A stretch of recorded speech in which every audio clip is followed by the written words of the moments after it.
1471 Preparation before the trial. 1. The invasion war was in full swing, but Tang Zhen had returned to Holy Dragon City. An invasion of this scale could not arouse his interest at all, especially after he had obtained the qualification to participate in the elite tower selection in the Super War Zone. He had put all his attention on this matter. The gap between the Super Battle Zone and the normal Battle Zone was too big. If they wanted to catch up with the normal method, who knew how many years it would take? 1,000 years, 10,000 years, perhaps even longer. Tang Zhen did not want to wait for too long because he had once promised that one day, when he was fully grown, he would take revenge on the Turobo people who had once destroyed the Wildlands war zone. With his current strength, it was impossible for him to do this. It should be known that it was a colossus-like interstellar empire that possessed quite a terrifying strength. Tang Zhen wouldn't do something like throwing an egg at a rock. However, he had to fulfill his promise. Moreover, the qualifications for the elite tower selection had coincidentally given him the opportunity to raise his strength. After obtaining a place in the Super Battle Zone, Tang Zhen would be able to repay his own battle zone and let the Holy Dragon City truly enter the ranks of the strongest towers. Of course, the main reason was that Tang Zhen hoped to raise his own strength and broaden his horizons. Tang Zhen's mind seemed to be wandering as he sat cross-legged in the secret room. In reality, he was sorting out the cluster of white light that he had received on the island earlier. This item could be considered a storage equipment. It was bound to the soul and had extremely high concealment. It was considered one of the rewards for the trial takers. The storage space wasn't particularly big, but Tang Zhen didn't care much about it because the phone had the same function, or even more powerful. The thing that he was truly concerned about was that there was a projection similar to the cornerstone platform in this space. In other words, as long as he carried this thing, Tang Zhen would be able to carry out a transaction at any time. This was what Tang Zhen cared about the most. If he was in the other world, this platform projection would be a heaven-defying logistics warehouse, allowing Lu Cheng's cultivators to not be afraid of any challenge. The projection platform should be considered a super battlefield. Tang Zhen saw many heaven-defying things on it. Even the cultivator's skills were far better than ordinary battlefields. It was not much worse than the improved mobile phone. However, there was one thing that Tang Zhen was very puzzled about. He did not see the so-called reward at all. What exactly was it? After carefully reading it once, Tang Zhen had a sudden realization. It turned out that the Super Battle Zone's projection platform could also be connected to the foundation stone platform of the battle zone that the trial taker belonged to, and it could be completed with a very simple step. After the connection is completed, the residents of the building that the participant belongs to will be able to obtain a special privilege to purchase the items sold on the foundation stone platform of the Super Battle Zone. This situation was like an ancient person entering a modern supermarket to shop. To the ancient people, every item here was worth a city. This was the reward given by the Super Battle Zone. Not only did it take care of the participants, but it also benefited the Lusheng that belonged to it. Although it was not a monetary reward, it was far more valuable than that.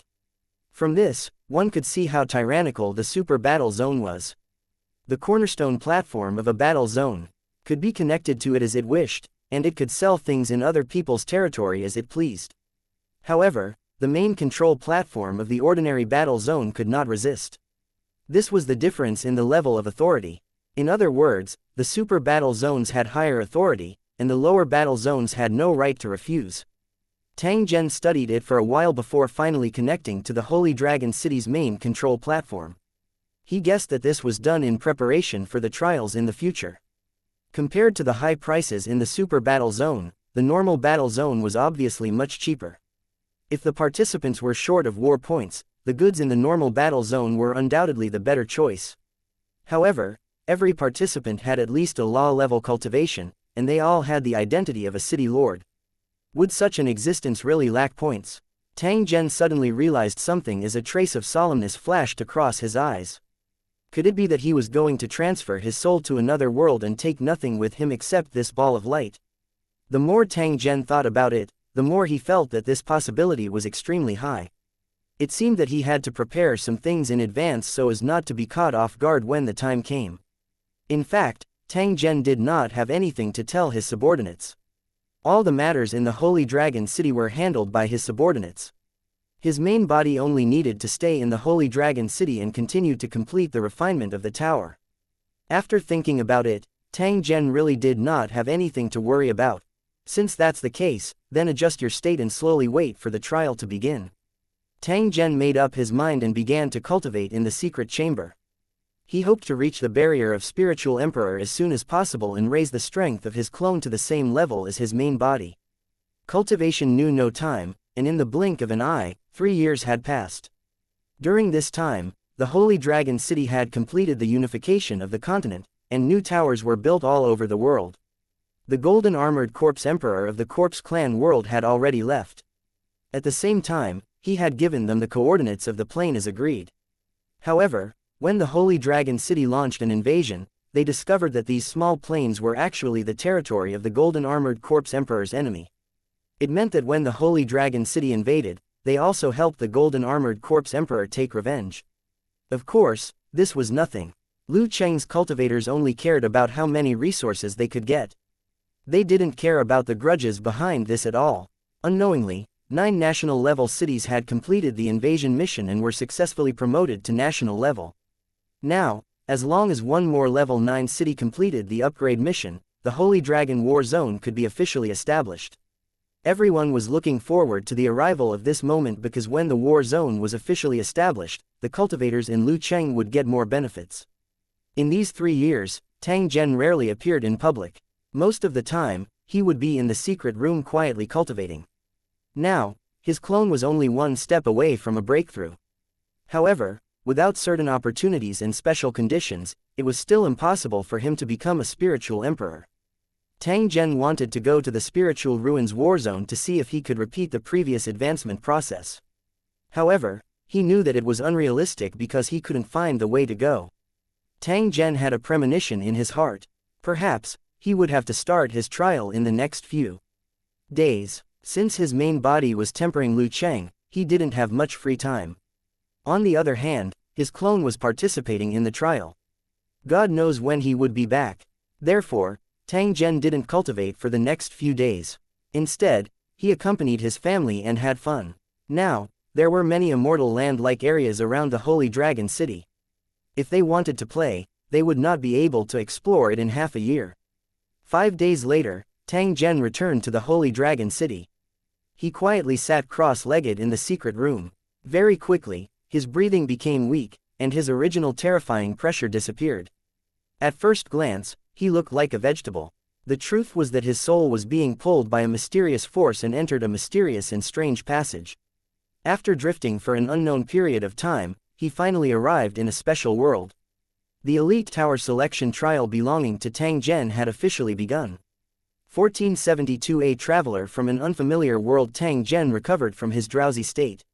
He quickly stabilized his mind and began to observe his surroundings. It was a tent-like room that looked very solid. There was a row of folding beds on the ground, as well as some strange-looking daily necessities. He was lying on the bed, and it seemed like his head was injured. The slightest movement would cause a tearing pain. After confirming that there was no danger in the surroundings, Tang Zhen sensed the condition of his body and discovered that the light ball in his mind was still there. Everything was normal. Only his cultivation had completely disappeared. Being in an unfamiliar environment with heavy injuries and no cultivation left was undoubtedly a very dangerous thing. As a Law King who had experienced countless battles, Tang Zhen's mind had long been as firm as a rock. Although the current environment was very bad, it was still nothing compared to his past experiences. After musing for a moment, Tang Zhen decided to observe his surroundings first before deciding on his next move. Just as he was about to get up and take action, the sound of footsteps came from outside the door. Soon after, he saw a fat man walk in and coldly sweep his gaze at Tang Zhen. He didn't die, he's really lucky. After coldly snorting at Tang Zhen, the fat man continued to speak with malicious words, if you're not dead, get up quickly and continue to take care of your Ling Miao. If anything goes wrong, be careful that the big boss will take your dog life.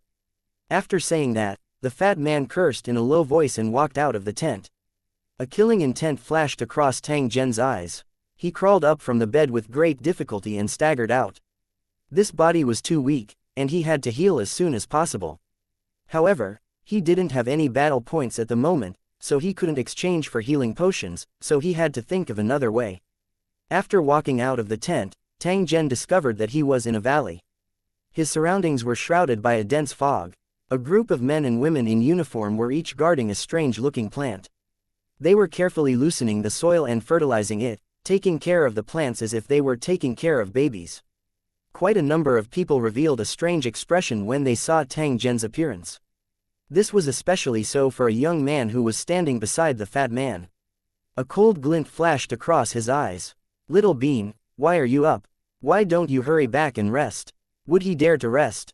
That variant spirit sapling has not been taken care of for several days. If he continues to wait, the spirit sapling might die. Hee, the Ling Miao will definitely not die. However, there are people who wish for him to die so that they can obtain the right to supervise the Ling Miao. When the Ling Miao matures, it will at least be a 1-star spirit weapon embryo, a 1-star embryo. This kid is really lucky to have encountered such a good thing. Not only will he receive a handsome reward, but he might even be appreciated by the spirit master and be recruited as a full-time gardener. That's why I'm jealous. But this guy is really lucky. He didn't die in the hands of the ghost, Junjun. Although Tang Zhen's cultivation had disappeared, his mental energy was still abnormally strong. It was just that it had already completely condensed into a physical form and outsiders were simply unable to discover it. Although these people's whispers were inaudible, they were unable to escape Tang Zhen's ears. He was able to figure out many things after organizing and analyzing them a little. The original owner of this body was called Little Bean. He had no power or influence and was just an ordinary gardener. However, perhaps he was very lucky, so the spirit seedlings he took care of had mutated and were coveted. In order to obtain this spiritual seedling, the other party had deliberately schemed against Duzi and caused him to be attacked by ghosts. As long as the Little Bean dies, the other party can logically receive the Little Bean's spiritual seedling, and then use it to gain the spirit master's favor. From this information, Tang Zhen quickly found a few key points. They were the spirit artifact embryo, spirit master, and ghost. The existence of these things was enough to prove that this was a world with cultivators. It seemed that there must be a special purpose for the trial world to be chosen here. However, the ball of light in his mind didn't give him any hints, so Tang Zhen didn't know what to do. Of course, before that, his first task was to recover from his injuries and then make further plans. Tang Zhen ignored the discussion of the gardeners and the dark and cold gaze behind him. He walked to a plant in the valley according to the information he had just analyzed. The spiritual seedling looked like an emerald green vine with starry silver patterns on its surface. Under the leaves of the vine hung a fruit that looked like a gourd. It was warm and emerald green in color. When Tang Zhen was approaching the plant, a light screen suddenly appeared in an attempt to stop him from moving forward. However, it quickly disappeared. This should be a kind of defensive runic magic circle. Outsiders would be blocked from the outside, and only the owner of the spiritual seedlings could enter. Tang Zhen sized up the Ling Miao. He picked up a jade pot from the ground and slowly walked towards a spring in the center of the valley. The surrounding mist continued to gather towards the spring, condensing into drops of dew. The gardeners filled jade pots with spring water to water their Ling seedlings. After seeing Tang Zhen preparing to fetch the water, the youth who was standing behind the fat man revealed a malicious smile as he quickly walked towards the spring. When the gardeners at the side saw this scene, all of them revealed mocking expressions, as if they were waiting to see Tang Zhen make a fool of himself. Tang Zhen slowly walked to the side of the spring. He used his finger to touch the bone-chilling spring water as a strange expression flashed across his eyes. It turned out that the spring water actually contained a faint energy. Although it was very weak, if he extracted it, it would still be very beneficial for his recovery. A series of light footsteps could be heard, getting closer and closer to him. Tang Zhen silently poured a pot of water. A trace of a cold smile was revealed on the corner of his mouth. He suddenly shifted half his body and turned around at a strange angle. Ayo! A cry of surprise was heard, followed by the sound of water falling into the water and a cry of pain. The young man who had tried to sneak attack Tang Zhen fell into the spring. His 2 legs were split apart on the slippery rocks as he screamed miserably. He had a twisted expression as if his balls had been broken. The gardeners who were waiting to watch the show were stunned for a moment. Then, they burst into laughter, causing the young man's face to become even more distorted. His eyes were filled with resentment as he looked at Tang Zhen. A gardener hurriedly went to support the young man. The fat man then shouted at Tang Zhen, "What's wrong with you? Why did you hurt your colleague on purpose?" Tang Zhen coldly looked at the fat man and said in a deep voice, "Are you blind?" He fell into the water himself. "What does it have to do with me?" The fat man glared at Tang Zhen. Under everyone's eyes, he could not say that the young man wanted to deliberately kick Tang Zhen into the cold spring so that he would have more injuries on top of his injuries and die earlier, right? Don't tell me Tang Zhen is going to wait there to be kicked. One can't be shameless to this extent. Not to mention that in the eyes of outsiders, the scene just now was just a coincidence. If there was anyone to blame, it could only be blamed on the youth's bad luck.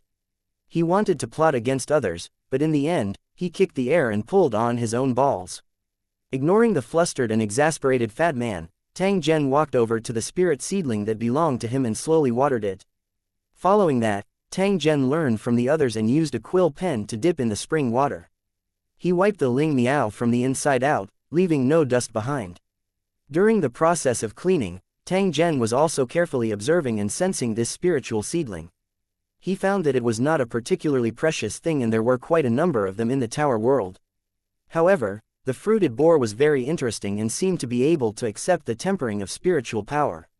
When this kind of item was tempered to a certain extent, it could be used as a weapon and could even be kept in the body at any time. The gardener had said that the fruit was something that clerics needed. Did that mean clerics also relied on their spiritual power to fight? After thinking up to this point, Tang Zhen's mental energy condensed into a thin thread and tried to wrap around the small gourd. Tang Zhen clearly felt a wisp of suction force the moment he made contact with it.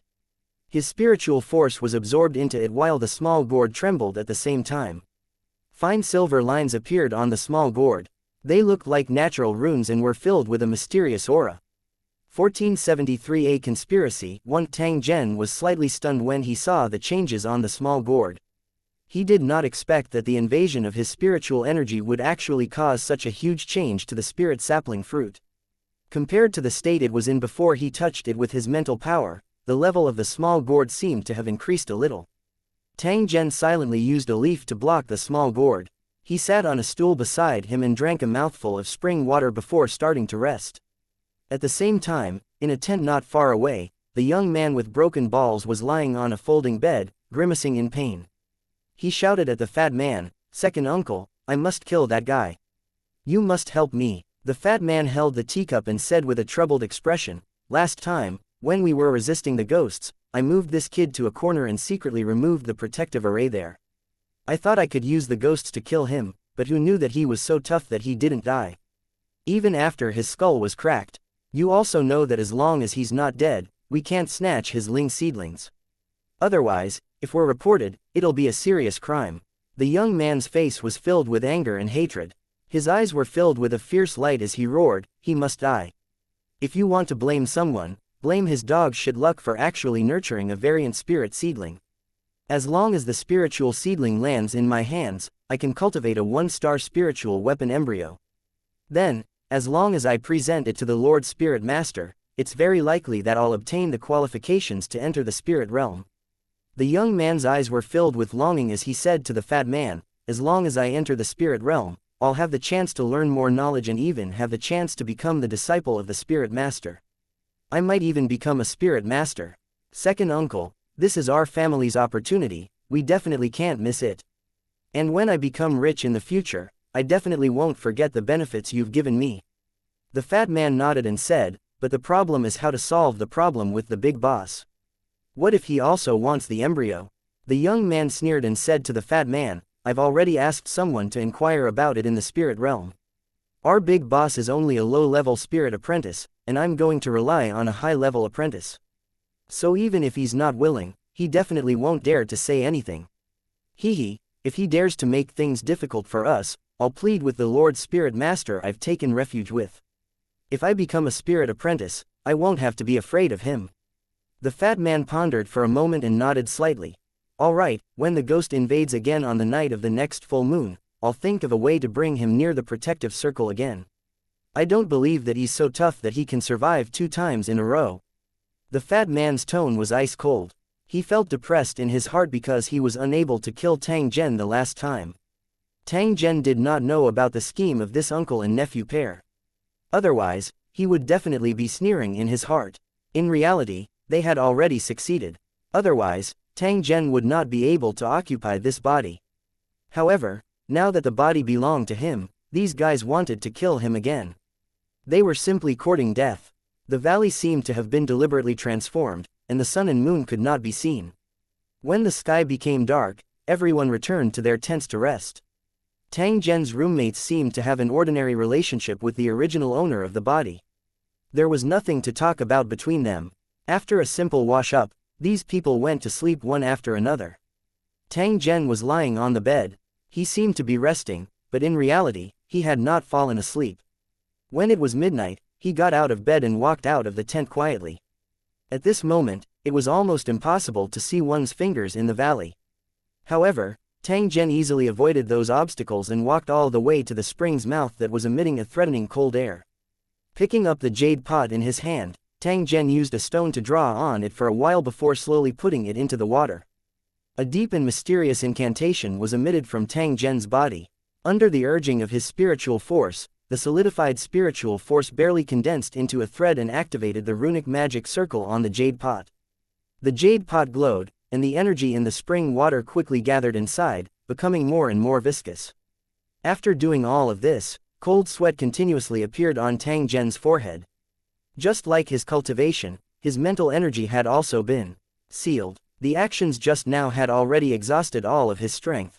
After waiting for half an hour, Tang Zhen finally took out the jade pot that was emitting cold air. He looked at the dense spring water shaking inside before raising his head and gulping it down in one go.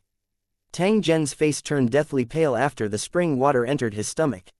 He gently trembled for a moment before he opened his mouth and spat out a mouthful of cold air. Although the purity of the energy is very low, I should be able to recover from the damage to my body after a few more times.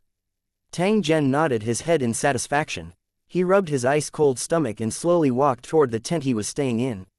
In the next few days, Tang Zhen took care of the ling seedlings in the day and condensed the energy in the cold spring at night. While healing his body's injuries, he also constantly collected information about this world. However, this valley was basically in a sealed state. Other than these gardeners, no one else could be seen. This also caused Tang Zhen to not have much harvest.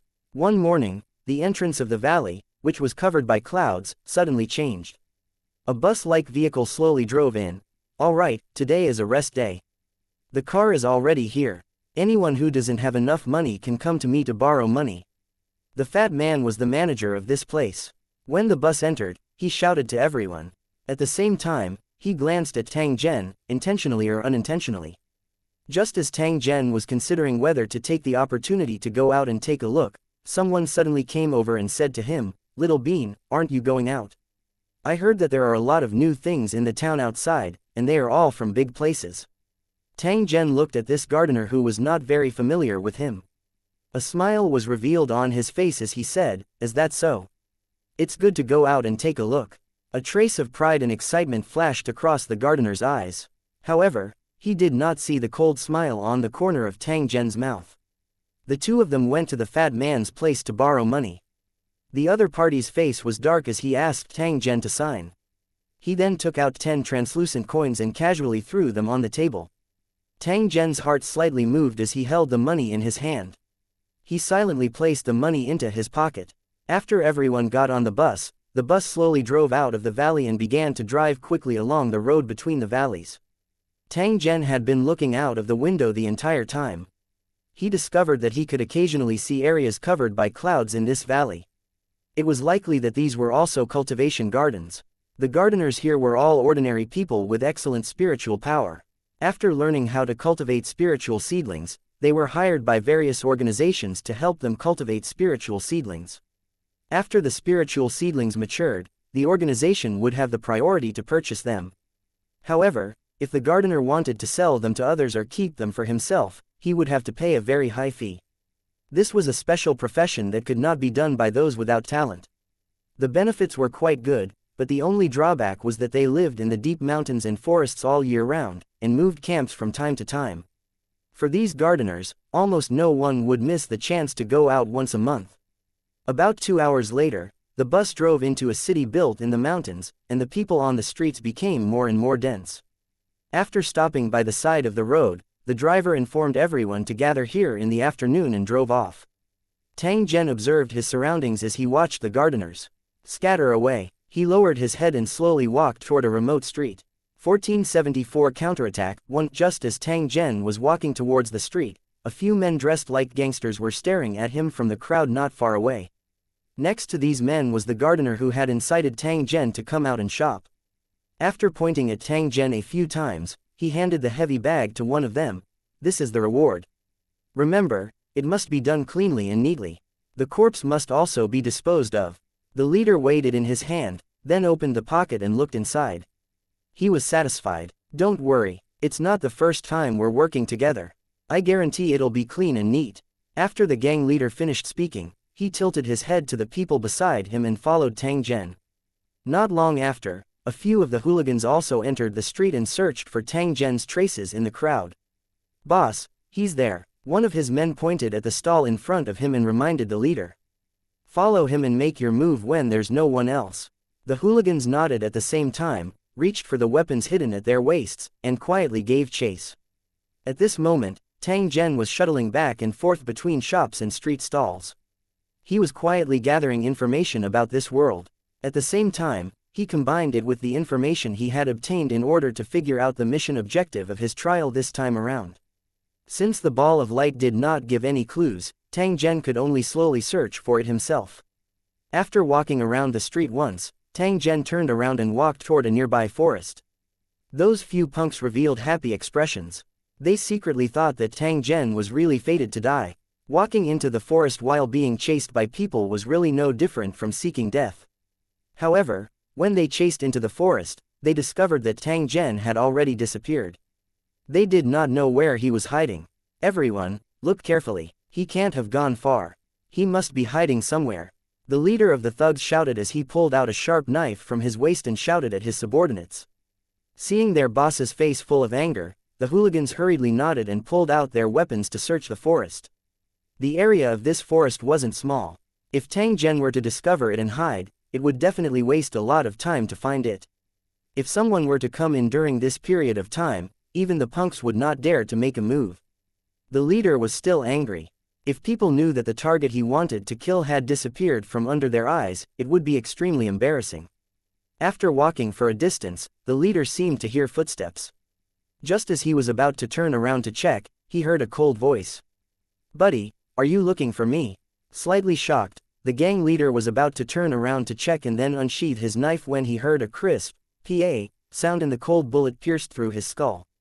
The gang leader's face was filled with disbelief. A bullet hole appeared between his eyebrows and his body fell to the ground. "You guys are not qualified to kill me." He took out the money bag from the leader's pocket and muttered the word, "absorb." The money instantly disappeared. When he was borrowing money from the cultivation base, Tang Zhen had discovered the abnormality of the light ball. It turned out that this kind of money was actually the same as the brain pearl, and could be exchanged for points on the cornerstone platform. To Tang Zhen, this was definitely a pleasant surprise. Therefore, he immediately exchanged for a pistol with a silencer after getting out of the car. After taking care of his surroundings, Tang Zhen kept the corpse of the gang leader and walked towards the depths of the forest.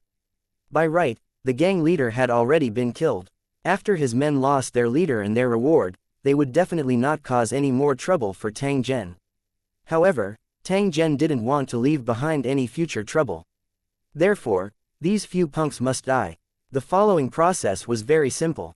Even without his cultivation, he could easily take care of these little punks. After a few muffled gunshots, Tang Zhen slowly walked out of the forest. He first walked around the streets and bought some things. When it was almost time, he slowly walked towards the scheduled meeting point. The gardener who had schemed against Tang Zhen earlier was also there. After seeing Tang Zhen return safely, his expression became very ugly. He wanted to ask please like and share the video on the YouTube channel Cultivation Audiobooks. Something, but he was afraid of being exposed. His expression was uncertain. Tang Zhen, however, acted as if nothing had happened. He greeted the gardener and quietly sat on the long bench. "Little Bean, it's rare for you to come out. Don't you want to walk around?" The gardener finally couldn't help but come over and ask. "There's nothing to buy," Tang Zhen indifferently replied. However, he had already labeled this fellow as dead in his heart. Seeing that Tang Zhen was unwilling to pay attention to him, the gardener felt a burst of frustration in his heart. If he was unable to complete the task that the fat supervisor had given him, he would definitely be scolded when he returned. He cursed the hooligan in his heart. Just now, he was patting his chest and promising that there would be no problem, but in the blink of an eye, he came back unscathed. Was this the guarantee he gave me? He wanted to find those hooligans to settle the score, but after waiting for a long time, they still didn't appear. Damn it, did he run away with the money?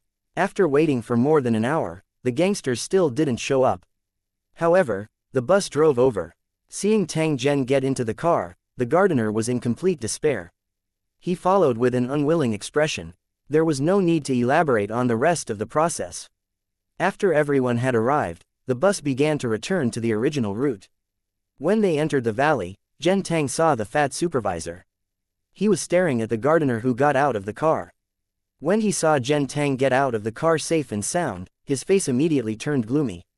After Tang Zhen left, the fat supervisor called the gardener who had incited Tang Zhen to go out into the house. There seemed to be faint shouts and curses coming from inside. In the distance, Tang Zhen sneered. He picked up the jade pot beside the Ling Miao and poured a pot of water into the spring. When he turned to leave, he heard the conversation between the two gardeners. Do you feel that something is wrong? It seems that the temperature of the spring water has risen quite a bit. Something is wrong. When I watered the spiritual seedlings with spring water, I realized that they were not willing to absorb it. Do you think we should report this to the supervisor? If it affects the growth of the Ling seedlings, we will suffer a huge loss. Let's wait and see. If there's a mistake, we'll be scolded. Tang Zhen's footsteps did not stop. However, he was quietly thinking in his heart. It seemed that the abnormality of this cold spring had been discovered by someone. This was also a reasonable matter. One must know that the Ling seedlings in the entire valley relied on this cold spring to water them. It was just that the energy condensed in the clouds every day was limited. After more than half of it was taken away by Tang Zhen, the quality of the spring water would definitely decline. 1 or 2 days was not enough to tell anything, but if time passed, the Ling seedlings that lacked the nourishment of energy would definitely show some abnormalities. Fortunately, Tang Zhen's injuries had almost recovered after a few days of absorption. Moreover, after he found a way to exchange for battle points, Tang Zhen only needed to exchange from the cornerstone platform. He did not need to waste effort to refine the energy in the spring water. However, Tang Zhen didn't want to let this bunch of gardeners get away with it. One must know that they had all seen the humiliation that the original owner of the body had suffered. In the end, not a single one of them helped. As a result, although the bean was lost, it still left behind a thick resentment. Since Tang Zhen had borrowed the other party's body, he would naturally have to help him complete his last wish. Soon, in a few days, I'll send them on their way. Tang Zhen muttered in his heart as he walked to the front of the Ling Miao and continued to repeat his previous work.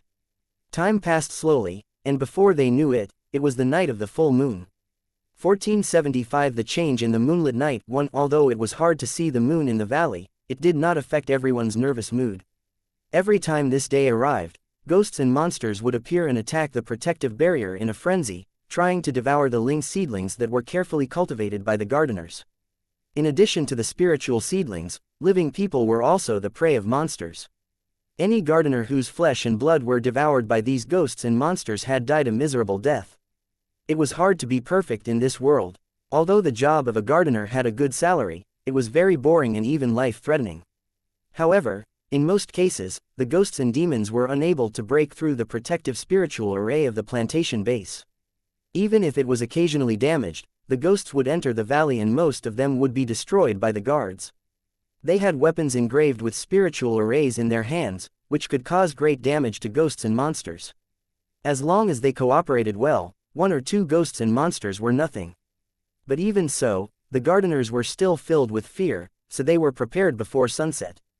There was a limited number of weapons engraved with spiritual arrays, so it was impossible for everyone to have one. Most of the time, they were in the hands of the guards. What the gardeners had to do was to cooperate and repair the protective spiritual array. The fat supervisor had been busy for a long time. He led people to check the valley's surroundings again and again. After confirming that there were no problems, he gathered everyone to the edge of the valley. Night fell unknowingly. In the thick fog outside the valley, there would be strange sounds from time to time. They seemed to be wandering in the thick fog, looking at the people in the valley with greedy eyes. In a daze, there seemed to be distorted shadows walking out of the thick fog. They tried to enter the valley but were blocked by an invisible barrier. After a few collisions, the shadows seemed to become angry from embarrassment and let out mournful howls in unison. Then, faces full of hatred and pain flashed in front of everyone's eyes, as if they were about to choose a person to devour. Bang bang bang, a series of heavy footsteps sounded, and then a large figure appeared. They had the bodies of wild beasts and emitted a pungent smell. They raised the stones in their hands and kept throwing them at the protective barrier. The sound of collision rang out continuously. The protective spiritual array was like an elastic, transparent film, reflecting those huge rocks back. However, they were quickly picked up by the monsters and repeated the previous attack. The area of the valley was very large, and the number of ghosts and monsters was unknown. As a result, the knocking sounds could be heard everywhere, making everyone more and more nervous. Something's not right. Why are there so many ghosts and demons this time? That's right, it's almost twice as much as before. What happened? Damn it, can the defensive spiritual array block it? If it can't, we'll be dead. The gardeners trembled in fear, and the fat supervisor was equally frightened. He had been in this line of work for almost 20 years, but this was the first time he had seen such a terrifying battle. Everyone, listen up. You should immediately spread out and each of you is responsible for guarding an area. Once you find any signs of the spiritual array collapsing, immediately shout and alert the police. After driving the trembling gardeners to various locations, the fat supervisor began to patrol around with the guards, afraid that there would be any loopholes. At the same time, he was also secretly puzzled. Why would such an abnormal situation occur? Just as everyone was busy dealing with the attacks of the ghosts and monsters, in the middle of the valley, a spiritual seedling was quietly changing. The originally green fruit was slowly turning red. At the root of the ling miao, there was a slanted jade pot. The mouth of the pot was inserted into the soil, and the slightly viscous cold spring water was constantly seeping into the soil. As the color of the calabash-shaped fruit deepened, the attacks of the ghosts and demons became fiercer and fiercer, and the bang-bang sounds of collision became more and more frequent. Not good, the protective spiritual array is broken. A certain area's protective spirit array suddenly let out a crisp cracking sound, causing the gardener in charge of guarding the area to turn pale with fright and shout at the top of his lungs. The faces of the fat supervisor and the others changed when they heard the sound. They ran desperately towards the position of collapse and shouted at the gardener at the same time, "What are you waiting for? Hurry up and patch it." When the gardener heard this, he immediately moved towards the broken protective spiritual array with a tearful face and stretched out his trembling arm. He had a talisman-like object in his hand. When he approached the protective spiritual array, it began to flash with a faint fluorescent light. Owu! Seeing the gardener approach, a hideous monster opened its bloody mouth and roared at him fiercely. Mother of God! The gardener was so scared that his face turned ashen and he fell to the ground. However, he quickly got up and closed his eyes to approach the protective spiritual array. Trash! Get lost! At this moment, the fat manager and the others rushed over. One of the guards reached out and pressed his spiritual talisman on the protective spiritual array. With a flash of light, the cracks were quickly repaired. Feeling relieved, the fat supervisor was no longer in the mood to pay attention to the timid gardener.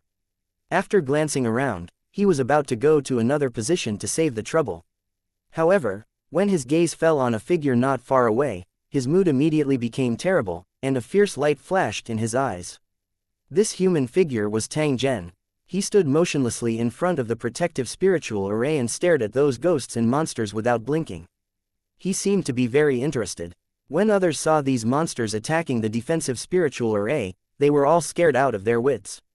Only Tang Zhen had a calm expression as if he was not afraid of these terrifying things. In contrast, it was extremely eye-catching. Is this kid scared silly? The fat manager really wanted to remove the protective spiritual array in that area and kill Tang Zhen directly. However, the situation tonight was a bit strange. He was afraid that once the protective spiritual array was opened, he would not be able to seal it again. Little Bean, what are you doing, you bastard? Do you want to die? Suppressing his desire, the fat manager roared and turned to leave. However, at this moment, he saw the usually timid and quiet young man turn around and look at him coldly. The look in his eyes was very strange, as if he was looking at a dead man. When the fat supervisor met his gaze, he trembled for some reason. He wanted to curse again, but he held it back. HMPH, he's just a person who's going to die. There's no need to be calculative with him. The fat manager muttered in his heart. He slowly turned around and saw a shocking scene. A faint light suddenly appeared in the area where the spiritual seedlings were cultivated. Then, a vermilion fruit slowly floated up from one of the spiritual seedlings, which was very eye-catching in the dark environment. The fat manager looked at this scene in a daze, and an expression of surprise flashed across his face. He couldn't help but roar, "This is the embryonic fruit of a mayfly that is at least a 3-star. It was no wonder he was so shocked, because the embryo of a 3-star fruit was extremely rare. To a spirit master, it was an excellent raw material for making weapons, and every one of them could be sold for a sky-high price. But this wasn't the most important thing. If he gave this kind of spirit tool embryo to a spirit master and made a request at the same time, as long as it wasn't too excessive, the other party would basically agree to it. It could be said that as long as one had this thing, it was equivalent to obtaining the qualifications to make conditions with a spirit master. Its value was immeasurable. Looking at the fruit greedily, the fat manager only had one thought in his mind, which was to get it. Not only did the fat manager see the floating fruit, but the others also noticed this scene. They also looked at the center of the valley with greedy and envious eyes, even temporarily forgetting the crisis they were facing. It's actually a 3-star embryonic fruit. Am I seeing things? Oh my god, how much is this going to sell for? This can't be measured with money at all. Who would sell it for money? This is Little Bean's spiritual seedling, right? That's right, it's his. Hee, so what if he is? He won't get it anyway. Just as everyone was discussing, the ghosts and monsters let out mournful roars. They seemed to have gone crazy as they madly slammed into the protective spiritual array, causing the sound of shattering to ring out. Seeing those crazy monsters, everyone immediately realized that the reason for tonight's abnormality was obviously this mature 3-star spiritual weapon embryo. 1476 News about the cleric, not good, the ghost is coming in. Everyone in the valley was shocked. Without any command, they all went to the broken parts and tried to repair them. Once these monsters charged in, everyone would die here. In the face of a life and death crisis, most people threw their greedy thoughts to the side, but there were still some people who were staring at the spirit weapon embryo. This person was the bullshit young man who wanted to kill Tang Zhen and take the Ling Miao for himself. His eyes flickered with excitement as he rushed towards the fruit without a care for anything else. He completely ignored the monster that was madly attacking the protective spiritual array. Under normal circumstances, only a spirit master could personally control the spirit array to ripen the fruits of these spirit seedlings. This was also the reason why he had wanted to kill Tang Zhen before. Who would have expected that the fruit would automatically ripen tonight? Therefore, it did not matter whether he killed Tang Zhen or not. As long as he managed to snatch the fruit into his hands, what could that fellow who bullied others do to him? Even if he said that the fruit was his, someone had to believe him and be willing to testify. If this still didn't work, he would just kill them directly. It wouldn't take much effort anyway. Thinking about the benefits of giving the fruit to the spiritual master, the ridiculous young man's footsteps quickened a little. Looking at the fruit in front of him, he was so excited that he almost roared. However, the moment he stretched out his hand, he felt a slight chill in his heart, as if something had penetrated his body. A face slowly emerged from the darkness. It was the little bean that he wanted to kill. He was looking at her with a teasing expression, as if he was looking at a fool. Once upon a time, he had also looked at the other party with this kind of gaze. But when the other party looked at him with this kind of gaze, it represented the arrival of death. Plop, the ridiculous young man fell to the ground with an expression of death. After putting away the fruit that was hanging in the air, Tang Zhen turned his head and glanced at the fat manager and the others who were blocking the protective spiritual array.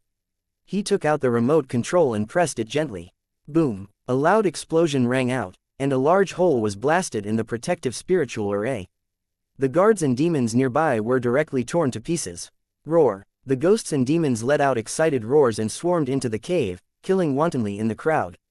The gardeners were torn apart and devoured by the monsters one after another, and the ghosts were also wantonly absorbing the essence of the living. The valley was filled with broken corpses. The fat manager and more than a dozen guards were gathered together, trying their best to resist the attacks of the ghosts and monsters. Although their weapons could deter the monsters, as more and more monsters gathered, their resistance became less and less effective.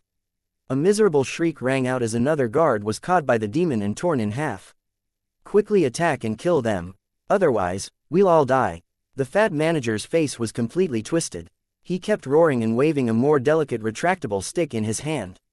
Every time he waved it, there would be a silver light, and the monster's skin would be torn open. Even so, they were still unable to defend against the tide-like attacks of the monsters. The fat manager's eyes flashed with despair. He now hated the fruit that had suddenly ripened and the gardener who had cultivated the ling seedlings. If it were not for these two factors, the crisis at this moment would not have appeared at all. This damn pea, I should have killed him back then. The fat manager gritted his teeth and his eyes became extremely sinister. As soon as the thought came to his mind, the fat manager saw a familiar figure appear in the darkness. He stood behind the group of monsters and looked at him with a faint smile. Although it wasn't a ghost, in the fat manager's eyes, this figure was far more terrifying than a ghost.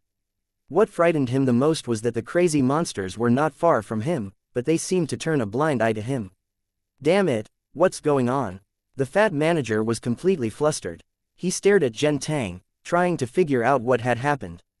At this moment, Zhen Tang, who was in the middle of the group of monsters, smiled and raised his pistol. Bang! With a flash of fire, the fat manager's arm trembled, and the weapon in his hand suddenly fell. Before he could scream, a monster's sharp claws grabbed the fat manager's head and pulled hard. Blood splattered everywhere as the fat manager's head was torn off. The headless body twitched a few times before it fell to the ground. The rest of the guards turned pale with fright. Before they could react, they were surrounded by more monsters and turned into broken corpses on the ground in the blink of an eye. At noon the next day, a group of people in charge of checking the casualties on the night of the full moon appeared outside the valley. After calling out repeatedly but receiving no response, they immediately realized that the situation was not good, and then rushed in. Then, everyone saw a hellish scene. The valley was filled with broken corpses and the ling seedlings that the gardeners had taken care of were all devoured by the demons. After searching the entire valley, not a single person survived. Some people couldn't stand the gory scene and vomited uncontrollably. This kind of tragedy couldn't be concealed at all, so it spread very quickly. It was said that it even attracted the attention of a few spirit masters, who came to investigate the scene. In the end, they came to the same conclusion.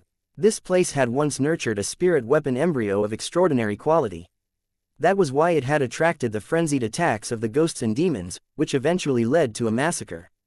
As for the whereabouts of the spiritual weapon embryo, some people speculated that it had been eaten by monsters, while others suspected that it had been taken away by survivors. However, because there was no evidence, no one could confirm its whereabouts. After some time, the matter was settled. The valley was cleaned up again, and soon a new plantation team was stationed there. As for those who died, who would care? Tang Zhen walked on the bustling street and would occasionally glance around. He was in a big city with a population of several million. There were tall buildings and all kinds of new things everywhere. This was a world that was completely different from his original world. Not only did it have a perfect and developed social system, but it also had powerful cultivators. As for those ghosts and demons, it was said that they lived in another dimension. They appeared on the night of the full moon, but they only hovered in the deep mountains and old forests, never daring to approach the town. Tang Zhen was very interested in the information of spirit masters. Unfortunately, he had only collected very little information. Moreover, a lot of it was unclear. According to the information he had gathered, most of the cultivators in this world were far away from ordinary people. Ordinary people might not be able to come into contact with them for the rest of their lives. It was as if they lived in different worlds.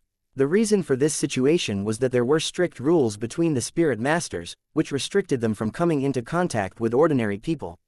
Also, ordinary people were not allowed to enter the area where the spirit masters lived unless they had special permission.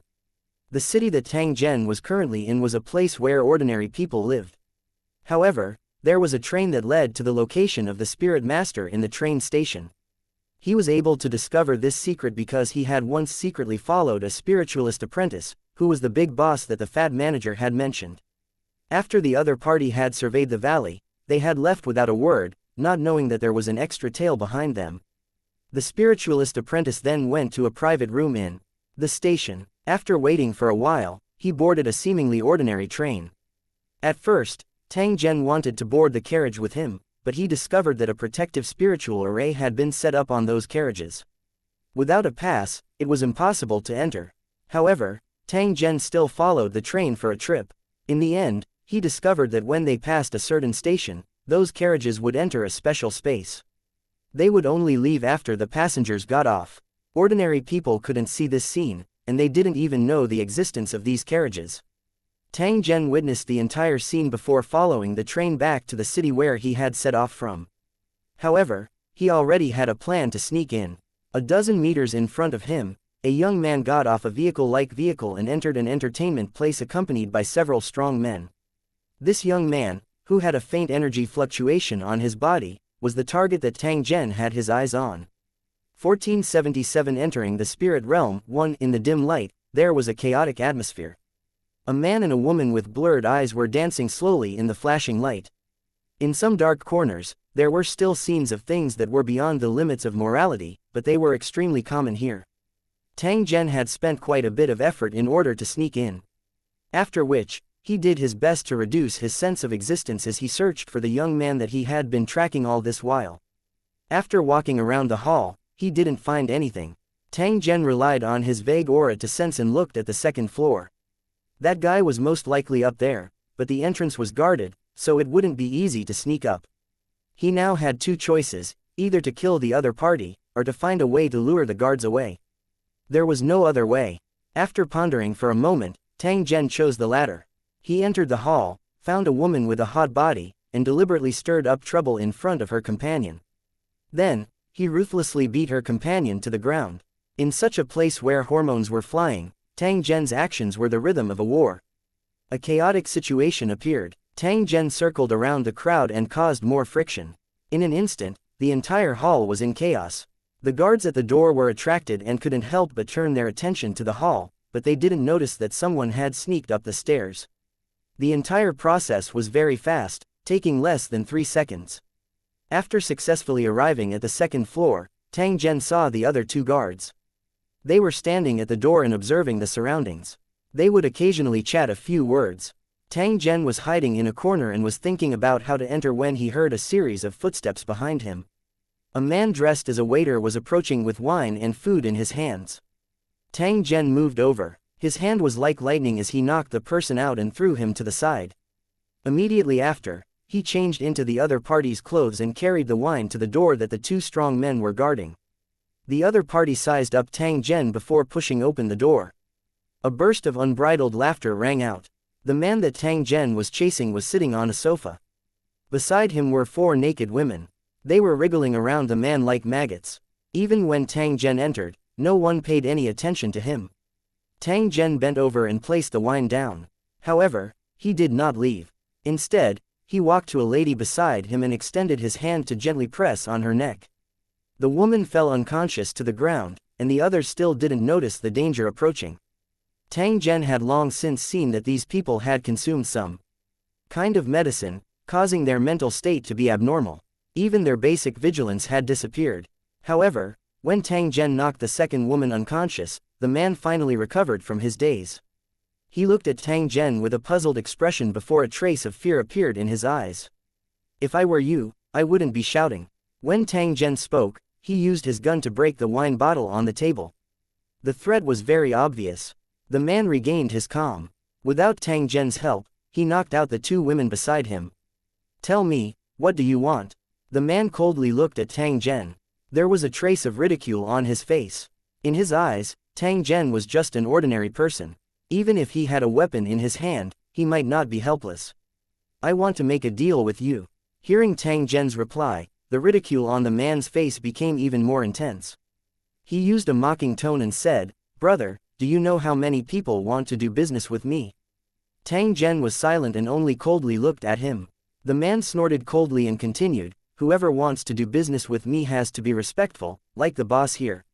As for those who wanted to use force to threaten me, they are all dead now. Do you want to follow in their footsteps?" Tang Zhen shook his head and continued to look at the man, waiting for him to reveal more information. The man shook his head in a bored manner when he saw that Tang Zhen did not open his mouth. He coldly snorted, With this attitude of yours, you still want to get the bewilderment grass from my hands. You're really delusional. Tang Zhen shook his head and sat on the sofa beside him. He used an indifferent tone to speak to the man. I think you've misunderstood. I'm not interested in the bewilderment grass you're talking about. If you don't want the illusion grass, what do you want? A trace of doubt flashed across the man's eyes as he vigilantly looked at Tang Zhen. His muscles were clearly already tensed. Tang Zhen's brows twitched. Although the man was not wearing any clothes, he still did not dare to guarantee that the other party did not have any means of attack. Therefore, he had long since made preparations for a battle in the dark. Up until now, Tang Zhen had yet to come into contact with a spirit master. He also did not know their fighting style. However, according to Tang Zhen's analysis, this man should not be considered a spirit master. This was because the energy fluctuations on his body were too weak. This was also one of the reasons why he decided to make a breakthrough from the other party. Firstly, there were too few people who were related to spirit masters. Secondly, there were many potential targets whose strength far exceeded his. Tang Zhen did not dare to take the risk. I'll use this item to exchange for the qualifications to enter the spirit realm and become an apprentice. Can you help me with that? As Tang Zhen spoke up to this point, he slowly released his palm, revealing the 3-star spiritual weapon embryo. When the man sitting on the sofa saw the spiritual weapon embryo, his body suddenly stiffened, and his eyes were filled with unconcealed shock and greed. He stared blankly for half a minute before finally shifting his gaze away with great difficulty. Friend, do you know what this is? This time, without waiting for Tang Zhen to open his mouth, the man excitedly growled, 3-star embryo, this is a 3-star embryo. This is the first time I've seen it in my life. You said that you want to enter the spirit realm and I can help you do it. But to become a spirit master's apprentice, you need to work hard on your own and no one can help you. In the spirit realm, as long as you have money, you can cultivate at any time. As for whether you can succeed or not, that's your own problem. Tang Zhen frowned when he heard this. He gently nodded and said, sure, but you'll have to give me another 5 million spirit coins. If you want to buy a 3-star embryo alone, the price will not be less than 10 million, and there's a demand but no supply. The man nodded, indicating that he could accept this condition. Then I'll wait for your good news. Remember, don't have any crooked ideas. Otherwise, you'll miss this rare spirit weapon embryo. Tang Zhen took out a box and placed it on the table. Immediately after, he placed a wine glass into it and stuck a metal piece on his wrist. Under the man's puzzled gaze, he saw Tang Zhen use his finger to lightly press down, and the wine cup in the box immediately exploded into pieces. The man's eyes narrowed when he saw this.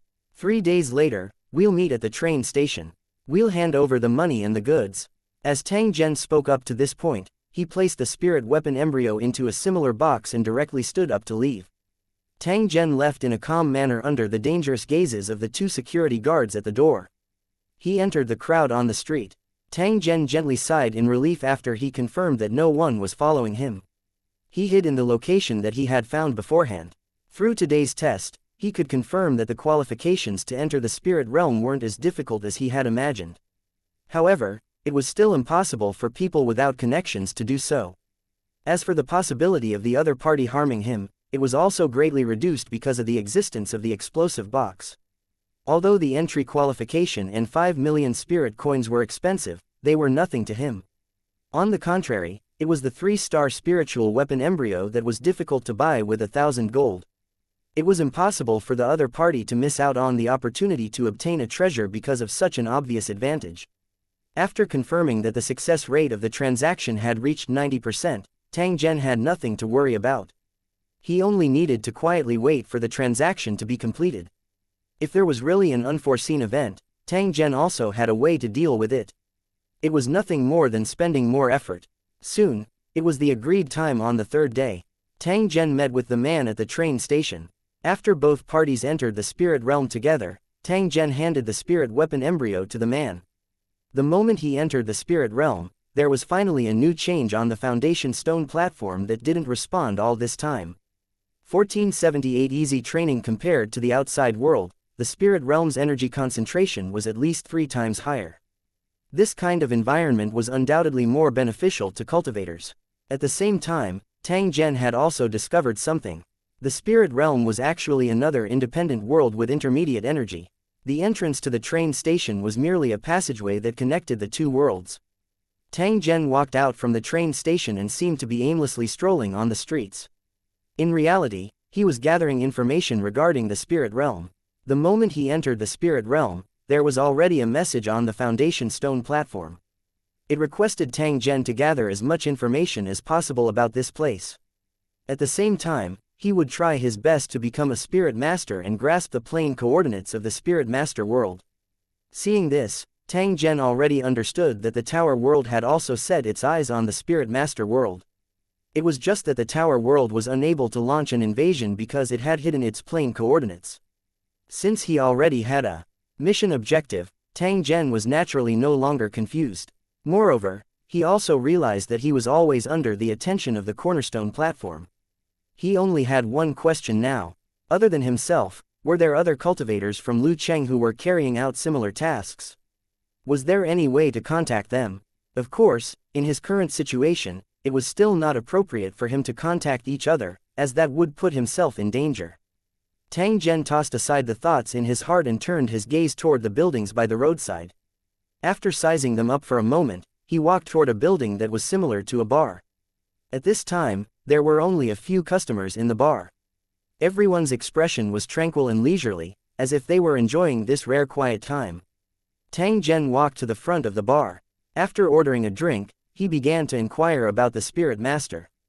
The staff in the bar were very talkative. After hearing Tang Zhen's question, they immediately told him everything they knew. It turned out that in the spirit realm, becoming a spirit apprentice wasn't difficult, but it wasn't easy either. In order to achieve a certain level of achievement, other than having enough talent, one also needed a strong financial support. In the spirit realm, almost everything required money. Whether it was studying, cultivating, or buying related materials, everything had a price. It could be said that as long as Tang Zhen was willing and had enough spirit coins, he could immediately start learning. After leaving the tavern, Tang Zhen turned a few streets and arrived in front of a huge building. This was the place where spirit master knowledge was taught and many people were wandering around here. Following the flow of people, Tang Zhen arrived at the trading location. There weren't many staff members here, but there were rows of devices that looked like game cabins. The users could lie on them and complete the transactions they needed to carry out. Of course, before that, one had to spend 10,000 spirit coins to get an identity card and deposit enough spirit coins for the transaction. Tang Zhen had just obtained 5 million spirit coins, so he didn't have any financial problems. After quickly applying for an identity card, he chose a device and lay down. A translucent glass cover covered his body, and images appeared in front of his eyes, all of which were knowledge about clerics. Spiritualist Apprentice Meditation Spell, 100,000 spirit coins. Intermediate Cleric Apprentice Meditation Spell, 500,000 spirit coins. Cleric Apprentice Advanced Meditation Spell, 1 million spirit coins. Elementary level Spiritual Seedling Cultivation Technique, 10 million spirit coins. Beginner level Spirit Weapon Tempering Art, 200,000 spirit coins. Looking at the information displayed on the screen, Tang Zhen was secretly speechless. It seemed that becoming a spirit master wasn't a simple matter. Without money, it was simply impossible. At the same time, he also found that the information here was only for apprentices, and there was no information about official spiritualists. After purchasing a Spirit Master Apprentice's elementary meditation technique, Tang Zhen only felt that a message was immediately injected into his mind. Only he knew the specific content, but he was unable to explain it to others. Obviously, this was a way to protect the knowledge, so that people who didn't pay could not learn it. Tang Zhen found a place to sit down and flipped through the information recorded in his mind. He finally had some understanding of the cultivation methods of a spirit master. To put it bluntly, this was a way to cultivate one's spiritual power. Through training, one's spiritual power would be constantly increased, and then one would be able to communicate with the energy of heaven and earth. When it reached a certain limit, one would be able to connect to the spiritual nexus of the clerics. Only through the recognition of the spirit internet could one become an official spiritualist. Otherwise, everything would be empty talk. For ordinary people, the spirit realm was an insurmountable barrier. However, for people in the spirit realm, connecting to the spirit internet was a sign of transcendence. Most of the residents of the spirit realm were ordinary people. Some of them were descendants of spirit masters, while others were cultivating arduously, trying to become spirit master apprentices. In order to obtain enough spirit coins to aid their cultivation, these apprentices had tried all sorts of methods. For example, the cultivation bases in the valleys were where the spiritual disciples cultivated the spiritual seedlings. Then, they rented the land outside and hired gardeners to cultivate the spiritual seedlings. As for why the spiritual disciple did not cultivate the spiritual seedlings in the spirit realm, it was only because the cost in the spirit realm was higher. It was much cheaper outside. The man that Tang Zhen was dealing with was secretly cultivating a forbidden medicine called bewilderment grass in order to make a huge profit. After obtaining the meditation technique, he only needed to cultivate step by step. If he felt that his progress was slow, he could also choose to rent the cultivation room here. Under the amplification of the spirit gathering array, he could make his cultivation speed faster. Of course, this required even more money, and not many people could afford this kind of consumption. From this, it could be seen that becoming a spirit master wasn't a simple matter. No wonder there were ordinary people with faint spirit energy aura everywhere, but they couldn't be used for battle. Tang Zhen was not in a hurry to try out the so-called spirit gathering array. Moreover, he knew how to build such a thing. It was just that he did not have enough materials. Spirit coins were also very important to him at the moment. After all, he could only obtain battle credits through them and exchange them for the various resources on the cornerstone platform. After leaving the spiritual disciple trading hall, Tang Zhen spent some money to rent a quiet room. He sorted out the memories in his mind, and after confirming that there were no hidden dangers, he began to try to cultivate. After cultivating for a period of time, Tang Zhen discovered that his mental energy had increased slightly. However, it was still a drop in the ocean when compared to his original mental energy. Although he was a little depressed, he knew that the purpose of sealing his original mental power was to prevent him from exposing his identity on the spirit internet after he became a cleric. Therefore, the mental energy that Tang Zhen was currently cultivating was only related to this body. It carried the symbol of this world and would not be exposed even if he became a spirit master. In order to complete his trial mission as soon as possible and become a spirit master as soon as possible, Tang Zhen could only use some auxiliary means to speed up his cultivation speed. After connecting to the light ball space in his body, Tang Zhen bought a few soul crystals from the cornerstone platform and slowly absorbed them in his hand. Tang Zhen was different from those ignorant apprentices. As a spirit emperor expert in the world of Lusheng, he naturally had far more knowledge than ordinary people. Therefore, he had improved the meditation technique to make it more suitable for himself, and the efficiency of his cultivation had also increased.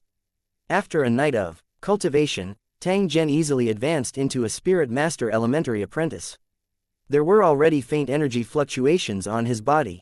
In the time that followed, Tang Zhen began to deduce this kind of meditation technique so that he did not need to spend the decreasing amount of spirit coins. It was only at this moment that Tang Zhen realized that he would need to spend a lot of time and energy to complete the upgrade of the beginner-level meditation technique. It was not worth it compared to spending spirit coins. Right now, time was the most precious thing to him. There was no need for him to delay the progress of the mission because of spirit coins. Therefore, after a few days, Tang Zhen came to the spiritual disciple trading hall once again. After successfully completing the transaction, he went straight to his rented house. However, he soon found out that he was being followed. 1479 Solving the problem, people came and went on the street. However, Tang Zhen was able to sense that there were at least 3 people following him in a sneaky manner. He did not know what the purpose of this group of people was. However, it was obvious that they were here to target him. In order to confirm that his judgment was not wrong, Tang Zhen deliberately took a detour around a few more streets. When he returned, he discovered that they had been following him from the beginning. The corner of Tang Zhen's mouth revealed a trace of a cold smile. He followed the path in his memory and headed straight toward a forest outside the city. The 3 of them followed closely behind and arrived outside the city. Not long after he entered the forest, Tang Zhen hid himself and secretly observed those people who were chasing him. At this moment, the 3 of them were all holding weapons. They had dark and cold expressions as they searched for Tang Zhen's traces. From the aura of the pursuers, he could confirm that they were all beginner apprentices, and one of them was about to advance to intermediate. Tang Zhen's attention was focused on the weapons in the hands of these 3 pursuers. He confirmed that 2 of them were spirit weapon embryos that were similar to gourds, while the last one was a black spike-like object. The only thing that could pose a threat to him now was this kind of tempered spirit weapon, so he had to be careful. Tang Zhen quietly hid his body. When the three of them passed by him, he suddenly attacked. His sharp military knife easily cut the neck of one of the pursuers. Damn it! The two pursuers at the side turned pale with fright. The gourd in one's hand flew up and spurted out flames, while the black needle-like object in the other's hand pierced straight towards Tang Zhen. This was a spirit master's method. After the spirit weapon embryo was completely tempered, it could use mental power to carry out long-range attacks. Tang Zhen merely laughed coldly when he saw this. After dodging the flames and the needle-like object's attack, he killed the pursuer who was using the gourd with a single shot. Immediately after, he used a swift method to subdue the last pursuer. The whole process only took a few seconds. It was so fast that the pursuer didn't even have time to react, and the battle was already over. Tell me, why are you following me? Tang Zhen raised his gun and pointed it at the pursuer's forehead as he asked in an ice-cold voice. The pursuer's face still had a frightened expression. After hearing Tang Zhen's question, he hurriedly denied, "Sir, you've misunderstood. We have no ill intentions." Tang Zhen coldly laughed when he heard this. If they didn't have any ill intentions, why did they take out their weapons? He was not in the mood to talk nonsense with the stalker. He broke the man's finger and was ready to continue. The pursuer screamed in pain, but Tang Zhen stuffed his mouth with weeds, making him unable to make a sound. I'll talk, damn it, I'll talk. The tracker couldn't take it and could only choose to tell the truth. We were sent by Randall. He said that you've just received 5 million spirit coins, and that you might still have a precious spirit weapon embryo in your hands. So, he asked us to bring the money back and find out where the spirit weapon embryo came from. Yingluo. Tang Zhen quietly listened to the pursuer's confession and understood who was after him. That guy named Randall had obviously made a killing by obtaining the embryo of a 3-star spiritual weapon.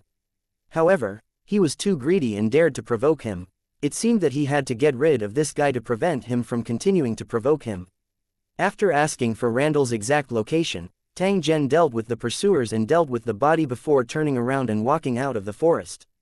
He had taken the 3 spirit weapon embryos with him.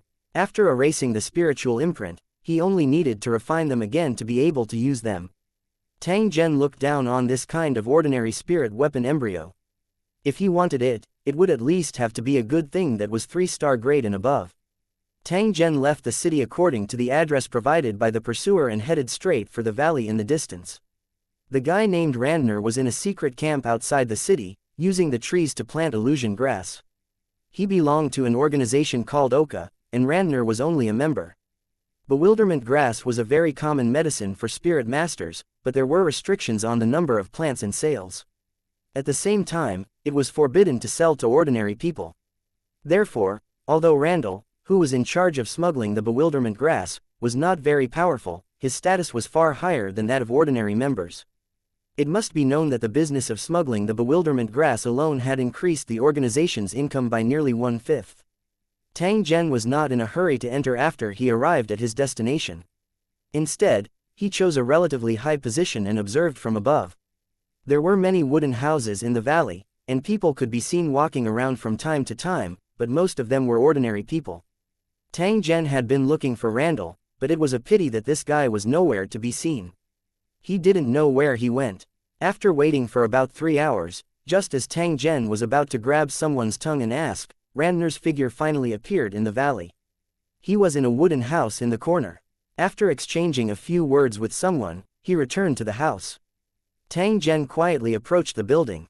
He carefully listened for a moment before directly pushing the door and entering. There was only Randall in the house. When he saw Tang Zhen walking in, his face revealed a hint of astonishment. "Friend, is there a misunderstanding between us?" Randall laughed dryly. He quietly took out the hidden sleeve dart from his waist and growled at Tang Zhen, "Go to hell, Yingluo." However, just as he spoke, he heard a gunshot and fell heavily to the ground. His forehead had been pierced by a bullet, and he couldn't be more dead. Randall would never have dreamed that a moment of greed would cost him his life. Before becoming a spirit master, the strength of these spirit master apprentices was limited. How could they be Tang Zhen's match? After getting rid of Randall, Tang Zhen searched the house and quickly arrived at the place where Randall had hidden his things. In the safe box in the basement, Tang Zhen not only found the 3-star spiritual device embryo, but also many high-value spirit coins and dozens of caddies of the finished bewilderment grass. After storing all these items into the ball of light, Tang Zhen set a fire and left the place silently. Not long after he left, the valley was ablaze, and Randner's wooden house was quickly swallowed by the flames. Panicked voices kept coming from the valley. Tang Zhen did not care about the losses in the valley. He had already returned to the city and continued to work hard to advance to the middle stage. Compared to an initial stage spiritual disciple, a middle stage spiritual disciple required more energy and the meditation method was more complicated. However, it was still very simple for Tang Zhen. After spending a few hours to improve the intermediate level meditation spell, Tang Zhen exchanged a few soul crystals and continued to cultivate. After 2 days, Tang Zhen, who had become a middle stage spiritual disciple, walked out of his house. He wanted to buy the meditation technique for an advanced stage spiritual disciple and also to find a way to earn spirit coins. Even though he'd had a huge harvest when he'd entered the spirit realm, and had gotten some more when he'd gotten rid of Randall, the consumption had also been huge. After exchanging for some essential items from the cornerstone platform, he didn't have many spirit coins left. Under normal circumstances, other than thinking of ways to earn spirit coins, spirit disciples could also earn commissions by completing missions. However, to Tang Zhen, this was a waste of time. When he heard that there was a black market for spirit master apprentices in this city, Tang Zhen immediately thought of the bewilderment grass that he had placed in the medium. This kind of thing was said to be very expensive and he thought that it could be sold for a good price. According to the address that he had inquired about, Tang Zhen finally arrived at a slightly dilapidated neighborhood after walking around the city a few times. 1480 The black market and help 1. The streets here were narrow and messy, and it was far from the spirit realm that ordinary people yearned for. In fact, this was the true spirit realm. It was just that ordinary people imagined it to be too beautiful, but in reality, it was still full of ugly things. After circling the street once and finding out the price of the illusion grass, Tang Zhen began to look for a target. The black market mentioned by the apprentices wasn't that mysterious. In fact, it relied on the existence of some seemingly normal shops. They sold some prohibited items and weren't open to ordinary people at all. Tang Zhen had only heard that the black market was located in this area, but no one told him which shops it was. However, after observing the street for a while, he still found a suspect and slowly walked in. This was a trading company that sold miscellaneous goods. Compared to the bright environment of the other shops, the lighting here was slightly dim. An old man with glasses sat behind the counter and was sizing up Tang Zhen with a judgmental gaze. "Brother, what do you want to buy?" The old man glanced at Tang Zhen and said with a weak voice. "I want the bewilderment grass." "How much is it?" he asked. Upon hearing Tang Zhen's question, the old man still had an absent-minded look as he said to Tang Zhen, "If you want to buy the bewilderment grass, go to the spiritual disciple trading hall. I don't have that kind of thing here." Tang Zhen smiled and did not say anything. He only used a faint tone to say, "I heard that not only do you have hallucinatory grass here, but you also have many good things that can't be bought in the market. Is this true?" The old man coldly glanced at Tang Zhen when he heard this. He spoke in a deep voice, "If you're fine, you should leave quickly. Don't get yourself into trouble." At this moment, the old man revealed his abilities. The aura of an advanced stage spiritual disciple was faintly emitted, and the threat was very obvious. Tang Zhen was even more certain of his guess when he saw this scene. This shop was definitely operating in secret. "Don't be in a hurry to reject me. I have a lot of good things in my hands. As long as we work together, the harvest will definitely be far beyond your expectations." Tang Zhen needed to gather as much information as possible about spiritualists to complete his current mission. Purchasing the skills required by the spiritualist disciples was also a step in his plan. If he wanted to do this, Tang Zhen would need to have enough spirit coins. When the old man saw that he was smiling at Tang Zhen with a threat, he retracted his aura and spoke in a slow and unhurried tone, "I've already said that this is a proper shop for business. But I'm curious what you have. If there's really something good, I can introduce some friends to you." Tang Zhen softly chuckled when he heard this. He took out a soul crystal from his pocket and placed it in front of the old man's table. The old man glanced at the soul crystal indifferently. Then, a look of surprise flashed in his eyes. He let out a soft, "Huh." After holding the soul crystal in his hand and sensing it carefully, the old man's breathing became a little hurried. He frowned and said to Tang Zhen, "What is this? Where did you get it? This is a secret, you don't need to know. I just want to ask, please like and share the video on the YouTube channel Cultivation Audiobooks. Will you accept it?" The old man clenched his teeth and nodded to Tang Zhen. "This isn't a prohibited item, so of course I'm going to take it. What price do you want?" 200,000 spirit coins for one pill, but you can't tell anyone about me. Otherwise, there's no room for negotiation. On the Holy Dragon City's cornerstone platform, this soul crystal was only sold internally, and the price was only 100 points, which was equivalent to 10,000 spirit coins. It could be said that he had earned 20 times that amount with a flip of his hand. The old man muttered to himself for a moment before he bargained, 100,000 spirit coins. I can't go any higher. 200,000 it is. If you don't want it, I'll sell it to someone else. The old man took a deep breath and said coldly, "Sure, but if you have any more, you can't sell it to anyone else. Don't worry, we'll definitely have many opportunities to work together in the future." After the two of them finished their discussion, Tang Zhen took out 10 soul crystals and took a bag of spirit coins from the old man. He then quickly left the street.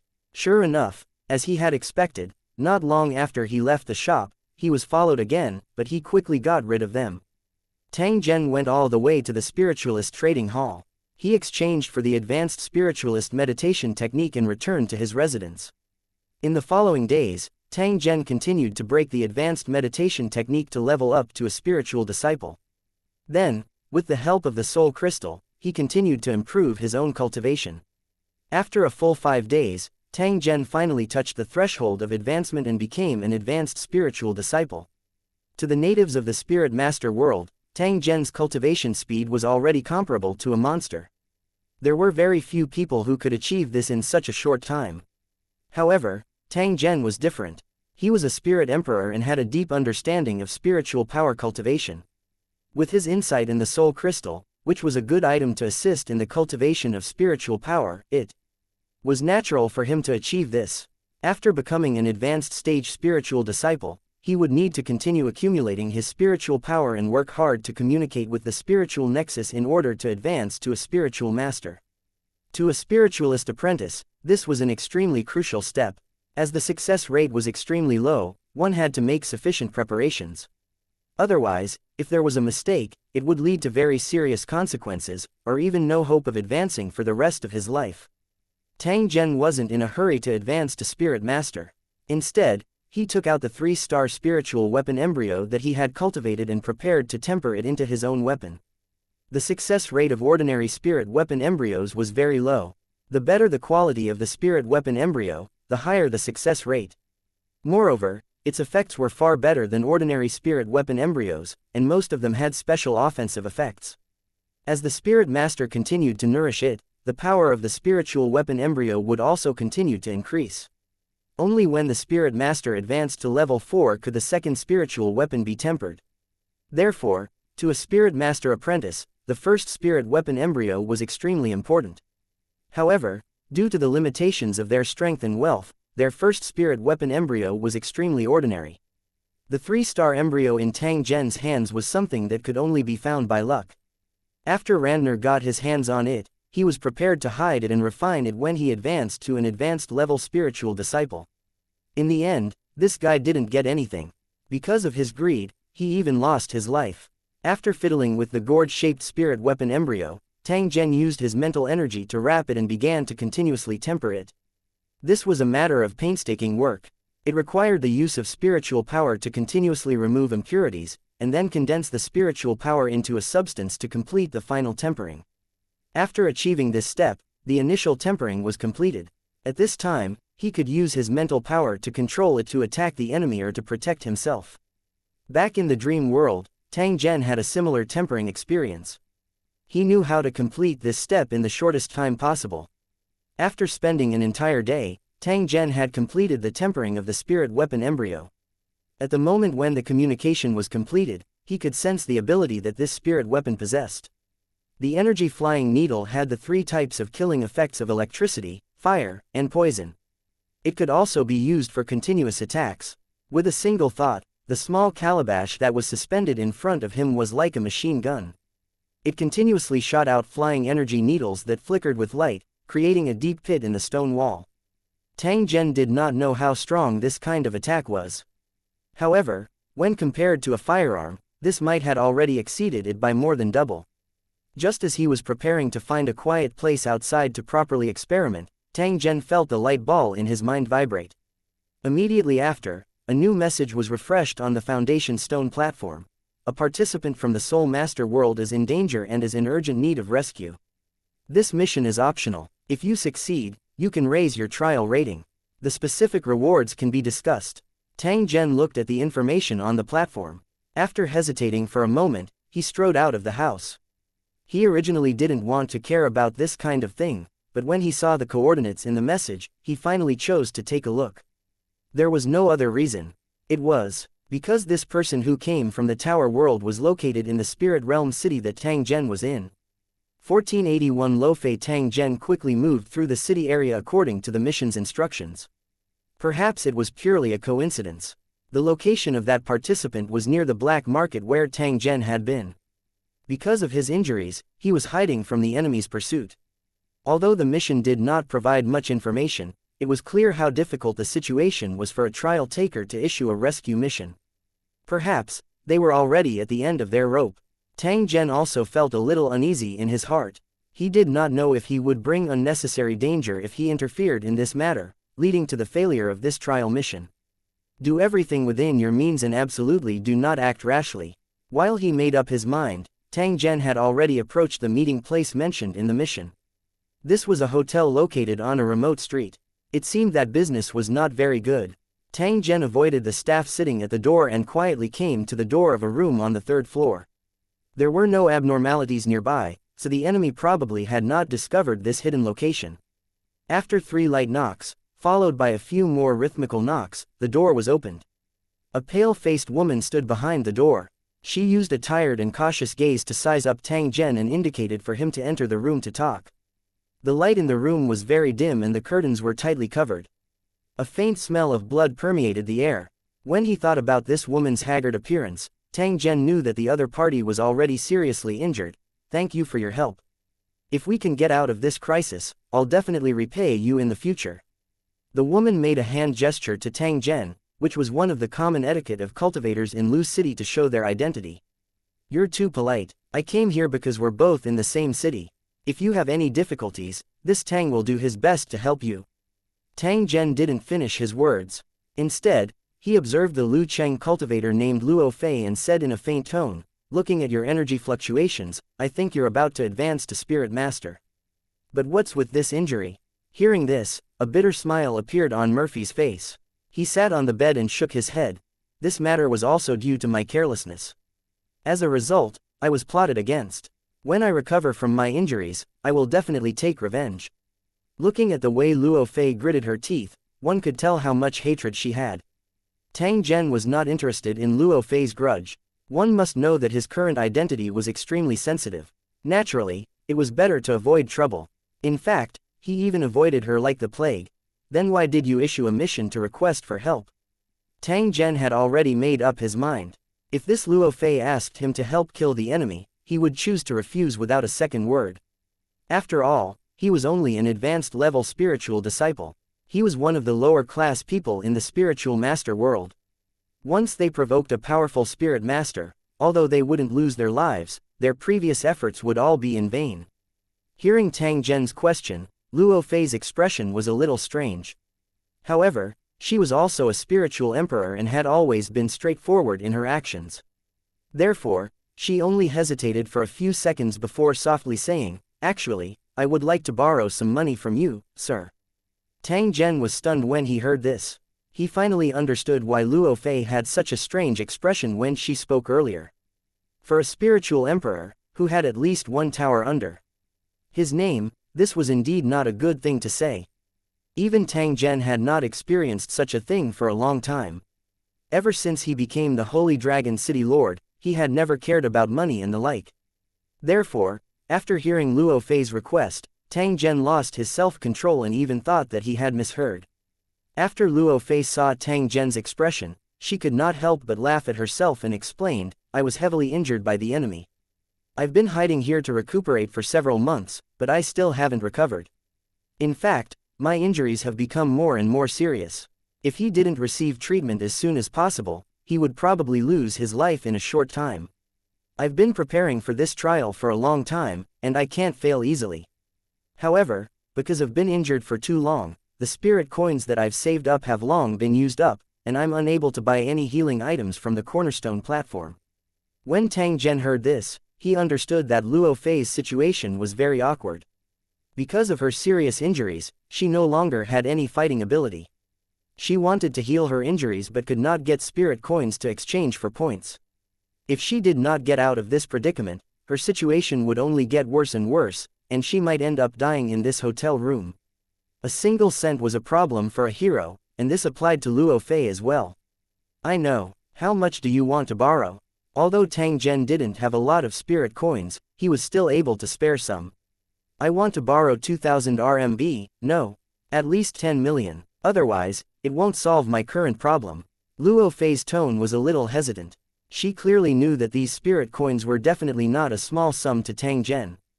Tang Zhen shook his head when he heard this. He used a helpless tone and said, "It's not that I don't want to help, but I really don't have that many spirit coins on hand. If it's 1 or 2 million, I can help you." "No." Sophie shook her head and smiled bitterly. "The healing item I want to buy requires a lot of points. I can't buy it if I don't have enough spirit coins." Tang Zhen was also in a difficult position. If he could help with this matter, he definitely wouldn't decline. Not only could he make friends with the powerhouses of the Lusheng world, but he could also help each other in the Spirit Master world. Why not? However, it was impossible for him to take out 10 million spirit coins. After musing for a moment, Tang Zhen said to Luo Fei, "I have thought of a safe way, but it will take at least a month. Can you wait?" Luo Fei's eyes lit up when she heard this. She said to Tang Zhen, "We can naturally wait for a month. If I may be so presumptuous as to ask, what do you intend to do?" "I plan to use a month's time to nurture the spiritual seedlings. As long as I can nurture a 3-star spiritual weapon embryo, you will have the spirit coins you need." Sophie frowned and thought for a moment. She felt that this method was not particularly safe. After all, a 3-star spiritual weapon embryo was extremely rare. It was not something that could be obtained just because one wanted it. Of course, the cultivators in Lusheng all had their own unique skills. Since Tang Zhen dared to use this method, it meant that he had a high chance of success. The other party's intention was to help her. It was not good for Luo Fei to ask please like and share the video on the YouTube channel Cultivation Audiobooks. More so as to not cause Tang Zhen to be unhappy. However, Luo Fei quickly thought of something. She muttered to herself for a while and said to Tang Zhen, "I've stayed here for too long, and it's easy to attract the enemy's attention. Since you want to cultivate the spiritual seedlings, you must find a secluded place in the wilderness. Can you take me with you?" Tang Zhen hesitated for a moment when he heard this. This was because doing so would undoubtedly increase unnecessary risks for himself. If Luo Fei's enemies came looking for him, it would be inevitable that there would be another fierce battle. If the enemy's strength was too strong, Tang Zhen would definitely have to flee again. Lu Fei also knew that her request was too much, but at this time, she was too weak to even trust a chicken. It was already a miracle that she could hold on until now. If she was found by the enemy during this time, she would definitely be killed. The 5th battle area's trial was of great significance to Luo Fei, and she could not give up easily. When she thought of this, Luo Fei gritted her teeth and said to Tang Zhen, "Sir, if you agree to help, after this trial mission is over, I will give you a huge gift that will greatly increase your chances of advancing to the Sector Lord realm." Tang Zhen's eyes narrowed. A smile was revealed on the corner of his mouth after a few breaths. Deal. 1482 The trial taker's reward. After discussing with Luo Fei, Tang Zhen left the hotel quietly. He couldn't bring Luo Fei around to avoid attracting the attention of the hidden enemy. He went straight to the spiritual disciple trading hall and bought the technique to cultivate spiritual seedlings. He also bought some spiritual seeds. Following that, Tang Zhen went to the market and bought a lot of miscellaneous items. These were all prepared to nurture spirit seedlings. The prices were not cheap, and Tang Zhen had spent quite a lot of spirit coins on them. After finishing all of this, Tang Zhen bought a second-hand spirit array car. After circling the road a few times, he drove to the hotel to pick up Luo Fei. After getting into the car, Luo Fei did not say anything. She just looked ahead quietly, as if she was enjoying the long-lost sunlight. While she was recuperating and hiding from the enemies, she had not gone out for a long time, which made her face extremely pale. With her long black hair, she looked like a ghost. Tang Zhen was unconcerned. In any case, this was merely a temporary shell for the two of them. They would throw it away once the mission was over. Just as this thought came to his mind, he heard Luffy say softly, "Don't you find it strange why I need so many spirit coins to repair my body?" Tang Zhen nodded. He was indeed puzzled by Luo Fei's actions. It was obvious that she was going to repair her body and soul. Otherwise, a quarter of the cost would be enough to maintain her body for several years, but it would leave behind many hidden dangers. After hearing Tang Zhen's answer, Luo Fei gently smiled. She sized Tang Zhen up with a very strange gaze and said indifferently, "If I'm not wrong, Sir Tang Zhen should be from a low-level battlefront, right?" Tang Zhen, who was driving, froze for a moment. However, he quickly recovered and said with a smile, "What's going on? Was my behavior very obvious? It's actually very simple, because you have no idea what this temporary body means to the trial taker. To the top-tier towers in the high-level war zone, the contents of this trial were not top-secret information. One of them was the secret of the host body. Since you don't understand this information, it means that you're most likely from a low-level battle zone and have no access to this information." Tang Zhen's eyes turned when he heard this. He faintly guessed a possibility. At the same time, his heart also pounded wildly as he continued to ask, could it be that the cultivation obtained by the host body can be taken away after the mission is over? Tang Zhen was very excited. If this was the case, then as long as he worked hard to increase his strength in the Spirit Master world, there was a high possibility that his clone would advance to the Spirit Emperor level after this trial mission. To Tang Zhen, this was definitely something he could not ask. Please like and share the video on the YouTube channel Cultivation Audiobooks. For more, one must know that his current cultivation level was a Law King, and he was still 2 levels away from being a Sector Lord. However, in 100 years' time, to leap to this level was undoubtedly an extremely urgent matter, even somewhat unreasonable. However, this was the Super Battle Zone's trial rules. If you don't have the strength and confidence, then don't come and participate in this competition that has a 90% chance of survival. Luo Fei did not know Tang Zhen's current mood, but she knew how important this news was to Tang Zhen. She looked at Tang Zhen, who was pretending to be calm, and chuckled. Indeed, after the trial is over, the strength of the host body will merge with the main body. This is also a reward for the trial taker. This is also the reason why I want to completely heal my injuries. If there are any hidden dangers, I won't be able to advance to an advanced spiritual master, which will undoubtedly miss out on a huge reward." Tang Zhen nodded his head. He wasn't in a hurry to advance to Spirit Master, but his heart was filled with endless fighting spirit. If it was possible, he would definitely become a Spirit Master in the shortest amount of time, and then continue to advance towards a higher level. While the two of them were chatting, Tang Zhen's spirit array car had already left the city. It followed along the lush road and headed towards the valley in the distance. Compared to the outside world, the mountain peaks in the spirit realm were undoubtedly more beautiful and steep. There were also many spiritual beasts in the mountains, standing on the side of the road and staring at the driving car. From time to time, one could see a fork in the road that led to the deep forest. There were also a large number of spiritual disciples and ordinary people living there. The only difference compared to the outside world was that there were spiritual disciples everywhere. The place that Tang Zhen was heading to was a place that was specially used to cultivate spiritual seedlings for spiritual disciples.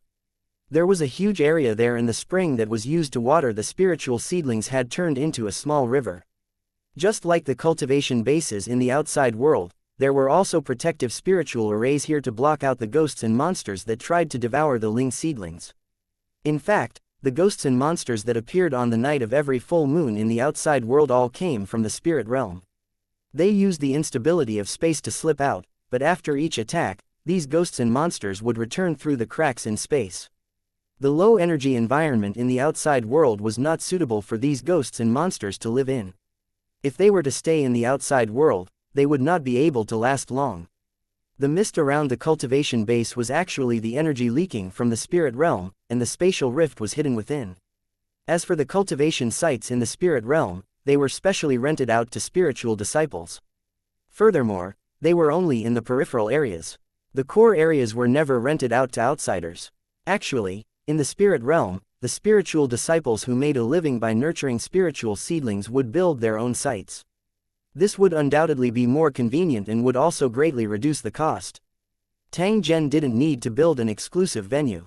In any case, he didn't plan to be in this business for a long time. In the end, when he arrived at his destination and said that he wanted to rent a place to cultivate ling seedlings, he was told by the staff here that the cultivation base would not be open to outsiders for a while due to special reasons.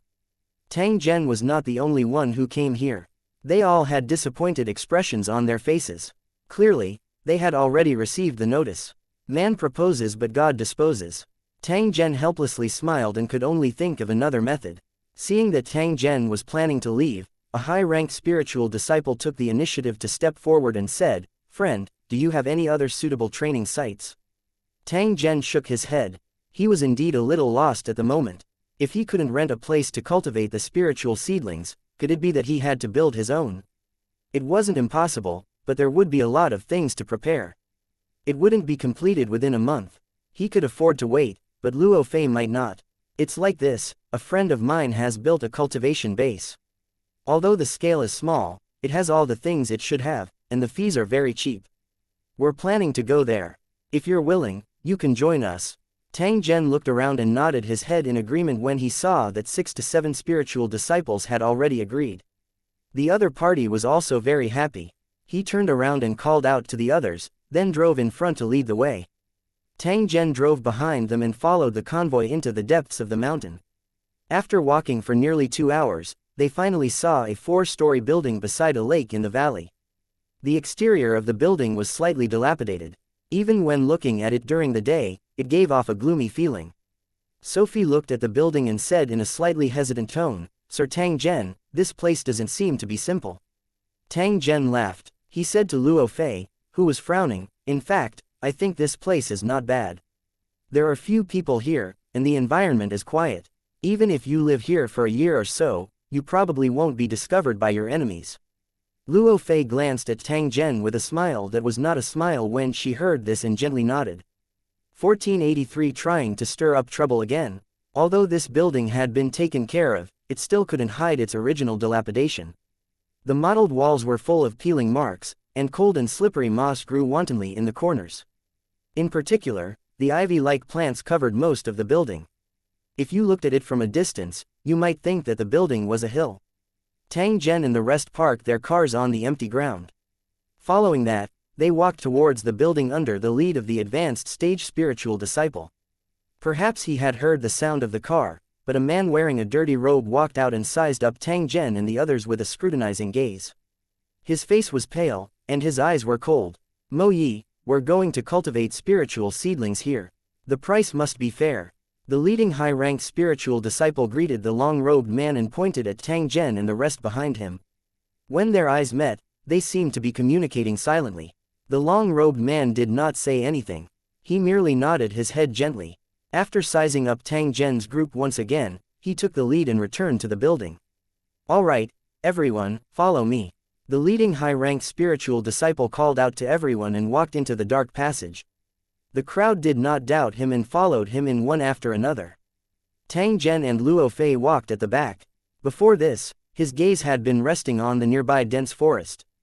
After which, he continued to move forward as if nothing had happened. There seemed to be many figures coldly watching Tang Zhen's group from the shadows of the dense forest. After walking along the long and narrow passage for a while, everyone reached the top floor and found that it was a huge field. Looking at the layout of the surroundings, it was clear that this was a special field for cultivating spiritual seedlings.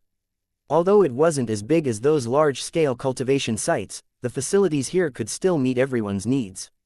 The man in the dirty robe from before came over and handed a stack of papers to everyone.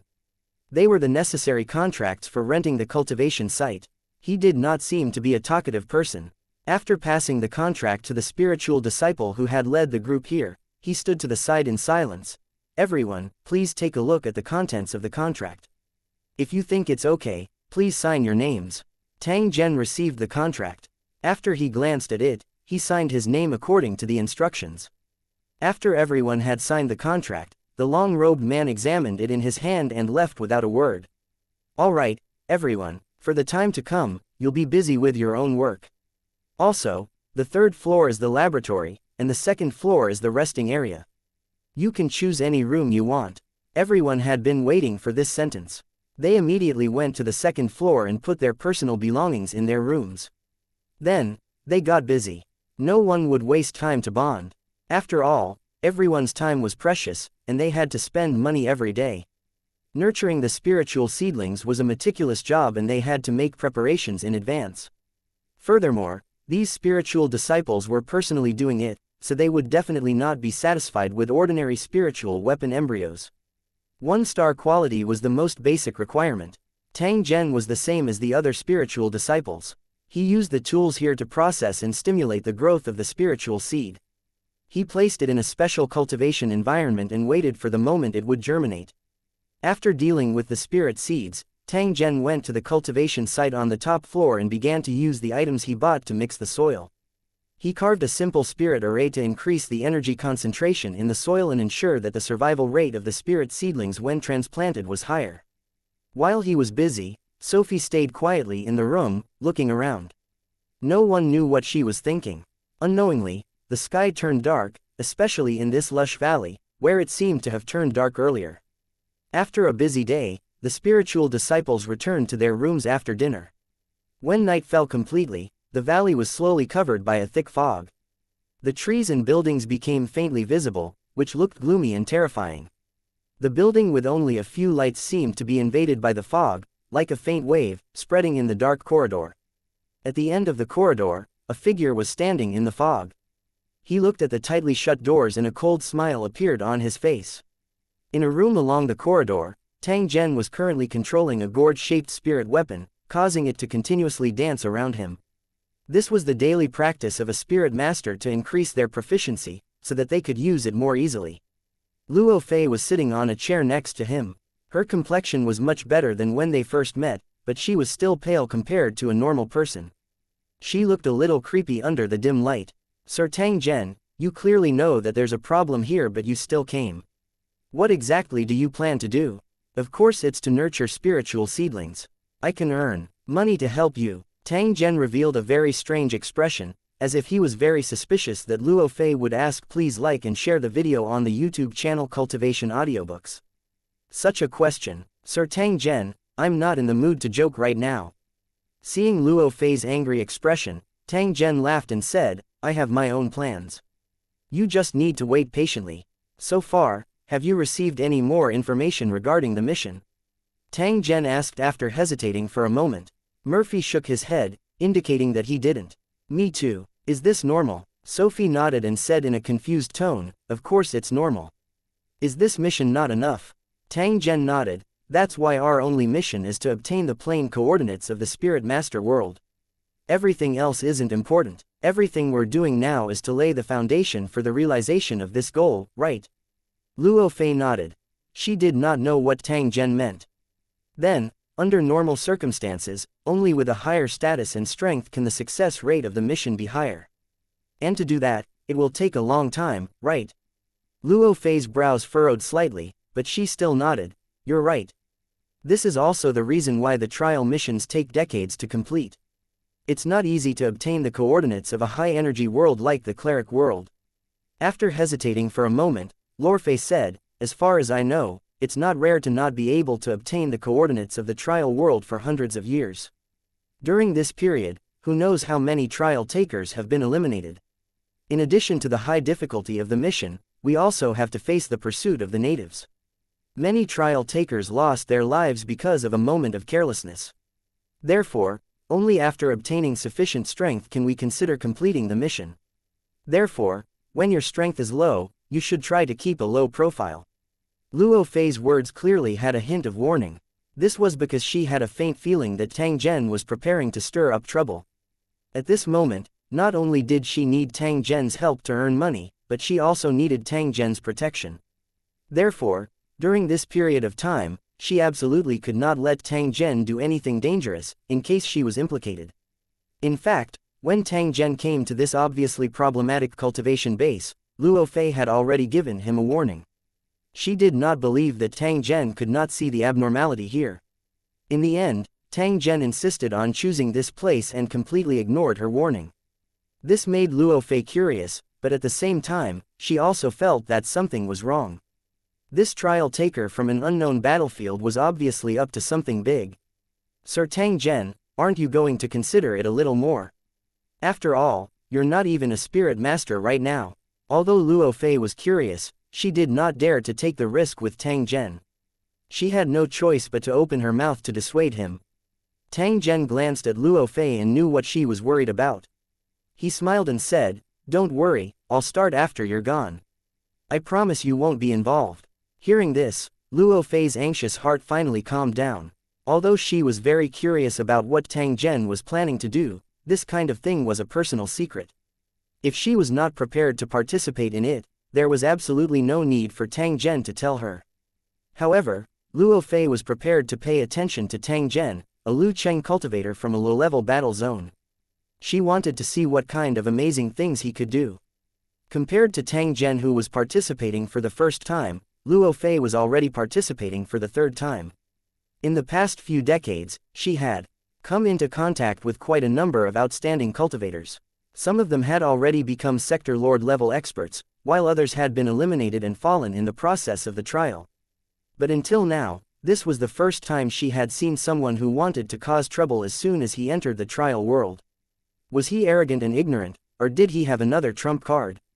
1484 A trapped beast in a cage. 1. In the following days, the spiritual disciples were cultivating their own spiritual seedlings step by step, including Tang Zhen. This spiritual seedling was very important to Luo Fei. Since he had already promised her, he would naturally do his best to fulfill it. After everyone's careful care, the growth of the Ling seedlings in the cultivation garden on the top floor was extremely gratifying. On this point, ordinary gardeners could not be compared to these spiritual disciples at all. Whether it was in terms of technology or the initial investment, there was a huge difference. The spiritual weapon embryos cultivated naturally could not be compared. The spiritual disciples were too engrossed in their work and did not realize that the atmosphere here seemed to have become gloomier than when they first arrived. Especially when night fell, the entire building would be shrouded in fog. In the darkness, there seemed to be pairs of greedy eyes that were secretly watching these spiritual disciples and the spiritual seedlings that they were cultivating. Only Tang Zhen, who was busy, would turn his gaze towards the end of the corridor. He looked at the figure that flashed past as the corner of his mouth revealed a mocking smile. She had become completely invisible and stayed in her room every day, never going out easily. Ever since she expressed that she would not participate in Tang Zhen's actions, there was only one deal left between the two of them. After she got what she wanted, Luo Fei would leave this place. As for the agreement between the two of them, under the notarization of the cornerstone platform, they had no choice but to fulfill it. Unknowingly, the spiritual seedlings had already started to bear fruits. As every one of them was a variant spiritual seedling, these fruits were at least 1-star embryos. When they were fully ripe, they could be sold for at least 10 million spirit coins. The cultivation of the spiritual seedlings had already reached a critical moment. The spiritual disciples did not dare to relax at all. They were afraid that a moment of negligence would cause their previous hard work to go to waste. Compared to the outside world, there was no need to worry about monsters attacking on a full moon's night in the spirit realm. This was because there would be patrols formed by spiritual disciples regularly cleaning up the vicinity of the city. Ghosts and demons would not dare to approach. However, it was also because of this that the spiritual disciples' vigilance was greatly reduced. They had no idea that danger was quietly approaching. It was midnight again. The exhausted spiritual disciples had already started to rest, and the fog in the valley descended as usual. But this time, within the fog, there were more and more swaying shadows. In the past, because of the obstruction of the protective spiritual array, they could only wander far away, but tonight, they were approaching the building. It didn't take long for a ghost covered in blood and half of its head to approach the open door and rush into the building excitedly. This was like a signal, causing the ghosts and demons that were following closely behind to immediately become restless. They rushed into the passage one after another, as if a bloody feast was about to begin. If a spiritual disciple were to see this scene, they would definitely be shocked. This was because the protective spiritual array used to defend against ghosts and demons had been shut down by someone. At the top of the building, the long-robed man who had only appeared on the first day was watching this scene with a cold gaze, as if he was used to it. When the last monster entered the building, the long-robed man pressed a button, and all the exits of the building were closed. From that moment on, the building became a huge cage. After leaving the window, the long-robed man walked to a bed and looked at the unconscious woman lying on the bed. A touch of tenderness flashed across his cold and numb face. It won't take long for me to save up enough spirit coins to treat your illness. When that time comes, I'll bring you to find those powerful spirit masters and ask please like and share the video on the YouTube channel Cultivation Audiobooks. Them to wake you up. Then, we can be together again. The long-robed man slowly sat down by the bed and grabbed the woman's hand. His gentle and pained eyes kept intertwining. I know you'll blame me, be angry at me, and blame me for hurting so many people. But if I don't do this, when will I be able to gather enough spirit coins to heal you? I'm not afraid of hard work, but how long can you last? If you want to blame someone, then blame us for being born in the spirit realm, for walking the path of spirit master. But now that things have come to this, what's the use of regret? The long-robed man's eyes gradually turned cold as he said this. He then spoke with a tone that carried a hint of hatred. If I wasn't ridiculed and rejected time and time again when I brought you to seek help, would I have chosen this path? If you want to blame someone, blame them for not giving us a way out. That's why I didn't give them a way out. I'm not wrong, I'm never wrong. At this point, the long-robed man's eyes were bloodshot, and his voice became hysterical. He didn't see that there was a crystal-clear tear at the corner of the woman's eye, gently sliding down her cheek. The corridor on the second floor was covered with thick fog. There were many sinister figures standing at the door of every room that had a spiritual disciple. They were greedily sucking the blood of living people that floated out from the cracks of the door and could not wait to enter. The sturdy door was nothing to these ghosts. A middle-stage spiritual disciple was lying on the bed. Although he was in a dream, he was still frowning as if he was haunted by a nightmare. As he fell asleep, he felt a little cold and subconsciously pulled the blanket. However, at this moment, he suddenly felt a sense of danger and could not help but open his eyes.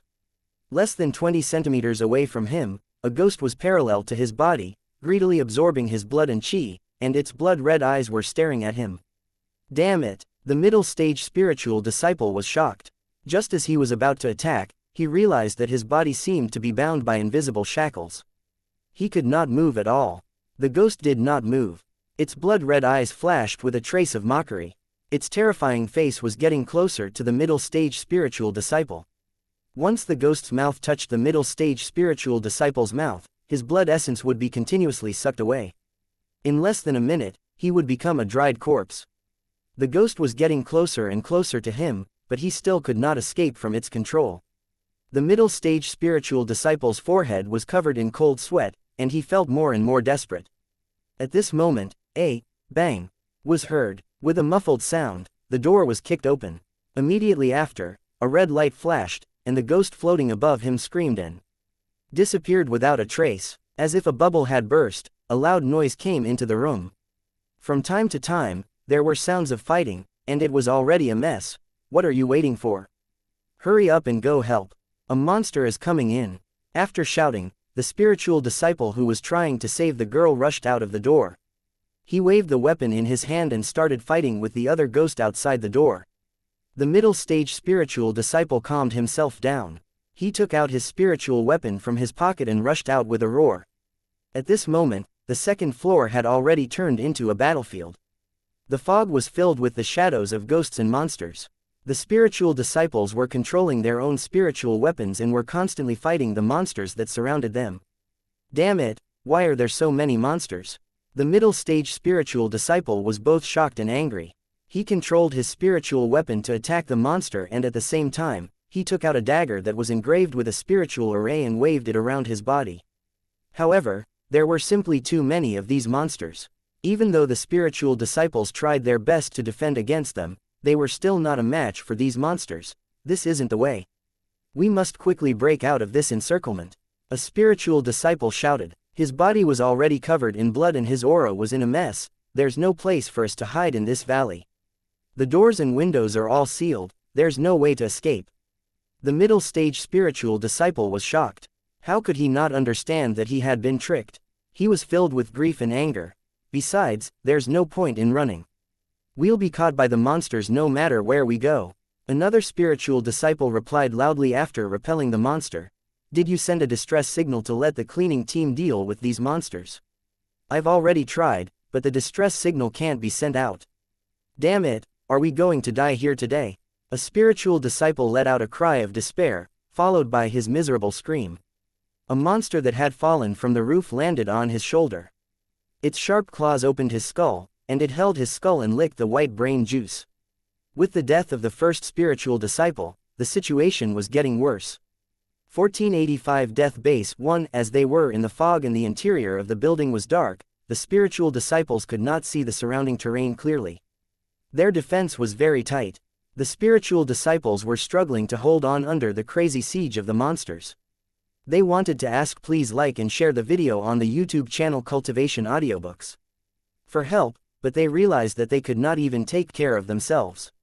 As they listened to the monsters, roars and the spiritual disciples, screams, everyone's hearts were filled with despair. Their communication voices gradually disappeared. At this moment, how could they not have guessed that they had been tricked into entering a black shop? The owner of this black shop used the excuse of renting a cultivation site to trick him to come here. When the Ling seedlings were about to mature, he would make a move and use ghosts and monsters to kill him. As long as all the people here died, the other party would be able to obtain all the spiritual weapon embryos without having to invest any money. It was a vicious plan. From the very beginning, they had already fallen into the enemy's trap. The high-ranked spiritual disciple who had contacted them and the owner of this place were all the masterminds. Even the gatekeeper of the cultivation base might have been involved in this matter. Otherwise, how could the business be suspended? So coincidentally, he had rented a place here because it was not far from the city and there was a guarantee of safety. In the end, he had really fallen into a trap. In the end, it was all because the spiritual disciples were too careless and did not have much awareness of defense. The question was, who gave them the courage to do such a thing in the suburbs? The spiritual disciples' hearts were filled with bitterness and despair. The other party had dared to do such a thing for the sake of profit. It was obvious that he had no more scruples. They were afraid that they would not be able to escape death today. In the area where the top floor was located, two figures were standing in front of the spiritual seedlings. Ha ha ha, the quality of the spiritual seedlings this time is really not bad. There's even a deeply mutated spiritual seedling. When it matures, it will at least be a 2-star embryo. The advanced stage spiritual disciple who had led Tang Zhen and the rest here was overjoyed. He looked at the growing spiritual seedlings greedily and kept letting out a tisk tisk sound of praise. After looking at the spiritual seedlings once, the advanced stage spiritual disciple chose the highly mutated spiritual seedling. He said to the long-robed man Mo Yi, "This time, I only want this spiritual seedling. The rest is all yours." Mo Yi's face was still cold. He remembered that the owner of the spiritual seedling was also an advanced spiritual disciple. He even brought along a sick woman. As mentioned earlier, once this highly mutated spiritual seedling bore fruit, it would at least be a 2-star embryo. As the probability of it appearing was very low, its price might be higher than all the other spiritual seedlings combined. The high-ranked spiritual disciple was obviously greedy and wanted to get the most benefits. Mo Yi was silent for a moment, as if he was hesitating in his heart. However, he finally nodded and said in a hoarse voice, "Sure, but you have to bring a few more people next time." The advanced stage spiritual disciple laughed out loud. "Don't worry, I would have done it even if you didn't tell me to. I'll do it a few more times before anyone finds out, and then we'll change places and continue to make money." His tone was filled with madness and pride, as if he was intoxicated in the beautiful money scene. Mo Yi's expression was still cold and silent. He glanced at the other person quietly, like a statue without flesh and blood. "It's almost time, why don't we go down and take a look?" As the sound from downstairs gradually disappeared, the advanced stage spiritual disciple could not wait any longer. He was ready to open the protective spiritual array on the door. "Mo Yi, let's make this clear first. I've been a little tight on cash recently, so I must take a big share of the spoils." Mo Yi glanced at him and said coldly, "Last time, you also took 2/3 of the spoils. This time, it should be my turn, right?" The advanced stage spiritual disciple looked at him with disdain, but he still smiled. "Mo Yi, that's not right. You should know that I'm in charge of bringing people here and handling the spoils of war. You're only in charge of looking after the house. So I'm getting paid according to my work, so don't be so stingy, okay?" Seeing that Mo Yi was still silent, the advanced stage spiritual disciple was also afraid that Mo Yi would throw a tantrum. It should be known that everything here was set up by Mo Yi. What he was doing was nothing more than running errands and deceiving people. If the other party decided to quit, where would he find such a partner who was stupid and easy to bully? When he thought of this, the advanced stage spiritual disciple panicked and tried to stop him. "How about this, next time, you can take the bigger share. Consider it as me taking care of you, okay?" Mo Yi nodded, indicating the same. "Alright, it's a deal." The advanced stage spiritual disciple revealed a smile at the sight of this. However, he was scolding the fool in his heart. "So what if I let you take the bigger share? In the end, I will still be the one to deal with the spoils of war. Will I tell you every time I take away a third of the spoils?" After the two of them finished their discussion, the advanced stage spiritual disciple could not wait to open the protective spiritual array and went straight downstairs. Due to the effect of the spiritual array, the monsters that entered the building were sealed on the second floor. When Mo Yi confirmed that there were no more sounds from the spiritual disciples, he activated the spiritual array to expel the monsters. When the spiritual array was activated, the monsters immediately became flustered and were driven out according to the predetermined route. These monsters still retained a trace of beastly nature. Under the effect of the spiritual array designed by Mo Yi, they were like a school of fish that was chased away, being played around in the palm of his hand. From this, it could be seen that Mo Yi was definitely a genius. If he did not design and build this building, how could he have killed so many spiritual disciples? After waiting for about 10 minutes, the advanced stage spiritual disciple rushed in impatiently when he saw Mo Yi nodding his head. At this moment, the second floor was filled with the smell of blood. The ground was covered with blood and minced meat. The corpses of monsters and spiritual disciples were strewn all over the ground. It looked like hell. However, the two of them turned a blind eye to it. It was obvious that they were used to such scenes. They looked at each other and took out their own weapons to search for any spiritual disciples that might have survived. Once they discovered that someone was still alive, they would kill them without any hesitation, never leaving anyone alive. The area of the second floor was not small. Although it was extremely messy at the moment, it did not delay Mo Yi and his companion's search. After walking around the second floor, the two of them met in the center of the second floor. "How is it? Is the quantity correct? The bodies are scattered everywhere, but the number is correct. They should all be dead. Then what are you waiting for? Hurry up and collect the spoils. I'll deal with it after that. You clean this place up." The advanced stage spiritual disciple was excited. He went straight to a mutilated corpse not far away. When he first came in, he had already set his eyes on an item beside the corpse.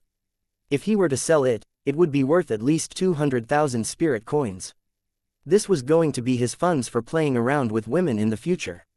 He definitely couldn't let it fall into Mo Yi's hands. The advanced stage spiritual disciple picked up the item that looked like a pair of metal gloves and laughed. "Mo Yi, let's make a deal. This is mine. You should know that I've spent a lot of spirit coins to please the black market's boss." Mo Yi nodded, his tone still cold. "I know, if you're really short on money, I can actually give you all these spoils." The advanced stage spiritual disciple was stunned for a moment, then he was overjoyed. He patted Mo Yi's shoulder and said, "Good brother, you're really loyal. Then I won't be polite." Mo Yi's originally emotionless face suddenly revealed a strange smile. He said with a tinge of regret, "But I'm worried about one thing, Yingluo." "What is it?" The advanced stage spiritual disciple's expression changed slightly. He could feel that something was not right. "I'm worried that you're so greedy. Do you want to kill me as well and take everything here for yourself?" The environment that was already filled with blood and coldness became even gloomier because of this sentence. 1486 Scheming against each other. 1. The senior spiritual disciple was stunned for a moment. His heart started to tremble. He suddenly realized that Mo Yi was very unfamiliar. "Haha, what are you thinking? Why would I do such a thing?" The advanced stage spiritual disciple laughed awkwardly as if he wanted to hide the fact that he had been exposed. He controlled his spiritual weapon silently and was ready to attack Mo Yi. He had a premonition that if he did not kill Mo Yi immediately, he would definitely encounter great danger. However, when he circulated his spiritual power, he discovered that his meridians seemed to be blocked. His spiritual power did not have any reaction at all. An indescribable fear rose from the heart of the advanced stage spiritual disciple. He looked at Mo Yi, who was smiling eerily and seemed to have realized something. His teeth started to chatter. "Brother, you can't do this. We are the best partners. If you leave me, you can't do this at all." Mo Yi continued to maintain that strange smile as he stared at the trembling advanced stage spiritual disciple. His voice was as cold as ice. "So you always ask, please like and share the video on the YouTube channel Cultivation Audiobooks.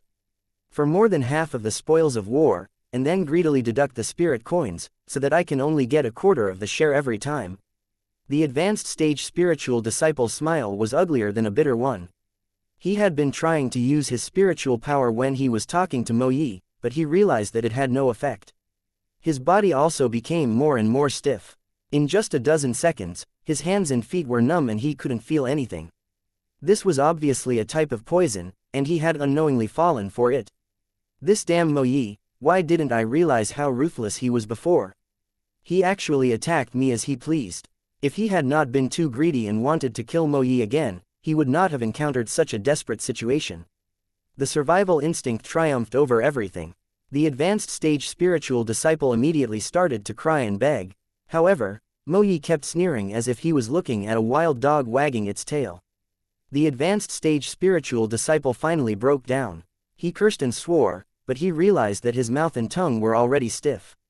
Not only could he not speak clearly, but he could not stop his saliva from flowing down. Like rotten meat with its bones removed, he collapsed on the ground, unable to move. His eyes were full of endless hatred and panic. Squatting in front of the advanced stage spiritual disciple, Mo Yi patted his face and took out a knife to slowly slit his throat. "We're working together this time. Don't worry, I'll leave your corpse intact." Zhe. The advanced stage spiritual disciple could no longer speak. His eyes gradually lost focus and his breath gradually disappeared. After wiping the dagger on the corpse's clothes, Mo Yi stood up and started to clean up the place. 3 hours later, just as dawn was about to break, Mo Yi had finished cleaning up and disposed of all the corpses. He was already very familiar with this kind of thing, but who would have known that during the first cleaning, Mo Yi vomited for an entire day. At this moment, all traces of the spiritual disciples had been wiped away. No one knew how many vengeful spirits were wandering around in this gloomy building. Opening the hidden door, Mo Yi walked to the bed and sat beside the woman who was still unconscious. I've already settled everything. Wait a few more days and I'll take you out of here. We'll go to the biggest city in Spirit Realm and get the best spirit master to treat your illness. If you don't have enough spirit coins, I'll continue to think of a way. Wulian, no matter what, I'll make sure you recover." Mo Yi mumbled to himself, not caring if the woman heard him or not. Ever since his wife had failed to become a spirit master, he had been doing this. According to the cleric, doing so could help the unconscious wake up their consciousness and prevent their soul from collapsing due to being unconscious for a long time. Mo Yi did not know if this would be effective, but as long as there was the slightest possibility, Mo Yi would not try. Tisk, tisk, tisk, what a touching scene. The sound of palms patting against each other was extremely abrupt in the secret chamber. Mo Yi, who was sitting by the bed, stiffened and slowly turned around. A man and a woman were standing in the corner of the secret room, looking at him coldly with a hint of ridicule on their lips. Mo Yi's pupils contracted slightly. He had already recognized the two people. They were the man and woman who had come in the same car. Mo Yi calmly stood up from the bed. He looked at Tang Zhen, who was less than 10 meters away from him, and asked with a slightly puzzled tone, "Why aren't you guys dead? Is there something wrong with those corpses?" Tang Zhen nodded and said in a faint tone, "It's such a coincidence. I happen to have a few bodies of my pursuers that haven't been disposed of yet, so I processed them a little. In fact, if you look closely, you should be able to find some flaws." Mo Yi's eyes showed a hint of understanding. No wonder he felt that something was wrong with the gnawed bones when he was dealing with the corpse. Glancing at his wife who was lying on the bed, Mo Yi's face contorted and twitched. Then, he suddenly knelt on the ground and pressed his face against the ground. This was a sign of submission. Mo Yi knew that while he was fighting with Tang Zhen, he was unable to protect his wife. Moreover, the other party was able to sneak into the secret room without a sound. This meant that he was stronger than Mo Yi. Mo Yi did not dare to risk his wife, so he could only choose to surrender, which was the safest way. I want to save my wife, which is why I'm doing this. I know I've sinned, but I still hope that you can let me and my wife go. I'm willing to pay all my spirit coins for this. Tang Zhen was silent, but Luo Fei said, tell me, how many spirit coins do you have? 5 million. Sophie laughed coldly and looked at Mo Yi. Do you think I'm an idiot, or do you think that your and your wife's lives are worth this price? 10 million. Mo Yi hesitated. There was a flash of joy in Sophie's eyes, and she said coldly, just this. Mo Yi glanced at his wife on the bed and nodded. Looking at Luo Fei's face, he knew that this was definitely all he could offer, even if he threatened her with his life. If he was released, he could still use the remaining spirit coins to treat his wife's injuries. However, if he was deceived, he would definitely not let Tang Zhen and his wife off so easily. Sir Tang Zhen, what do you think? Luo Fei turned to look at Tang Zhen and asked. At this moment, Luo Fei was powerless. Even if she was extremely tempted by Mo Yi's price, she had to get Tang Zhen to agree first. Tang Zhen ignored Luo Fei. Instead, he stared at Mo Yi for a while before his gaze landed on the woman on the bed. Your wife failed to become a spirit master and fell into a coma due to the huge energy impact. Now her soul is extremely unstable and could collapse at any time. Am I right? Tang Zhen looked at Mo Yi. Mo Yi nodded. It was for this reason that he had no choice but to think of ways to gather spirit coins in order to cure his wife. Lightly shaking his head, Tang Zhen sneered, if you want to completely cure your wife, the healer must have extremely strong strength. Even a level 9 spiritual master can't do it. Do you know this? Mo Yi continued to nod with a complicated look in his eyes. Do you have enough spirit coins to hire a spirit master that's beyond the 9th rank? With your current status as a spiritual disciple, is it possible for you to come into contact with a powerhouse of this rank? Mo Yi was silent for a moment before he muttered, if we don't try, who knows if it'll work? Tang Zhen sneered as he looked at Mo Yi as though he was looking at an idiot. After experiencing so many things, you're still holding on to such a fantasy. You're really deceiving yourself. The corner of Mo Yi's eyes twitched as his entire face contorted. He stared at Tang Zhen and growled with a beast-like voice, as I said, as long as we think of a way, there will always be hope. Yuro won't die. I'll definitely cure her, no matter how high the price is. Is that so? You said it yourself. Remember, don't regret it. Tang Zhen raised his hand and gently snapped his fingers when he spoke up to this point. Just as Mo Yi was feeling a little baffled, he suddenly felt as though something was approaching him. He turned around and saw his wife, who had been in a coma for many years, lying at the end of the bed, staring at him without blinking. 1487 Cooperation and Departure 1. Even though he had caused the deaths of many people over the years and his heart had long been as firm as iron, Mo Yi was still shocked. However, he soon came back to his senses and hugged his wife with a face full of surprise, tears filling his eyes. Yuro, you're finally awake. Ha ha ha, you're finally awake. Mo Yi hugged his wife and laughed out loud, but tears could not stop rolling down his cheeks. He held his wife with one arm and stroked her hair with the other, his eyes filled with happiness. Yuro, do you know how much I've missed you? Every time I see you lying on the hospital bed, I wish I could share your pain. But it's fine now. Since you're awake, we'll leave the spirit realm together and find a quiet place in the outside world, then live our lives like ordinary people. So what if we can't become spirit masters? As long as you and I can be together, it's better than anything else. Mo Yi's voice was hoarse and choked with sobs. He pulled his body back and wanted to kiss his wife. Then, he saw a pair of eyes that were still looking forward without a trace of life. Mo Yi was stunned. He held his wife's face with both hands and called out to her loudly, the joy in his eyes gradually turning into despair. Bastard, what did you do?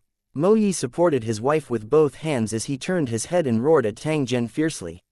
His eyes were bloodshot. Only now did he realize that his wife was like a puppet, unable to react at all. I just noticed that. Your reaction is really slow. Tang Zhen shook his head. His tone contained a trace of ridicule. However, he also knew that Mo Yi's concern had caused him to be flustered.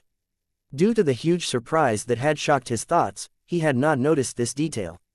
Ignoring Mo Yi's gaze that seemed as though he wanted to eat someone, Tang Zhen leaned against the wall and said with a cold and indifferent voice, I've said just now that your wife has suffered great harm. If it wasn't for your years of recuperation at all costs, perhaps she would have died long ago. Even so, your wife's body is still in a state of ruin. Even if she wakes up, she won't be able to control this body. In fact, although your wife is weak, she still has a trace of consciousness.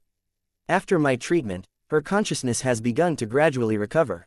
However, because of her body, she still can't communicate with you normally. Mo Yi silently sized up his wife and saw tears flowing out of her eyes. Although there was still no light in her eyes, Mo Yi could feel that his wife was actually looking at him. Your Excellency, thank you for everything you've done. After placing his wife on the bed, Mo Yi stood up and gave a deep bow to Tang Zhen. When he stood up again, his expression had already recovered its calmness. Tang Zhen secretly nodded his head. Mo Yi was able to use a trap to kill a spiritual disciple. He must have a strong mind.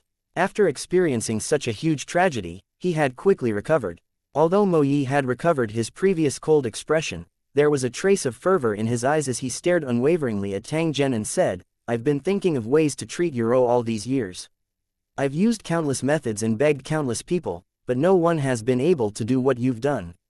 I believe that you have a way to treat my wife. No matter what conditions you have, as long as it is within my power, I will do my best. After saying this, Mo Yi looked at Tang Zhen in anticipation. His heart was extremely uneasy. I can do it, but it will take a lot of time. And I have to tell you that if you want to truly cure your wife, the best way is to change her body. Otherwise, even if she wakes up, she won't be able to live for many years. When Mo Yi heard this, he did not hesitate at all. He immediately swore an oath to Tang Zhen to express his attitude. No matter what Mo Yi was planning in his heart, at least Tang Zhen's goal had been achieved. In the following period of time, he had many things that he needed Mo Yi's help with. Putting everything else aside, just the spirit coins that Mo Yi had saved up to treat his wife would be a great help to Tang Zhen. As long as this fellow helped him wholeheartedly, Tang Zhen would not go back on his words. He would definitely help his wife recover. Of course, before this, Tang Zhen had to send Luo Fei away first to prevent her from being a hindrance here. Since she did not intend to participate in his plan, Tang Zhen would naturally not force her. The two of them could part ways after completing the transaction. To be safe, Tang Zhen exchanged a contract from the cornerstone platform and let Mo Yi leave his own spiritual imprint on it. Mo Yi was very curious about the contract. After completing it according to Tang Zhen's request, he even fiddled with it in his hand for a while. The way he looked at Tang Zhen also became a little strange. Tang Zhen knew that this fellow was very knowledgeable about spirit arrays. He had probably already seen a trace of abnormality from the contract. One must know that this was an item from the Tower world, which was very different from the items from the Spirit Master world. Tang Zhen didn't care about this. So what if Mo Yi knew? If Mo Yi dared to ruin his plan, Tang Zhen had plenty of ways to make him regret it for life. He got Mo Yi to take out 10 million spirit coins and hand them to Luo Fei. With that, the contract between the two parties was completed. After hearing Tang Zhen's request, Mo Yi didn't hesitate at all. This was because he was very clear that even if he used 10 times the amount of spirit coins, he might not be able to cure his wife. Now, he had placed all his hopes on Tang Zhen. He had completely fulfilled Tang Zhen's request. It didn't take long for Mo Yi to return with a metal box. It was filled with 10,000 spirit coins. Sir Murphy, our deal ends here. Please don't forget your promise. Luo Fei received the box from Tang Zhen and put it away on the cornerstone platform. She smiled at Tang Zhen. Don't worry, I'll tell you now. After whispering a few words into Tang Zhen's ear, Luo Fei bowed to Tang Zhen before turning around and leaving. When they were about to leave, Luo Fei turned to look at Tang Zhen, chuckled, and said, Sir Tang Zhen, if we are fated to meet again, let's have a drink and chat. I hope you will take care of yourself. Take care. After watching Luo Fei disappear in the morning light, Tang Zhen turned to Mo Yi. Let's not delay any further. Let's start working now. In the following days, Tang Zhen and Mo Yi began to get busy. Because of Mo Yi's spirit coins, Tang Zhen was no longer restricted in his actions. He exchanged a large number of items from the cornerstone platform in order to help Mo Yi's wife heal her soul.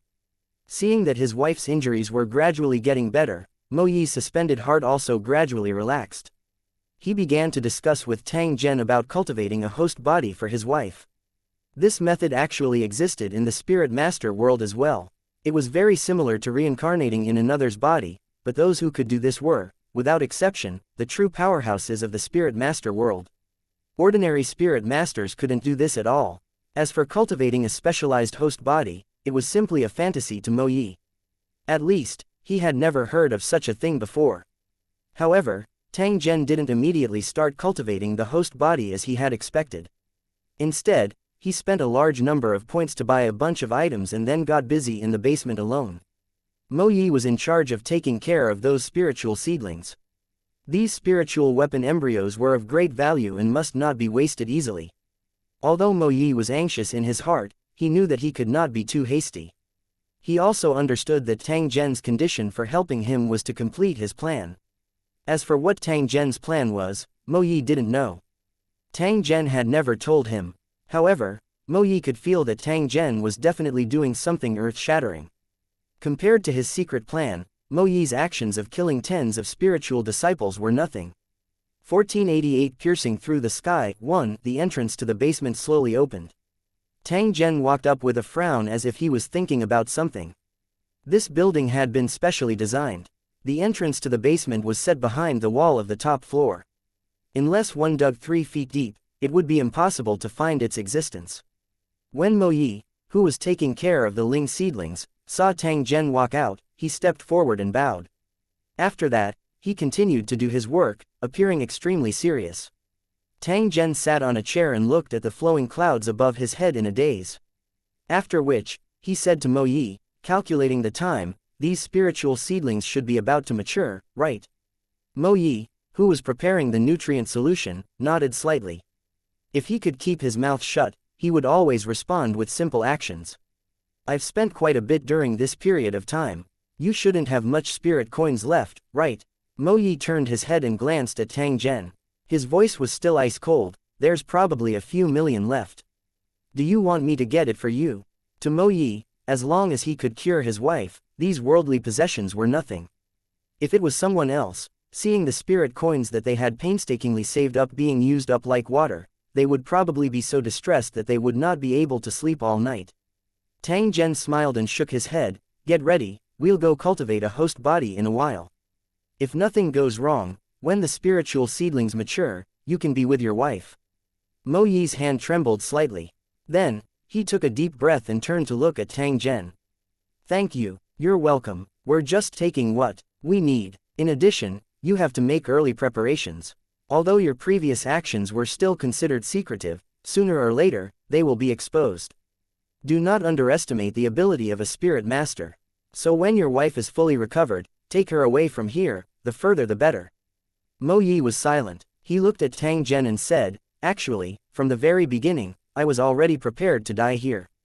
As long as I can be with your what difference does heaven and hell make? Now that your wife has recovered, do you still think so?" Tang Zhen stared at Mo Yi. His eyes seemed to be able to see through Mo Yi's heart. Shaking his head with a bitter smile, Mo Yi sighed, "It's strange.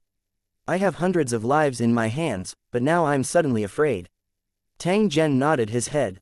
This was actually not strange. Mo Yi was afraid that he would be on the run for his life after just reuniting with his wife. There was even the possibility of being separated by life and death again. Some things would only be cherished if they were lost. His most precious wife had returned to his side, so it was only natural for him to be worried. "I will take responsibility for the matters here. Even if someone investigates this place, they will treat me as the owner of this place, not you." Mo Yi's body trembled violently when he heard Tang Zhen's words. He looked at Tang Zhen in disbelief as his lips trembled a few times. In the end, he did not open his mouth to speak. He bowed deeply and only stood up after a long time. After a short conversation, Tang Zhen got up and went back to rest. Mo Yi continued to take care of the Ling Miao, but his mood was like waves. The monotonous and boring days always passed by very quickly. In the blink of an eye, the spirit seedlings had matured. In the end, he harvested several 1-star embryos and a 3-star spirit weapon embryo that Tang Zhen had cultivated. Mo Yi was extremely curious about Tang Zhen's methods.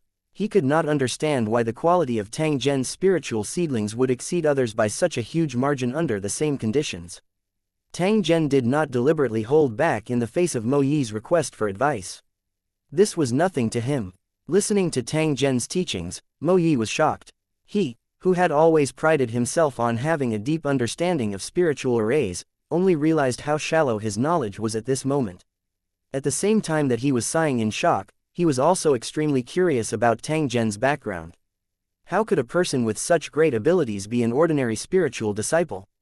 However, Mo Yi knew that the more he knew, the more dangerous it would be. Some things had to be buried deep in his heart and must not be known to outsiders. In order to protect Tang Zhen and even more so to protect his wife. Many years later, the world of the spirit realm underwent a tremendous change. Mo Yi's hair had already turned white from all the success and fame. However, he once again heard of Tang Zhen's name by chance. However, at that time, Tang Zhen had already become a legendary existence. Every time Mo Yi recalled this short period of time together, he would always be filled with emotions. He finally understood why Tang Zhen would have such an amazing performance. Looking at his wife standing in front of him again, with her usual voice and smile, Mo Yi choked with sobs and could not make a sound. He could only hold his lover tightly, his shoulders trembling. It was the same for his wife. In the years that she was in a coma, she could hear her husband's voice every day, reminiscing the good times of the past by her bedside. It was because of Mo Yi's persistence and encouragement that the two of them had the chance to meet again. After gently patting her husband's shoulder, the husband and wife looked at Tang Zhen and knelt on the ground. "Yuro will never forget your great kindness. Please accept our bow." Tang Zhen indicated for the two of them to stand up. After which, he said to Mo Yi, "Now, you can take your wife and leave, as well as those spirit weapon embryos. Go as far as you can. I will erase all traces of you. Remember that this place has nothing to do with you, and we have never met." Tang Zhen waved his hand and sent Mo Yi and his wife off with his eyes. His expression was as calm as water. The couple thanked him again and left the valley hand in hand. They never came to the city again. After Mo Yi left, only Tang Zhen was left in the building. He activated the modified spiritual array and completely sealed the place before entering the basement. He had finished modifying the basement. A cross-plane soul teleportation array had been built and could be activated at any time. However, Tang Zhen was not in a hurry to activate it. This was because his current strength was limited. He was unable to guarantee that his mental energy threads would be able to penetrate the barrier between the planes. In fact, there was a possibility that they would instantly turn into ashes the moment they touched the barrier. Increasing his own strength was already an urgent matter. What he needed to do now was to be promoted to an official spirit master. In the world of spirit masters, the difference between the ranks of spirit masters lay in the size of their sea of spirit. Tang Zhen's cultivation base was already infinitely close to that of a spirit emperor, but the spirit power of this body was pitifully weak. Tang Zhen's plan was very simple. It was to use the spiritual power cultivated by this body as a cover to deceive the spirit internet's detection and absorb the heaven and earth energy. Then, he would use the stolen energy to feed this body, allowing it to directly cross the level of a level 1 spiritual master and advance to a higher level. This kind of deception would definitely not last long. He would be discovered by the spiritual nexus soon after and might even expose his identity and location, attracting the pursuit of a spiritual master. However, this was only the first step. Tang Zhen would still use the vast energy of the spirit internet to attack the plane's barrier and let his mental energy threads enter the void to connect to the cross-plane soul transmission array that the Holy Dragon City had once built. Each thread of spiritual energy contained simple information, and with this, one could analyze the plane coordinates of the spirit master world. In the past few years, the Holy Dragon City had built more than one soul transfer array. Other than to ensure the lives of the city's cultivators, it was also to provide coordinates for the Holy Dragon City's cultivators. They were like lighthouses, allowing the cultivators of Lusheng who were fighting alone in the other world to find their way home smoothly. This plan of Tang Zhen's was rather bold. When other trial takers infiltrated into the other world, all of them would hide themselves in a low-profile manner. Only Tang Zhen did the exact opposite. He wanted to pierce through the sky the moment he made a move. If Luo Fei knew what Tang Zhen was going to do, she would definitely feel lucky that she did not participate in it because of her impulsiveness. This was a gamble with his life. Not only was it extremely dangerous, but the chances of success were also extremely low. Tang Zhen also understood this point. However, he didn't have much time. Compared to those who were at the peak of the Spirit Emperor realm and were only one step away from the Sector Lord realm, Tang Zhen, who knew nothing about the world, was far behind. Tang Zhen, who had a congenital deficiency, could only take risks to have a chance to complete the trial within 100 years and successfully advance to the Sector Lord realm. 1489 The Spiritual Nexus's Wrath 1. When everything was ready, Tang Zhen took a deep breath and began to mobilize his condensed spiritual power to communicate with the spirit net of the Spirit Master world. The fact that the Spirit Master world could attract the attention of the cultivators in Lusheng and even allow them to seal their cultivation and sneak in was enough to prove its uniqueness. According to Le Fay, their target this time was not the origin of this world, because for the Super Battle Zone, a plane's origin was nothing at all, and it was not worth mobilizing so many powerhouses. The most valuable thing in the Spirit Master world was the spirit net that covered the entire spirit realm. It controlled the world's heaven and earth energy and operated on its own according to the set rules. To put it bluntly, the cultivators in the cleric world were able to control the world completely. Due to the existence of the spirit internet, every cleric had a powerful support behind them, allowing them to do many things that the Cornerstone platform couldn't do. It was also because of the existence of the spirit internet that Lu Cheng was unable to locate the plane coordinates of the Spirit Master world and had no choice but to send trial takers to sneak in.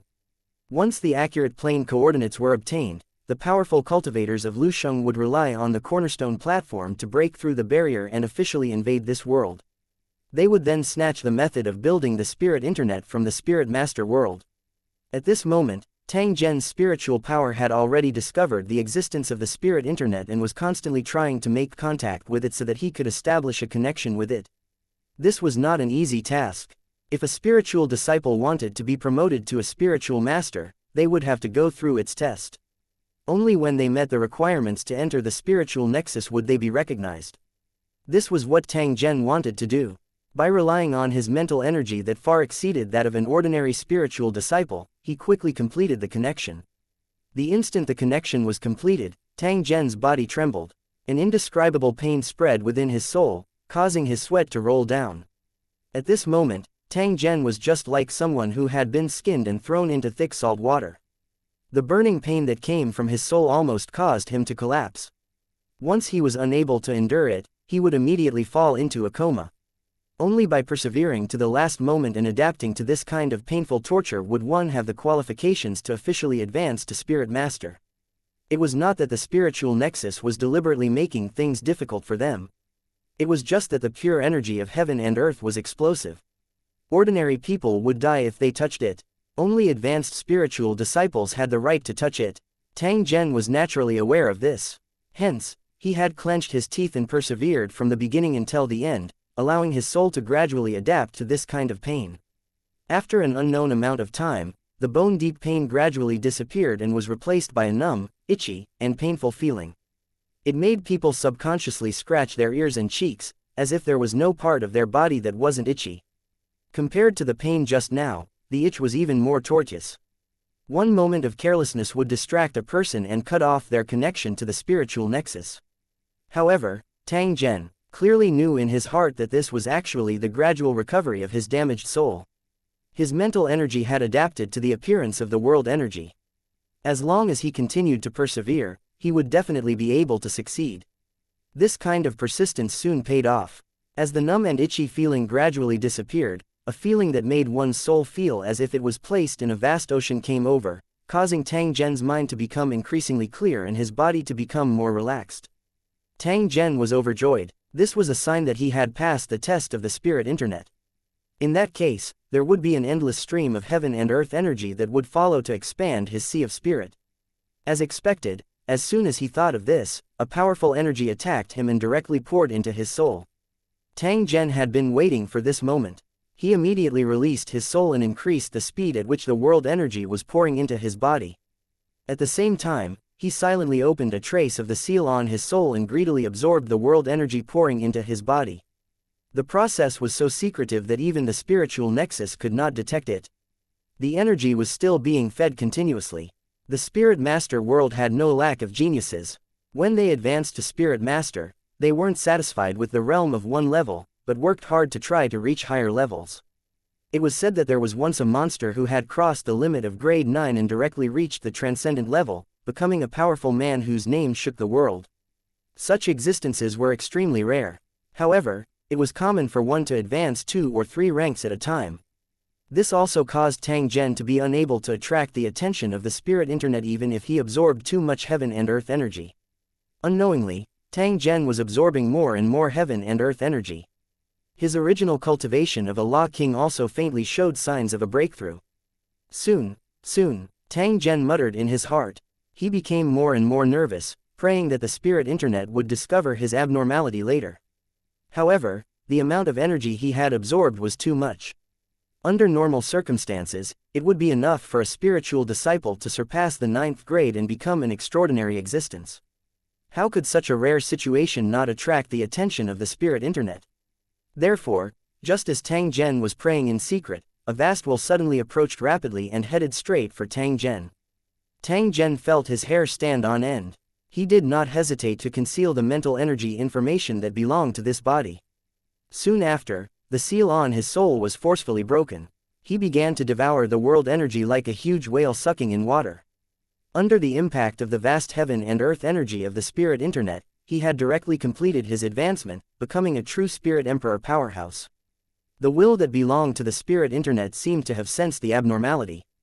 It furiously crushed toward Tang Zhen, trying to completely shatter his soul. Even if he had become a spirit emperor, Tang Zhen was still unable to contend against the spirit internet that controlled the entire world. Therefore, he quickly dodged and activated the interplanar soul transmission array at the same time. The moment the soul transfer array was activated, his soul turned into billions of mental threads. After the power of the spiritual net followed, it suddenly burst out. Boom! The soul transmission array could not bear the burden and directly exploded into dust. Tang Zhen's mental energy threads also borrowed the terrifying power of the spirit net and shot out in all directions. After spitting out a mouthful of blood, Tang Zhen quickly sealed his soul, which had been severely injured after he had just advanced to the spirit emperor realm. He staggered out of the basement and quickly tore a random teleportation scroll. Just as the teleportation light lit up, the sky above the valley seemed to be burned by flames, shooting down beams of strong light. Inside were all extraordinary spirit masters with terrifying auras. With the teleportation ability of the spiritual nexus, they arrived at the valley in a very short time and surrounded the area from all directions. It's very likely that the other party is an intruder from another world. Everyone, seal off all routes. We can't let him escape. An old man in a long red robe had a face full of anger. He stared at the building in front of him fiercely, as if the enemy who killed his father was hiding inside. But before he could give a new order, his expression suddenly changed and he shouted to the surrounding supernatural spiritual masters, "That guy has already escaped. Everyone, hurry up and get ready to teleport again." When the transcendent clerics who had rushed into the buildings heard this, they quickly gathered in the same place and waited for the spiritual nexus to teleport them. The red-robed old man who had given the order suddenly frowned. For some reason, he felt a great sense of danger right under his nose. Something's wrong. Everyone, leave this place immediately. The red-robed old man roared in anger. He rose into the sky without any hesitation and flew out of the valley. When the other transcendent spirit masters saw this, they also flew out of the valley without asking anything. However, at this moment, a dazzling light suddenly came from the building that looked like a crouching beast. An indescribable and terrifying impact burst out in the valley, instantly razing the place to the ground. The transcendent spiritualists who fell behind were swept up one after another. They had no way to escape and fell to the ground in despair, turning into charred corpses. An explosion that caught them off guard not only wiped out all the traces that Tang Zhen had left behind, but even the transcendent spiritualists who were chasing after him also suffered extremely heavy casualties. When the smoke dissipated, the entire valley no longer existed. All life within a radius of 20 miles had been exterminated. The red-robed old man, who was covered in blood, trembled with anger when he saw this scene. After a long time, he let out an indignant roar. "Bastards of the world of Lusheng, I won't rest until I'm dead." 1498 Pleasant surprise. 1 Tang Zhen did not hear the red-robed old man's furious roar. He did not know that the other party had already confirmed his identity as a participant. In fact, this was also a reasonable matter. According to Tang Zhen's analysis, the trial takers in the Soul Master world were definitely not just him and Luo Fei. Perhaps some careless guy would accidentally let the Soul Master check his background and expose the information that he came from the Lu Cheng world. Of course, it didn't matter even if he was exposed. The other party only knew that he might be a cultivator from Lu Cheng, but he didn't obtain the soul aura of this body. In other words, Tang Zhen was still safe for a short period of time. As long as he kept a low profile and tried his best not to let anyone discover his abnormality, it would be fine. He used the fastest time to set up a runic magic circle to cover up the fluctuations of the spatial teleportation. Tang Zhen took out a teleportation scroll and activated it again. These 2 scrolls from the cornerstone platform had already used up all of Tang Zhen's spirit coins. In the future, he would be penniless again. The teleportation process was very smooth. A minute later, Tang Zhen arrived at an unfamiliar area. This was an old forest deep in the mountains. The rotten leaves made the ground soft and muddy. The air was filled with a faint smell of grass and trees. A few small animals fled in panic because of Tang Zhen's appearance. After running for a distance, they stopped and sized him up again. Their eyes seemed to be filled with curiosity. After confirming that there was no danger in the surroundings, Tang Zhen leaned against a large tree and sat down. His pale face revealed a trace of exhaustion. This time, not only had he deceived the spirit internet and allowed his cultivation to break through to the spirit emperor realm, but his body had also been directly promoted to the transcendent realm due to the impact of the massive energy. However, due to the heavy impact, both the sealed soul and the body had suffered great damage, and they needed to slowly recuperate to recover. During this period of time, Tang Zhen wasn't much different from an ordinary person. He wasn't even as good as when he first arrived. Tang Zhen had long expected such a situation and did not care about it at all. The thing he was most concerned about now was whether his mental energy threads had charged out of the plane's barrier. One had to know that the reason why he was willing to take this risk was to achieve this goal. According to Tang Zhen's estimation, even if a portion of the spiritual threads were intercepted and obliterated, the majority of the spiritual threads would still be able to penetrate the plane's barrier and enter the void with the help of the spirit internet. As the connection was cut off, Tang Zhen did not know where these spiritual threads would drift to, or whether they would be discovered by the Holy Dragon City's cross-plane soul transmission array search. Everything depended on luck. For example, it was like Tang Zhen had lost tens of millions of drifting bottles in the vast ocean. Only when the person he designated picked up the bottle could this plan be considered a success. Although this method didn't seem reliable, it was the best method Tang Zhen could think of at the moment. Moreover, other than sending the plane coordinates, his other goal was to use the spirit internet to advance to a spirit emperor. This step had been successfully completed. In the following days, Tang Zhen would try his best to keep a low profile. Firstly, he would cover his tracks to avoid being chased by transcendent spirit masters. Secondly, he would also think of ways to recuperate and heal his injuries as soon as possible. Tang Zhen took out a healing medicine from the ball of light and consumed it. He then broke a small tree and used it as a walking stick to support his body as he slowly moved forward. As he walked, he sized up his surroundings. There was basically no trace of human activity here. It was obviously deep in the mountains and forests, so the possibility of him being discovered by the pursuers was extremely low. However, the harsh natural environment was also dangerous. He was now as weak as Luffy. If he encountered any poisonous insects or beasts, he would really be in trouble. With this thought in mind, Tang Zhen tried his best to avoid the places where monsters might be active. He walked for a few kilometers and did not encounter any danger. After finding a relatively safe place, Tang Zhen sat cross-legged on the ground and began to use his meditation technique to repair his mental trauma. At this moment, his sea of spirit was like a dry desert. The world energy that he guided through meditation was like a drop of rain, completely useless. Although the speed of restoration was extremely slow, it was the only method Tang Zhen had at the moment. He did not dare to communicate with the spirit internet, in case he raised the vigilance of the will of the spirit internet. Time slowly passed by and Tang Zhen ended his training. After taking out some dry food to fill his stomach, he began to look for medicinal ingredients that could be used in the surroundings to see if he could concoct a medicine that could treat his injuries. Although the plants in the two worlds were very different, Tang Zhen could still analyze them based on his experience to determine if they could be used. However, this kind of medicinal ingredient could not be found anywhere. Tang Zhen dragged his tired body around the mountain forest, but did not have any harvest. Medicinal ingredients that could heal spiritual injuries were extremely precious. How could they be obtained just by casually walking around?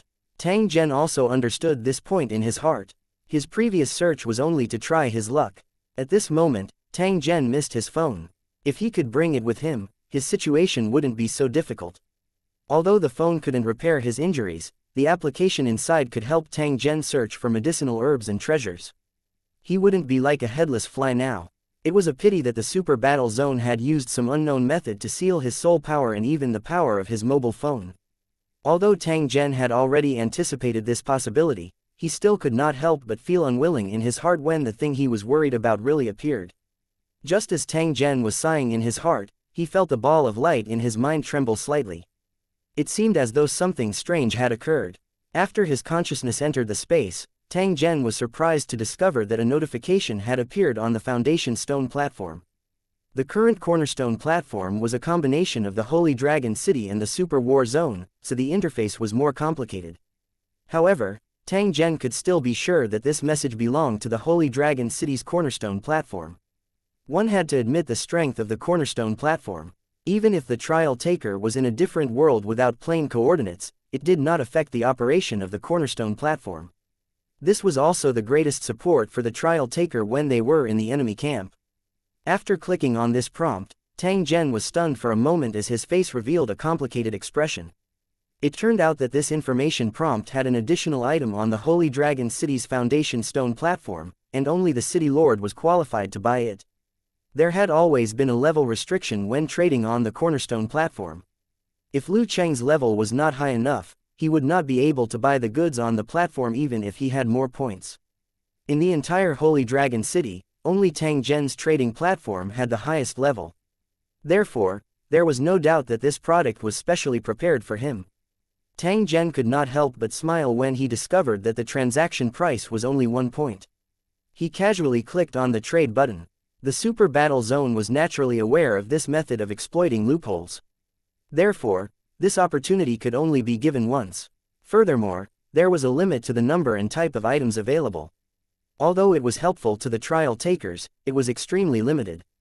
Even if you were given a divine weapon, you had to have the strength to use it. Otherwise, it would only bring you more trouble. Only after hearing Luo Fei's explanation did Tang Zhen know that there was such a benefit for the trial takers. It was a pity that he did not know about this before. Otherwise, he would definitely not waste such an opportunity. So the question was, who was it that informed the main body and then made timely remedies? It shouldn't be the City Lord of Morning Star City, because all the information he knew had already been known by Tang Zhen. Although the old man was cunning, he didn't dare to hide anything regarding such matters. Who else would know about this other than him? When he thought of this, Tang Zhen suddenly thought of a person. It was the Dream City Master who had always maintained a low profile. His tower came from a powerful war zone, and his main body was a special race that could swim in the river of time. It was natural for him to know about the Super Warzone trials. After making a judgment in his heart, Tang Zhen looked at the item in his hand. This was a black ring. There were dense runes on its surface. If Tang Zhen did not know of its uniqueness, it was likely that he would have only treated it as an ordinary item. However, after Tang Zhen understood its use, his face revealed a trace of unexpected joy. 1491 Reinforcements from Lusheng. 1. The ring looked ordinary, but its function was not simple. Not only did it have several mobile phone application functions that could help Tang Zhen find treasure and become invisible, but it also came with several means of attack that were very powerful. Other than these practical functions, the ring could also summon the cultivators in the Dream City and allow them to travel through time and space to assist him in battle. This kind of time travel was different from plain teleportation. The whole process was in a state of chaos. The cultivators in the Dream City only knew where they came from, but they did not know where they had arrived. Although it could not help him determine the plane's coordinates, it was definitely a great help to Tang Zhen. However, this kind of summoning had a restriction on the user's strength. If Tang Zhen's mental energy was insufficient, he would not be able to summon the powerful cultivators of the Dream City. Currently, Tang Zhen was severely injured and his Sea of Spirit was almost completely exhausted. Hence, he could not use this function for the time being. No matter what, with the help of this ring, he should be able to get out of this disadvantageous situation very quickly. Although the ring was simple, it was not easy to refine it. It was obviously completed by the cooperation of the main body and the experts of the Holy Dragon City. Its value was immeasurable. After putting the ring on his finger, Tang Zhen activated the treasure hunting application that was fixed on it. Immediately after, an image that looked like a map appeared in front of him. On the map, there were various colored dots of light. Those were all items that were qualified to be called heavenly treasures. Some of them were even marked with simple information to make it easier for Tang Zhen to judge the type of treasure. After carefully looking at the map and firmly remembering the positions of the light spots, Tang Zhen hurriedly turned off this function. In just a few short seconds, Tang Zhen felt dizzy and almost vomited. After sitting on the ground for a while, Tang Zhen took the stick in his hand and slowly moved toward one of the light spots. He only needed the medicine to restore his sea of spirit now. As for the other items, Tang Zhen would never drag his sickly body to look for them if they were not of high value. The map just now only showed the approximate location. If he wanted to accurately locate it, he would need to activate it again. However, to the current Tang Zhen, this was no different from adding hail to snow. Unless it was absolutely necessary, he would not open it so easily, in case he really fainted. However, by relying on his powerful memory and analysis ability, Tang Zhen could still accurately find the location of these treasures. It was just that he would have to spend a little more time. After crossing a hill, Tang Zhen found the first treasure. It was a verdant vine that looked like a jade sculpture. After carefully picking this medicinal herb and storing it into the ball of light, Tang Zhen headed to his next target. Unknowingly, Tang Zhen had already stayed in the mountains for half a month. He still hadn't recovered from his injuries, and his head would still burst with pain from time to time, but he could walk without any problems. The clothes on his body had become dirty and tattered. There were even some bloodstains on them. Those were the traces left behind by Tang Zhen when he fought with a ferocious beast while collecting treasures. He was currently resting with a fire in front of him and a large piece of fresh beast meat beside him. Tang Zhen threw the leftover bones on the ground and swept his gaze to the riverbank beside him. There were 3 men dressed as herb gatherers sitting there. They were resting while sizing up Tang Zhen. During this period of time, Tang Zhen had seen traces of medicinal herb pickers more than once. However, he had deliberately avoided them each time. Therefore, those people did not know that someone had passed by them. The 3 herb gatherers took the initiative to come over, because there was only one river bank nearby. Although the other party had the advantage in numbers, there was a trace of fear in their eyes. This was because Tang Zhen's attire really caused people to easily misunderstand. It was likely that in the hearts of these herb harvesters, they had already regarded him as a criminal who had escaped into the mountains and forests, and subconsciously took precautions. Tang Zhen ignored these 3 people. Instead, he picked up another piece of roasted meat and began to chew it in large mouthfuls. Who would have thought that at this moment, one of the medicinal herb gatherers would take the initiative to walk over and sit on the rock beside Tang Zhen? "Brother, are you also a herb gatherer?" The man who spoke was wearing a blue silk-like coat, which was fresh and breathable, and was not afraid of being scraped by branches and rocks. It was the kind of clothing that herb harvesters liked the most. However, Tang Zhen could sense a trace of killing intent from the other party's body. Clearly, the other party's attire was only to hide his true identity. Tang Zhen swept his gaze over the other party and gently nodded. There was indeed a backpack beside him. He got it from a medicinal herb gatherer who fell to his death. After Tang Zhen touched it, he picked it up. There were a few spirit herbs growing on the cliff inside. "Brother, did you get anything good? If you do, you can sell it to me. I guarantee a fair price." The man stared at Tang Zhen without blinking. There was a trace of anticipation in his eyes. According to his judgment, the man in front of him should have escaped into the deep mountains to avoid being caught. Because he was afraid of being discovered, this kind of person would not easily leave the mountains and often use the spirit herbs he picked to exchange for living supplies. This kind of person would sometimes play the role of a bandit, intercepting and killing those weak medicinal herb pickers, his hands stained with blood. Because he had dealt with this kind of person more than once, the man was very clear that he only needed to pay a very small price to obtain a very rich return. This was also the reason why he took the initiative to contact Tang Zhen. To put it bluntly, it was driven by benefits. Tang Zhen swept his eyes over the man in front of him. He nodded and said, "I do have a few spirit herbs. If you want them, exchange them with spirit coins." The man was taken aback. This was the first time he had encountered a situation where he had to use spirit coins to trade. Could it be that this fellow was not a fugitive? "Brother, don't joke around. Who would bring a pile of spirit coins into the mountain?" But we do have quite a lot of living supplies. Are you interested? The man didn't give up and asked again. Tang Zhen frowned slightly. He looked at the man and said, I only want spirit coins. I'm not interested in the living necessities. After he finished speaking, he ignored the man and continued to eat. The man was rebuffed. He glanced at Tang Zhen's backpack with some unwillingness before standing up and returning to his companion's side. He ultimately had a feeling that Tang Zhen definitely had some good stuff in his hands. He was really unwilling if he did not get his hands on it. In fact, he wasn't a good person. He was a guy who worked for both the black and the white. His purpose in entering the deep mountains was to exchange elixir from the hands of the escapees in the mountains. From time to time, he would also play the role of a bandit. His two companions had been watching the whole time. When they saw the man return with a gloomy expression, they immediately guessed the reason. Boss, what did that kid say? A round-faced man with rough skin asked. The gaze he used to look at Tang Zhen was a little unfriendly. He doesn't want to exchange for resources. He only wants spirit coins. The boss's tone carried a hint of depression as he picked up the wine pot and took a sip. Can't he afford to spend spirit coins? The other skinny and small companion sneered. Clearly, he had already determined that Tang Zhen was a fugitive. Otherwise, he would not be dressed in such a manner. Anyone with a discerning eye could tell that he was not a true medicinal herb gatherer. Boss, do you see any goods in his hands? The black-faced man's eyes flashed with killing intent as he asked in a low voice. There should be more than one, but I'm not sure of his strength, so I didn't dare to act rashly. Boss was also very puzzled in his heart. Why did Tang Zhen, who clearly looked like an ordinary person, cause him to feel a trace of palpitations? Why don't we give it a try?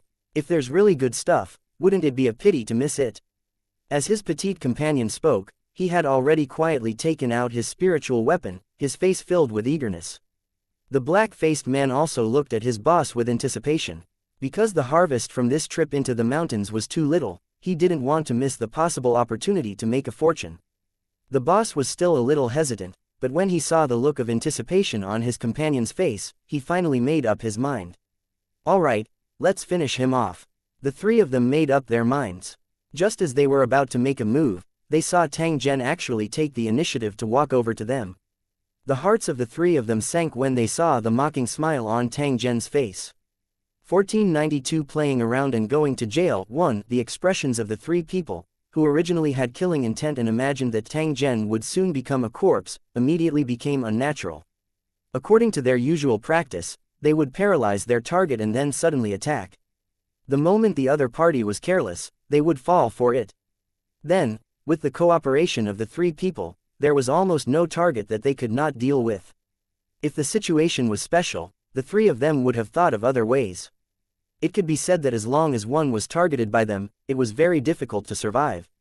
Over the years, the number of vengeful souls that had died at the hands of the three of them had probably exceeded 100. However, Tang Zhen's abnormal behavior had aroused the vigilance of the three of them. They were planning to kill the other party earlier, but in the blink of an eye, the target had taken the initiative to approach them.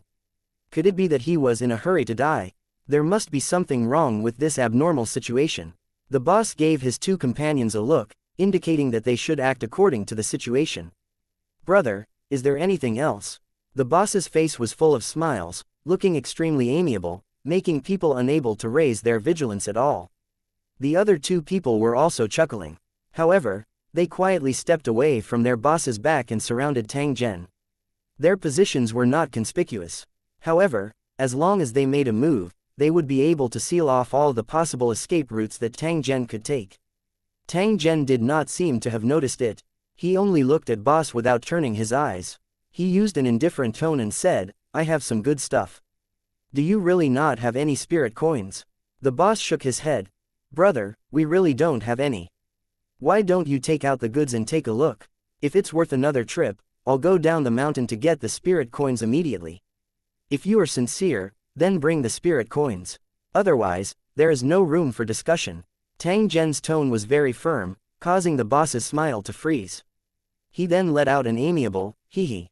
Brother, how can you do business like this? You're making things difficult for me. The boss took a step forward as if he wanted to pat Tang Zhen's shoulder. This was actually a signal that they had agreed on. The companions beside him suddenly attacked. Each of them held a dagger and stabbed toward Tang Zhen's waist. The boss also made a feint at this moment. His other hand took out a ball-shaped spirit weapon and ruthlessly smashed it toward Tang Zhen. The three of them attacked at the same time. In a flash, Tang Zhen fell into a crisis. Who would have expected that Tang Zhen would merely sneer? His body shook slightly and dodged the attacks from both sides. Soon after, a muffled bang was heard as an energy shield popped out in front of him, blocking the spirit weapon that was smashing towards him. The boss was shocked. Just as he was about to pull out his blade to attack, he saw a fist shadow flying at him. He couldn't dodge it at all. With a muffled groan, the boss's nose was hit hard. He only felt his vision go black and staggered a few steps back, tripping over a stone on the ground. When his two companions saw this, they immediately roared loudly and once again brandished their blades to slash at Tang Zhen. "You don't know what's good for you." Tang Zhen coldly snorted and dodged the attack like a phantom. At the same time, he stretched out his hand and placed it on the thin man's wrist. With a gentle pull, he snatched the dagger away and immediately sent it into the black-faced man's chest. The black-faced man let out a blood-curdling screech. His face was filled with disbelief as he fell limply to the ground. The emaciated man was stunned for a moment. Soon after, a crazed expression flashed across his eyes. He took out his own spiritual weapon from his bosom. It was also a gourd-shaped spiritual weapon. A stream of poisonous smoke shot straight towards Tang Zhen. Spiritual disciples rarely used spiritual weapons in battle. The main reason was that they needed to focus their energy to control them. Moreover, their attack speed was very slow, and it was easy for others to dodge in advance. In a life-and-death battle, they would be at a disadvantage if they were not careful. However, the emaciated man had already lost his mind in anger, and he couldn't care much at the moment. Tang Zhen had long been prepared for the other party's attack. The moment the poisonous smoke was spat out, he took 2 steps to the side to avoid the poisonous smoke. He extended his hand and inhaled. A rock on the riverbank fell into his hand. With a casual throw, the emaciated man with a ferocious face was smashed in the face, and he fainted from the pain. All of this takes a long time to describe, but it happened in the blink of an eye. When the boss stood up, his 2 companions had already fallen to the ground. Looking at his comrade whose fate was unknown, the boss's heart turned cold. He turned around and ran without hesitation. It's too late to run now. Tang Zhen appeared to be toying with a mouse as he coldly laughed at the fleeing boss before closely chasing after him. However, Tang Zhen's expression changed slightly after he had only chased for a few steps, and he subsequently revealed a trace of a helpless smile. "What bad luck, how did I encounter such a thing?" As soon as he finished speaking, a group of people rushed out of the forest. They were all wearing the same uniform and holding standard spirit weapons. The few people in the lead were all real spirit masters. Tang Zhen knew with a single glance at the other party's uniform that this was a spirit realm constable. He specialized in capturing those criminals who were trying to escape. The more dangerous the target, the higher the reward. The boss who had just escaped was pointing at Tang Zhen. At this moment, his face was filled with the joy of having survived a disaster. It was ironic that a villain whose hands were stained with blood would be reduced to relying on a thief to survive. At this moment, Tang Zhen's injuries had yet to recover. He was unable to escape from the pursuit of a group of spirit masters. Fortunately, even if the other party caught him, they would not be able to find out what he had done some time ago. At most, they would only be able to investigate the crimes he had committed. Although the 2 guys on the ground were severely injured, if they were treated in time, it would not be difficult to save their lives. One had no choice but to lower one's head when one was under the roof. Tang Zhen simply chose to surrender when faced with the constable who was pouncing toward him in a menacing manner. Clang, clang, the sound of the metal door closing came from behind him. Tang Zhen raised his head and swept his gaze across the narrow cell before walking to the corner and squatting down. At this moment, he was wearing a prisoner's uniform, and the spirit weapon he had refined had also been taken away. He had nothing on him. As for the ring, it was impossible for the marauder to discover it with his abilities. It was still on Tang Zhen's finger. Although his movements were currently restricted, Tang Zhen's mood was very calm. He was originally worried about how to avoid being captured. However, he could temporarily be at ease now. As the saying goes, the most dangerous place is the safest. Who would have thought that he was hiding right under the enemy's nose and being locked up in prison? At this moment, other than Tang Zhen, there were 5 other prisoners in the cell. They looked at Tang Zhen with cold eyes and exchanged glances with each other. "Brother, how did you get in?" A prisoner beside Tang Zhen came over and softly asked with a smile. Tang Zhen frowned slightly but did not say anything. The smile on the prisoner's face disappeared and was instantly replaced by a sinister expression. He said in a low voice, word by word, "Kid, I'm asking you a question. Are you mute?" As he spoke, he raised his fist and smashed it toward Tang Zhen's ribs. "You're looking for death." A cold glint flashed within Tang Zhen's eyes. He grabbed the other party's wrist and forcefully twisted it. A crisp crack was heard. The prisoner who had sneaked an attack on Tang Zhen screamed and rolled on the ground while holding his wrist. When the prisoners who were originally watching the commotion saw this, they immediately jumped up from the ground and swung their fists at Tang Zhen in unison. Soon after, a series of beatings and screams rang out. The prisoners who had surrounded Tang Zhen were beaten to the ground one after another and kept struggling on the ground. How could Tang Zhen's combat techniques and strength be compared to these prisoners? In less than 10 seconds, he had knocked all of these prisoners to the ground. Not long after, a guard rushed over. When he saw the prisoner who was screaming on the ground, the guard glared at Tang Zhen fiercely and directly pulled him out of the cell. He was escorted to a single cell where he could not even lie down. This was a form of punishment. Being locked up in this dark and narrow enclosed space with food and communication restricted, the feeling was almost enough to make one collapse. However, to Tang Zhen, this place was simply the most suitable. Tang Zhen took out a portion of food and secretly ate it. He leaned against the wall and once again entered his cultivation state. His face was filled with an indifferent expression. 1493 Snatching Business 1. After being locked up in the dark room for 3 days, Tang Zhen was called out by the guards and sent to a new cell. After a spirit realm prisoner was captured, most of them would be forced to participate in physical labor in order to consume their energy. The prisoners were busy from morning to night every day, and they were all physically and mentally exhausted. They had no time to do other things. Where there were people, there would be Zhonghu. It was even more so in this prison where prisoners were locked up. Perhaps they had heard that Tang Zhen had beaten all the prisoners in the room to the point that they were rolling on the ground. No one in the new prison cell provoked him. They only looked at him with a somewhat unfriendly gaze. A strong dragon would not be able to suppress a snake in its own territory. Tang Zhen had already been remembered by people. It was likely that there were people thinking of ways to take revenge on him. If an ordinary person was targeted, it was likely that they would be skinned even if they did not die. However, to Tang Zhen, this kind of battle was merely child's play. If he was really pissed off, it wouldn't take long for this place to become a ruin. Since no one provoked him, Tang Zhen was also happy to be quiet. After staying for a day, he went to the nearby mine to dig stones under the watch of the guards. This mine produced a very precious metal that could be used to help spirit masters refine spirit weapons.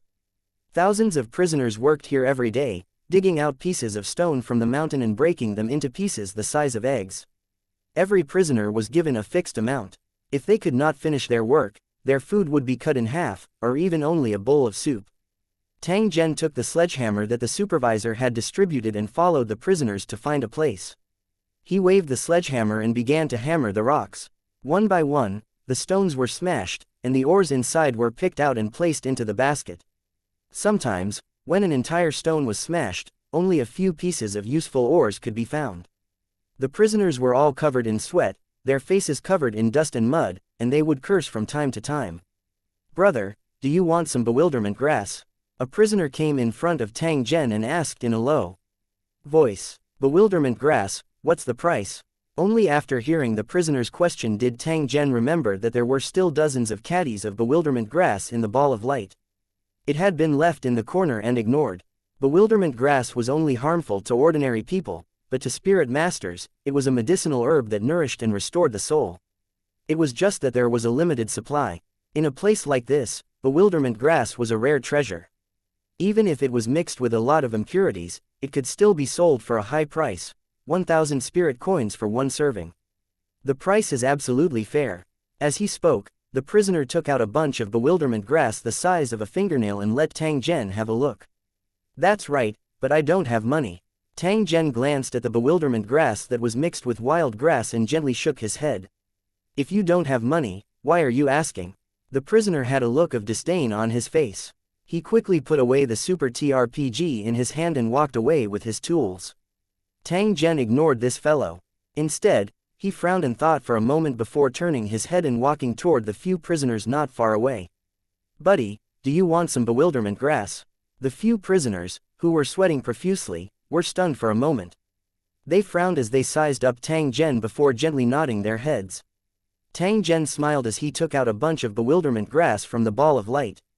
It was also the size of a fingernail and looked very fresh. The prisoner took it and sized it up, a satisfied look on his face. "Not bad. You didn't add any grass or leaves. You still have a conscience." The prisoner turned to look at his companion and said, "Old Fang, has your soul's injury healed?" The prisoner named Old Fang shook his head. After sweeping his gaze over Tang Zhen, he lowered his voice and said, "I want more, the same quality as the one you have. Can you get it?" Tang Zhen's expression did not change as he gently nodded. The bewilderment grass was of no use to him, so he could use it to exchange for spirit coins. Then, he could exchange for better potions from the cornerstone platform. "Tomorrow at this time, bring 200 points and we'll trade here." After the two parties finished their agreement, they quickly separated. Tang Zhen carried his tools and looked for his next target. The targets he had chosen were all prisoners with damaged souls. After going around, he had settled on an order of 500,000 spirit coins. One should not underestimate these prisoners. Most of them were advanced spiritual disciples. If they wanted to use money, they could ask. Please like and share the video on the YouTube channel Cultivation Audiobooks. Their companions outside to send them in. In order to heal the injured soul as soon as possible and avoid any residual effects, no one would be reluctant to part with this little spirit coin. Even Tang Zhen did not expect that these spiritual disciples would be so rich. It seemed like he had unintentionally discovered a way to make a fortune. He had stayed here to avoid being caught and could leave after the wind died down. Now it seemed like he had killed two birds with one stone. It didn't matter even if he left a little later. By the time the sun set, the prisoners returned one after another. After washing up, they went to sleep. After arriving at the mine the next day, Tang Zhen completed the transaction according to the agreement and quietly put the spirit coins into his storage space. The first transaction went smoothly, and Tang Zhen's confidence doubled. He began to continue to develop customers, and before the sun set, he finalized a large order. The bewilderment grass in the ball of light weighed a few dozen caddies, and each portion only weighed a few grams. If he were to sell all of them, it would be enough for Tang Zhen to exchange for a large amount of spirit coins. He returned to the prison after work, and it was time for dinner. However, as soon as he sat down at the table, a few prisoners came over. "They're here, they're fast." Tang Zhen coldly laughed. He pretended to turn a blind eye and ate his dinner in big mouthfuls. "Kid, do you know the rules?" The bald man beside Tang Zhen approached him and said in a low voice. His eyes were filled with an ominous glint. The other prisoners also looked at Tang Zhen with an unkind expression. Their threatening intent was extremely obvious. Two of them had even deliberately revealed their self-made weapons that were polished to an extremely sharp point. Pushing the wooden lunch box aside, Tang Zhen said indifferently, "There will naturally be competition in business. You sell what you want and I sell what I want. Isn't it good to mind our own business?" The bald man chuckled and shook his head. "Don't give me all this useless crap. I'll give you a chance to redeem yourself. Hand over all the bewildering grass in your hands and compensate us with 1,000,000 spirit coins. Otherwise, I'll teach you a lesson. If you want to teach me a lesson, sure, I'll be waiting for you." Tang Zhen ignored the fierce glint in the bald man's eyes. He stood up, placed the tableware aside, and walked out as if nothing had happened. That night, the prisoners in the same room all looked at Tang Zhen with strange eyes. Some of them even had gloating in their eyes. They had already heard about what happened in the cafeteria and concluded that Tang Zhen was going to be in trouble. He had offended the fiercest group of people here and was openly snatching business, so it was not surprising that he was killed by them. Tang Zhen was not in the mood to pay attention to this group of people. He merely meditated on his own and slowly repaired his body. A new day had arrived. Tang Zhen felt full of energy and continued to work hard for his money-making plan. The process of the transaction was still smooth, but most of the customers were looking at him with a strange expression. Clearly, they had also heard that someone was going to deal with Tang Zhen. During this period, someone even vaguely reminded him. Tang Zhen merely smiled in response and did not take it to heart. Not long after, a few prisoners walked towards Tang Zhen. There were even people protecting them at the side to distract the guards' attention. He was currently in a pit that had been dug. If he didn't get close, he wouldn't be able to see what was happening inside. In truth, this was also a location that Tang Zhen had deliberately chosen. Since the other party wanted to deal with him, he also wanted to use this matter to establish his might. As long as he could get rid of these guys, he would be able to do business freely here and earn enough spirit coins first. 1494 The strange disappearance. 1. A few prisoners surrounded him and blocked Tang Zhen's possible escape route. They were tall and muscular, and their skin was stained with sweat and dust. The gazes that the few of them used to look at Tang Zhen were only cold and indifferent with killing intent. Their faces carried a savage smile as they held iron hammers and steel drills in their hands and quickly surrounded Tang Zhen. Without any unnecessary words, the prisoner walking right in front directly made his move. He waved his steel rod and smashed it towards Tang Zhen, bringing about a whistling wind. The other party's strength was extremely great, and the target was the head. Once hit, the skull would be directly shattered. This was the rhythm of killing. They had no intention of leaving anyone alive from the beginning. Clearly, the other party had already made up their mind to completely deal with Tang Zhen here. The best solution for a disobedient fellow was to turn him into a corpse. After that, he could make it look like an accident and easily solve all the problems. Hurry up, let's attack together. The leader of the prisoners launched an attack, and the rest of the prisoners also cooperated and surrounded him, ready to take the opportunity to finish him off and complete the task in the shortest time. Relying on their numbers, they were already certain that Tang Zhen would not be able to escape death. Who would have expected that the scene of Tang Zhen being knocked down did not appear? Instead, he easily dodged the incoming attack and kicked the prisoner who had attacked him. At the same time the other party retreated due to the pain, a silent pistol suddenly appeared in Tang Zhen's hand. He fired repeatedly at the prisoner beside him at an astonishing speed. This type of pistol was not a traditional gunpowder weapon. It had a fast firing speed and strong penetrating power. It could easily kill a target without armor. The prisoners didn't even have time to scream before they were shot in the middle of their foreheads. They all fell to the ground with disbelief. Even when they died, they could not understand what kind of weapon Tang Zhen was using and how he had brought it in. In just a few seconds, the battle had already ended. Tang Zhen glanced at the corpses in the surroundings before keeping his weapon into the ball of light. These corpses couldn't be left here, and there wasn't enough time to bury them. Tang Zhen could only keep them in the light ball and deal with them in the future. Tang Zhen would only be able to get rid of his suspicion if they inexplicably ended up like this. A minute later, Tang Zhen slowly walked out of the pit with an indifferent expression on his face. It was as if nothing had happened earlier. Not far away, the prisoner who was in charge of keeping watch saw this and immediately showed a puzzled expression. He thought to himself, how is this kid still alive? The leader sitting on the rock was even more livid. He couldn't understand. They sent out 5 people and still couldn't kill one. Were those guys all trash? Or did they not take his orders seriously and did not do anything for some reason? He had already said that he would not leave anyone alive, even if the other party compromised. Otherwise, how could he establish his prestige? No, he had to ask. Please like and share the video on the YouTube channel Cultivation Audiobooks. Then what they were up to later. In the end, after waiting for a long time, he still didn't see his men come out. This made the leader's heart jump, and he quickly called his men to check. Who would have thought that when the subordinate returned, he would be full of confusion and tell the leader that there was no one inside?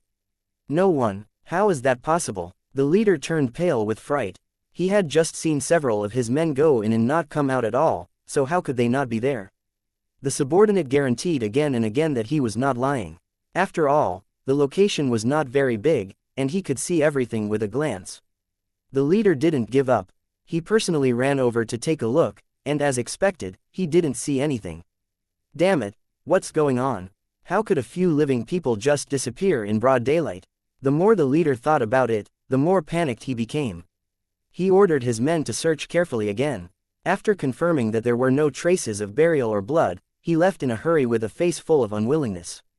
They didn't find any buried bodies, which meant that they weren't dead. Did they take the opportunity to escape? This was not a small matter. The disappearance of several prisoners at once would definitely attract the investigation of the prison. He had to quickly tell his boss about this matter. Now that the situation was out of his control, not only was the target he had to kill alive and well, but several of his men had also disappeared for no reason. He would inevitably be scolded when he returned. Not mentioning the chief who was burning with anxiety, Tang Zhen wobbled back to the crowd and continued to wave his hammer and smash the stones. The prisoners next to him looked at him with strange eyes. They had thought that he would be a corpse when they saw him again. Who would have expected him to be safe and sound? What was going on? Could it be that he had made an agreement with the leader of the prisoners, so he was able to keep his life? This wasn't impossible, but looking at the attitude of those guys just now, it didn't look like a negotiation at all. Although they were full of doubts, the prisoners knew that it was best not to inquire about things that had nothing to do with them, or they might get into trouble. After some time, there was a sudden commotion. A group of heavily armed guards suddenly appeared and gathered all the prisoners together. The prisoners looked at each other, not understanding what was going on, but they still obediently put down their tools and were driven to the designated location. In the middle of the empty field, the gathered prisoners squatted on the ground, surrounded by stern-looking guards.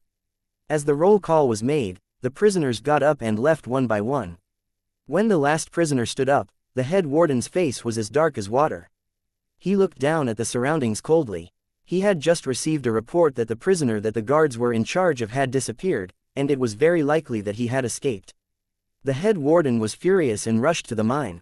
Such a thing had not happened for several years. If the outside world knew about it, he would lose all his face. From the roll call just now, it was confirmed that the prisoners were not here. Although the head warden was furious, he still issued orders. The first was to determine the escape route of the prisoners and send more people to pursue them. In such a short time, they could not have run far. At the same time, they also had to investigate the last contact of these prisoners. Perhaps they could get useful information from them, which could help the guards lock down the traces of the prisoners. In addition, he also had to find the prisoner's boss. These guys were all his subordinates. Something had happened to his underlings, so he had to give him an explanation. Because of the disappearance of these prisoners, the original work was temporarily suspended. Prisoners were constantly summoned into the rooms in the mine to be interrogated about the missing prisoners. Not long after, Tang Zhen was called into the room. There was more than one prisoner who had proven that the few missing people had made contact with Tang Zhen in the end. Therefore, he had now become the biggest suspect. As soon as he entered the room, Tang Zhen saw the warden sitting on a chair. Several Spirit Master level robbers were also looking at him with scrutinizing eyes. "You've been in contact with the missing prisoners. What did they say to you?" Tang Zhen naturally replied to the head warden's question. "They wanted to escape and wanted to take me with them. I didn't agree. That's all. Why are they looking for you? You knew they were going to escape, so why didn't you report it immediately?" "I don't know why they're looking for me. I was planning to report to the guards after work, but they ran away so quickly." Tang Zhen revealed a helpless expression, indicating that he was also very innocent. The warden sized up Tang Zhen with a gloomy gaze for a while. Then, he asked a few more questions, but he didn't get what he wanted. A few of the constables also asked a few questions. Tang Zhen insisted that the other party only wanted to take him away and knew nothing else. A few minutes later, Tang Zhen walked out of the room and passed by the prisoner leader who was walking towards him. The other party looked at Tang Zhen coldly and said in a low voice, "Kid, I know it was you." This isn't over. It was as though Tang Zhen did not hear him as he slowly returned to his prisoner cell. When he turned around, a mocking smile was revealed on his face. Seeing this, the head prisoner's expression became gloomier. 1495 Summoning the cultivators in the Dream Tower. 1. The tense atmosphere in the prison seemed to have nothing to do with Tang Zhen.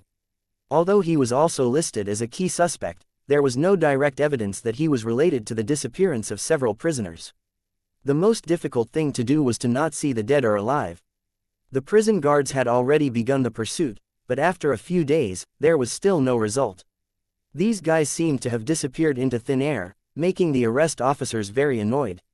The prisoners didn't seem to care about this at all. They still went to the mine to throw stones. The only difference was that the number of guards had increased a lot to prevent people from escaping again. The warden was still trying to find a way to deal with the matter, so as not to be used by people with ill intentions to make an issue out of it and have a negative impact on his career. In this regard, the world of clerics was similar to the original world. The only difference was that cultivators and ordinary people were mixed together, making the division of social classes more obvious. It was as if Tang Zhen had been forgotten as he continued to follow the prisoner to work.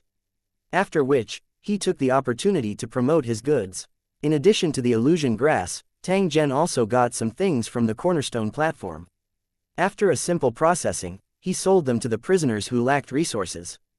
Because his products were of good quality, the goods were complete, and the prices were reasonable, he had a large number of customers very quickly.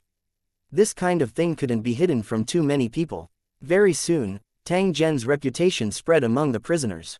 Some prisoners took the initiative to express their goodwill and hoped to be his underling. There were also guards who warned him not to break the rules. Tang Zhen naturally understood the meaning of the guard. Although he would lose some profits, he would be able to protect his business. It was definitely worth it. After dealing with these guards, Tang Zhen recruited more than a dozen men and asked them to help him with the transaction. He only needed to wait for the money. The prisoner leader was not willing to let Tang Zhen steal his business and began to think of ways to find trouble with Tang Zhen. However, they were all small fights that were easily settled by Tang Zhen. There were some things that he didn't even need to do. His own little brother could handle it. The head prisoner did not dare to make a big deal out of it, because anyone with eyes knew that the previous prisoner escape incident was simply nonsense. The head prisoner was the first to not believe that his men would suddenly escape. Moreover, he had also inquired with his acquaintances outside the prison. There was no information about his men outside, which proved that they had never left the prison. However, the more this was the case, the more shocked the prisoner boss was. He did not know what method Tang Zhen had used to make a few living people disappear in an extremely short period of time. Moreover, there was no trace of them at all after the incident. If the other party used such a method to deal with him, who knew if he could keep his life? Every time he thought up to this point, the prisoner leader would feel his heart beating wildly. While fear arose in his heart, he also had a thick killing intent towards Tang Zhen. He knew that if he wanted to solve his problem, the best method was to get rid of Tang Zhen. No matter how mysterious this fellow's background was, since he dared to provoke him, he must let him die. The head prisoner, who had escaped death several times, firmly believed that only the dead were the safest. One night, Tang Zhen, who was sleeping, was attacked by a prisoner in the same room. The other party suddenly attacked and wanted to cut his neck with a dagger, but it was blocked by the shield activated by the ring. Tang Zhen was only slightly injured, but the prisoner who attacked him had his neck broken. He had no enmity with this prisoner, so he must have been ordered to attack him. Tang Zhen's expression was gloomy as he looked at the dagger that was stained with blood on the ground. He gently touched the ring on his finger. I originally wanted to let you jump around for a few more days, but since you're in such a hurry to die, I'll fulfill your wish. A few days later, when all the prisoners in the same room were unconscious and he ensured that no one would disturb him, Tang Zhen activated the summoning function on the ring. It didn't take long before the air in front of him began to distort. Then, he saw a semi-transparent spherical creature in front of him, its big eyes looking around curiously. Tang Zhen was stunned when he saw the cultivator from the Dream Tower. This guy seemed to be weak. Soon after, the ball-shaped creature landed on the ground. After bouncing a few times, it arrived in front of Tang Zhen and bowed in a proper manner. At the same time, a young and tender voice sounded in his mind, "Respected Sir Tang Zhen, I'm Gu, a one-star cultivator from the Dream City. I've followed your call and am very happy to serve you." Tang Zhen nodded. He could not resist the curiosity in his heart and asked, "Hello, Gu. Can you tell me if you're an adult?" According to his understanding of the Dream City, the residents there had a long growing period. When they became adults, they would automatically possess the strength of a king-level cultivator. Since the other party claimed to be a one-star cultivator, it was enough to prove that he was a little guy who had not been weaned for long. As expected, when it heard Tang Zhen asking about its age, the ball-like Gugu immediately replied, "Of course I'm not an adult yet. When you summoned me, I was playing with my friends." A helpless expression appeared on Tang Zhen's face. It seemed that the summoning ability of this ring was a little unreliable. As if it could see through Tang Zhen's thoughts, Gugu immediately explained, "Grandpa City Lord told me to tell you that because your mental power is too weak, you can't summon other cultivator uncles. In the end, I'm the only one who meets the summoning criteria." After saying that, Gugu still said in an unconvinced tone, "Don't look down on me just because I'm young.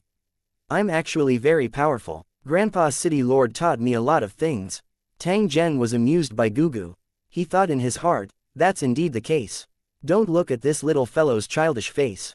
He's a true one-star cultivator. Coupled with the innate abilities of their race, it shouldn't be a problem to get rid of the prisoner boss. In that case, I'll give you a mission. Go and kill this guy. I'll wait for your good news. At the same time he gave the order, Tang Zhen passed the prisoner's soul aura to Gugu with an encouraging expression on his face. Gugu nodded. Its body floated up and slowly melted into the air. The void was the favorite living environment of the Dream City's residents. Here, they could ignore the obstruction of physical objects and enter any place they wanted.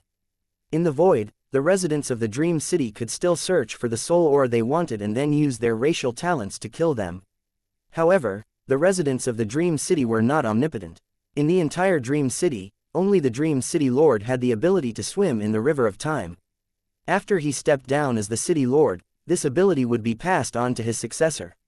Tang Zhen had once tried to learn this ability, but in the end, he discovered that he couldn't learn it at all. However, using the mobile phone's application and the ability of the law of time, he could return to the past in a short time. However, it was nothing compared to the ability of the Dream City Lord. The methods of a cultivator in the Dream City were actually very simple. If he still had his original cultivation, he could have done it easily. According to Tang Zhen's speculations, Gugu should have snuck into the prisoner leader's dream. When the other party was killed in the dream, its main body would also die. This was a special hypnotizing method that made the target treat everything in the dream as reality. Even if the person being attacked realized this, they would not be able to escape easily. It was just a prisoner with the cultivation of an advanced level spiritual disciple. With Gugu's ability, it could easily kill him. A few minutes later, Gugu appeared in front of Tang Zhen again and said in a tone that was asking for credit, "Sir Tang Zhen, I've already completed my mission." Tang Zhen smiled and said to Gugu, "Thank you. If there's a chance in the future, you're welcome to visit Holy Dragon City." It nodded excitedly and jumped into the space vortex, returning to its home. Tang Zhen gently sighed in relief. The summoning earlier had continuously exhausted his mental energy. If a few more minutes were to pass, he might not be able to endure any longer. Although he was dizzy from the summoning, as long as he took care of the prisoner leader, it would not be long before the prison was completely under his control.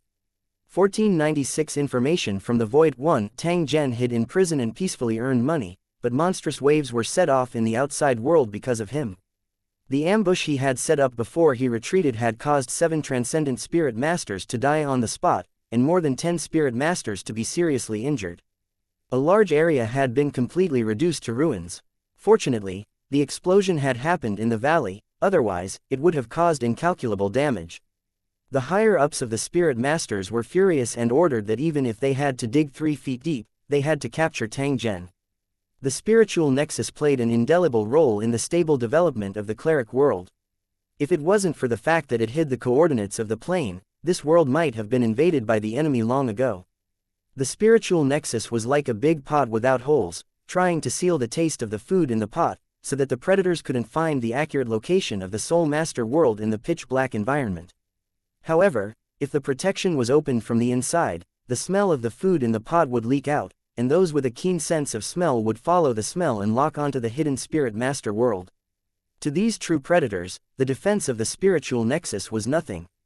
As long as it fell into their hands, even a turtle shell could be easily cracked open.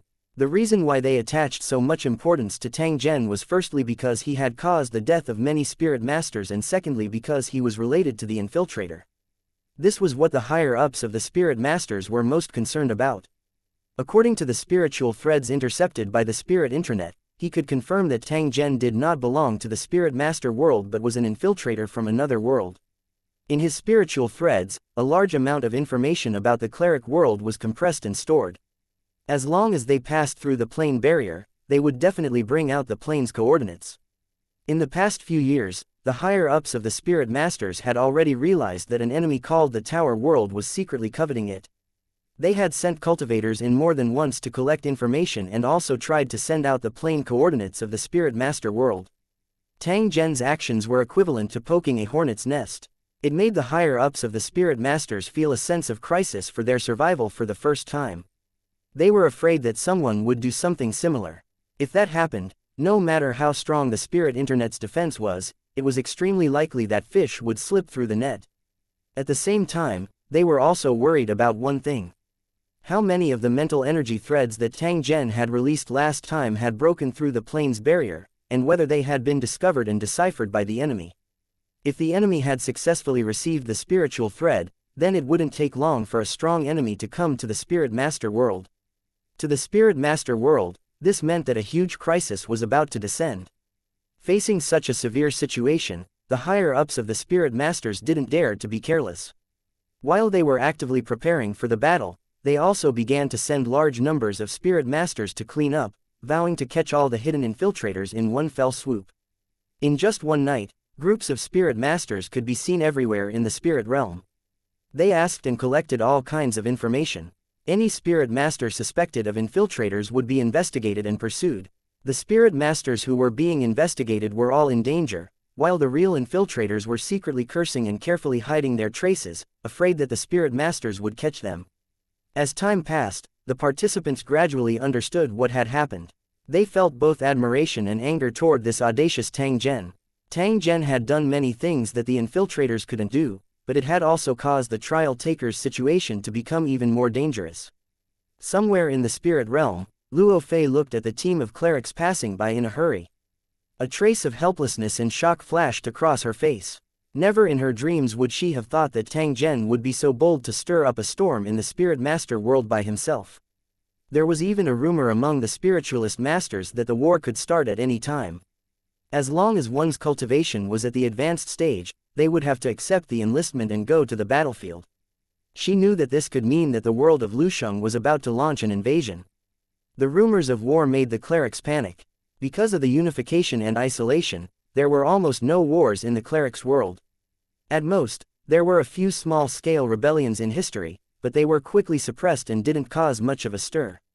The clerics were either terrified or at a loss about the war that could affect the entire cleric world. However, most of them were excited and fanatical. They had expressed their attitude in public more than once that they would teach the enemy a lesson. Every time she heard these bold words, she sneered in her heart.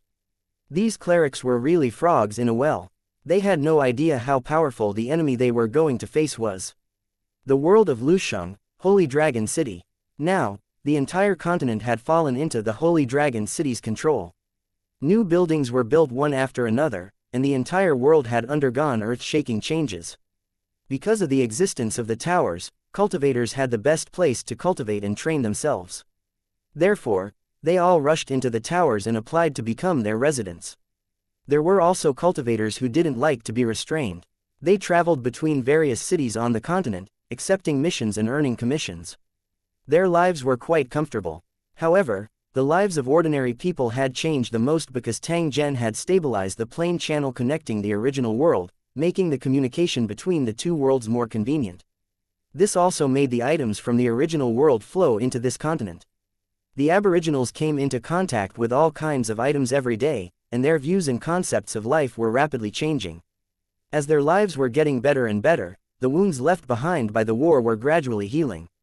Those who resisted against the Holy Dragon City had also gradually disappeared and faded from the public sight because of the pursuit and the loss of land to survive. The entire continent was prospering, and the Holy Dragon City, which was the core of the continent, was now even more bustling. Every day, many people would travel thousands of miles just to take a look at this super city that was said to be able to fly in the sky and was expanding all the time. Everyone who had been to this city was amazed by her magnificence and prosperity. They believed that no other city on the continent could compare to her. Even the people from the original world, who were used to seeing the bustling scene of a big city, were also intoxicated by the Holy Dragon City's charm, wishing they could live here. The Holy Dragon City's residents were filled with pride. The older residents would often sigh. They never thought that the Holy Dragon City would develop to such a scale. From a small Lu Cheng struggling in the wilderness, he had become the ruler of a continent, and soon, he would become the core of a new war zone. To be able to do this, in addition to the sacrifice and hard work of the Lu City's residents, Tang Zhen's own contribution could not be overlooked. However, in the current Holy Dragon City, it was very rare to see the lord of the city who was smiling and chatting with the residents of the city. It was said that he was doing something very important and could not move around as often as he used to. However, every major decision in the Holy Dragon City was still made by the Lord Castellan himself. With his deterrence, no one dared to have any ill intentions towards the Holy Dragon City. At this moment, in the valley behind Holy Dragon City, the staff was carefully checking the operation of the soul transmission array to ensure that they would not miss any soul fluctuations. In order to obtain more plane coordinates, the Holy Dragon City had already begun to try to improve the soul teleportation array, increasing its searchability in the void. It was like searching for a needle in a haystack, searching for any possible soul fluctuations. It was said that the Holy Dragon City was also researching a void detector that could float and investigate in the void. Once it discovered the possibility of a plane, it would immediately send a warning to the Holy Dragon City. This kind of search method was much better than finding a needle in a haystack. Even the Wild Tower model could not compare because its success rate was higher. A trace of soul fluctuation has been detected. It's very weak, and there shouldn't be any memory remnants. I suggest giving up. Number 153's soul wave analysis is complete. There are only a few memory fragments remaining. Determined to be a beast with low intelligence. Unable to decipher the plane coordinates. Soul number 9 has been deciphered. Obtained incomplete plane coordinates. Currently deducing and mending. Current completion rate, 60%. In the spacious and bright hall, the staff were busy in front of various instruments, analyzing all kinds of information captured by the soul transfer array. At this moment, the soul transfer array flickered. It had obviously captured the soul energy that was drifting in the void. The operator followed the normal operating procedure and deciphered the information. However, when he saw the information displayed on the holographic screen, he was immediately stunned. A few seconds later, his voice suddenly rang out in the hall, a complete soul wave has been detected. The analysis has been completed. It belongs to the Lord of the City of Wufu. 1497 invading the Soul Master World. Because of this sudden turn of events, the entire hall immediately became tense. This matter involved Tang Zhen himself, and ordinary staff had no right to deal with it. It should be known that Tang Zhen's main body was still refining Lu Cheng, and his avatar had disappeared for many days. Now that they suddenly captured the information of his soul, this was definitely not a small matter. If this involved top-secret information, anyone who knew about it would be strictly investigated. After all, with Tang Zhen's identity, how could the information he knew be child's play? With the rapid development of the Holy Dragon City, the confidentiality system had become more and more perfect. As long as it was a highly confidential matter, there would naturally be specialized personnel in charge. Sure enough, it didn't take long for a group of cultivators in black uniforms to appear. They all had deep auras and were obviously king-level cultivators.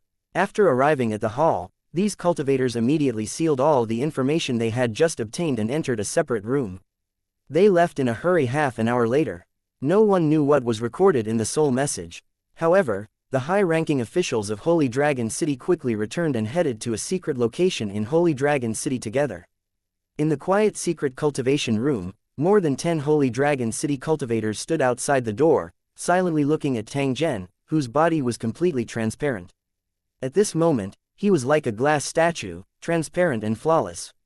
Only his brain had a flashing light, and a miniature Holy Dragon City was faintly discernible. After a long time, a faint voice rang out, seemingly from all directions. "Clear what?" One of the Holy Dragon City cultivators immediately replied, "The soul transfer array has captured the information sent back by your clone. It has information about the trial. At the same time, we have also analyzed the plane coordinates of this cleric world. As for how to deal with it, it's up to you to decide." Tang Zhen opened his eyes when he heard this. He used an indifferent tone and said, "This matter is related to the Super Battle Zone's trial. Let's not get involved. We only need to pass the information to the Super Battle Zone. If they have any requests, do your best to cooperate. They are very powerful, and this matter is also beneficial to the Holy Dragon City." After he finished speaking, Tang Zhen closed his eyes again and continued with the tempering that was only one step away from completion. The cultivators of Lusheng immediately headed to the cornerstone platform after receiving the instructions. They informed the Super Battle Zone of the plane coordinates and waited for the other party's response. The Holy Dragon City's cultivators had their own speculations about this legendary super battleground. Although they knew that it was in existence more than twice as powerful as the Holy Dragon battleground, they were not very clear about how powerful it was. Just as everyone was waiting, they suddenly felt the air around them become heavy, as if something was about to happen. Everyone's cultivation had already exceeded the king level, and there were even a few nomological kings present. However, even experts like them had a drastic change in expression. Swish, a tearing sound was heard, and a figure slowly appeared, followed by a second, and a third. In the blink of an eye, 10 cultivators in exquisite armor with strong auras appeared in front of everyone. All kinds of illusions surrounded them, as if each of them represented a world. They stared coldly at the Holy Dragon City's cultivators, their eyes filled with indifference. The heaviness in the air made people's breathing slow. The Holy Dragon City's cultivators had this thought in their minds. It was as if these people only needed to wave their hands lightly and they would be turned into ashes in an instant. Just as the cultivators were in shock and didn't know what the other party's intentions were, Tang Zhen's figure suddenly appeared and bowed to the 10 cultivators from Lucheng. The Holy Dragon City Lord Tang Zhen welcomes all the sector lords. Upon seeing Tang Zhen's appearance, the white-bearded and white-haired Lucheng cultivator nodded and said with a hint of admiration, "You're not bad. You're participating in the trial as a low-level city lord, and you were able to obtain the plane coordinates before the other participants. I think you'll get a good result. Thank you for the realm lord's praise." Tang Zhen said neither obsequiously nor haughtily. "All right, since we've obtained the plane coordinates, let's get started." Tang Zhen nodded. He entered the plane coordinates into the foundation stone platform and then retreated to the side in a flash. These sector lord warriors had higher authority than him, and when they invaded other worlds, they wouldn't need to wait for a long time for the plane passage to open like normal buildings.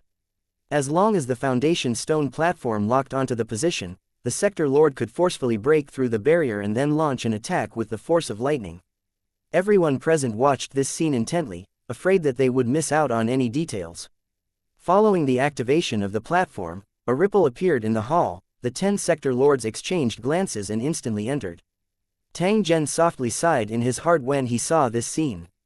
As expected of a sector lord, he could actually ignore the barrier of the void and follow the cornerstone platform's plane to reach the Spirit Master world. The rest of the matter has nothing to do with us. Just leave a few people to guard it. Tang Zhen's voice had just landed when his body disappeared. He had to train harder and try to reach the sector lord realm as soon as possible. The appearance of these 10 world overlords today caused Tang Zhen to feel a sense of urgency. To the current him, only by advancing to the world overlord realm as soon as possible could he make his battle region safer. An even larger world appeared in front of him. If Tang Zhen wanted to participate in it, becoming a sector lord was the most basic condition.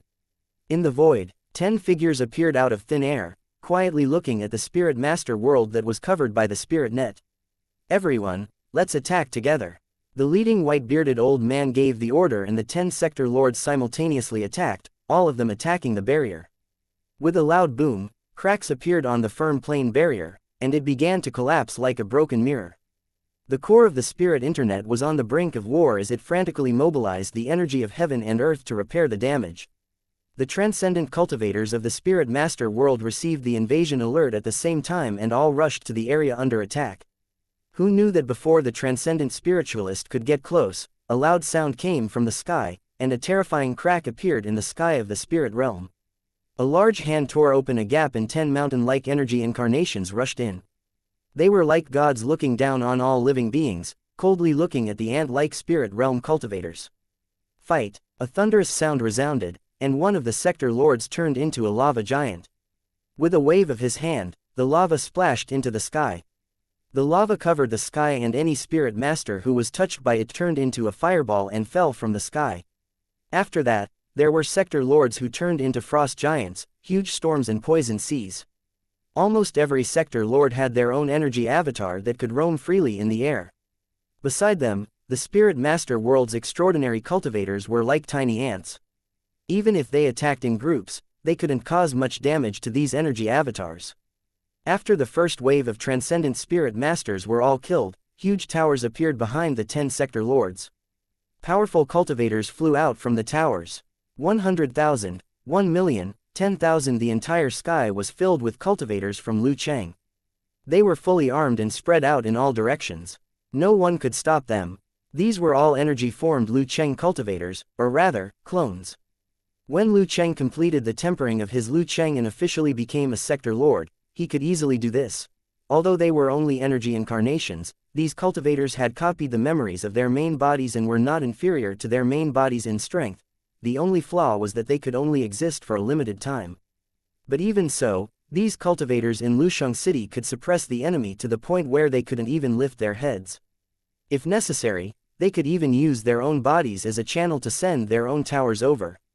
This was the strength of a sector lord.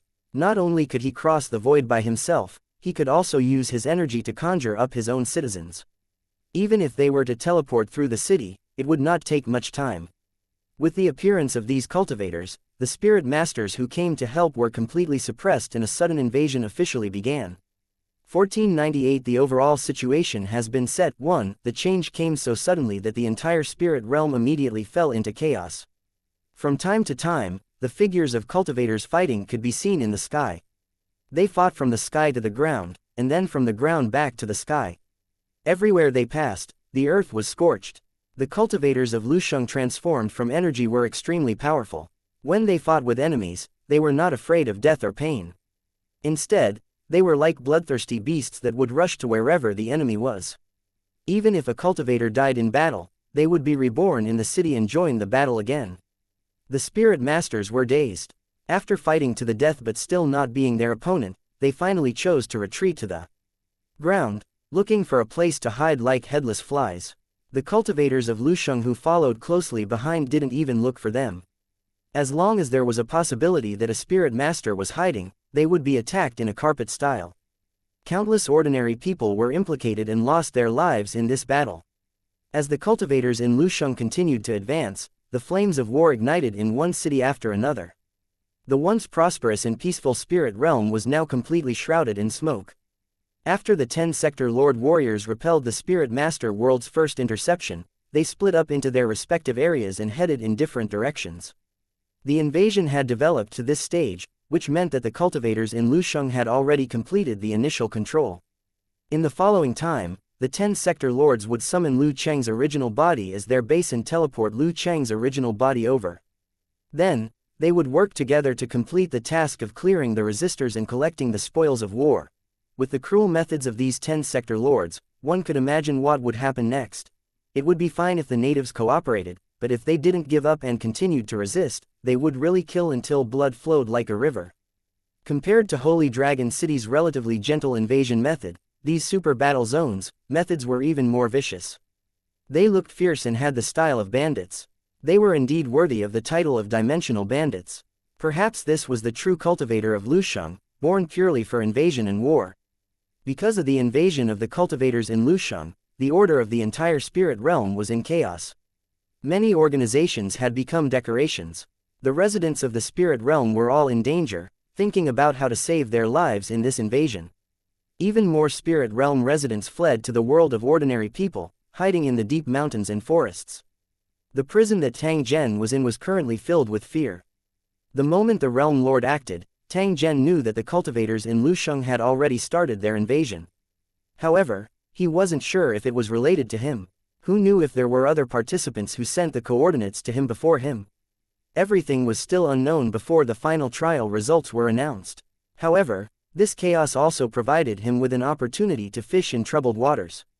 At the moment when the battle was at its most intense, Tang Zhen connected to the spirit internet once again and ruthlessly injected heaven and earth energy into his body. His sea of spirit had already reached the transcendent rank. After absorbing enough heaven and earth energy, his transcendent realm had been completely stabilized. At this point, his prisoner status was no longer of any use to him, and it was time to leave. That night, the prisoners only heard a wave of carefree laughter.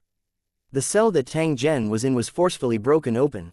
Soon after, the flustered prisoners and guards saw a figure rushing into the sky and heading straight into the distance. That unconcealed extraordinary aura made everyone shiver. The head warden quickly ordered people to investigate and found out that the new boss of the prisoners had disappeared. It was very likely that it was the transcendent spirit master who had suddenly appeared. The prisoners looked at each other. Never in their dreams did they think that their mysterious companion would have such an identity. Could it be that he had done it on purpose in the past? When they linked it to the strange disappearance of several prisoners and the sudden death of their original leader, the prisoners were even more certain of this. The warden was also so shocked that he broke out in a cold sweat. He was glad that he had not offended this big shot, otherwise he would have been dead by now. However, the war was raging in the Spirit Master world, and even transcendent Spirit Masters were dying one after another. He wondered if this transcendent with a hidden identity was also going to the battlefield, and if he could return safely. After giving his blessings to this extraordinary individual, the head warden sat on his chair and continued to worry about his future. Tang Zhen flew in the sky, and everywhere he passed was scorched earth. The first battle between the Spirit Master and the cultivators of Lusheng was in the sky. At that time, other than the city below being affected, other places didn't suffer much damage. The problem was that the clerics wouldn't surrender so easily, so in the following days, the battlefield between the two sides continued to expand, and almost every city had a war. Facing the powerful cultivators, the Spirit Masters were forced to retreat again and again, leaving behind corpses in the ruined city. And the beginning of all this might be related to him. Just as Tang Zhen was sighing in his heart, a group of cultivators suddenly appeared in the sky in front of him. They were wearing strange, flesh-like armors and blocked his path. The other party clearly treated Tang Zhen as a transcendent among the natives. They surrounded him the moment they appeared and stared at him with an unkind expression. They could attack him at any time. Tang Zhen didn't want to cause trouble. He hurriedly revealed his identity and said, "Don't misunderstand, I'm a trial taker from the world of Lusheng." Upon hearing Tang Zhen's name, the leader of the Lu Cheng cultivators waved his hand to signal his companion to wait. Then, he sized up Tang Zhen and asked a few questions about the trial before nodding his head gently. "It's been hard on you, Your Excellency. Please come with us." After beckoning to Tang Zhen, the group of cultivators headed straight for a nearby city. After flying for a distance, the scene in front of them suddenly changed. A trace of astonishment flashed in Tang Zhen's eyes. A magnificent and huge city tower suddenly appeared in front of him. It looked extremely majestic. If one did not get close enough, they would not be able to discover its existence. It was really well hidden. According to Tang Zhen's visual estimation, the area of this city tower was several times that of the Holy Dragon City. The building in the center was more than 2,000 meters tall, and its area alone exceeded 10 million square meters. Although he didn't know the level of this city tower, judging from its size, it should be the size of a continent and not a world. Once the tower advanced to the world realm, it would open up a small world. Ordinary people wouldn't know its exact location. Unless they had the permission of the city lord, no one could enter or leave. The number of times a world-class tower had appeared could be counted with one's fingers. Many cultivators had only heard of its name but had never seen its true appearance. This mode of building was not much different from an independent small plane. As the strength of the city lord increased, this small world could continue to expand and eventually grow to a shocking scale. While he was sighing in his heart, Tang Zhen had already followed the cultivator who led the way through the defense circle and entered the interior of the city. After entering this area, cultivators were forbidden from flying. They followed the Lu Cheng cultivators to a row of short-distance teleportation arrays. Tang Zhen only felt a blur in front of his eyes and then arrived inside a building. The decorations here were extremely luxurious, and there were countless treasures on display, giving people a dazzled feeling. Tang Zhen did not need to guess to know that these were the spoils of war obtained from the dimensional war as he looked at the items with different styles. The purpose of placing them here was also to display the great achievements of the city lord. A figure slowly appeared behind Tang Zhen while he was observing a stone tablet that was engraved with mysterious symbols. This is the ancestral tablet of the Lauder civilization. It records all the runes they created and is one of the most precious treasures of their race. That figure explained, after which, he turned to Tang Zhen who had turned around and bowed. "City Lord Tang Zhen, we meet again. You've done well this time to complete the trial mission in such a short time. Perhaps in the future, there will be another elite cultivator in the 5th battle area." When Tang Zhen heard this, he knew that this white-bearded and white-haired old man had definitely gone to Holy Dragon City. His previous guess had also been confirmed. It seemed that his previous efforts had paid off. These cultivators from Lusheng had successfully launched an invasion of the Spirit Master world because of the plane coordinates he had provided. Tang Zhen forcefully suppressed the excitement in his heart. He bowed once again and said, "Sir, you're too polite." Tang Zhen would not dare to claim credit for it. The old man laughed and invited Tang Zhen to take a seat. The two of them began to casually chat. 1499 A Special Super Battle Zone 1. The old man's name was Tang Mu, and he was a member of the 5th Battle Area. Through his introduction, Tang Zhen had a deeper understanding of this Super Battle Zone. At the same time, he also knew that this Battle Zone 5 was completely different from the other battle zones. Under normal circumstances, every battlefront would be in a closed state and would never come into contact with the other battlefields. The absolute barrier that spanned between the battlefields had already illustrated this point. However, the 5th Battle Area was different. It operated in a way where all rivers run into the sea. It relied on the trial of the super towers to attract elite towers to participate in the competition. If the trial taker won, there would be one more elite member in the battle area.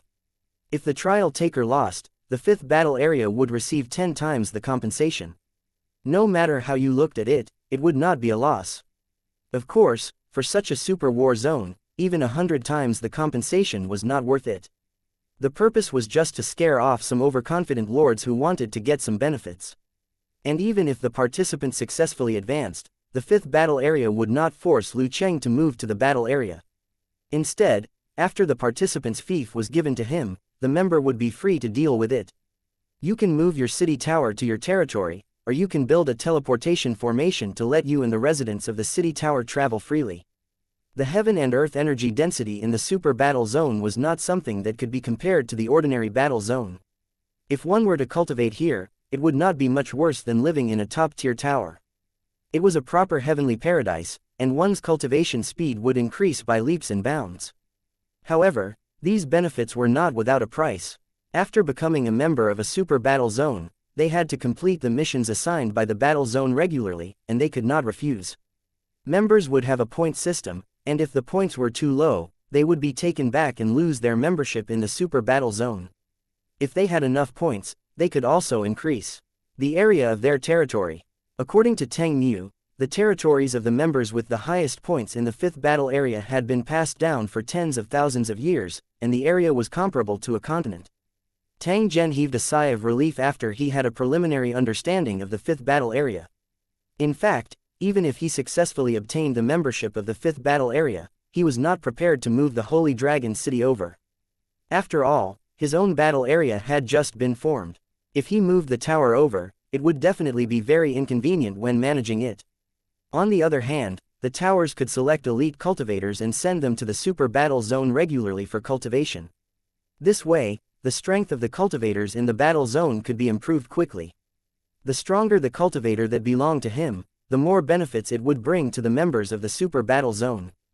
Take Tang Mu for example. After he completed his training and became a sector lord, he had formed a contract with over 1 million cultivators. These contract cultivators were the battle swords in his hands. As long as Tengmu was willing, he could summon them through energy manifestation at any time and have them help him in the war. A contracted cultivator was a very special existence. Without the cultivation of a sector lord, one wouldn't even be qualified to come into contact with them. When a contract cultivator was summoned, they would obtain the vision of the energy incarnation and control the temporary body as if it was their own arm to fight the enemy across hundreds of millions of miles of void space. When contracted cultivators participated in such wars, they would also receive corresponding points, which could be calculated after the battle was over. To put it simply, a sector lord was the core of a war. As long as he successfully entered the battlefield, he only needed to be in charge of commanding. Tang Zhen was fascinated when he heard this. However, he still had a doubt in his heart. Now was the best time to take the opportunity to ask. Sir Tang Mu, after becoming a spirit emperor, under normal circumstances, the participants should temper their lusheng or they won't be able to advance to the sector lord realm. But why do I hear that it's best for the participants not to rush to temper their lusheng or they might suffer losses in the future?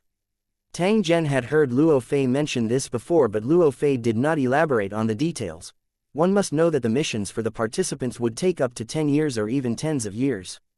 If they don't undergo the tower tempering, how could they reach the sector lord level in 100 years? This was also something that Tang Zhen felt puzzled about. This was because this was a completely contradictory matter. Tang Mu laughed when he heard this. He seemed to have already expected Tang Zhen to ask. Please like and share the video on the YouTube channel Cultivation Audiobooks. This question, hence, He explained it to him. It turned out that this was also a kind of trial. For a true elite, it would not take 100 years to obtain enough points, and then the trial taker could apply to obtain a building foundation stone. These tower foundations were all the best of the best, and they were also specially modified. The cultivator only needed to merge them into his body and it would be considered a complete refinement, and he would automatically become a sector lord. This was also one of the benefits given to the trial takers in the super battle zone. They did not need to go through a long period of training to reach their goal in one go. After that, the trial taker could complete the construction and advancement of the tower in the spiritual world. It could exist in the sea of spirit or materialize as a physical entity in reality, becoming a frontier base for invading other worlds. During this period, the cultivators could choose cultivators from Lu Cheng and sign a contract with them. They could summon them when the war began. However, if a contract cultivator wanted their energy incarnation to have the same strength as their main body, they had to enter the trial taker's sea of spirit through meditation and continuously improve their strength in the tower in the spiritual world. They could not obtain the corresponding strength by signing a contract. This was a very special cultivation mode. One-star cultivators could even obtain the energy incarnation of a king-level cultivator through long-term cultivation. Then, they could obtain battle merits through the energy incarnation, which would then feed their own bodies. This was also one of the strengths of the practitioners. Compared to those who used traditional methods to level up, the practitioner's speed of leveling up was much faster, their potential was much higher too. Tang Mu's explanation allowed Tang Zhen to see the light. Some of the original worries in his heart also disappeared. Tang Zhen stood up and bowed to Tang Mu to express his gratitude. Although the other party's actions were also an investment and he must be very optimistic about his future, Tang Zhen did not dare to be arrogant. At this moment, he was still far inferior to Tang Zhen. As a senior who had explained his doubts, Tang Mu was worthy of Tang Zhen's bow. Tang Mu stood up and returned the greeting. He didn't dare to underestimate this trial taker from a low-level battle zone. As Tang Zhen completed the trial mission in a very short time, the information about him was known by many members of the 5th battle area. Even the participants had used various methods to obtain Tang Zhen's information. The identity of a member of the 5th battle region was far more important than what Tang Zhen had imagined. Every participant who had the possibility of succeeding would attract the attention of many forces. However, when they saw Tang Zhen's information, many people were surprised, and Tang Mu was one of them. In less than 20 years, it rose from the bottom of the wilderness battlefield and suppressed all sides. At the same time, it miraculously saved itself from the battle of destruction and became the only surviving city. After that, he entered an unfamiliar battlefield and was reborn with his broken body. He also benefited again from the invasion of the Sorcerer World and the Myriad World Mall, and was teleported to a land of no king where danger and opportunity coexisted. In less than 2 years, the army swept through the land of no king, causing buildings to blossom everywhere. A war zone was established, and he became the new lord of the war zone. Whenever Tang Mu thought of this, he could not help but sigh in his heart. If Tang Zhen continued to develop in this manner, there would be a day when his great name would spread throughout the entire Lusheng world. If he didn't take this opportunity to befriend such a peerless heaven's favorite, when would he be able to? In addition, when he was looking up information about Tang Zhen, Tang Mu also noticed a very interesting piece of information.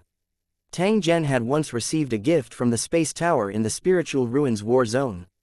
Tang Mu just so happened to know who the owner of the Spiritual Ruins War Zone was, and he also faintly understood why that existence had given Tang Zhen such a big gift. It seemed that at that time, the other party had already seen Tang Zhen's potential and had made an investment in advance. At that time, Tang Zhen was not as conspicuous as he was now. He could even be described as a stray dog. However, the other party was still able to make such a choice. His judgment was indeed extraordinary. Thinking of this, Tang Mu smiled to himself. He thought that the Sorcerer World and the Myriad World Mall would not be able to imagine what kind of existence they had provoked. It was estimated that in less than 100 years, they would taste the bitter wine that they had brewed. The Holy Dragon City Master who had received a gift and had a grudge against the other party would definitely not miss this shocking feast. 1500 Trial Settlement. What happens next has nothing to do with the trial participants. What you need to do is to wait for the next notice. Perhaps it won't be long before a new trial mission begins. Tang Mu was also an experienced person. He knew that the time for the trial was only 100 years and could not be easily wasted. You can stay in my city for the time being. As for the other participants, they will either go to other cities or wait for the teleportation in my city. After Tang Mu gave a few instructions, he left the tower and headed to the front line of the war. At this critical period, there were many things that he needed to deal with. It was already quite difficult for him to find time to meet Tang Zhen. Tang Zhen bowed to send him off, after which, he began to wait in the tower of the rattan trees. A day later, trial takers arrived at the tower in the Vine City one after another. In the end, they were all arranged to stay in the building where Tang Zhen was. According to the number of people, at least 200 cultivators from Lusheng City had participated in this trial mission. As they were all potential competitors, the relationship between the trial takers was not very harmonious. There was even a hint of wariness. After arriving here, they just kept their mouths shut and waited silently. Tang Zhen did not chat with them when he saw this. However, he still quietly remembered the other party's habitual actions so that he could determine the other party's identity when he encountered them in the future. A person's body could be changed, but their tone and habits were not easy to change. Sometimes, a casual look could expose one's hidden identity. Since Tang Zhen had done this, the other participants were doing the same. "Sir Tang Zhen, we meet again." A familiar voice sounded from the depths of his soul. Luo Fei's figure appeared in Tang Zhen's line of sight. Compared to the weak and fragile state she was in a while ago, she had obviously recovered and her strength had reached the level of an official spirit master. The advantage of this kind of communication was that outsiders could not pry into their secrets. For these trial takers, perhaps they only needed one word to deduce a lot of information. "Your Excellency Murphy, how have you been?" Tang Zhen greeted. The other party was the only trial taker he knew. It was necessary to maintain a friendship. Through his experience during this period of time, Tang Zhen had already understood his own shortcomings. Compared to those trial takers who were fully prepared, his source of information was truly too lacking. Befriending Le Fei might be able to make up for this flaw. Sophie sat on the chair next to her and said in a slightly complaining tone, "You've made a huge profit this time. Not only did you complete the trial mission first, but you've also advanced to become a transcendent spiritualist. All of us have become your foil. I'm taking a risk. I believe you know what kind of ending I will have if the plan fails." Tang Zhen lightly smiled. Sophie nodded. "You're right, but you've succeeded in the end. It seems that I should try to change my style in the next trial mission and see if I can complete it in the shortest time possible." Tang Zhen only smiled and did not make any comments. His success this time was actually due to luck. As long as all the spiritual threads were intercepted, or Holy Dragon City was unable to capture the plane coordinates he sent, the entire plan would ultimately fail. Tang Zhen had hidden in the prison to accumulate spirit coins. Other than avoiding the pursuit of the spirit master, he had another purpose, which was to send the plane coordinates again. However, with the successful invasion of the cultivators in Lusheng, the original plan was naturally cancelled. The conversation between the two of them was communicated through spiritual energy. It was impossible for outsiders to hear it. Most of the trial takers still did not know that Tang Zhen, who had caused their mission to fail at the last step, was actually right beside them. However, there were still some trial takers who kept sizing up Tang Zhen. Perhaps they had already found out some information about Tang Zhen through their own information channels and had initially locked onto him. He had to pay extra attention to such a strong competitor. In fact, the other cultivators did not come out empty-handed either. Whether it was the cultivation base they had obtained during the trial or their own performance, they would be given a certain score so that their efforts would not be in vain. However, the one who gained the most was still Tang Zhen. This was because among all the missions, the reward for obtaining the plane coordinates was the highest. "By the way, do you know anything about the next trial mission?" Tang Zhen turned his head to look at Luo Fei and casually asked. At this moment, Luo Fei's soul seemed to have left her body. However, after hearing Tang Zhen's question, she still shook her head and said, "Trial missions appear randomly, so no one knows before they're released. However, I still have some guesses." Tang Zhen revealed an interested expression. He knew that Luo Fei would definitely not speak aimlessly. The so-called guess must have a certain basis. Under normal circumstances, most of the trial takers participate in individual missions and fight on their own in the same trial world.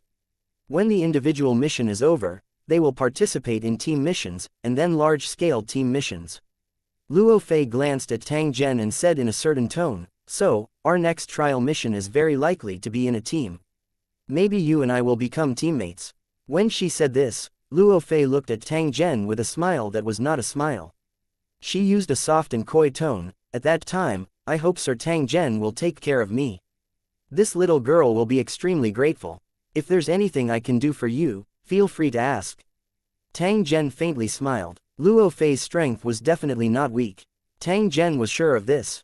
In fact, among the cultivators who dared to participate in the trial, which one of them was weak? Her words just now were actually just a joke. Maybe when the two sides fought for benefits, Tang Zhen might not be the opponent of this cultivator from Lu Cheng who claimed to be a weak woman. Of course, even if Luo Fei really needed Tang Zhen's help, she would give him a corresponding reward. This was the custom among the cultivators in Lu City. Just as the two of them were conversing, the light in their minds suddenly flickered. Then, the image on the foundation stone platform changed, and a set of data appeared on it. The trial results are out. Quickly take a look at how many points you've gotten. Luo Fei reminded Tang Zhen and sent her consciousness into the ball of light. Immediately after, her face revealed a look of envy. More than 1,000,000 points. You're really lucky, Luo Fei said in a light tone, and it was hard to tell if she was envious or jealous. Tang Zhen also looked at his own points. It was as he had expected. He was at the top of the list. Other than the reward of obtaining the plane's coordinates, the transcendent spirit masters he had killed had also been converted into some battle points. In total, he had obtained nearly 150,000 battle points. As for cultivator Lu Cheng, who was ranked second, he had a total of more than 600,000 points. Although he was far inferior to Tang Zhen, even Tang Zhen was shocked when he looked at his battle results. This trial taker called Ming Feng had actually managed to sneak into the decision-making circle of the Spirit Master world. During this period, many Spirit Masters had silently died by his hands. If it wasn't for Tang Zhen's interference, perhaps in another 10 years or so, he would have obtained a portion of the Spirit Internet's control authority and would be able to send the plane coordinates to the Tower World. The peach that was about to be in his hands was plucked by Tang Zhen. He reckoned that the other party's heart was definitely filled with resentment. Although Tang Zhen was also very happy, he clearly knew in his heart that his current points were still far from the 10 million points required for the trial. 1501 Another world version of PUBG. In the hall, the participants all had different expressions. However, Tang Zhen could tell that they were clearly filled with envy and jealousy towards him. Perhaps, in the hearts of some of the trial takers, they had already treated Tang Zhen as a potential enemy. If they had the opportunity to use underhanded means, they would definitely not hesitate. Although the trial takers' points and rewards were related to the completion of the mission, and competition between them was rare, it was still a great thing to have one less strong competitor. Just as Tang Zhen was pondering on how to ensure his own safety, the ball of light in his mind trembled once again. New information was refreshed on the Foundation Stone platform. The Soul Master World mission has ended. The trial taker will head to the Taihao Plain to retrieve the Foundation Stone of the World Tower. After the mission ends, the trial taker will be given a score based on the value of the recovered materials. Hint 1. The participant will enter the Taihao dimension as an energy body and enter the World Tower directly. Due to the restrictions of the World Tower's laws, the participant cannot enter the core area. He will need to gradually pass the trials of the World Tower to reach his destination. Hint 2. Due to the restrictions of the World Tower, the participant's cultivation will be sealed. Hint 3. The natives will also use the opening of the World Tower to snatch the resources inside the tower and try to control it. Please do everything you can to stop them. After reading the mission prompt, Tang Zhen felt his soul begin to leave his body and enter an unknown vortex. He quickly threw the ring into the ball of light, because this meant that he would leave this world and head to a new trial world. After completing this step, the body that originally belonged to him softly fell to the ground, ending his short-term mission. The other trial takers did the same. In the blink of an eye, the hall was filled with corpses. Tang Mu walked into the hall with a reminiscing expression and lightly waved his hand. A wisp of flame rose from the body that fell to the ground, and then it turned into ashes, which were swept up by the breeze into the sky.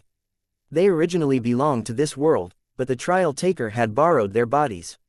Now that the trial was over, they naturally had to return to this land. In a daze, Tang Zhen felt himself falling from the sky. Then, he saw the endless wilderness under his feet. Tang Zhen attempted to fly. In the end, he helplessly discovered that he was unable to mobilize even a trace of the world's energy. Clearly, it was as the mission notification had said. He had been completely sealed. He wouldn't fall to his death, right? That would be too sullen. Tang Zhen laughed bitterly in his heart. He did not continue to struggle. Instead, he sized up the surrounding environment. At this time, he was only wearing a single layer of clothing, but his face was his original appearance. Other than him, many other figures were also falling from the sky in the distance. These figures were the same as him, all wearing thin clothes and not a single weapon. Other than the humanoid life form, there were also other life forms with malevolent appearances. However, just like Tang Zhen, their cultivation had been sealed. Even the light orbs used to store items were unable to enter. Tang Zhen didn't know how many cultivators there were, but he knew that not all of them were cultivators. There must be some natives among them. Their goal was to seize control of the World Tower or to search for the treasures. It seemed that in addition to competing with the trial takers, this mission also required them to fight with the natives, which greatly increased the difficulty. While he was thinking about these things, Tang Zhen was already less than 100 meters from the ground. Just as he was about to think of a way to land safely, a rising force pulled his body and he slowly landed on the ground. He was currently on a patch of grass. There was a building less than 20 meters away from him, but it was now empty. Without any hesitation, Tang Zhen headed straight for the building in an attempt to find a weapon for self-defense while avoiding the siege of the natives. While he was running, Tang Zhen noticed that there were 3 other people who were rushing towards the building. Their eyes were filled with vigilance and killing intent. It seems like this is the trial mode of the World Tower. Every participant is their own target. We can't be careless. Tang Zhen kicked open the door when he saw that it was within reach. After which, he quickly sized it up and removed a battle blade from the wall. The owner of the house had long disappeared, but the furnishings in the room were still as good as new, and there was not even much dust. At the same time Tang Zhen grabbed his battle blade, he heard a wave of hurried footsteps coming from behind him. The footsteps were rapidly approaching him. Without hesitation, he turned around and slashed at the sound. A scream was heard, and the guy who tried to sneak an attack behind him was cut down. Blood spurted out, and he fell to the ground. After dealing with the enemy who had launched the sneak attack, Tang Zhen grabbed the dagger in the other party's hand and began to search the room. He quickly found a set of clothes that looked like leather armor and ordinary hemostatic drugs. After finding a bag and wrapping these items, Tang Zhen continued to search the other rooms. At the same time, he carefully observed his surroundings. He found that there was a strange energy field around the field, slowly gathering toward the center. Although he didn't know what it was definitely not something good. Its function was to drive everyone to the center, and then start a fight to determine the final winner. After faintly guessing in his heart, Tang Zhen immediately chose the location of the central area and began to slowly approach it using the cover of the buildings. Tang Zhen had only taken a few steps when he heard a slight rubbing sound not far away. It seemed to be from the house in front. He picked up a stone from the ground and threw it towards the opposite side. After which, Tang Zhen swiftly pulled out his dagger and stared intently at the window opposite him. Just as the sound of a stone hitting the ground was heard, a figure suddenly appeared by the window, raising the weapon in his hand and aiming at the place where the sound came from. It was an exquisitely made metal crossbow. The sharp arrowhead glinted with a cold light as it was aimed at the place where the sound came from. When he realized that the sound came from a stone, the other party's expression changed greatly. Before he could withdraw his head, he saw a cold light shooting towards him. PFF'd. The dagger pierced through his eye and Tang Zhen quickly rushed into the room like a cheetah. He put the items that the other party had collected into his backpack, picked up the crossbow, and continued to move forward. He had seen 3 people earlier, but he had already taken care of 2 of them. This meant that there was still one more hidden here. Tang Zhen was not interested in looking for this fellow as long as he did not provoke him. There were about 30 houses in this building. When Tang Zhen finished collecting and came out, the armor and weapons in his hands had been changed. There were also some filtered materials in his backpack. According to my calculations, this place will be covered by the energy field in 15 minutes. I have to leave immediately. Tang Zhen withdrew his gaze and observed the surrounding evacuation route. After which, he swiftly advanced along a grass patch that was on a lower ground. He only used over 10 seconds to enter the forest. Tang Zhen felt his scalp go numb the moment he entered the forest. He dodged to the side without the slightest hesitation. An arrow flew past him with the sound of the wind, piercing deep into the ground. The tail of the arrow was still shaking. This was the third person that Tang Zhen had met earlier. He had calculated the best retreat route in advance and was currently waiting for an opportunity. Tang Zhen, who had dodged the sneak attack, did not hesitate at all. He raised the crossbow in his hand, aimed at the large tree in front of him, and quickly pulled the trigger.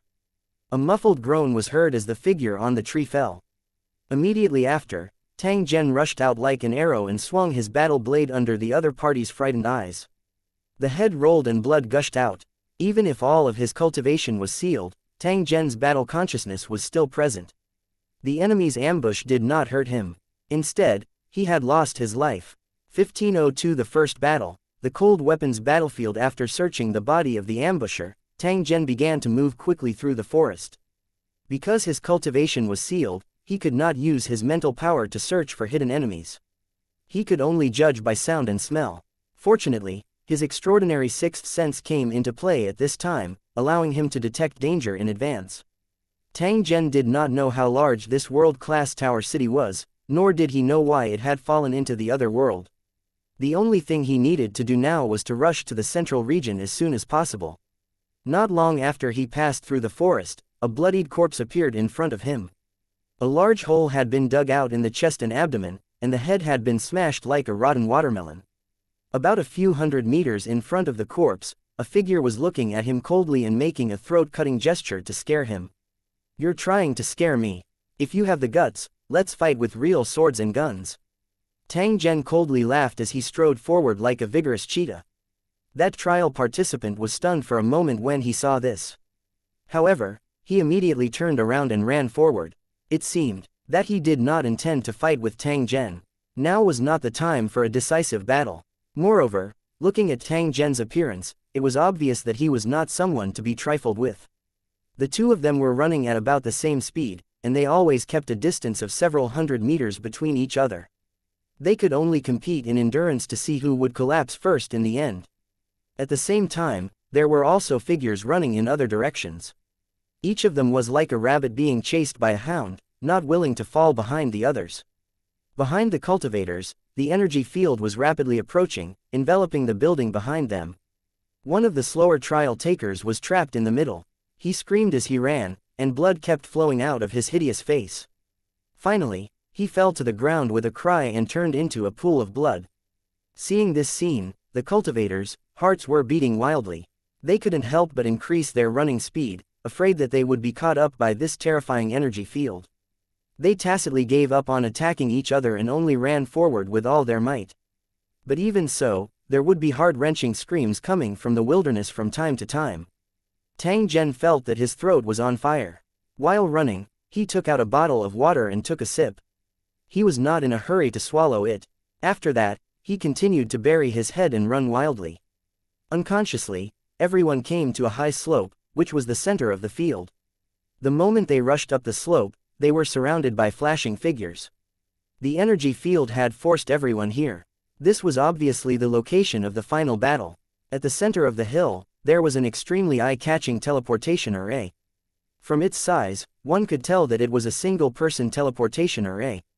In other words, only one person among the trial takers present could leave. The energy field behind them was still closing in, further compressing the space of the trial takers, and at this point, the trial takers had no other choice. "Go to hell!" A loud shout came from the crowd. A trial taker waved his mace and smashed the head of the trial taker beside him. Blood and flesh flew everywhere, but he was immediately shot by several arrows and fell to the ground with an unwilling expression. A chaotic battle suddenly broke out at this moment. There were flashes of blades everywhere, and roars and screams resounded through the sky. From time to time, trial takers fell to the ground, and their blood quickly dyed the ground red. All of the trial takers had bloodshot eyes as they madly attacked any moving target until they fell to the ground. The closer they got to the center of the teleportation array, the more broken limbs there were on the ground. The surviving trial takers were all covered in blood, looking like ferocious ghosts that had crawled out of hell. The blade in Tang Zhen's hand was already bent. His entire body was covered in sticky blood and minced meat. In a flash, he stabbed the dagger into the chest of the incoming participant and used his shoulder to push the other participant towards another. As his opponent dodged, he pulled out the dagger and threw it at his opponent. Just as the other party dodged, Tang Zhen took a big step forward and his battle sword also slashed over. The feeling of a sharp blade in his hand was transmitted over. Tang Zhen did not hesitate to let go and retreat, dodging the attack of another trial participant. After rolling a few times on the ground, he casually pulled out a crossbow arrow from a corpse. The cultivator who was chasing him had already rushed to the front. He waved the long sword in his hand and slashed at Tang Zhen. However, he was grabbed by Tang Zhen from the side. He then grinned hideously and pierced the crossbow arrow into the other party's eye. PFF'd. Just as he finished off this participant, his back was shot by an arrow. Tang Zhen, who was in pain, suddenly turned his body around. He used the participant's corpse as a shield, picked up his long sword and rushed towards the attacker's position. At this moment, the hillside was already covered with corpses and trial takers lying in pools of blood everywhere. There were only a dozen people still fighting. The energy field was still shrinking further shrinking the living space, leaving only an area of less than 1,000 square meters. More than a dozen participants were confined to this narrow area and began to fight again. Even though they were covered in wounds and were so tired that they could not even lift their weapons, they still used their hands to dig and their teeth to try to kill the enemy. This kind of physical fight was actually more bloody and tragic. Those with weak will would definitely have a mental breakdown in this kind of scene. Tang Zhen was similarly extremely weak. However, he still pressed his sharp sword against the chest of the sneak attacker. After which, he relied on his weight to press the longsword into the other party's body under the other party's despairing eyes. He raised his head with difficulty and saw two bloody figures beside him. One of them had a few arrows stuck in his body, and the other had lost an arm. They were both at the end of their lives. Tang Zhen laughed coldly. He inhaled a deep breath of air and pulled out the longsword from the corpse. He raised it high in the air toward the trial participant closest to him. That participant let out a bitter laugh and knelt on the ground with a bang. At the same time, he used a provocative gaze to sweep over Tang Zhen. "Have a safe trip." Tang Zhen's words had just sounded when his longsword landed on the other party's neck and he forcefully pushed it forward. Blood spurted out as the other party fell to the ground, dead. The other participant coldly watched this scene. He casually picked up a long spear from the ground and pointed it at Tang Zhen from a distance. Without any unnecessary words, the two staggering figures passed through the corpses on the ground and fought to the death with their last strength. PFF'd. The sharp blade pierced into his body and emitted a slight sound. Tang Zhen felt a chill on his chest and almost fainted. He slowly took a step back and pulled out the blood-stained spear head from his body. His long sword would forever remain in the mouth of the trial taker opposite him, piercing through his head. The trial taker who had died in battle fell to the ground, but the spear in his hand was still pointing at the sky. Tang Zhen turned his head to look at the teleportation array behind him. He staggered over and kept falling and getting up on the way. His face was as pale as paper. The energy field behind him was closing in step by step. Tang Zhen had no choice but to forcefully hold on and forcefully charge into the teleportation array. Swish! When the energy field covered the entire mountain slope, the teleportation array was finally activated. Tang Zhen instantly disappeared without a trace. 1503 The second battle, hunt in the abandoned city. After an unknown amount of time, Tang Zhen regained his consciousness. He quickly opened his eyes and observed his surroundings. He found himself on the roof of an old building. The entire city was silent. The wounds on his body had already disappeared, and he had already recovered to his peak condition. Unfortunately, his cultivation was still in a sealed state. Just as he was about to observe the surrounding environment, Tang Zhen suddenly heard a gunshot. Immediately after, a bullet whizzed past his ear. Damn it! Tang Zhen shot toward the rooftop hut beside him, kicked the door open, and rushed down. After looking around, Fang Ning saw a pistol and a few boxes of bullets on the ground. He picked them up and checked them before continuing his search. He had a rough idea of the trial mode of the tower. It started with cold weapons and then slowly leveled up. After each level, the weapon's damage and resistance would increase. First, it was cold weapons, and now it was firearms. What was the next stage? Tang Zhen had a faint guess in his heart. However, he quickly expelled these unnecessary thoughts from his mind. The only thing he needed to do now was to survive in the rain of bullets. After walking around the building, Tang Zhen found an automatic rifle, a grape shotgun, and some other miscellaneous items. He put all of them in his backpack. What surprised him was that those healing potions had magical healing effects. Even if one's blood was in critical condition, they could be healed quickly through the treatment of the potions. After placing the scope on the guide rail and quickly adjusting the crosshair, Tang Zhen began to slowly move toward the center position according to his memory. When he had woken up earlier, he had already seen that there was an energy field around the city. It seemed that they still had to head to the central area and continue to engage in a bloody battle to determine the final winner. Tang Zhen carefully jumped out of the window. Just as he was preparing to walk along the remote street, a human figure suddenly flashed by his side. He reflexively raised his gun and fired. The figure fell to the ground with a loud bang. Half of his face had been shot, and there was still an expression of disbelief on his face. This was a female participant and she didn't look too old. Tang Zhen searched her body and took away all the weapons and ammunition. The gunshot just now had already exposed his position, and God knows how many guns would be pointed at him. If he rushed out rashly, he might be immediately shot into a hornet's nest. When he thought of this, Tang Zhen lifted the corpse and carefully carried it out of the corner. Immediately after, he heard a gunshot. PFF'd. The corpse's head was shot, and it was shattered beyond recognition. Tang Zhen, however, was able to determine the direction of the enemy through the sound of the gunshot. At the same time as the corpse fell to the ground, he rushed out of the street and raised his gun to aim at a building not far away. A figure flashed past the window. Tang Zhen pulled the trigger and quickly sprinted forward, entering the alley by the side of the road. He didn't know if the shot had killed the enemy, but he wasn't in the mood to care.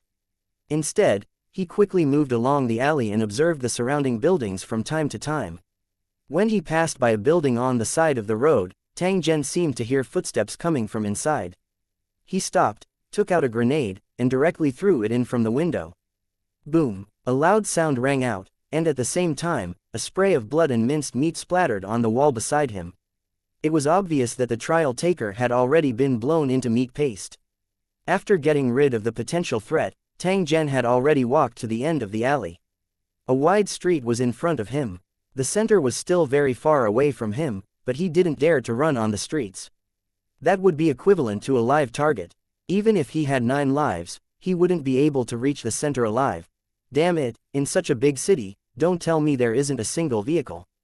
Tang Zhen had just finished grumbling when he was stunned for a moment. Soon after, his face revealed a pleasantly surprised expression.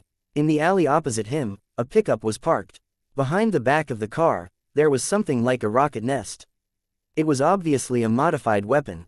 After estimating the width of the street, Tang Zhen took a deep breath and suddenly rushed over. Without any gunshots, Tang Zhen successfully arrived in front of the pickup truck. He jumped in to check it and started it with a happy expression. Following the sound of the engine's vibration, Tang Zhen turned the steering wheel and directly rushed onto the wide street. Under Tang Zhen's control, the car's speed was very fast. It didn't take long before it had already driven several kilometers and turned into an even wider street. This street led straight to the city center, which was also the final location of the trial taker's final battle. A moving car entered his line of sight. Tang Zhen immediately increased his speed upon seeing this. At the same time as the car in front was continuously approaching, he activated the rocket nest on the back seat. There was an LCD monitor inside the car. At the same time, there was also a control stick. As Tang Zhen continuously adjusted it, it finally locked onto the car in front. He gently pressed the ignition button on the control lever, and a rocket shot out with a whoosh, hitting the car in front of him. After a loud bang, the car in front of them turned into a fireball and rolled to the side. Haha, that's strong. Tang Zhen glanced at the half-corpse that had been thrown out. He continued to speed forward, heading straight for the center. Who would have thought that after running for a short distance, they would see a sudden explosion on the road ahead? The violent shock wave mixed with broken concrete directly overturned the driving pickup truck. After a few turns in the air, the pickup truck landed in the grass by the side of the road with a muffled sound. Tang Zhen's face was covered in dust. There was a trace of blood at the corner of his mouth. He struggled to climb out of the car and coldly looked at the end of the street. There was a tank parked there. Due to the simple disguise, Tang Zhen actually did not discover its existence. Damn it, Just you wait. Tang Zhen cursed in his heart. He took out a rocket from the rocket nest behind him and simply fixed it in place. Then, he began to slowly advance in the grass. There was a store that looked like a supermarket not far away. Tang Zhen quickly rushed in. After rummaging around, he took out the rocket and did some simple modifications. 10 minutes later, Tang Zhen carried the rocket to the top of a nearby building. He aimed it at the tank below and pressed the ignition device. The rocket, which weighed less than 50 caddies, whizzed toward the tank and turned into a ball of flames, enveloping the tank. Although the rocket could not penetrate the armor of the tank, the violent explosion was enough to kill the operator inside the tank.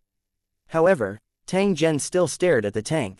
When he saw someone climbing out from inside, he immediately fired a series of shots, opening a few bloody holes in the person's body. Tang Zhen turned his head and glanced at the energy barrier behind him. He fiercely spat on it, raised his gun, and rushed onto the street before continuing to carefully move forward. The streets near the center seemed to have been specially designed. Other than the 8 streets leading to the center, there were no other roads that could reach the center. As time passed, the participants had all gathered here. The gunshots became more and more frequent, and the long street was filled with participants lying in pools of blood from time to time. Looking at the approaching energy field, the trial takers became more and more anxious. The closer they were to the central area, the faster the speed of killing. The killing efficiency of firearms was incomparable to that of cold weapons. By the time the crowd crossed the street and finally gathered in the center, there were less than 10 people left. In the center of the arena, there was a huge 8-trigram pattern. When they were forced to this place by the energy field, there was no longer anything to cover them. Intense gunfire suddenly erupted at this moment, accompanied by the sound of bullet shells falling to the ground. One figure after another fell into a pool of blood. A few minutes later, Tang Zhen struggled to get up from the ground and threw away the steel plates that were tied to his body. A corpse at the side moved and suddenly raised its gun to aim at him. However, it was shot through the head by Tang Zhen, who was already prepared. When the gunshot rang out, he immediately laid on the ground. Even so, he was still shot in the chest 3 times, and 1 shot through his shoulder. Tang Zhen raised the weapon in his hand and fired a few more shots at the corpses. He then let out a sigh of relief and slowly walked toward the teleportation formation that was located at the center of the 8 trigrams diagram. The teleportation array flashed, and Tang Zhen's figure disappeared once again. 1504 The Third Battle, Doomsday's Lonely City. After he regained consciousness, Tang Zhen appeared in a super city with tall buildings. From the appearance of those buildings, one could tell that this was a world with a very high level of technology. However, it had still been baptized by the flames of war, and there were ruins everywhere. Tang Zhen didn't know if the scene in front of him was an illusion or not. He only knew that what he felt was extremely real. It was obvious that this was the secret technique of the World Tower, and it wasn't as simple as an illusion. As far as the eye could see, the streets were filled with scattered garbage, and there were thick dark clouds floating in the air. Not a single ray of sunlight could penetrate them. If one looked closely, they would see a flying object flickering with blue light in the air, but it had never revealed its true appearance. The terrifying energy field had disappeared, and in its place were mechanical insects like a swarm of bees. They were like a terrifying black sandstorm, circling the city in groups, killing all living things in their path.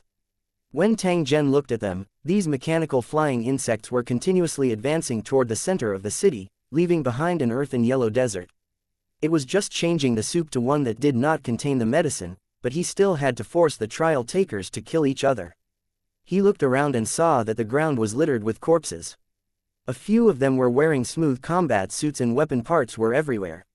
After Tang Zhen observed for a few minutes, he quickly took off the coat of the corpse and put it on while enduring the pungent smell. With his cultivation level restricted, he had to use everything he could to complete the trial alive. So what if he took a few clothes from a corpse? Through observation, he could confirm that this combat suit had a built-in energy source and some combat accessories.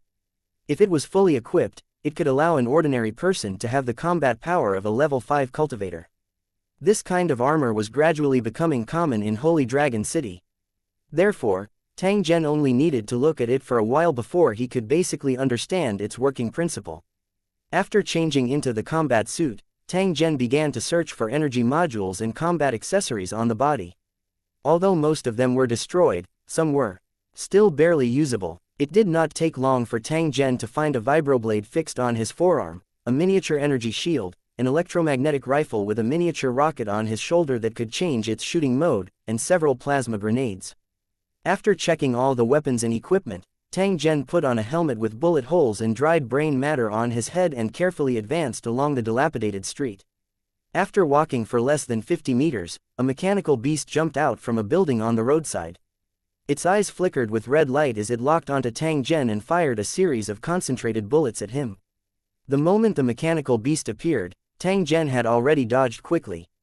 At the same time, he raised his gun and aimed at the mechanical beast's joint. At the same time, Tang Zhen was also secretly rejoicing in his heart. This ferocious mechanical beast did not adopt a close-range attack. Otherwise, he would be in a dangerous situation. Even if he was holding a weapon in his hand, Tang Zhen might not be a match for the ferocious mechanical beast in close combat under the condition that his cultivation was sealed. This was because its close-range attacks were too terrifying. For ground combatants, it would be a terrible disaster if they encountered such agile mechanical beasts in urban combat. His aim was not to kill the mechanical beast, but to destroy its mechanical structure. However, all these bionic robots would be heavily protected at the vulnerable parts. Their seemingly fragile heads and eyes could actually withstand high-intensity continuous attacks. If he attacked these places during a direct battle, it was very likely that the mechanical beast would be fine, but he would be killed first. However, if he attacked their joints, he might be able to kill them. Even if he couldn't kill them, he could avoid being chased. As a series of gunshots rang out, the bullets that had super armor-piercing capabilities continuously splashed sparks. The joints of the mechanical beast clearly showed signs of cracking and deformation, proving that Tang Zhen's attack had already taken effect. Crack! The last metal pellet flew out from the guide. While Tang Zhen reloaded the magazine, he also began to use the buildings as cover to quickly move it. He didn't have time to waste with this mechanical beast. He had to evacuate as soon as possible.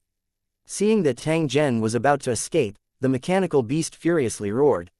It bent its body backward and was about to jump and give chase.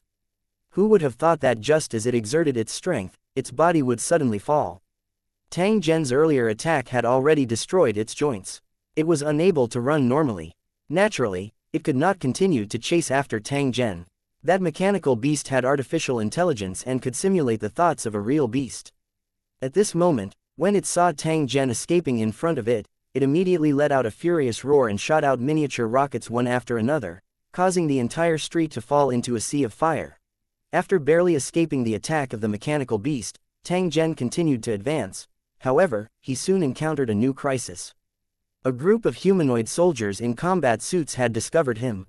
They raised their guns and fired at his hiding spot.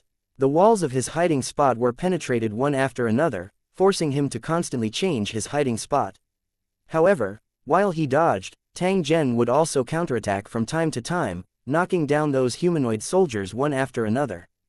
During this period of time, there were a few humanoid soldiers who entered the interior of the building but were quickly shot dead by Tang Zhen.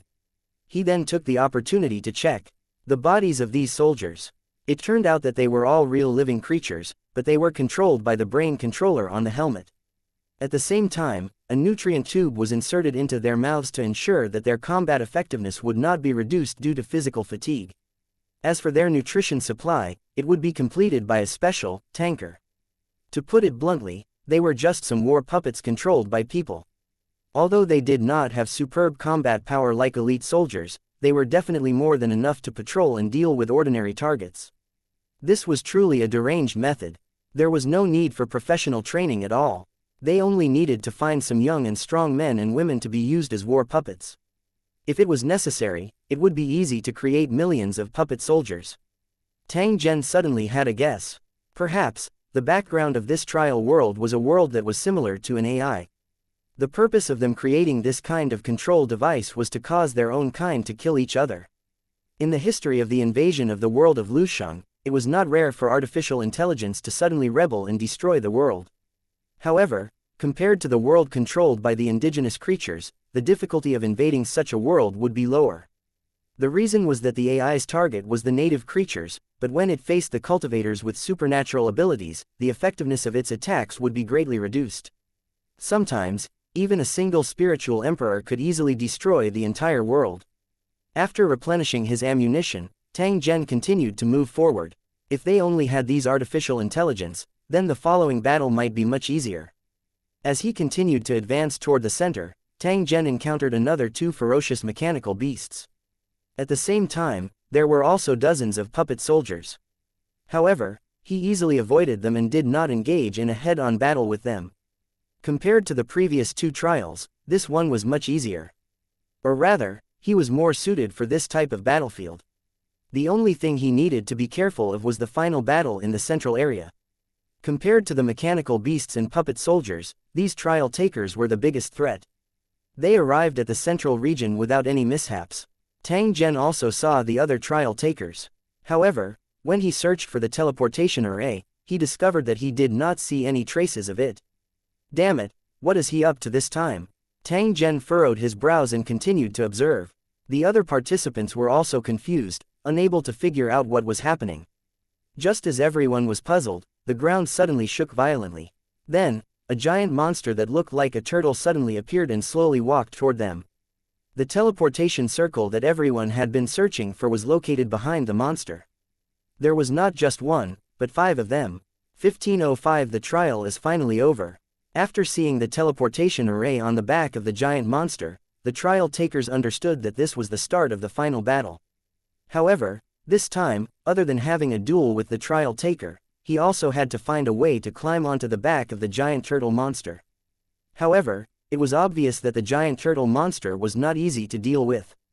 On the back of the giant turtle monster and its 4 limbs, there were sharp bone spikes, and on them, there were swaying corpses, which seemed to be the food that it had deliberately stored. Compared to the previous 2 trials, this one was clearly more dangerous. The trial takers did not have time to hesitate. The moment the giant turtle monster appeared, the battle had officially begun. Intense gunshots reverberated in the sky above the ruins. Compared to ordinary gunpowder weapons, electromagnetic weapons were faster and more lethal. Most of the time, the target would fall as soon as the gunshot rang out. There was no time to react at all. While they were attacking, the trial takers were still approaching the giant turtle monster one after another, trying to enter the teleportation array as soon as possible. One only needed to look with the naked eye to know that these teleportation arrays were already in an activated state. It could be said that one used meant one less. If they waited until they were all robbed, it would really be too late to cry. It did not take long for some of the trial takers to get close to the giant turtle monster. However, facing the behemoth that was more than 30 seconds tall, it was impossible to climb up its back without the help of tools. Moreover, after getting close to the giant turtle, not only did they have to avoid the sneak attacks of the other trial takers, but they also had to be on guard against being trampled into meat patties by the giant turtle. It was truly an extremely dangerous situation. After Tang Zhen finished off a few trial takers, he also began to prepare to climb onto the back of the giant tortoise. However, he was prepared to use the surrounding buildings as a platform and jump onto the back of the giant tortoise when the monsters approached. There were only 3 buildings nearby that could do this, and at this moment, they had become the target of all the participants. They were exchanging fire as they approached the roof, afraid that others would take their chance. On the road leading to the top of the building, there were constant gunshots, and from time to time, corpses would fall. Seeing the surrounding mechanical flying bugs getting closer and closer, the trial takers, killing became even more frenzied. Each of them was like a demon from hell, and any moving target would be attacked by them. Tang Zhen was suppressed by a few trial takers in a corner and was unable to get close to the top floor. When he saw that the giant turtle was getting closer and closer to the building, he raised his gun and fired a few plasma grenades in succession. After which, he madly ran toward the edge of the building. When the other participants saw this, they all opened fire at Tang Zhen. The bullets hit the ground and walls around him, causing sparks to fly. Tang Zhen's body was shot. The bullet penetrated his shoulder and the powerful kinetic energy almost tore his shoulder apart. Forcefully enduring the indescribable pain, Tang Zhen quickly jumped onto the outer wall of the building and leapt towards the giant turtle that had just approached. The other participant followed closely behind, but was swallowed by the giant turtle monster with its long neck stretched out. Its sharp fangs brushed past Tang Zhen's body, and the stench made people want to vomit. Bang! Tang Zhen stepped on the thick and heavy tortoiseshell and rolled twice. He then got up and rushed toward the teleportation formation. At this moment, he had become the target of all. The three buildings fired a dense barrage of bullets in an attempt to stop him from approaching the teleportation array. At this moment, Tang Zhen no longer had any way out. He would either charge into the teleportation array or be killed by the chaotic gunfire and become the dismembered corpse beside him. The bullets landed on his body one after another. Tang Zhen felt that his body was about to be torn apart. However, he still clenched his teeth and forcefully rushed into the teleportation array. The moment he entered the teleportation array, an energy shield shot out and blocked the bullet that was flying toward him. Tang Zhen softly collapsed onto the ground. Fresh blood spurted out from his body like a fountain. He had never felt like death was so close to him before. Tang Zhen coldly swept his eyes over the participants. He raised his hand with great difficulty and made a throat-cutting action. This group of people had completely infuriated Tang Zhen. If there was a chance, he would definitely make this group of people pay a heavy price. Waves of dizziness came over as Tang Zhen's vision turned black and he quickly fainted. When he woke up again, he found himself in a huge square, surrounded by trial takers like him. Compared to the eliminated cultivators, those who were able to stand here were all elites among elites, and their bodies were filled with killing intent. However, no one made a move because they were all bound by the halos and could not leave the area surrounded by the halos. Even so, the cultivators' eyes were still filled with vigilance. After 3 rounds of brutal and bloody battles and eliminating countless trial takers, they had already subconsciously regarded all the trial takers as enemies and were on guard against them from launching an attack. Tang Zhen didn't know how many cultivators there were in the building because everyone was in their original appearance. Not only did some cultivators look strange, but even the natives were the same. I wonder what the next trial will be like. Is it going to be a kind of GU-raising killing? As he thought of this in his heart, Tang Zhen discovered that the light circle around his body suddenly changed, forming something similar to a holographic screen. Soon after, he saw groups of words continuously flashing on the screen. What surprised Tang Zhen was that during the refreshing process, these words seemed to have read Tang Zhen's thoughts. After which, they were changed into the words that he was most familiar with. Is this the written test of Yingluo? Tang Zhen softly laughed as he looked at the contents of those words. He did not feel that it was strange. Lu Cheng's cultivators weren't pure warriors. They had great power and also mastered many special skills. Most of this knowledge came from the invaded world. After screening, it was provided to Lu Cheng's cultivators for them to choose what to learn. The cultivators of Lusheng City who had only powerful martial strength and those who had powerful martial strength and all kinds of knowledge were obviously stronger. What made Tang Zhen interested was that these questions actually touched on many fields, including runes, geography, science and technology, as well as psychological aspects. It could be said to be all-encompassing. Every one of them required a certain level of basic knowledge in order to be able to answer. Looking at the continuous questions in front of him, Tang Zhen suddenly became very interested in this world-class tower. At the same time, he was also puzzled in his heart. What exactly caused this world-class tower to fall into the other world? Perhaps an expert that surpassed the sector lord level had fallen here, which was why the world tower had fallen. If that was the case, then where were the residents of the world tower? Had they died with the tower or were there still people who survived? Judging from the surrounding situation, the trial takers had yet to approach the core of the city. So, what was the real core area like? The doubts in Tang Zhen's heart grew. He also knew that if he wanted to answer these doubts, he must first pass the test in front of him. Questions were answered one after another. Surprise and doubt flashed across Tang Zhen's face from time to time. In the process of answering questions, he was also learning and understanding this world-class tower to make up for some of the lack of knowledge. When the last question was answered, Tang Zhen's body was once again covered by light. A few seconds later, he disappeared from the square. It was unknown where he had gone. 1506 The search for the floating continent. Tang Zhen had already gotten used to this kind of frequent teleportation. When he regained his consciousness, he discovered that he was on a floating continent. A waterfall, a spring, birds chirping, and a fragrant flower fragrance. The murmuring water rolled down from the edge of the cliff and converged on another floating continent below. And even further down was an endless ocean that dotted the islands of various sizes. It was beautiful, but there was not a single living thing, not even an insect. Looking at the surrounding buildings, Tang Zhen knew that he had arrived at the core area of the World Tower. In other words, he had successfully passed all the trials. It really wasn't easy to come here after a narrow escape. It was a pity that the place was already empty, leaving only empty buildings that were silently welcoming him, a guest from the world of Lushan. Standing on the edge of the cliff and looking for a while, Tang Zhen followed the jade stone stairs and continued to move forward. At the same time, stone tablets appeared in front of his eyes. On them, there were many unfamiliar names. When he reached the tall building at the end of the steps, an even larger stone tablet appeared before him. On it was an introduction to the history of this world-grade tower as well as the details of the trial. It turned out that this world-class tower city was called the Swirling Sea. It had existed for more than 10,000 years and was one of the old towers in the 5th battle area. If a city wanted to continue to develop, it couldn't be complacent. It had to be supplemented with new blood as much as possible in order to keep the city prosperous. The brutal trials that Tang Zhen had gone through were to attract and select the cultivators of the city. The spirit of the city would determine the status of the cultivators who would enter the sea spiral tower based on their performance. The better the results of the trials, the higher the starting point. In terms of cultivation and resource investment, ordinary cultivators and elite cultivators would naturally be treated differently. The higher the grade of the building, the more so. Under normal circumstances, a cultivator like Tang Zhen would be in charge of receiving him.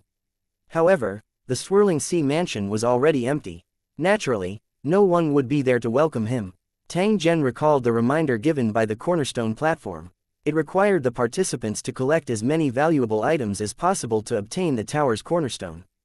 After the trial mission was over, the points would be awarded based on the items obtained. In other words, in the following process, he would have to plunder the entire city and take as many things as he could. Tang Zhen tried to sense the ball of light in his mind and discovered that it could store and withdraw items, but the cornerstone platform could not be traded. Perhaps it was related to this special world, blocking the normal operation of the cornerstone platform. At the same time, there was an additional notification on the cornerstone platform. As long as you consume your current points, you can exchange for a larger storage space. However, his sealed cultivation still hadn't recovered. Perhaps this was the internal restriction of the World Tower. He had to seal his cultivation when he was in the tower to prevent this special world from being destroyed. Tang Zhen currently had more than 1,000,000 points. However, this was his guarantee for completing the trial. He didn't want to use it easily. One must know that it was very easy to use it. However, it would be much more difficult to earn it again. Therefore, the best way was to obtain high-quality items. That way, he could exchange for more points and save as much space as possible in the light ball. After sizing up his surroundings, Tang Zhen went deep into the hall and began to search carefully. As the owner of the city tower and having a rich accumulation of knowledge, Tang Zhen was not like a headless fly that was searching for the storage location of precious items. Instead, he was able to lock onto the search area within a short period of time and judge the specific value of an item at the same time. About half an hour later, he finished his search of the hall and moved on to the next building. The area of this floating continent was very large, and it was impossible to complete the search in a short time. Tang Zhen had already made preparations for a long battle. As for leaving this floating continent and heading to a higher level region, he still needed to plan carefully. He knew that there was definitely something like a teleportation array here, but without the corresponding authority, it was not easy to teleport away.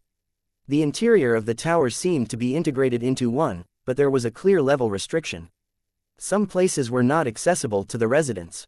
The Holy Dragon City was like this, and the Swirling Sea Tower was no exception. Time passed by slowly, and in the blink of an eye, nearly a week had passed. During this period of time, Tang Zhen had walked around the entire floating continent and searched all the buildings that had been marked. He had also found some valuable items. During this time, he did not see any other trial takers, perhaps he was the only one here. The reason for this was probably because he was the only one who had qualified to enter this floating continent, while the other trial takers should be on other islands or floating continents. Although he was very confident in his own trial results, he did not dare to guarantee that there would be someone who would obtain a better result than him. If the other party was searching on a higher level floating continent, then Tang Zhen would no longer have any advantage. How could the assets of civilians and nobles be on the same level? During this period of time, Tang Zhen had also discovered the short-distance teleportation formations that led to the other floating continents. Unfortunately, all of them had stopped operating, and they were unable to send Tang Zhen away. The possibility of repairing the teleportation array was next to nothing. It was even more impossible to rebuild it. Tang Zhen had to think of another way. At this moment, the knowledge that he had accumulated in the past finally came in handy. After completing the collection of materials, Tang Zhen began the construction of the aircraft. He had already tested it before and found that there were no flight-prohibiting formations on these floating continents, so his plan to build an aircraft would be completely feasible. There was no need to worry about falling into the sea halfway. Using the collected materials, Tang Zhen created an item similar to a glider. At the same time, he also created a few high-pressure gas tanks to ensure that it would produce a strong thrust when it exploded. At the same time, he also set up a simple runic magic circle on the aircraft to reduce its weight as much as possible. After spending 3 days, the simple flying device was completed. Tang Zhen tested it a few more times to ensure that it would not malfunction during the process of use. The competition was still ongoing, and there wasn't much time left for Tang Zhen. He had to head to the higher-level floating continent as soon as possible. After choosing a flat area, Tang Zhen visually estimated the distance to the floating continent in the distance and activated the flying device fixed on his body. A strong air current spurted out from the air tank that was fixed in place. The aircraft made a sound as if it could not bear the heavy load, but it had also successfully sent Tang Zhen into the sky and headed straight for the higher floating continent. Tang Zhen estimated the time it would take for the gas to be ejected before he quickly released the second gas tank and continued to rise. It was closely followed by the third and the fourth. As Tang Zhen's flying altitude continued to increase and he was getting closer and closer to his target, Tang Zhen's suspended heart finally relaxed. He had been worried that his aircraft would suddenly explode. Fortunately, that scene did not happen. Who would have thought that just as Tang Zhen was preparing to land, a black figure slowly appeared from not far away. It seemed to be a trial taker with natural wings. The other party's target was very clear. It was also the floating continent in front of him. However, he was carrying a bag on his back, which made Tang Zhen certain that this guy was definitely not a cultivator from Lu Cheng.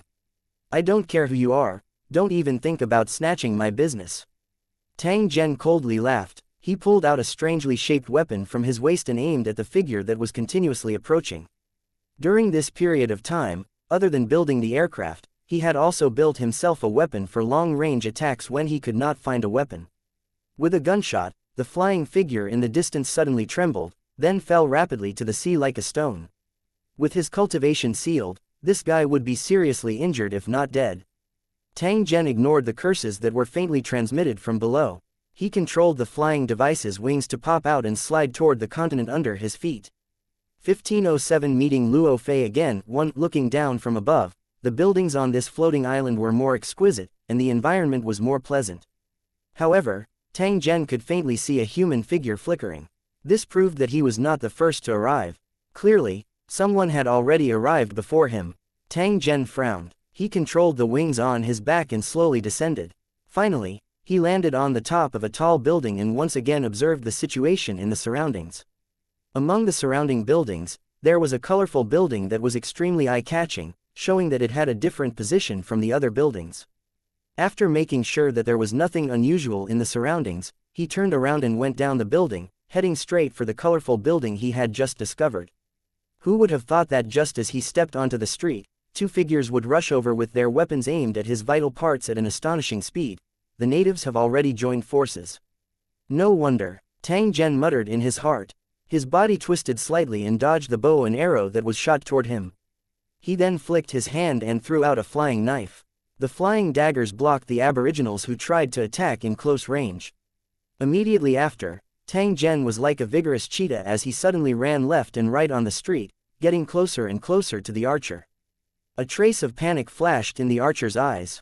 He shot several sharp arrows in succession, but none of them hit Tang Zhen. "Stop him!" The archer's heart was burning with anxiety. At the same time as he drew his bow and nocked the arrow, he shouted at the natives who were chasing after Tang Zhen. Upon hearing his companion's shout, the native, with the longsword, increased his speed once again. The tip of his sword was pointed at Tang Zhen's back, only a few feet away. "Go to hell!" Tang Zhen once again took out 3 flying daggers from his waist. He suddenly twisted his body and threw them out. Soon after, he did not care whether they hit the enemy or not as he rolled once again and dodged the sharp arrows that were shot at him. He was less than 3 meters away from the archer, and he only needed 1 dash to get close to him. The archer's expression changed drastically. He swiftly drew a short sword from his waist and hacked at Tang Zhen with a face filled with killing intent. Tang Zhen twisted his body to avoid the sword's edge and placed one of his hands on the other party's forearm. At the same time as he exerted his strength, the throwing knife in his other hand was sent out. The flying knife pierced the other party's heart. Tang Zhen continued to stab him twice. He snatched the short sword from the other party's hand and threw it at the other native who had caught up. The sound of a sharp blade piercing into a body rang out. The short sword directly pierced through the other party's head and came out from the back of the head. The native revealed an unwilling expression as he fell limply to the ground. He took a deep breath and opened the backpacks on the 2 corpses. After checking them for a while, he put them all into the orbs. Soon after, Tang Zhen picked up the long sword and bow from the ground and once again rushed towards the 7-colored building. He had a faint premonition that the trial takers from the other islands and continents might have found a way, which was why they were appearing on such a large scale. He had to speed up his actions. Just as he had expected, when he approached the 7-colored building, he immediately heard the sound of fighting. There were some corpses lying on the ground. Tang Zhen sized up these corpses as a trace of doubt flashed in his heart. He could not understand why the number of trial takers among the natives would increase so much. At this moment, the sound of swords clashing rang out from a distance away. Tang Zhen looked towards the source of the sound, only to see a few native cultivators surrounding and killing a tall and slender black-robed woman. Each and every one of them was attacking fiercely, and they were fighting with no regard for their lives. Tang Zhen didn't know that woman. However, he knew that she was definitely a cultivator from Lu City when he saw that she didn't have any bags on her. The woman also saw Tang Zhen and immediately cried out for help, "Your Excellency, please help. I will definitely repay you." Tang Zhen, who originally wanted to leave, glanced at the woman who called herself Luo Fei with a slightly surprised expression. He casually took out his bow and fired a few arrows. The native trial takers who were besieging Luo Fei dodged in a hurry, but Luo Fei seized the opportunity. The long sword in her hand was like a white ribbon. After flying and shuttling back and forth, she actually killed 3 people in succession. The remaining native trial taker turned around and tried to escape, but he was shot in the back of his head by Tang Zhen's arrow. He fell to the ground with a plop. Luo Fei retracted her long sword and picked up all 4 bags from the corpse. She walked to Tang Zhen and handed 3 of them to him. "Thank you for your help, sir. How may I address you?" Tang Zhen only took 2 and smiled at Luo Fei. "Your Excellency Murphy, I didn't expect to see you again so soon." Hearing this, Lu Fei was stunned for a moment. Her long eyebrows raised slightly, and then a smile appeared on her heroic face. "So it's Sir Tang Zhen. This is the 2nd time I have received your help. We are really fated." Tang Zhen smiled. He pointed to the corpse on the ground and said, "What's going on with these natives? Why did so many of them suddenly appear?" Hearing this, Sophie laughed bitterly, shook her head, and sighed. "I've also just received the news that the Aboriginals actually sent out tens of millions of trial takers, and even if they go through a huge selection process, there will still be many people who pass the trial. In addition, every participant had 3 chances of rebirth, which would greatly increase their chances of passing the trial." After saying this, she said in a very unwilling tone, "There are only a limited number of cultivators in Lusheng. Even if all of them pass, they are far less than the number of indigenous cultivators. In this world where cultivation is sealed, we don't have an advantage." Tang Zhen was stunned for a moment before he said with a sudden realization, "In the final question-answering segment, even if one doesn't pass, one can still enter this place, right?" "Yes," Murphy nodded. "Although we can't enter the floating island, we can enter the island below." "Then how did you get here?" "As far as I know, the teleportation array can't be used at all. Actually, it can be activated, but it needs to wait for a certain amount of time. Moreover, it only takes a few minutes to activate." Tang Zhen nodded his head. If that was the case, it would explain why a large number of trial takers had appeared here. It turned out that they had used a teleportation array. Now that he was alone, he didn't have time to watch the teleportation array, so it was normal to miss the teleportation opportunity. "There's one more question. How many more levels are there above this floating continent? Has anyone come ashore yet? Sophie shook her head. Obviously, she was not sure. This place has already been occupied by the Aboriginals, and all the good things have probably been searched by them. There's no point in going in again. I'll make a move first. Tang Zhen cupped his hands together and said, "Take care," to Luo Fei. After which, he quickly sneaked into the nearby dense forest. Sophie opened her mouth, and a trace of anger appeared on her face.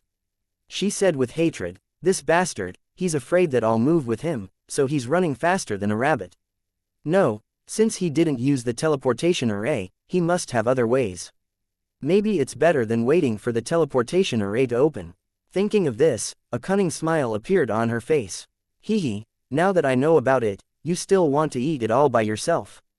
Dream on." As soon as he finished speaking, Luo Fei followed Tang Zhen's path and chased after him. Her face was full of pride. 1508 Danger in the air at 1. A few minutes later, Tang Zhen, who was hurrying on his way, suddenly stopped and helplessly turned around. "Your Excellency Murphy, can you not follow me secretly? It makes me subconsciously feel nervous. If I think you're a native, you're likely to be shot like a porcupine." Luo Fei elegantly walked out from behind a large tree by the roadside. She smiled at Tang Zhen and said, "Sir Tang Zhen, please hurry along. I'm really just passing by." The corner of Tang Zhen's mouth trembled. He gently nodded his head and continued to hurry on his way. Luo Fei continued to follow behind. No matter how Tang Zhen changed directions and hid his tracks, he would be discovered by this woman. It was obvious that she was good at tracking. "Sir Murphy, what do you want? If you want to form a team, please tell me. Of course, I'll definitely choose to refuse." Tang Zhen felt helpless in the face of Luo Fei's actions, but he could not say anything. "Actually, I just want to know how you're going to leave this place. I definitely won't delay your actions. You can't be so petty, right?" Tang Zhen shrugged his shoulders and said to Luo Fei, "In fact, if I can help you, I'd be very happy to. However, my item can't send 2 people to heaven. Is that so? I'm even more interested now that you've mentioned it. Alright, I hope you won't be disappointed." The two of them continued forward until they arrived at the edge of the floating continent and looked at the other floating continent in the distance. It would be more appropriate to call this floating island a small island. Although it was not large, it was the only way to the core area, and there was no way to go around it.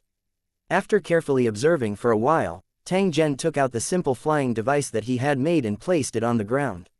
After Luo Fei seriously sized it up a few times, her face revealed a thoughtful expression. Obviously, Tang Zhen did not lie to her. This thing could only be used by one person. Even if he wanted to duplicate one, he would need enough materials. Unfortunately, he did not have enough time. After fixing the aircraft on his body, Tang Zhen was about to start when Luo Fei said, "If you modify your aircraft, can it carry 2 people?" "No." Tang Zhen shook his head. "That's too dangerous. It's very likely to lead to an explosion. If that's the case, the 2 of us will be in danger. Falling from the sky with their cultivation sealed, in such a high-speed collision, the 2 of them would definitely be smashed into a pile of meat paste. You said it's only a possibility. How do you know it won't work if you don't try?" Luo Fei obviously didn't want to give up so easily. She tried to persuade Tang Zhen. One should know that the teleportation array would be activated 2 days later. Such a long time was enough for her to fall behind by a lot. Tang Zhen once again shook his head to express his rejection. He didn't need to take this risk. "Sir Tang Zhen, you should know that our ultimate goal is to take back the tower's foundation stone. However, in the situation where your cultivation is sealed, how confident are you in obtaining the foundation stone by yourself?" Tang Zhen was silent. He was extremely clear in his heart that he might not be a match for the other trial takers if he were to fight alone. Those who were able to walk to the final step were all elites among elites. Tang Zhen was not someone who thought highly of himself. He knew that there were times when one could not avoid cooperating with others in order to complete a task. "I can give it a try, but you have to be mentally prepared. Maybe we'll turn into fireballs halfway and then fall from the sky." Tang Zhen warned Luo Fei. After he realized that he really needed a partner, he had obviously agreed to Luo Fei's request. "It's okay. Even if I become a fireball, I'll still have you to accompany me," La Fei said with a smile, but she immediately began to prepare in case an accident really happened. Modifying an aircraft was not a difficult task for Tang Zhen. With the existence of the runic magic circle, it could make its operation more stable. However, whether it could successfully send the two of them to other floating islands was still an unknown. After 2 hours of hard work, Tang Zhen motioned for Luo Fei to get ready and then lit the aircraft. Luo Fei hugged Tang Zhen tightly. The two of them quickly rose into the sky under the propulsion of the aircraft and were far away from the ground in an instant. Everything is going well. It doesn't seem to be as bad as you said.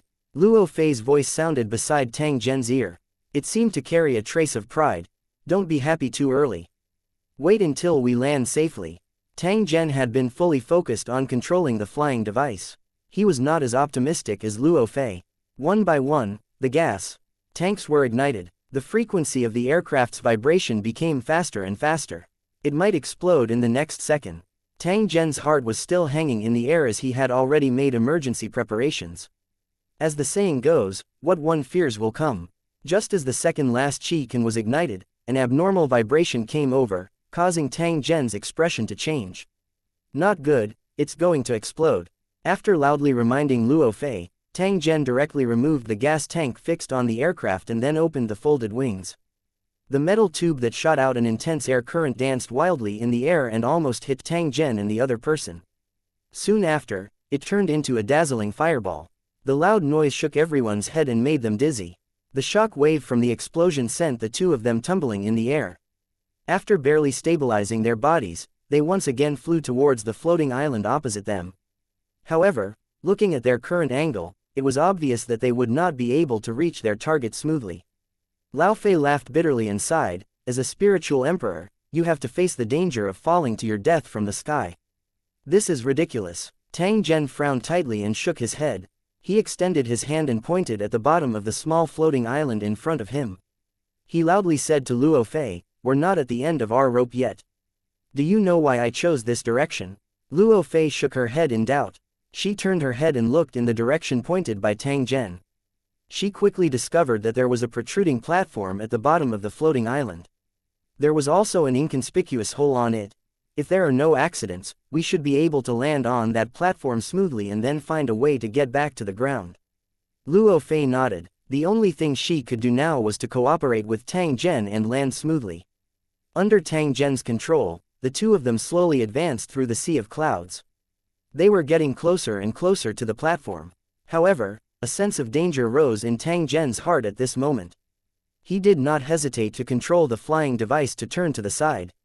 Whoosh! A stone the size of a human head fell from the sky and whistled as it fell into the abyss. If Tang Zhen had not dodged in time, it was likely that he would have been directly smashed by this stone. However, the crisis had yet to be resolved. Very soon, more rocks were thrown down. Their target was precisely the flying Tang Zhen. Luo Fei looked up with a trace of anger on her face. She loudly reminded Tang Zhen, there are 5 natives up there.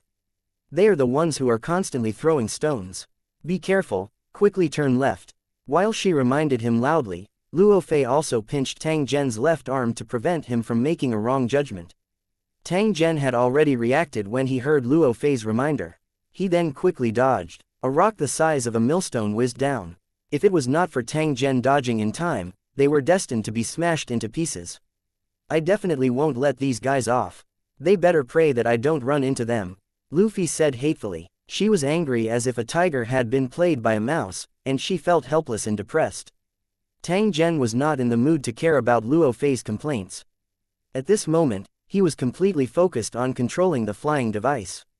He was like an agile swallow that shuttled and dodged the falling rocks. Get ready, we're about to land, Tang Zhen reminded Luo Fei as he controlled the aircraft to land slowly. Then, he quickly removed the aircraft from the ground and kept it back into the ball of light. We've successfully landed. Next, we should teach those guys a lesson. Tang Zhen took out his weapon from the cluster of light. He turned his head and glanced at the top of the cliff before sneering and entering the cave behind him.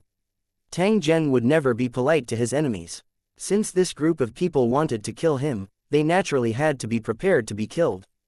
1509 Ring of Teleportation 1. The cave was long, narrow, and winding.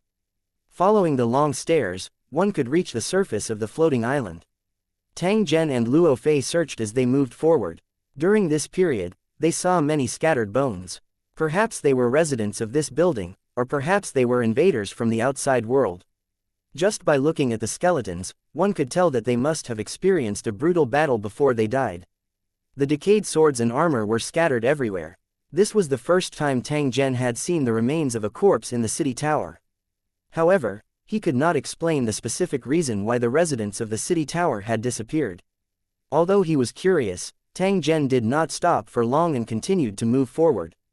The aboriginals had already arrived here first, which was very unfavorable to Tang Zhen's plan. He had to reach the core area before the other party. Otherwise, once the foundation stone of the tower was taken away by the other party, it would be very difficult for him to gain much this time. Luo Fei was the same. Her main goal this time was to snatch the building foundation stone. Even if she was temporarily cooperating with Tang Zhen, she would still snatch it from Tang Zhen at the last moment. The agreement between the two would only last until the foundation stone of the tower was found, but before that, they would help each other as much as possible. Tang Zhen and Luo Fei finally reached the ground after running all the way up. They walked out of a fake mountain in a garden. Compared to the two floating continents he had been to before, there were clearly more traces of battle here, and some buildings had been seriously damaged. The two of them looked at each other and chose the tallest building in the vicinity. In a situation where they could not use their spiritual power to explore, climbing up to look into the distance was undoubtedly the best way to understand the surrounding environment. Clearly, it was not just Tang Zhen and his companion who thought of this point. Those natives had already occupied this place. Some of them were in charge of being on guard at the highest point. At the same time, they were pointing out the direction to their companions. Perhaps, he had discovered Tang Zhen and the other man and informed his companions to attack with the stone. "I'll go up and kill him. You stay on guard." After reminding Luo Fei, Tang Zhen drilled into the building like a civet cat. He quietly used the cover of the terrain and slowly approached the native standing on the top of the building. The native didn't notice the approaching danger and was still constantly observing the sky around the floating island, on guard against anyone approaching. He was holding a weapon that looked like a crossbow and was equipped with something like a quiver, so he should be able to shoot continuously. Compared to Lu Cheng's terrifying combat power, the destructive power of these weapons was like a toy. However, in the case of sealing their cultivation, these weapons still had a certain power. It was impossible for a world-grade tower to only have these ordinary weapons. Hence, the powerful weapons must have been sealed somewhere and would only be released when the cultivators left the tower. Perhaps the weapons he was using were all left behind by the invaders. While this thought flashed through his heart, Tang Zhen was already less than 3 meters away from the native who was on guard duty. This distance was very dangerous, but it was enough for him to complete a one-hit kill attack. Tang Zhen charged towards his target and thrust his weapon at the same time, ruthlessly piercing the target's heart. After slowly putting down the limp body, Tang Zhen quickly observed the surrounding environment and returned to meet up with Luo Fei. After seeing Luo Fei, Tang Zhen whispered, "This is the only building on this floating island. The natives are searching, and there should be more than 10 of them.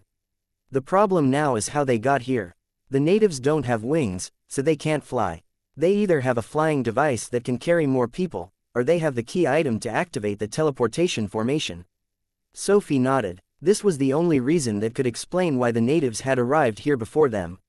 The last test was a test of knowledge, which would determine the specific location of the teleportation.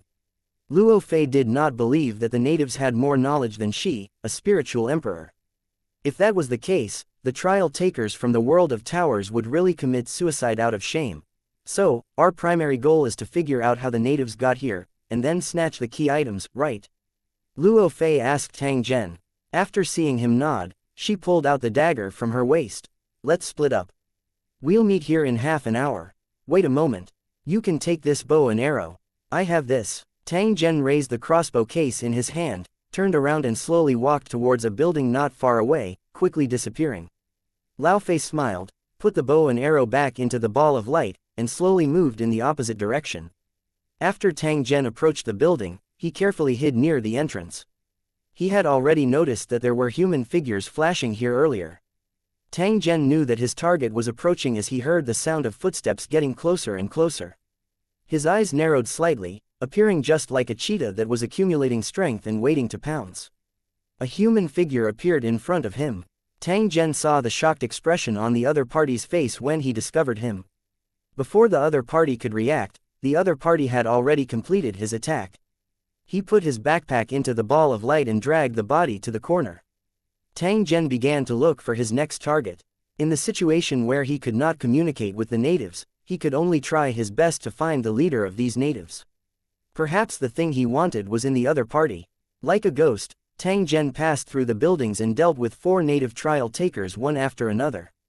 However, he still did not find what he was looking for. Just as he was about to take the risk to draw out all the enemies and determine the target he was looking for, a fierce battle suddenly came from the distance, alarming one of the natives he was about to attack. Tang Zhen's heart sank. He guessed that Luo Fei had most likely been exposed and was being attacked by the natives. Seeing that the other party was about to rush over to support him, Tang Zhen immediately took out his crossbow and launched an attack. An arrow pierced through the back of his head. What a troublesome woman. However, this will make it easier for me to find the leader of the trial participants. After thinking up to this point, Tang Zhen immediately followed the direction of the sound and soon saw Luo Fei, who was fighting with the natives. At this moment, she was surrounded by 5 enemies, and there were 3 people watching her with a teasing look on their faces.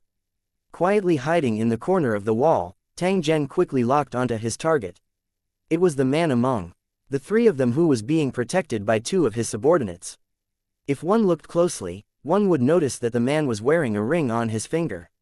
Compared to the trial taker, who had nothing but clothes and weapons, the ring was enough to expose his special identity. What he needed to do now was to kill this guy and then snatch that obviously unusual ring. Taking advantage of the perfect opportunity when the other party's attention was attracted by Luo Fei, Tang Zhen quickly approached the position of the 3 people. He raised the crossbow in his hand and shot 5 arrows in succession.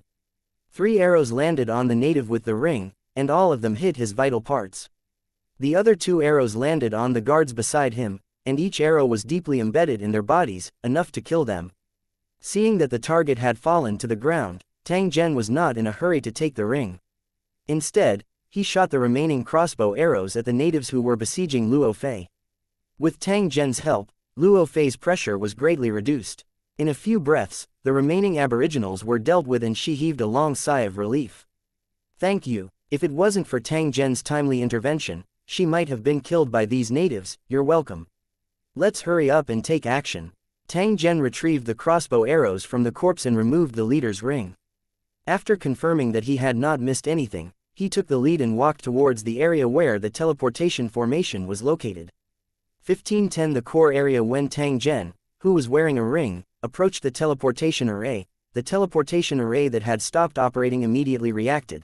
Just as I had guessed, this ring has the authority to activate the teleportation array. I wonder where the natives got it from. But one thing is for sure.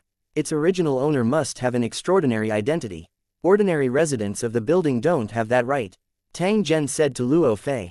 Then, he tried to activate the teleportation formation to determine how much authority it had. If possible, it would be best to teleport to the core area of the Spiral Sea Tower. Luo Fei, who was in charge of keeping watch at the side, frowned and said after hearing Tang Zhen's words, I think this ring should have been obtained by the natives in the outside world, and they brought it in after knowing its use. As you said, the original owner was definitely not an ordinary person. The problem is, how many of these rings are there in total? Are there other natives using them?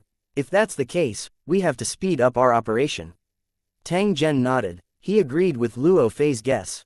This ring should be the spoils of war from the natives. Even such an important item had been taken away, so one could imagine what the residents of the city had encountered. Not only did they suffer a crushing defeat in the battle with the natives, but now their own nests were also plundered by the natives like bandits. Even the cornerstone of the city might not be preserved. There was no doubt about the fall of the Spiral Sea Mansion. This was the highest level tower that Tang Zhen had come into contact with so far. It was also the highest level tower of the trap. He was very curious about the specific process of the trap and hoped to learn from it. Alright, let's prepare for the teleportation. Tang Zhen snapped his fingers and beckoned to Luo Fei. He was the first to stand in the teleportation array. With a flash of light, the 2 of them disappeared. The next moment, they appeared on top of a huge building. The building looked like an altar, but it was several hundred meters tall. The pure white surface of the building was carved with countless exquisite patterns, making it seem ancient and mysterious. Just like the floating island, the building had severe damage, but it was at least a few decades old. From Tang Zhen's angle, he was able to see floating continents of different sizes. They were arranged in a manner that contained some kind of hidden law. The number of them far exceeded Tang Zhen's imagination. At the end of his vision, he could see the edge of the tower. It was like a chaotic sea of clouds with lightning flashing. At this moment, Tang Zhen suddenly had a feeling. If he had not arrived at this place, he might never be able to experience how magical a true world-class tower was. The residents of the buildings made the most of the available space and replaced the entire land with the floating land. At the same time, they also used the different heights of the land to distinguish the residents of the buildings of different levels. The disadvantage was that when one of the floating continents suffered an accident, the other floating continents couldn't react in time and could only watch the fire from afar. At this moment, the floating island had directly become a floating prison. It was a trap that had been set up for itself. This wasn't impossible. As long as they destroyed the control core of the tower and ensured that the laws here wouldn't be broken, the invader could use the laws here to deal with the people here. Of course, this did not mean that the intruders had won the final victory. The biggest possibility was that the previous intruders had died together with the remaining residents of the building, and then most of the corpses that had turned into energy had disappeared. The trial takers from the world of towers and the original world were only able to enter after many years of war. The way they entered was also the way the world-level towers operated by default. This should be the core area. Let's split up, Luo Fei said to Tang Zhen and quickly rushed out of the teleportation array. Her target was very clear. It was the tall and magnificent building in the distance. The foundation stone of the tower must have been placed there, and it was very likely that someone had already gotten there. He had to act as soon as possible. However, Tang Zhen was not as anxious as Luo Fei. This was because he knew that the place where the tower's foundation stone was placed would definitely have a layer of defensive equipment. If a group of trial takers with their cultivation sealed wanted to charge through, they would definitely not be able to complete it within a short period of time. What he had to do was to find a way to avoid facing those defensive devices and directly reach the area where the foundation of the building was. Under normal circumstances, the identity of a resident of an advanced city tower might be able to solve this problem.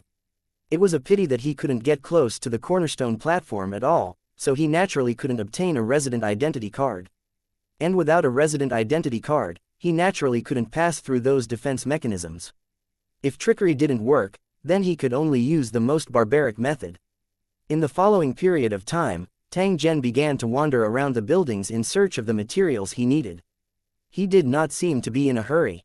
At the same time, in the core area of the sea spiral tower, fights were happening one after another. Cultivators and natives of the tower had arrived one after another. They formed teams and fought for the rare treasures here. In particular, there were a large number of corpses scattered in the passage leading to the cornerstone platform. They were all reckless fools who had tried to force their way in and were killed by the metal puppets. With their cultivation sealed, the trial takers could not even withstand a single attack from the metal puppets. Luffy was also near the passage at this time, working with more than a dozen cultivators of Lu Cheng. While they were working together to resist the natives, they were also trying to get close to the cornerstone platform. The hostility between the Lu Cheng cultivators and the natives was not as intense as before. One reason was that they did not get anything after killing the Lu Cheng cultivators, because all the items they collected were placed in the light ball. Secondly, the cultivators of Lu City had started to hide themselves and mixed into the groups of the natives, so they would not easily expose their identities. These natives didn't belong to the same camp. In order to snatch the treasure, they didn't have so many scruples. Who would care about the hidden cultivators of Lusheng?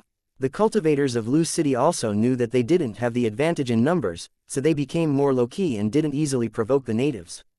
Of course, if there were any ignorant natives who dared to provoke them, the cultivators of Lu City would not be polite. Even if their cultivation was sealed, the combat ability of a spiritual emperor cultivator was not something that the natives could compare with. Those who dared to try were now dead. Until now, the natives had not figured out the origin of the cultivators in Lusheng. They only regarded them as ordinary cultivators and did not know that they were the enemies who had invaded this world in the past. Fortunately, they had not been exposed. Otherwise, no matter how strong their combat power was, it was very likely that they would be completely annihilated by the siege of the natives. 1511 Mingfeng 1. The area of the main city tower was extremely large, and each room was more than 1,000 square meters. In a room near the passage, a group of cultivators were gathered there, vigilantly observing the situation outside. The leader of the Lu Cheng cultivators was thin and weak. On the surface of his skin, there was a material similar to bone armor. The bone armor was covered with blade marks, which obviously blocked many fatal attacks for him. His face looked ordinary, but his eyes were shining brightly, exuding a cold and gloomy aura. One of the cultivators from Lu Cheng retracted his gaze and walked up to him, asking, "Sir Mingfeng, when do we start?" After hearing the question from the cultivator beside him, Mingfeng pondered for a moment and said, "The path to the cornerstone platform is too dangerous. We can't force our way in alone, so we have to think of another way." Lu Cheng, who was standing beside him, frowned slightly. This was obviously a difficult problem. Then what should we do? Should we just keep staring at them? The cultivator who asked the question looked depressed. Although he wanted to try again, he suppressed the urge when he thought of the tragic deaths of the natives. Mingfeng chuckled. "There's no need to rush. We still have a chance. The key is how we use it." Seeing Mingfeng's confident expression, the hearts of the people around them stirred. Could it be that he already had a solution to the problem? "Sir Mingfeng, what do you plan to do? If there's anything we can do for you, please do not hesitate." One of the cultivators from Lu Cheng said, and the crowd around him immediately agreed. They were all gathered together now, and they had already silently acknowledged Mingfeng as their leader. One had to know that in the last trial, Mingfeng was ranked second with hundreds of thousands of battle points. During the mission, he was full of wisdom and forced his way into the upper echelons of the Spirit Master world. If it wasn't for Tang Zhen's sudden appearance, the number one position in the trial would definitely be him. This method was much more brilliant than fighting like a brute, which was also the reason why the cultivators in Lu Cheng chose to listen to his command. "Don't worry, everyone. Before we came here, I've already ordered people to disguise themselves as natives and spread the news that there's a treasure in the room on the cornerstone platform. I believe that it won't be long before the natives from the other regions gather here and try to force their way through the passageway." At this point, Mingfeng chuckled and said with confidence, "When the time comes, we only need to follow behind and we can just sit back and reap the benefits." Seeing that everyone was still skeptical, Mingfeng continued, "Of course, it's not easy to trick the natives, so we need to add more fire to make the natives believe that there's really a treasure on the cornerstone platform." Then, Mingfeng looked around at the crowd and gave them an encouraging look. "I need someone to help me put on a show.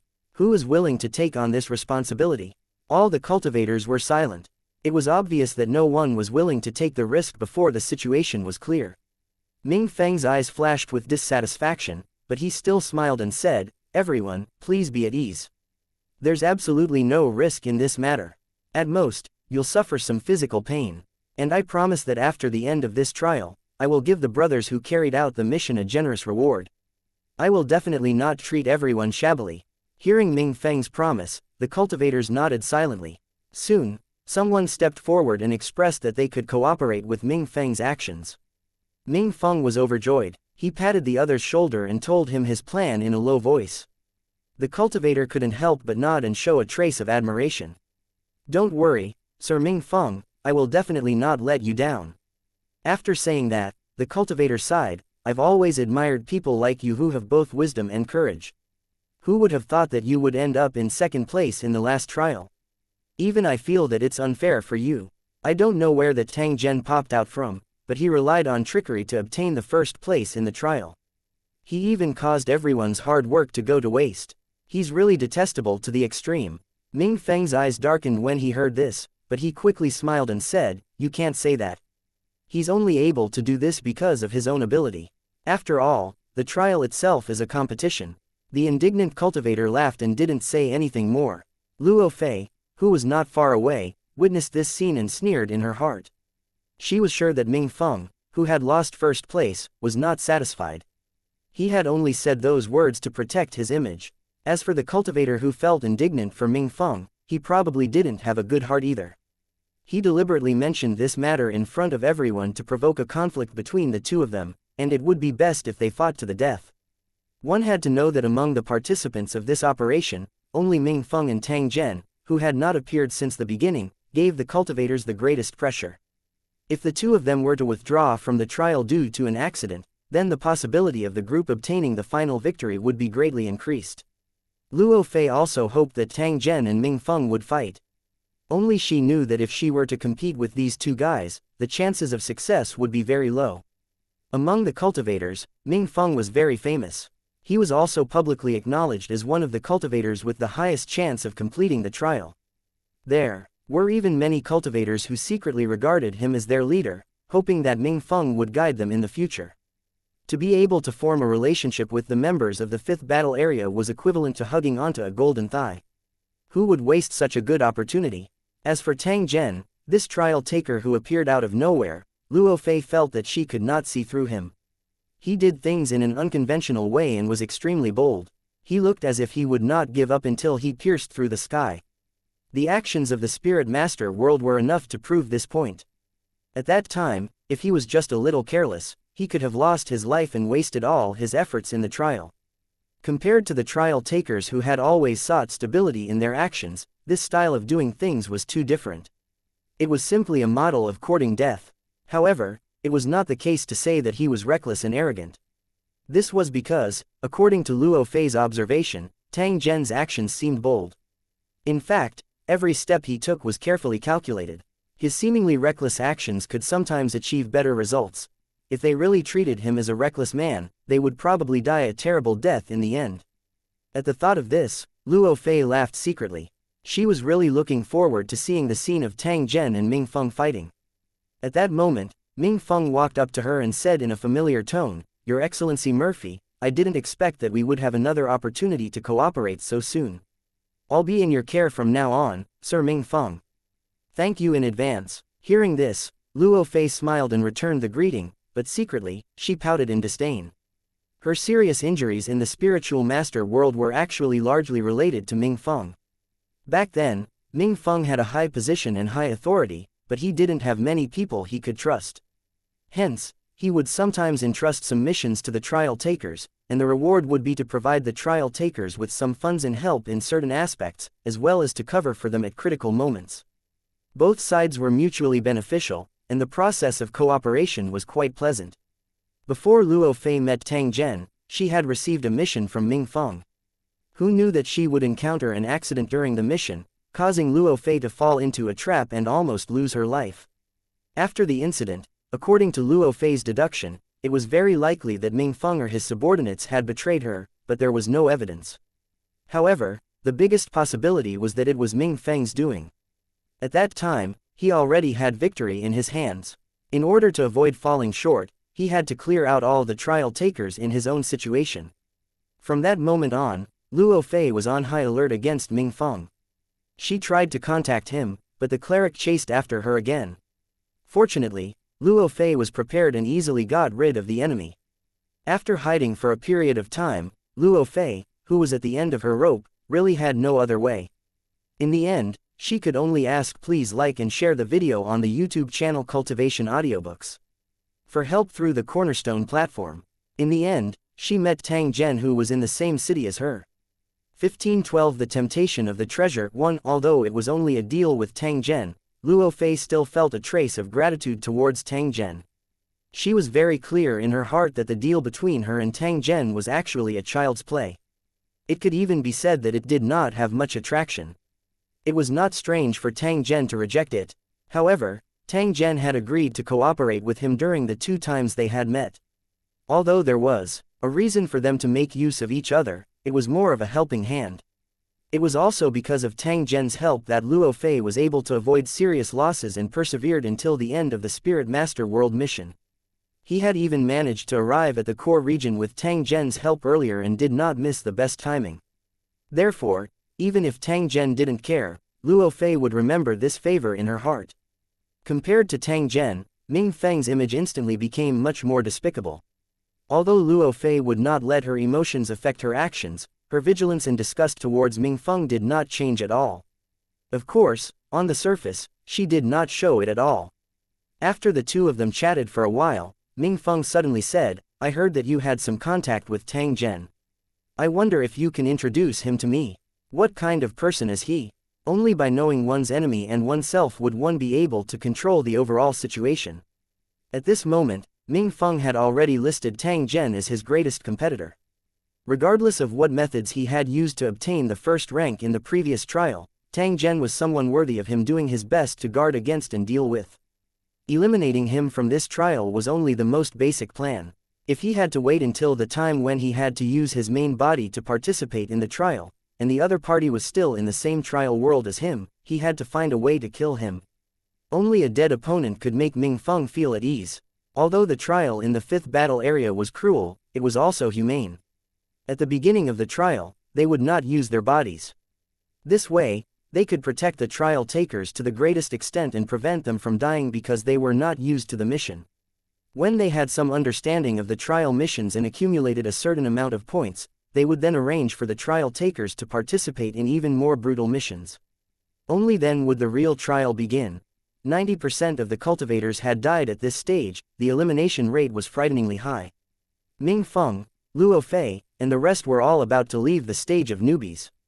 After completing this trial, the two of them would be able to participate in the real trial mission. As such, the last 2 trials were rather important to Ming Feng. Not only could he accumulate enough points, but he could also obtain a higher evaluation and participate in missions with higher returns. Danger and opportunity coexisted. This was a principle that every trial taker understood. The last time, the good thing had already been ruined by Tang Zhen. Ming Feng was already gnashing his teeth in hatred. This time, he would definitely not allow the same thing to happen again. He held his breath and wanted to teach Tang Zhen a lesson.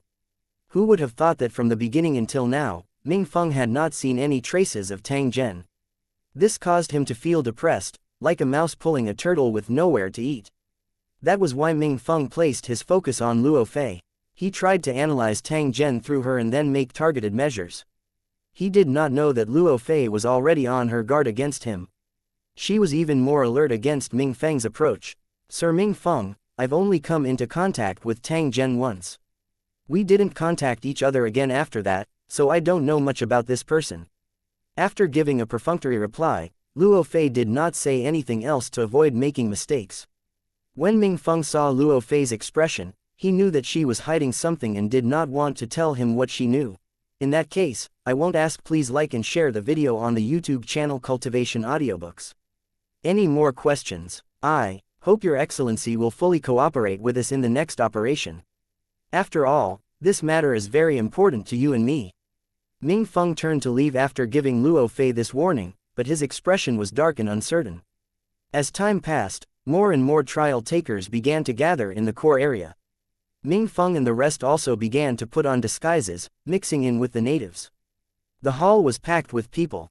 The trial takers were divided into groups, all looking at the passage leading to the cornerstone platform with greed in their eyes. However, no one dared to approach the passage. The corpses on the ground and the metal puppets that were constantly moving around had already proven how dangerous this place was. Rashly approaching would only result in death. Have you heard? There are countless treasures hidden behind this passage. That's right, it's said that the treasure room is right there. If we find it, we'll be rich. It won't be that easy. Any place that stores treasures will be heavily guarded. You should first think about how to deal with those metal puppets. Can't we just attack together? With so many of us, can't we handle a few metal puppets? The cultivators discussed animatedly. Although they were all coveting the legendary treasure, no one took the initiative to probe. At this moment, there was a sudden change. A series of hurried footsteps could be heard, followed by someone shouting, "Look, someone is running out of the tunnel." The conversing trial takers were stunned for a moment. Then, they vaguely saw a figure suddenly appear. As he ran out, he was stopped by the group of trial takers at the front. As this group of trial takers had almost blocked the entire passageway, the people behind him did not see if he had run out from the deepest part of the passageway. However, what happened next made the natives' breathing quicken. In the tussle, the bloodied trial taker was pushed to the ground with a dagger stuck in his body. His bag was also thrown in front of the trial taker not far away. With a series of clanking sounds, the items in the bag fell out, and the colorful treasure light made the trial takers' hearts beat wildly. All of these treasures were of high quality, and any one of them was worth more than the total value of all the treasures collected by the other cultivators. "This is my treasure. I took it from the treasure room. None of you are to take it. The trial taker who ran out of the tunnel roared and spat out a mouthful of blood. He fell limply to the ground and seemed to have died. The cultivators who were dazzled by the treasures were already red-eyed, and they did not care who these treasures belonged to before. Instead, they continued to fight for them, and the sound of fighting rang through the entire hall. Many of the trial takers who had managed to snatch the treasures were struck down by attacks from all directions before they could even see what was happening. Then, the treasures fell into the hands of others. Damn it, stop fighting. There are plenty of treasures in the passage. That's right, as long as we get rid of those metal puppets, those treasures will all be ours. Quickly remove those metal doors and use them as shields. We'll move forward step by step. The opportunity to make a fortune is right in front of you. Brothers, charge. Driven by their greed and the motivation of those with ulterior motives, the trial takers rushed toward the metal puppets and blocked the passage in an instant. As he watched the trial takers rapidly advance into the tunnel, a smug look appeared on Ming Feng's face. He indicated for the cultivators beside him to follow closely. If anyone had noticed this, they would have realized that they were the ones who had deliberately blocked the passage, discovered the trial takers who had run out of the passage, and encouraged the natives to attack the metal puppets. Even the owner of the treasure who had died quickly took off his clothes and hid among the cultivators in the building. From the beginning to the end, this was a trap designed by Ming Feng. Driven by benefits, the natives took the bait. Next, as long as he seized the opportunity to get the foundation stone of the tower, he would be the biggest winner of this trial. The mantis stalks the cicada, unaware of the oriole behind. He was the oriole hiding behind the scenes. The complacent Ming Feng did not realize that just as they entered the tunnel, a human figure walked out. It was Tang Zhen, whom he had not seen all this while. Tang Zhen slowly walked to the front of the tunnel. He stepped on the bloody remains on the ground and followed step by step. It was still too early to say who the oriole was. 1513 The situation isn't right, we've been scammed meeting on a narrow path, using their bodies to fight against the metal puppets. This made the battle seem comparable to the tragic purgatory. There were broken bodies everywhere, scattered metal parts, and layers of sticky material covering the ground. When they passed by, they could hear all kinds of strange sounds of flesh and blood, which made their scalps numb.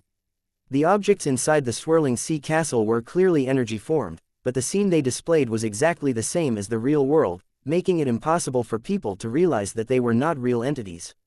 Most of the natives thought that they were experiencing the real world, and only the cultivators of Lusheng City could realize that they were in a special illusory world, so they were able to remain calm and indifferent as if they were the only ones awake. At this moment, the metal puppets responsible for guarding the place had been dismantled into a mess. The natives who had suffered heavy losses were swarming into the deepest part of the place in an attempt to snatch the treasure that did not exist. The reason why lies were called lies was that they couldn't stand the test of reality. Soon, the natives used their blood to verify this theory. When they fought all the way and excitedly reached the deepest part of the passage, they didn't see a mountain of treasures. They only saw a hall that was like a starry sky and a huge stone tablet erected in front of it. This huge stone tablet was the foundation stone platform. However, it had stopped working long ago, and the natives had no idea what it was. Being in it made one feel as if they were walking in the vast starry sky, and they felt so small and insignificant. Although this scene was shocking, the natives who were eager for treasure didn't have the mood to care. They were only stunned for a moment, and then began to search around, trying to find the treasure they had been dreaming of. Zunmi's figure could be seen rummaging everywhere, not letting go of any corner, wishing they could dig 3 feet into the ground. As time slowly passed, the enthusiasm of the natives who were full of anticipation became colder and colder. They were furious to find that there was nothing here. Apart from the huge stone tablet and the stars above their heads, the so-called treasure was nowhere to be seen. Had he not found it, or had they all been deceived and there was no treasure here? The greater the expectations, the greater the disappointment. The cruelty of the trial put a lot of psychological pressure on the people, and the desire for treasures made them a little neurotic. After putting in effort but not getting any returns, these natives began to become restless. Damn it, who said there's a treasure here? My senior and junior brothers were all killed by the metal puppets, but we haven't found anything yet. They died so unjustly. Who is lying to me? I'm going to kill him. The anger was like a contagious disease, spreading among the crowd, and it seemed to be getting more and more intense. All of a sudden, Someone brandished a saber and slashed at the surrounding crowd while shouting, "It's you. You said there's treasure here. I'm going to kill you." Then, similar voices rang out from all directions, all of them berating others for lying to them, but in the end, they had not gained anything at all and had sacrificed their lives for nothing. At the same time as the curses and accusations, the sound of swords slashing and screams followed, causing chaos to quickly spread throughout the entire hall. The people who had been fighting against the metal puppets together just now were now pointing their swords at each other. Under the dim starlight, they were fighting, and people kept falling to the ground with wails. Even if some people felt that something was wrong, they couldn't stop this chaotic situation. Some people made a prompt decision to escape, but they didn't expect that there would be people blocking them near the exit. Every time a native tried to escape, they would be chopped to death by a chaotic knife that came from the dark. The chaotic killing did not last for long. When the furious people finally regained their senses and realized that the situation was not right, the ground was already covered with groaning injured people and dead bodies. "Something's wrong, something's wrong. We've all been set up." Finally, someone shouted loudly. This made the hearts of the puzzled natives thump as they realized that something was amiss. They cursed loudly, then subconsciously recalled what had just happened. They then looked at Ming Feng and the others who were standing at the door. "It's you guys. That's right, it's you guys who did this. Damn it, I knew something was wrong." They were the ones who blocked the passage and shouted that someone was running out of the passage, but I didn't see it at all. I didn't see it either. I only heard it from them. There's no need to think about it. This is all a show they put on. We've all been deceived. After sorting out the context of the whole matter, how could the Aboriginals not realize that they had been deceived? While they secretly hated themselves for being blinded by greed, at the same time, infinite killing intent rose in their hearts. They could not wait to cut Ming Feng and the others into 1,000 pieces. Kill them. That's right, let's take action together and avenge our brothers who died unjustly. A blood debt must be paid with blood. The Aboriginals were in a frenzy as they brandished their weapons and charged at Ming Feng and the others. Because of the anger in their hearts, they were once again united. Who would have thought that just as they launched their attack, the team would suddenly question in horror, and the sounds of fighting could be heard again. Their original companions suddenly drew their swords and attacked the crowd. As the natives were not prepared in advance, in just a few breaths, blank areas appeared in the crowd, filled with natives with disbelief. The sudden turn of events threw the natives into chaos once again. Ming Feng and the rest, who had originally sealed the entrance, also made their move at the same time. Their swords were like dragons, and they raised clouds of blood among the natives. At this moment, all the hidden cultivators of Lusheng City attacked. Although they did not have the advantage in numbers, their killing techniques were at the peak. The natives had just experienced a battle, and now that something had happened, no matter how many people they had, it was useless. Seeing that they would definitely be annihilated if this continued, the natives gritted their teeth and charged towards the exit. A group of crazy people fought with their lives, and even the cultivators of Lu Cheng did not dare to face them head-on. This allowed the seal on the exit to be broken quickly, and dozens of natives poured into the passage. Just as Ming Feng was thinking about whether to send someone to intercept them, a loud bang suddenly came from the tunnel.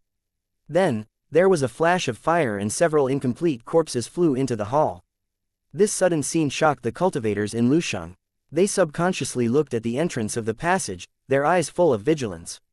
Takashi, Takashi, Takashi, Takashi, Takashi. The sound of slow footsteps came from the passage, each step gripping their heartstrings, making everyone nervous. The cultivators of Lu Cheng didn't know who the other party was, but they knew that he came at the right time when both sides were exhausted but evenly matched. He also had a weapon that looked like a bomb in his hand.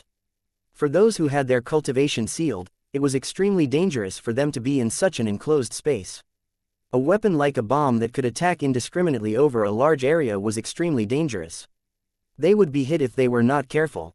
The unexpected appearance of this disruptor had changed the situation. He alone was enough to affect the outcome of the battle. Ming Feng's brows were tightly knitted together, and his eyes flickered.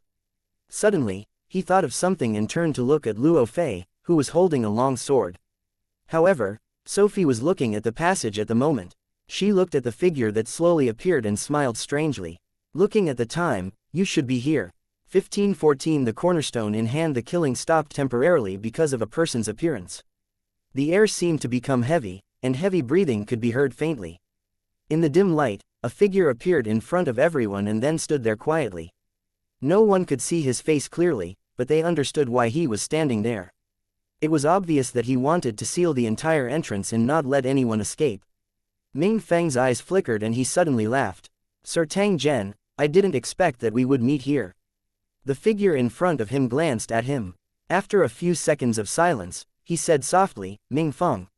"Yes, it's me." Ming Feng nodded. Tang Zhen nodded and remained silent. Seeing that Tang Zhen had admitted his identity, a hint of gloominess flashed in Ming Feng's eyes. He knew what Tang Zhen wanted to do. It was also because of this that he felt unusually angry in his heart. Even before he had arrived at the core area, he had already been making plans and making use of the greed of the natives to complete his plan step by step. However, just as he was about to achieve his goal, Tang Zhen had suddenly appeared and interfered, attempting to snatch the fruits of victory that originally belonged to him. At this moment, Ming Feng was extremely furious. He really wanted to kill Tang Zhen right now. However, he had sealed his cultivation and Tang Zhen was in possession of a bomb. It would not be easy to do so. If he wasn't careful, he would be blown to pieces as well. "You want the foundation stone? Sure, but we'll have to see if you have the ability." Ming Feng's words were equivalent to telling Tang Zhen not to be overconfident that he had a way to deal with him. He must not weaken his aura when facing a competitor like Tang Zhen. Tang Zhen ignored Ming Feng. He merely chuckled and casually threw out a black object that flickered with fire. There was only one tower foundation stone. If Tang Zhen wanted to obtain it, he had to first get rid of the other competitors. There was no second path for him to choose. Damn it! Ming Feng was so scared that he hurriedly dodged. He did not expect that Tang Zhen would not give him the chance to negotiate and directly attack. The bomb suddenly exploded in the process of rolling, and the violent shock wave mixed with gravel and metal flew wantonly in the crowd. The trial takers fell to the ground like bundles of wheat blown by the wind. The second bomb flew over, then the third, and the fourth. Only the heavens knew exactly how many bombs Tang Zhen had created during this period of time. As he continued to throw them, the intense explosive sounds continued to ring out. The waves of fire and thick smoke seemed to have engulfed all the moving figures. Tang Zhen, who had launched the attack, was like a machine. He made accurate judgments and sealed off any possible escape routes. The current attack had long been in the plan and had even been deduced several times, so there were no mistakes. When he arrived, he had already discovered the traces of the explosion, which proved that explosives could be used in the Spiral Sea Castle. Actually, this wasn't strange at all. Although the cultivation base of the residents of the Swirling Sea Pavilion was sealed and the teleportation between the floating lands was restricted, it was no different from the real world in other aspects. This situation was very similar to the dream world. What could be done in the outside world could also be done here. Therefore, after discovering this pattern, Tang Zhen began to deliberately collect materials that could be used to make bombs. Since he could make a simple aircraft's propeller, he could naturally make the bomb he wanted. There were many things that could be used, and with the help of the runic magic circle, it was not difficult to achieve this. Tang Zhen wasn't the only one who thought of this. However, these trial takers were either anxious to snatch the treasures or to head to the core region as soon as possible. Very few people would calm down and create the weapons they needed. Looking at the weapons they used, most of them were broken weapons picked up from the island. There were also some self-made powerful weapons, but the number was very small. Moreover, even if there were people who did this, they might not be able to persist until this point. Or perhaps, their knowledge reserves might surpass Tang Zhen's and create a more powerful weapon. No matter what the reason was, Tang Zhen was the last one to stand here. He was the winner who could suppress a group of people with his bomb. Ming Feng dodged the attacks of the bombs continuously, and his face became gloomier. Tang Zhen's angle of throwing the bomb was too tricky, and it seemed to have sealed off all the possible hiding spots. Although Ming Feng wasn't killed, his entire body was covered in wounds that were dripping with blood. Under normal circumstances, this kind of attack wouldn't be able to harm a single hair on Ming Feng's body. Even if he was injured, he would be able to heal in an instant. But now, these injuries had become a talisman that pressed for his life. He didn't know how long he could hold on, but he was certain that Tang Zhen's bombs were limited. The moment the bombing stopped would be the time for him to counterattack. The aboriginals suffered heavy casualties, but not many cultivators in Lusheng died. They were also holding a fire in their hearts and were ready to kill Tang Zhen to vent their anger. Other than this, they also felt a trace of helplessness in their hearts. This was because if this situation continued to develop, Tang Zhen would undoubtedly be the final victor. On the other hand, they would only be the background of this trial. Boom! Another loud noise was heard. Then, the continuous explosions suddenly stopped. In the flying dust, figures jumped up from the ground and went straight to Tang Zhen's position. Who would have expected that at this moment, a stream of air would suddenly rise up behind Tang Zhen? The simple flying device that was used to fly over the floating land earlier had appeared once again, pushing him straight toward the starry sky above his head. Damn it, stop him! Ming Feng, who had been calm all this while, suddenly roared loudly. He picked up a long spear from the ground and threw it into the air. Immediately after, he found a bow and arrows on the ground and shot them at Tang Zhen. Rather than saying that this was an attack, it was better to say that it was to vent the anger in his heart.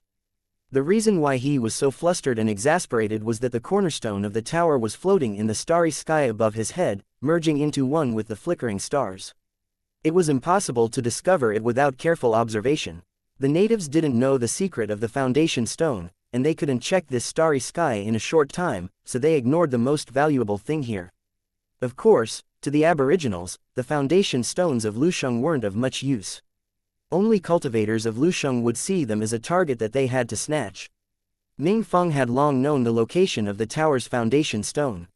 He was prepared to wait until all the problems were solved before thinking of a way to get it down. However, Tang Zhen's actions had disrupted his entire plan.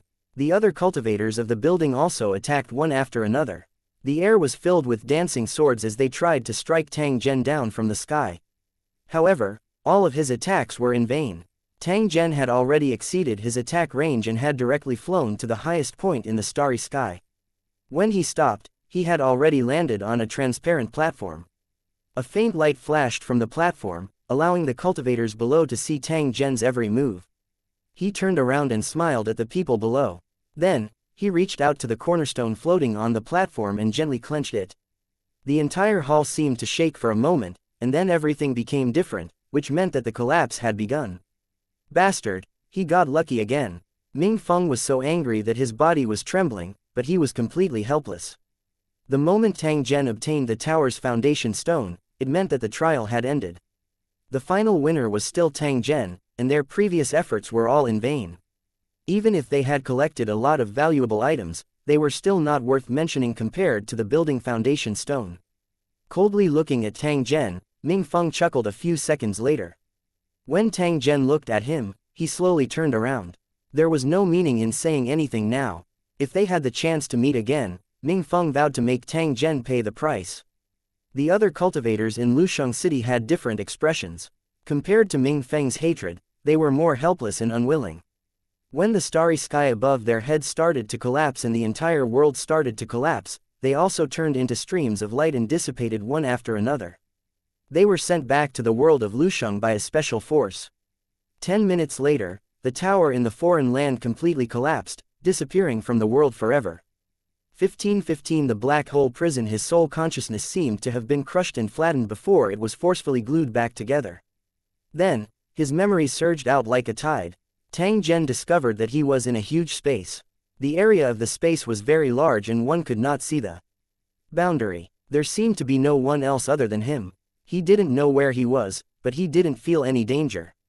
He checked the condition of his body and found that his cultivation had recovered, and he was now a spiritual emperor. This way, his main body and clone would both have the cultivation of a spirit emperor.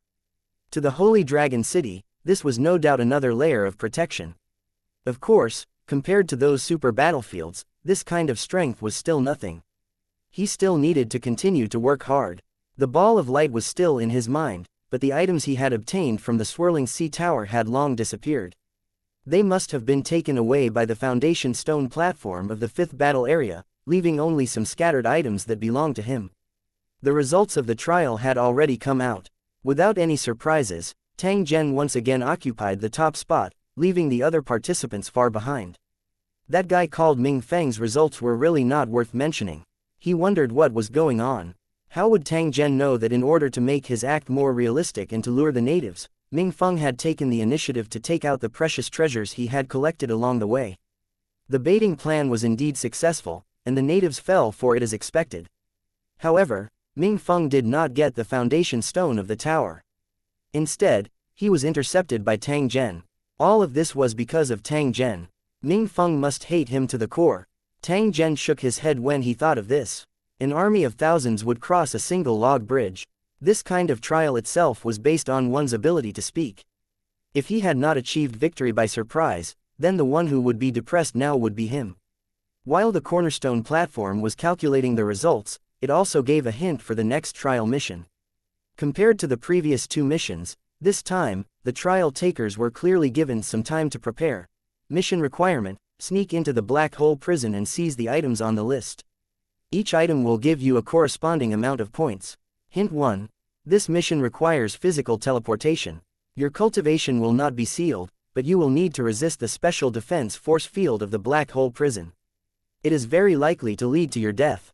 Trial taker, please be careful. Hint 2. The foundation stone platform will not be available in the black hole prison. Please prepare the required items in advance. The weight cannot exceed 10 kilograms and place them inside the light ball. Hint 3. The mission will begin in 12 hours. If necessary, the participant can return to their respective lusheng. When Tang Zhen saw this, he frowned slightly. Soon after, he chose to return to Holy Dragon City. Soon after, he saw a transmission channel appear in front of him. Tang Zhen stepped into it. When the scene in front of him no longer changed, he had already returned to Holy Dragon City.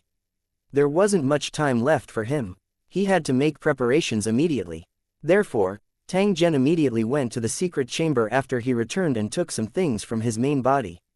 Because the trial process was too dangerous, the mobile phone was always in the hands of the original body to prevent it from being lost in an accident. This time, Tang Zhen still couldn't bring his phone with him, but he could bring some application cards.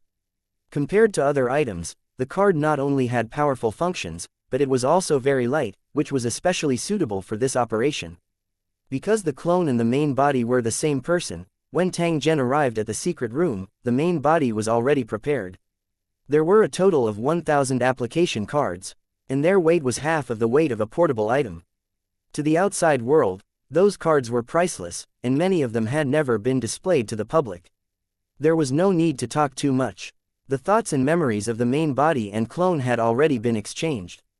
Then, the main body continued to cultivate while Tang Zhen headed to the core area of Holy Dragon City to make the next step of preparations. Since he was going in with his main body, he had to find a way to improve his own defense.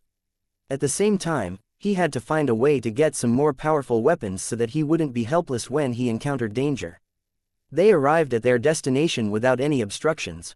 Tang Zhen immediately gathered the heads of various organizations and told them his request. He hoped that it would be completed within 10 hours. It was impossible to develop a new product in such a short period of time.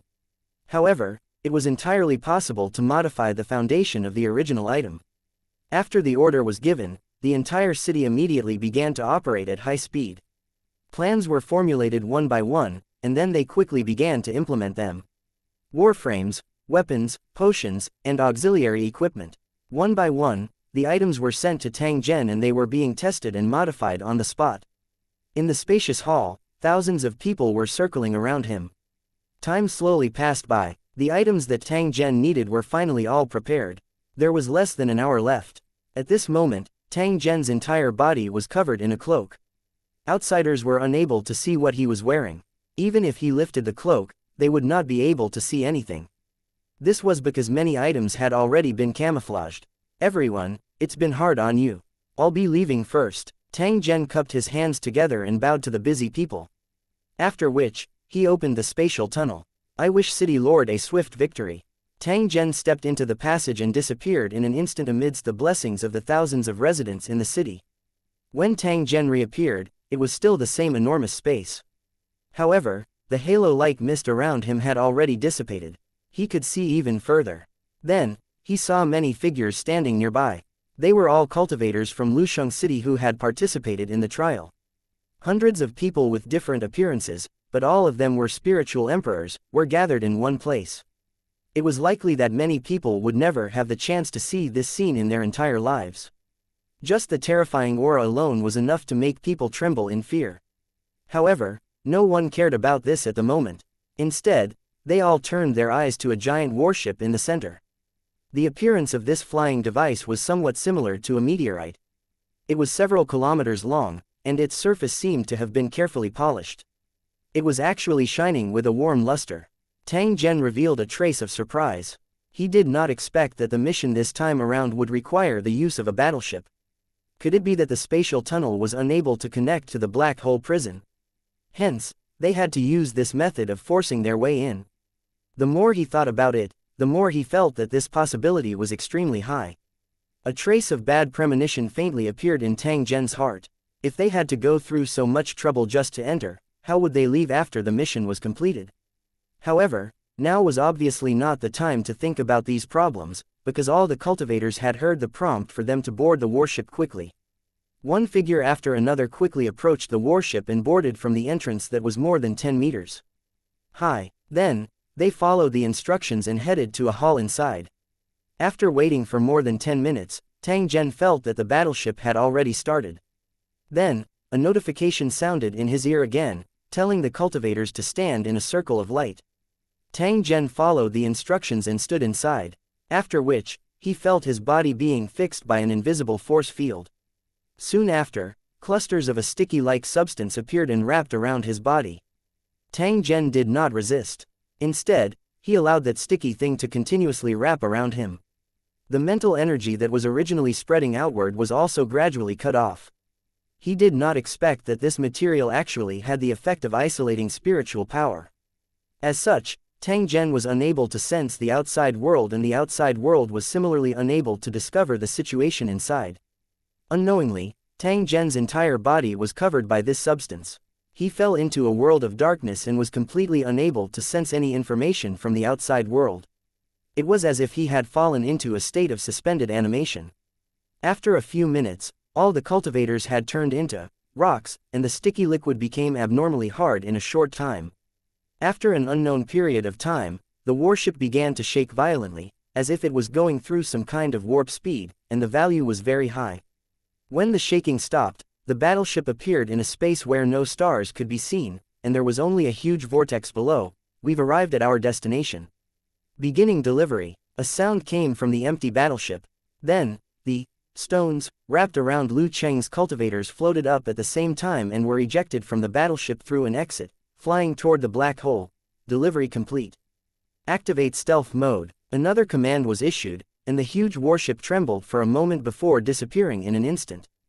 1516A difficult landing. 1. The camouflaged stones flew toward the unknown black hole-like area, like wandering celestial bodies from the starry sky. There was nothing unusual about them from the surface. In fact, other than the stones with stuffing, like Tang Zhen's group, there were quite a number of stones of different sizes nearby. All of them were flying toward that unknown region. In the process of advancing, it was inevitable that there would be collisions, and strong tremors would come from time to time. At this time, these powerful spiritual emperors were silently enduring. They knew that this disguise must be very important, so they didn't have any reaction even if they were hit repeatedly. After an unknown period of time, the speed of their advance suddenly increased. Then, an indescribable force suddenly appeared, penetrating the outer shell of the rock and acting on the cultivators. The items they were carrying began to show signs of weathering. As time passed, the signs of weathering became more and more obvious, and the items that were not strong enough had even broken. Tang Zhen, who was in the darkness, suddenly opened his eyes. His face revealed a trace of shock. This is the Dao Wu's corrosive power of time that belongs to the laws of time. No wonder, no wonder. Tang Zhen secretly sighed in his heart. No wonder the cornerstone platform required items to be placed into the ball of light and limited the weight. It was because of the existence of a terrifying protective force. If they were placed outside, it wouldn't take long for these items to be destroyed by the power of corrosion. However, the orbs were bound to the soul, so as long as the soul wasn't destroyed, the items in the orbs could be preserved. Furthermore, the number of items had to be limited. Otherwise, the more items there were, the more soul power would be consumed. It should be known that the corrosive power of time was not only effective against physical bodies, but also against souls. He sighed in his heart. It seemed that more than half of the preparations he had made earlier would not be used. While Tang Zhen was thinking, that terrifying corrosive power was still invading from every single pore. From the items he carried to the physical body and soul of the cultivators in the city, nothing was missed. The equipment he carried became more and more worn out, the wrinkles on his body increased, and even his spirit began to gradually weaken. In this situation, as long as he moved his body, he could hear the sound of objects shattering. Even his body showed signs of breaking at any time. In order to resist this terrible corrosion, the cultivators in Lu Cheng had to use their mental power to resist and slow down the corrosion as much as possible. In this non-stop confrontation, the mental strength of the Lu Cheng cultivators was rapidly consumed. If they could not pass through this protective barrier before their mental strength dried up, then what awaited them would be death. Everyone, including Tang Zhen, was resisting with all their might. They did not dare to be distracted in the slightest. At the same time, they were also praying unceasingly to quickly break through this terrifying energy field. At this moment, the cultivators of Lu Cheng finally realized why they had to use their main bodies and not seal their cultivation. If they used soul teleportation, they would be courting death. However, even with his physical body and profound cultivation to resist it, it was still extremely dangerous. At most, he could only delay for a while. Tang Zhen's current condition was extremely terrible. Almost all of the items on his body had been destroyed and his body was as stiff as a rock. Under the huge consumption of mental energy, his mental energy had already fallen below king level and was still rapidly decreasing. The rate of loss of spiritual power was getting faster and faster. If an entire ocean had dried up, what was a small lake to him? He was extremely anxious now, but there was nothing he could do. He could only continue to struggle. Just as the cultivators were about to despair, the terrifying power of time suddenly disappeared. The cultivators who had been suppressed for a long time almost roared out in excitement, "Damn it! If it were a cultivator of laws who took on this kind of mission, he would have been forced to his death." Tang Zhen also heaved a sigh of relief. He was just about to check his body when a cold aura that seeped deep into his bones suddenly appeared, causing his body to suddenly freeze. Subsequently, a bitter smile appeared on his face. "I knew it wouldn't be that simple. Looks like I'll have to continue enduring." As soon as his voice fell, the surface of Tang Zhen's body was covered with frost. His entire body was also wrapped by a terrifying cold energy. The black hole prison's second defensive barrier appeared. It was similar to the absolute zero defensive barrier, and it could almost instantly kill the physical body of all invading creatures. All the cultivators stopped moving. Their bodies were like ice, and only the power in the depths of their souls remained, ready to deal with any accidents that might happen. Under normal circumstances, the outer shell of Lu Cheng's body would immediately shatter into countless pieces and turn into a pile of useless garbage. However, this was not the case in reality. He did not know what material the outer shell was made of, but it still maintained its toughness in such an extreme environment. Even after the collision, it did not crack. However, the vibration was also very harmful. Many cultivators in the building had cracks on their bodies and some were even completely broken. Fortunately, the depth of the second defensive circle was not very large. After about 10 minutes, Tang Zhen and the rest had already rushed out.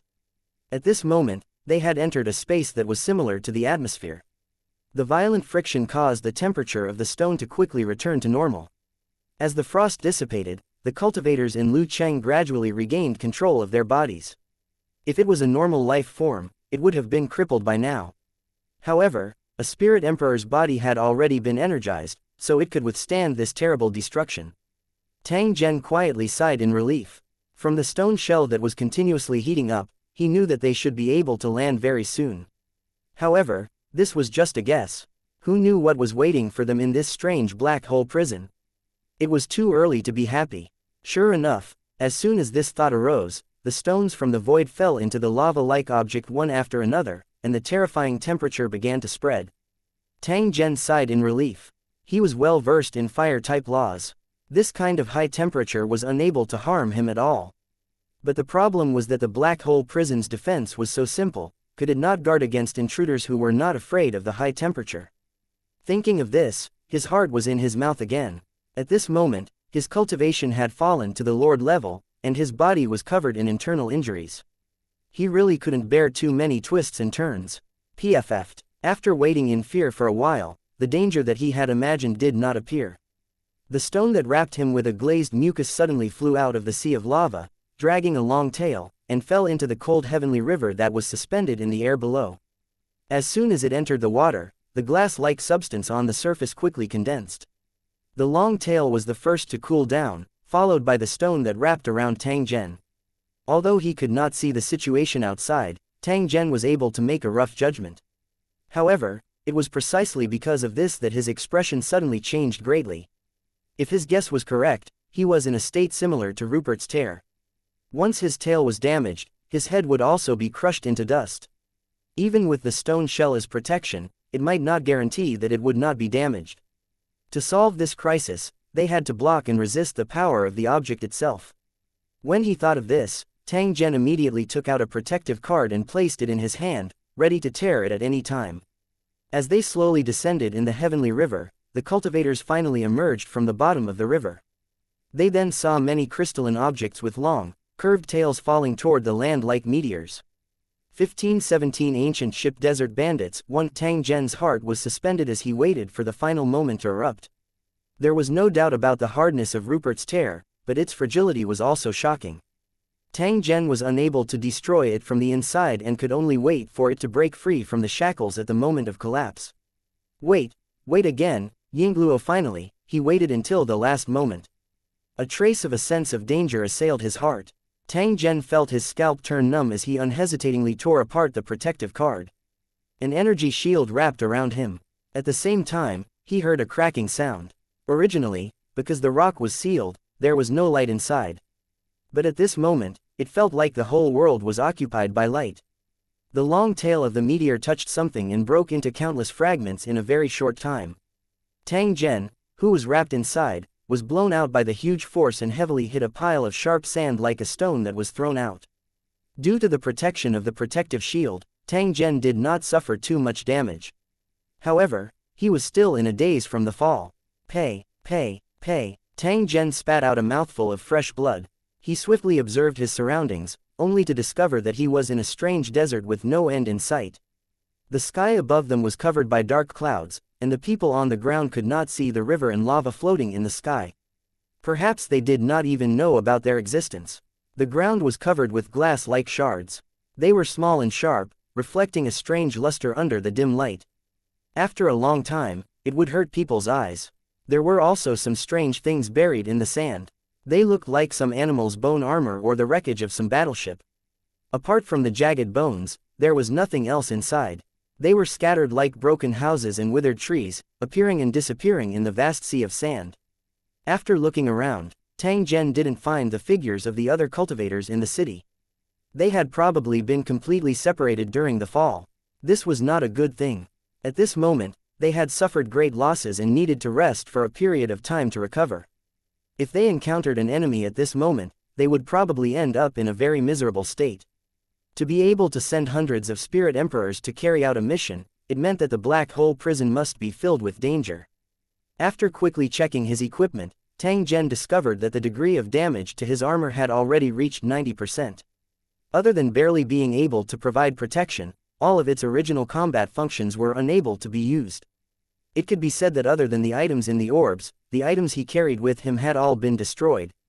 He quickly buried all the damaged parts. After which, Tang Zhen drank a bottle of healing medicine and simply treated his wound. After doing all this, he took out the purple electric short sword and a powerful gunpowder pistol for long-range attacks from the ball of light and began to run to the highest position in the vicinity. They didn't use weapons like electromagnetic guns because they were too delicate and couldn't be used normally in some special environments. They could also be easily detected by some special equipment. Of course, other than this type of gunpowder weapon, Tang Zhen's storage card also contained many high-tech weapons. This was also one of his advantages. Ordinary storage equipment couldn't store light orbs, but storage cards could. Tang Zhen could be considered to have taken advantage of a loophole in the foundation stone platform. However, in order to prevent any accidents from happening, Tang Zhen did not dare to bring too much with him. He was afraid that an accident would occur during the landing process. However, from the looks of it now, he was a little too cautious. No matter what, his current supplies were sufficient, and there was no need to bring more. Not long after, Tang Zhen had already arrived at the highest point of the sand dune. After which, he carefully hid his body and carefully observed his surroundings. The surroundings were completely silent. It was as though this place was a dead land. However, Tang Zhen's sharp senses could sense a sound being emitted from behind a sand dune. It seemed like some kind of transportation tool was rapidly approaching. Without any hesitation, Tang Zhen quickly dug a hole in the sharp sand and buried himself in it.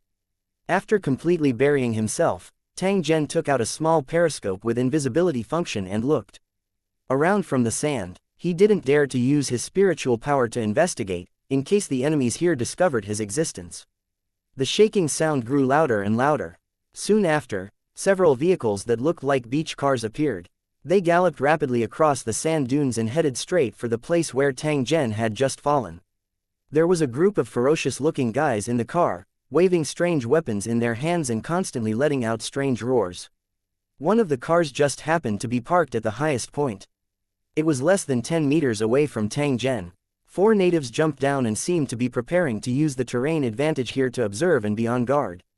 After tearing another mysterious language translator card, Tang Zhen felt a slight pain in his head. Soon after, he understood what these guys were shouting about. Hurry up, don't let the prey escape. Lord Gurgen has already said that each of these fallen foreign creatures is worth 10,000 energy coins. Even their corpses are worth 1,000 energy coins. Haha, I just saw hundreds of meteors falling.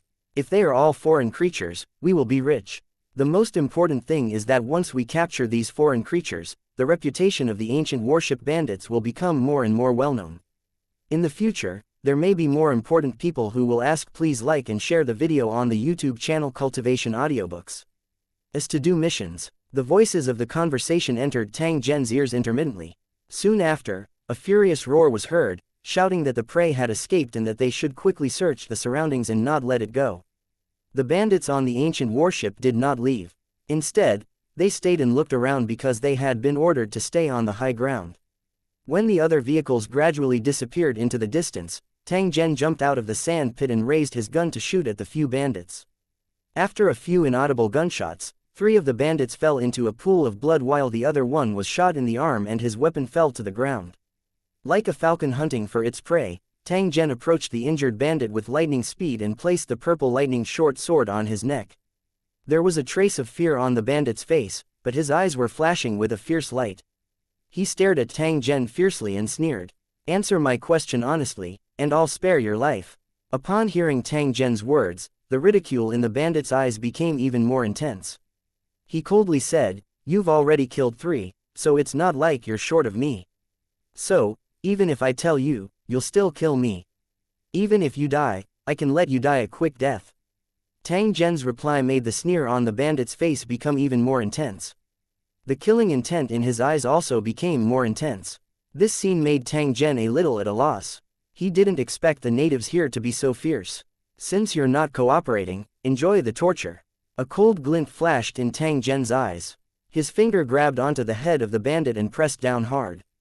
That fellow's mouth was pressed down by Tang Zhen and he could only let out a suppressed scream. His eyes gradually rolled up due to the pain and his body continued to twist and shake.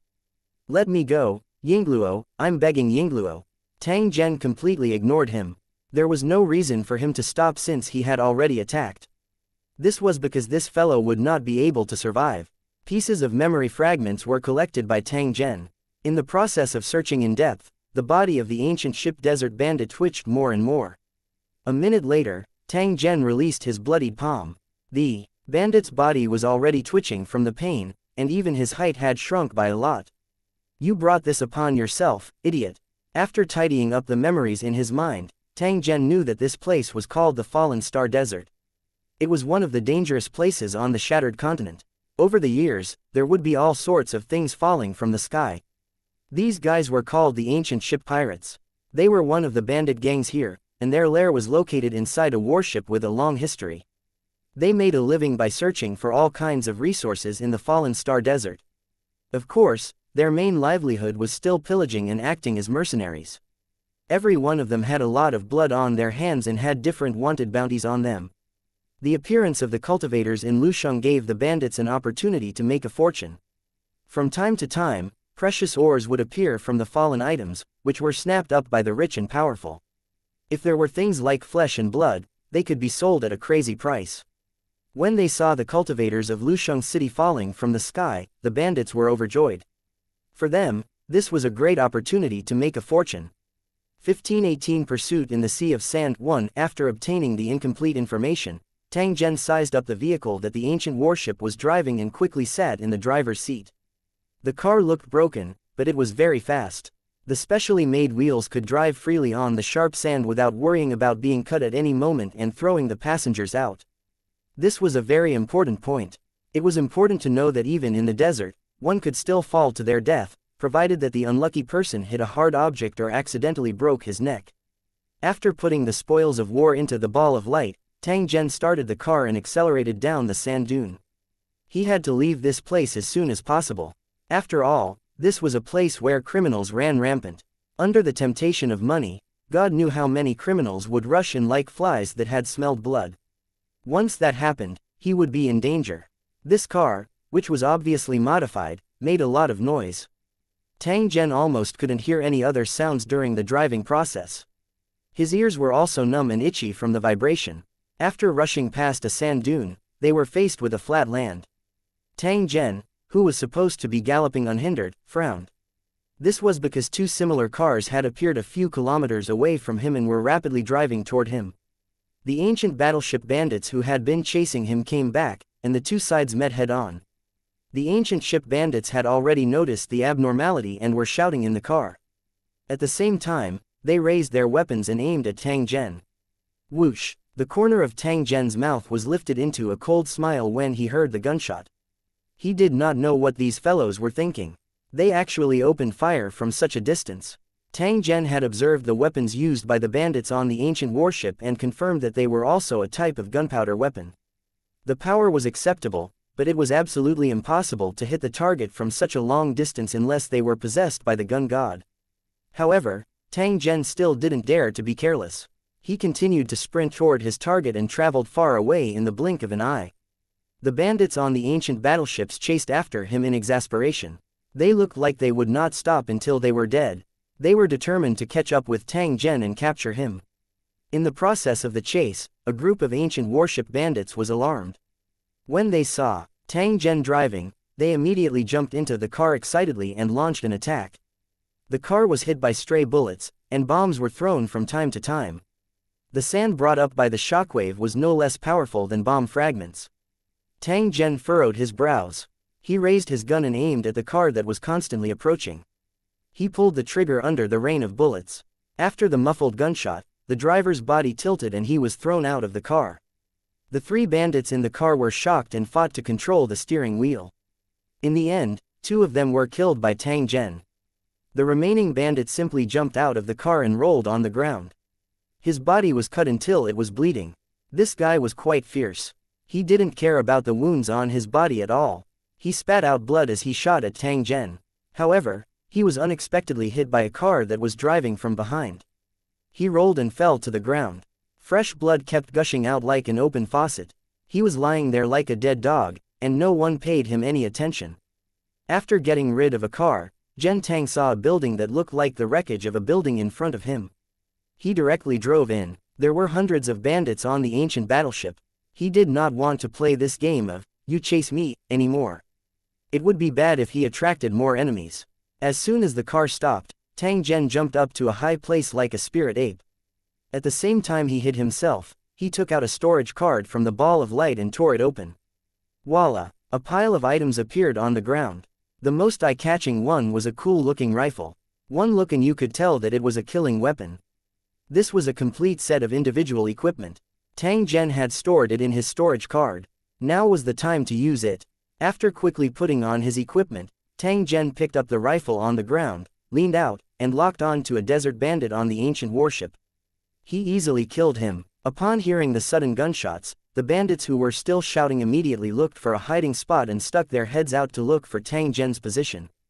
Tang Zhen, who had a gun in his hand, was not in the mood to waste time with these ancient battleship bandits. He began to take the initiative to attack. The crisp sound of gunfire rang out one after another as he killed the group of people who were chasing him. When the ancient warship bandits saw this, they hurriedly looked for cover to hide. Who would have thought that Tang Zhen would be able to quickly determine their hiding location and then quietly kill them? Seeing that his companions were dying one after another, the remaining ancient warship bandit wanted to escape in his car, but his head was blown up by Tang Zhen with a bullet. A battle was settled in less than 5 minutes. After cleaning up the battlefield, Tang Zhen once again advanced toward his target.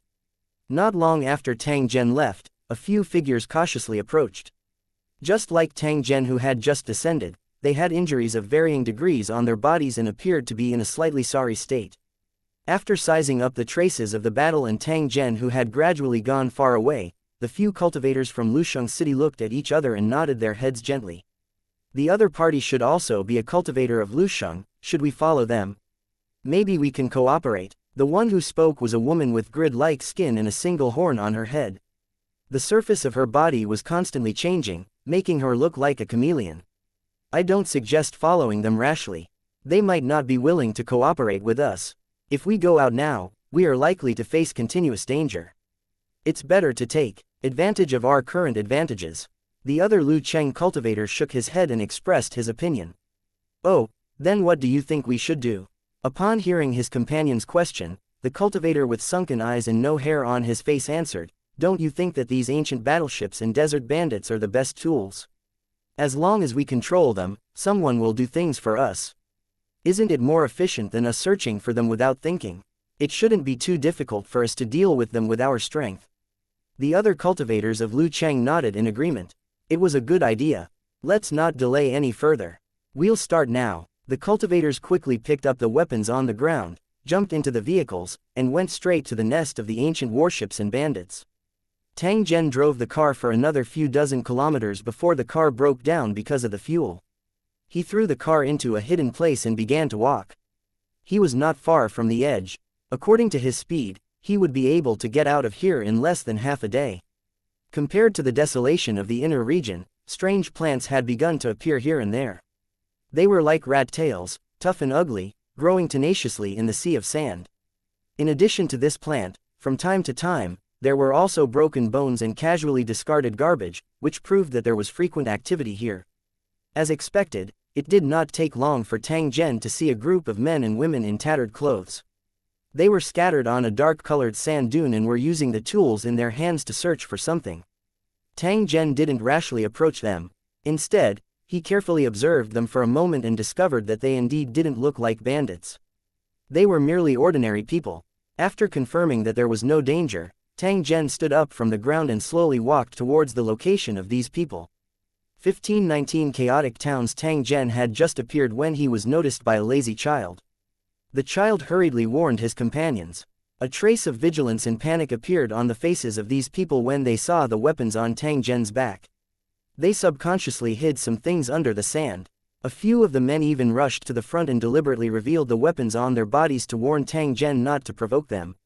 In this area, bandits were rampant, and their arrogant figures could often be seen. Robbery also happened from time to time, and ordinary people were often harmed, so they were full of vigilance against strangers. Tang Zhen had naturally noticed the expressions on these people's faces. However, there was still some information that he needed to obtain from the mouths of these natives. Therefore, even though the other party's attitude was extremely obvious, Tang Zhen still took the initiative to approach them. "Don't misunderstand, I'm just lost and have some questions to ask." Tang Zhen raised his hands and explained. He then took out a few shiny coins from his pocket and threw them to the man who seemed to be the leader. They were the spoils of war collected from the ancient ships and bandits. They were made of a special material and contained a special energy. The man took the energy coin and looked at it for a moment before putting it into his pocket. He was obviously very happy, and his expression had softened a lot. The man once again sized up Tang Zhen before speaking in a deep voice. "Generous stranger, what do you want to ask? I will tell you if I know." Money had its use everywhere, especially the energy coins given by Tang Zhen, which were equivalent to their income from several days of work. The guard in the man's heart was naturally reduced a lot. "Tell me what's outside the desert, who's in charge of this place, and who I need to find if I want to get information." The man sighed in relief after hearing Tang Zhen's question. He subconsciously treated Tang Zhen as a mercenary who was traveling around.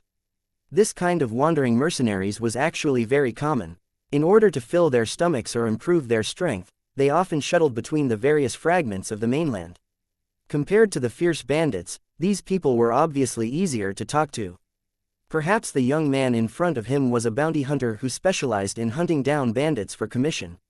He had gotten lost in the Fallen Star Desert in order to hunt down the ancient warship bandits. After listening to the man's story and combining it with the memories he obtained from the ancient ship bandits, Tang Zhen knew the specific information about the edge of the desert. There was no unified government in this world, and most of the land was private territory. For example, the city at the edge of the desert was controlled by a guy named the Modified. He was very strong and controlled many wandering mercenaries. He was not much different from a local tyrant here. It was precisely because of the bounty order from Gurgen that the ancient pirates would enter the Starfall Desert whenever there was a meteor, in search of a bounty that could allow them to exchange for a large reward.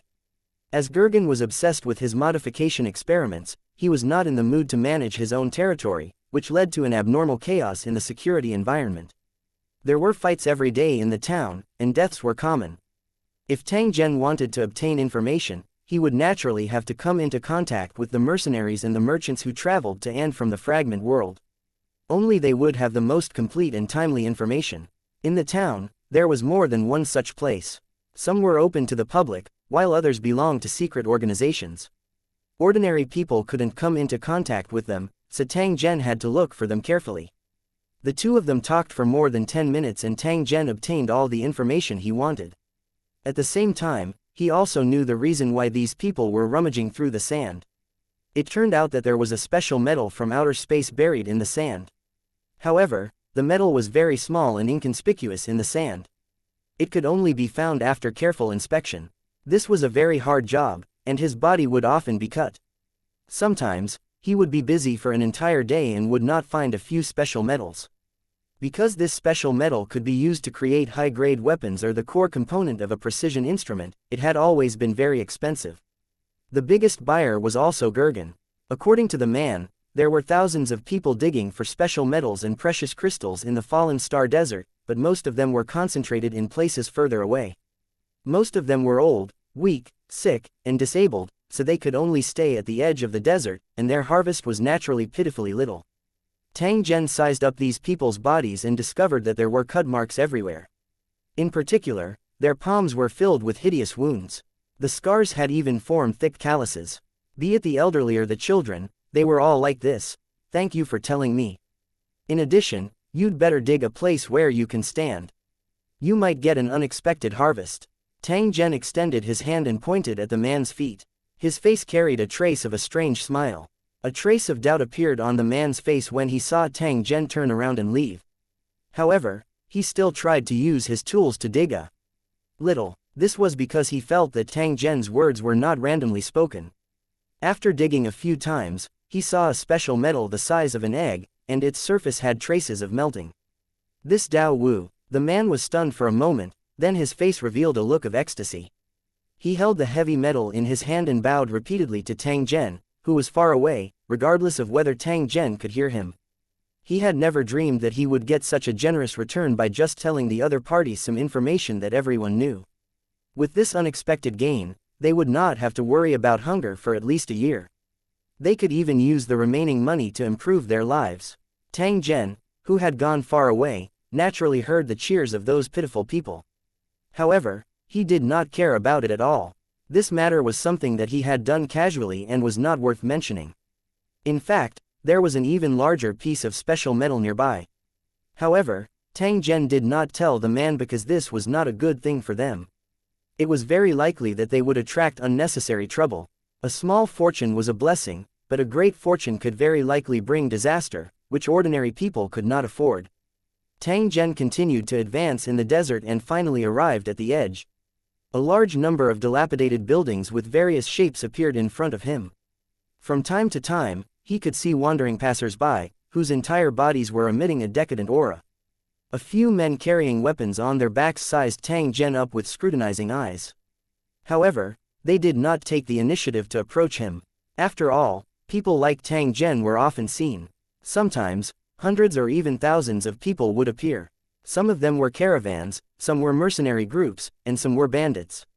Only in such a situation would they attract the attention of the sentries. Tang Zhen passed through the street that was filled with garbage and feces as he slowly walked toward the central area of the town under the gazes that harbored ill intentions. 10 minutes later, Tang Zhen stopped in front of a building that had been modified from a scrapped warship.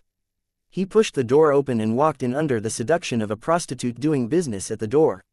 The interior of the building was very large, and there were many seats in the hall that was more than 1,000 meters long.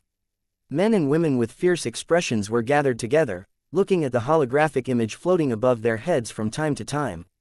This was the mercenary mission display system that was connected to the various fragment continents.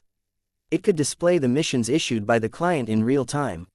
Wandering mercenaries would accept missions according to their own strength and travel back and forth between the various fragment continents. This was a special world. From time to time, the shadow of high-tech items could be seen. People could even travel back and forth between the various fragment continents through transport ships, but no one cared about the infrastructure and the lives of ordinary people.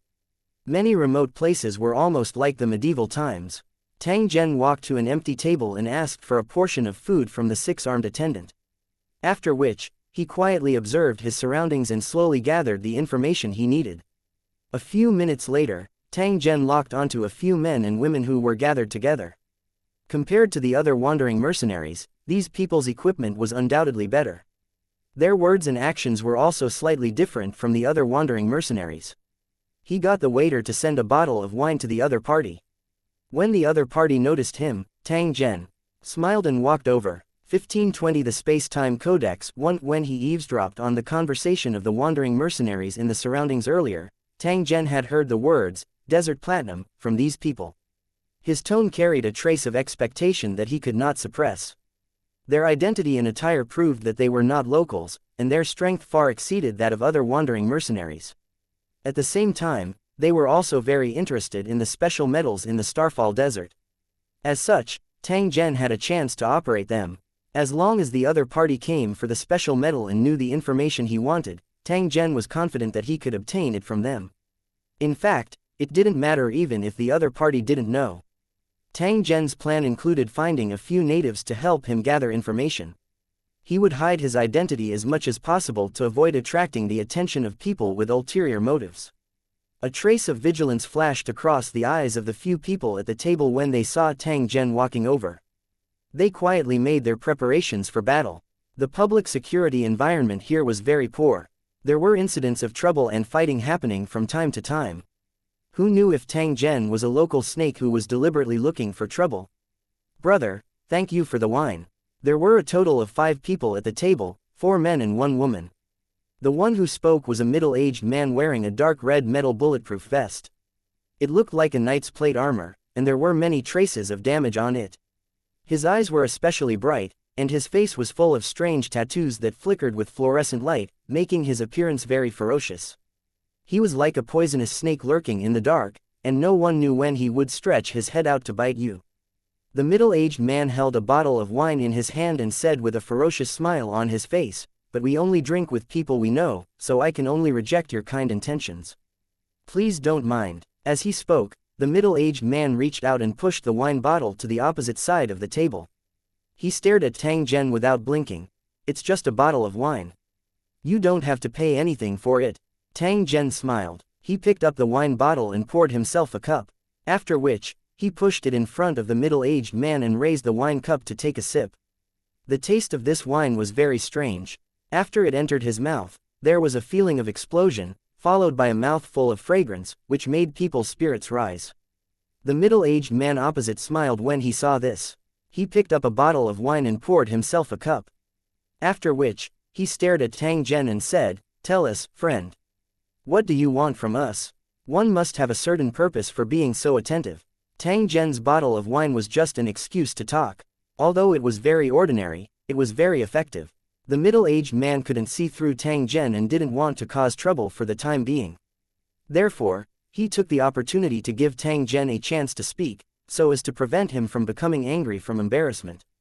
"I saw that your words and actions were completely different from the others, so I guessed that you must have come from a big place. At the same time, you may know more secret information." The middle-aged man nodded, tacitly agreeing with Tang Zhen's speculation. That's why I want you to help me gather some information. If you can do it, I will definitely not be stingy with my reward. Tang Zhen put down his wine cup and said in a deep voice. The middle-aged man shook his head helplessly and said in a regretful tone, I'm sorry, friend. I think you've got the wrong person. If you want to get information, you should go directly to those intelligence dealers. Tang Zhen nodded, I will indeed go and look for them. However, I think that all of you will definitely be very interested in it. After all, I have something that all of you want in my hands. And NBSP, Tang Zhen said as he took out a bag. Inside it was a lot of special metals that he picked up on the way from the desert to the town. They made a crisp sound when they hit the metal table. How could Tang Zhen easily miss out on this kind of special metal that could be used as currency? Therefore, he used the treasure hunting function fixed on the ring and picked up quite a lot of it along the way. Pointing at the money bag, Tang Zhen said with a smile, no one would go against money. What do you think? The middle-aged man glanced at the money bag and gave his companion a look. Then, he saw a bald man in a coat reach out to open the bag and check it carefully. Boss, I don't have energy coins in my pocket. Instead, I have high-quality desert platinum. Hearing the bald man's words, his companion's expression changed slightly. They secretly looked at each other, shock and doubt flashing in their eyes. This was especially so for the female member who was sitting beside Tang Zhen. She directly snatched the bag over and carefully checked it. After that, she looked at the middle-aged man with an eager expression. All right, friend. You've offered a price that my companion and I can't refuse. But first, tell me what you want to know. Maybe we won't have the chance to get this bounty. Tang Zhen nodded and lowered his voice, I only want to know one thing. Do you know anything about the Spacetime Codex? Hearing Tang Zhen mention the Spacetime Codex, the middle-aged man frowned. He pondered for a moment and said, what a coincidence. If you ask, please like and share the video on the YouTube channel Cultivation Audiobooks. Someone else, you probably won't get anything. After all, this kind of thing has been going on for a long time, and fewer people know about it. I've only come into contact with some by chance. Tang Zhen's heart was filled with joy as he continued to listen. According to the rumors, this spacetime codex is a strange object from outer space that suddenly appeared thousands of years ago. It landed nearby, and it is said that it has extremely powerful abilities, allowing ordinary people to become as omnipotent as gods. It was because of its existence that it had caused hundreds of years of turmoil. It was unknown how many forces had been involved, and the number of people who had died was uncountable. Back then, the spacetime codex was split into 4 parts, 3 of which ended up in the hands of an unknown top power, and the last one is missing. When the middle-aged man said this, he used a cautious gaze to size up his surroundings. He softly said to Tang Zhen, it is said that the missing one is near the Fallen Star Desert, but this is only a legend. No one can confirm this news, and more than one person has come here to look for it, but in the end, all of them found nothing. Tang Zhen's heart thumped wildly. If the rumors were true, then he would really have to collect information to see if he could find any information about the Spacetime Codex. After the middle-aged man finished speaking, Tang Zhen nodded and pointed to the money bag. From now on, they belong to you, but I still hope to get more information about the other 3 spacetime codices. If you can get them, I can pay you double the reward. The middle-aged man was silent for a moment before he nodded. I'll gather information as soon as possible. I'll still be here in 7 days and give you an answer. It's a pleasure working with you. I look forward to your good news. Tang Zhen raised his wine cup and downed it in one gulp. After which, he walked onto the street and began to wander around. After Tang Zhen left, the middle-aged man passed the money bag to his female companion and said with a smile, with these desert platinum, you should be able to finish making your spirit force armor, right?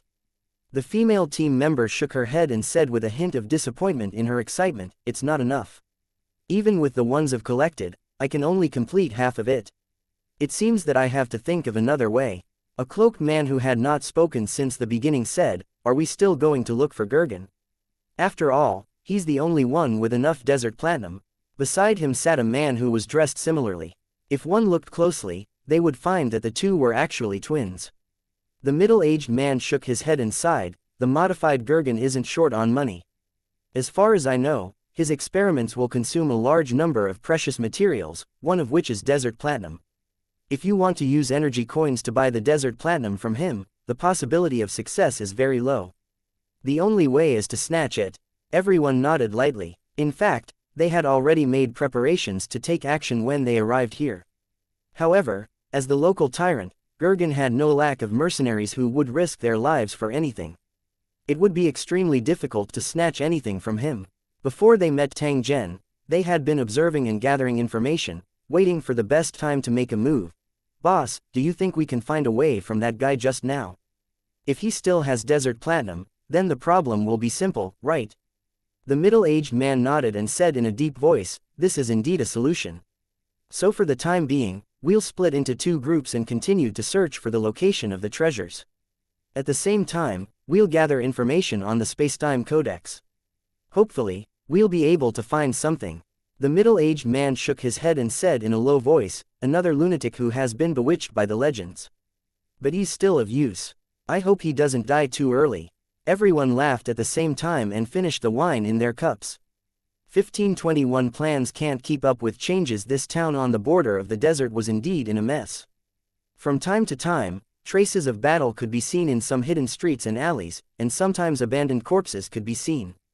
Even if Tang Zhen was fully armed, there were still people who dared to have designs on him.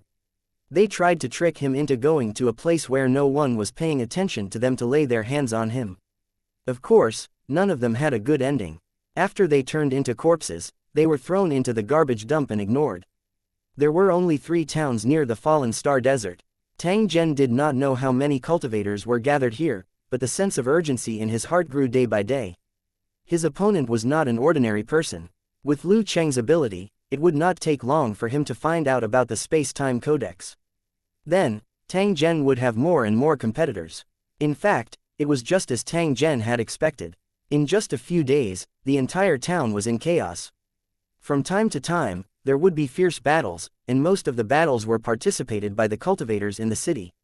Snatching supplies, subduing subordinates, and asking for information, the cultivators of Lusheng were unscrupulous and didn't take the Lord seriously. The men of Gan moved out in unison, patrolling the streets like hungry wolves. If they felt something was amiss, they would not hesitate to open fire. The residents of the town had not seen such a big scene for a long time. Except for those who were forced to go out to work, the rest of them all hid at home and would not go out to the streets so as not to never return. Foreign mercenaries were the focus of the patrol team. As long as they were seen on the street, they would inevitably be interrogated. Fortunately, these patrol members did not dare to go too far. After all, there were many wandering mercenaries here, and most of them were well equipped and fierce. Once these wandering mercenaries were truly angered, an intense battle would definitely occur, and the patrol team would be the first to be attacked.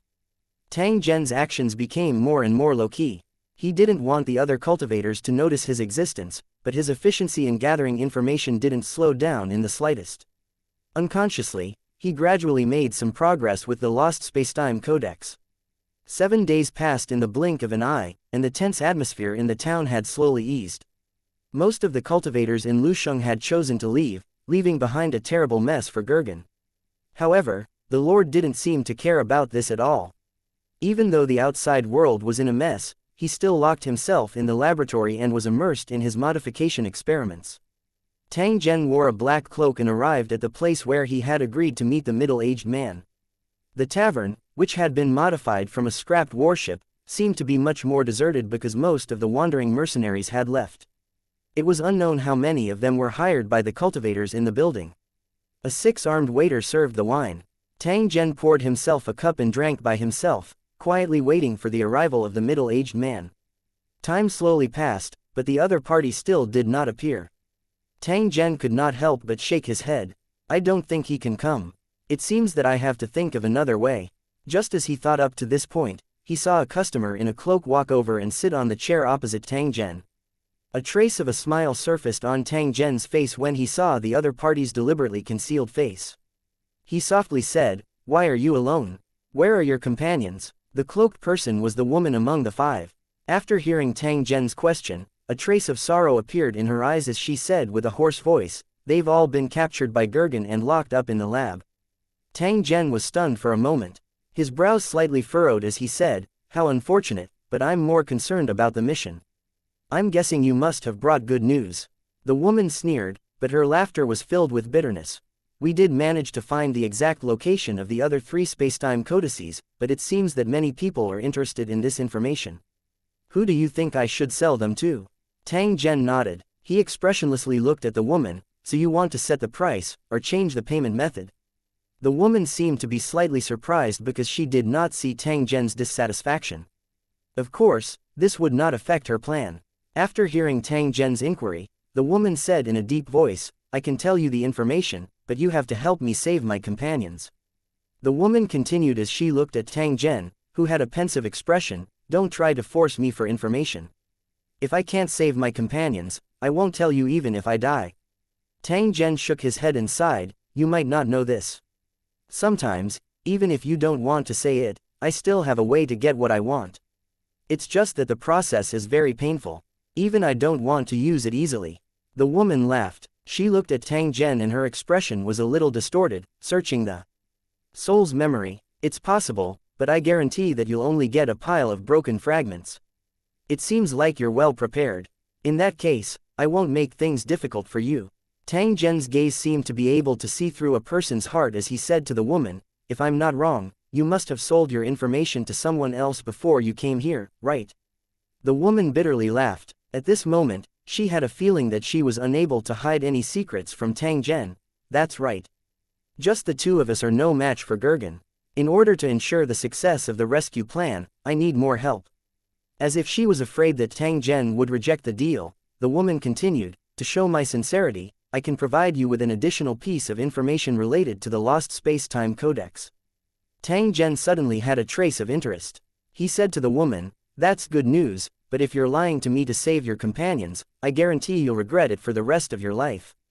The woman had no fear on her face as she looked straight at Tang Zhen and said, I'm not lying to you, and I can tell you with certainty that the missing space-time codex is in the hands of Gergen. This is also the main reason why he ignored the outside world and focused on the modification experiments. He's using the secret technique on the spacetime codex to transform himself into a legendary god. The woman revealed her biggest secret. At the same time, she wanted to see Tang Zhen's surprised expression. Who would have thought that this scene would not appear at all?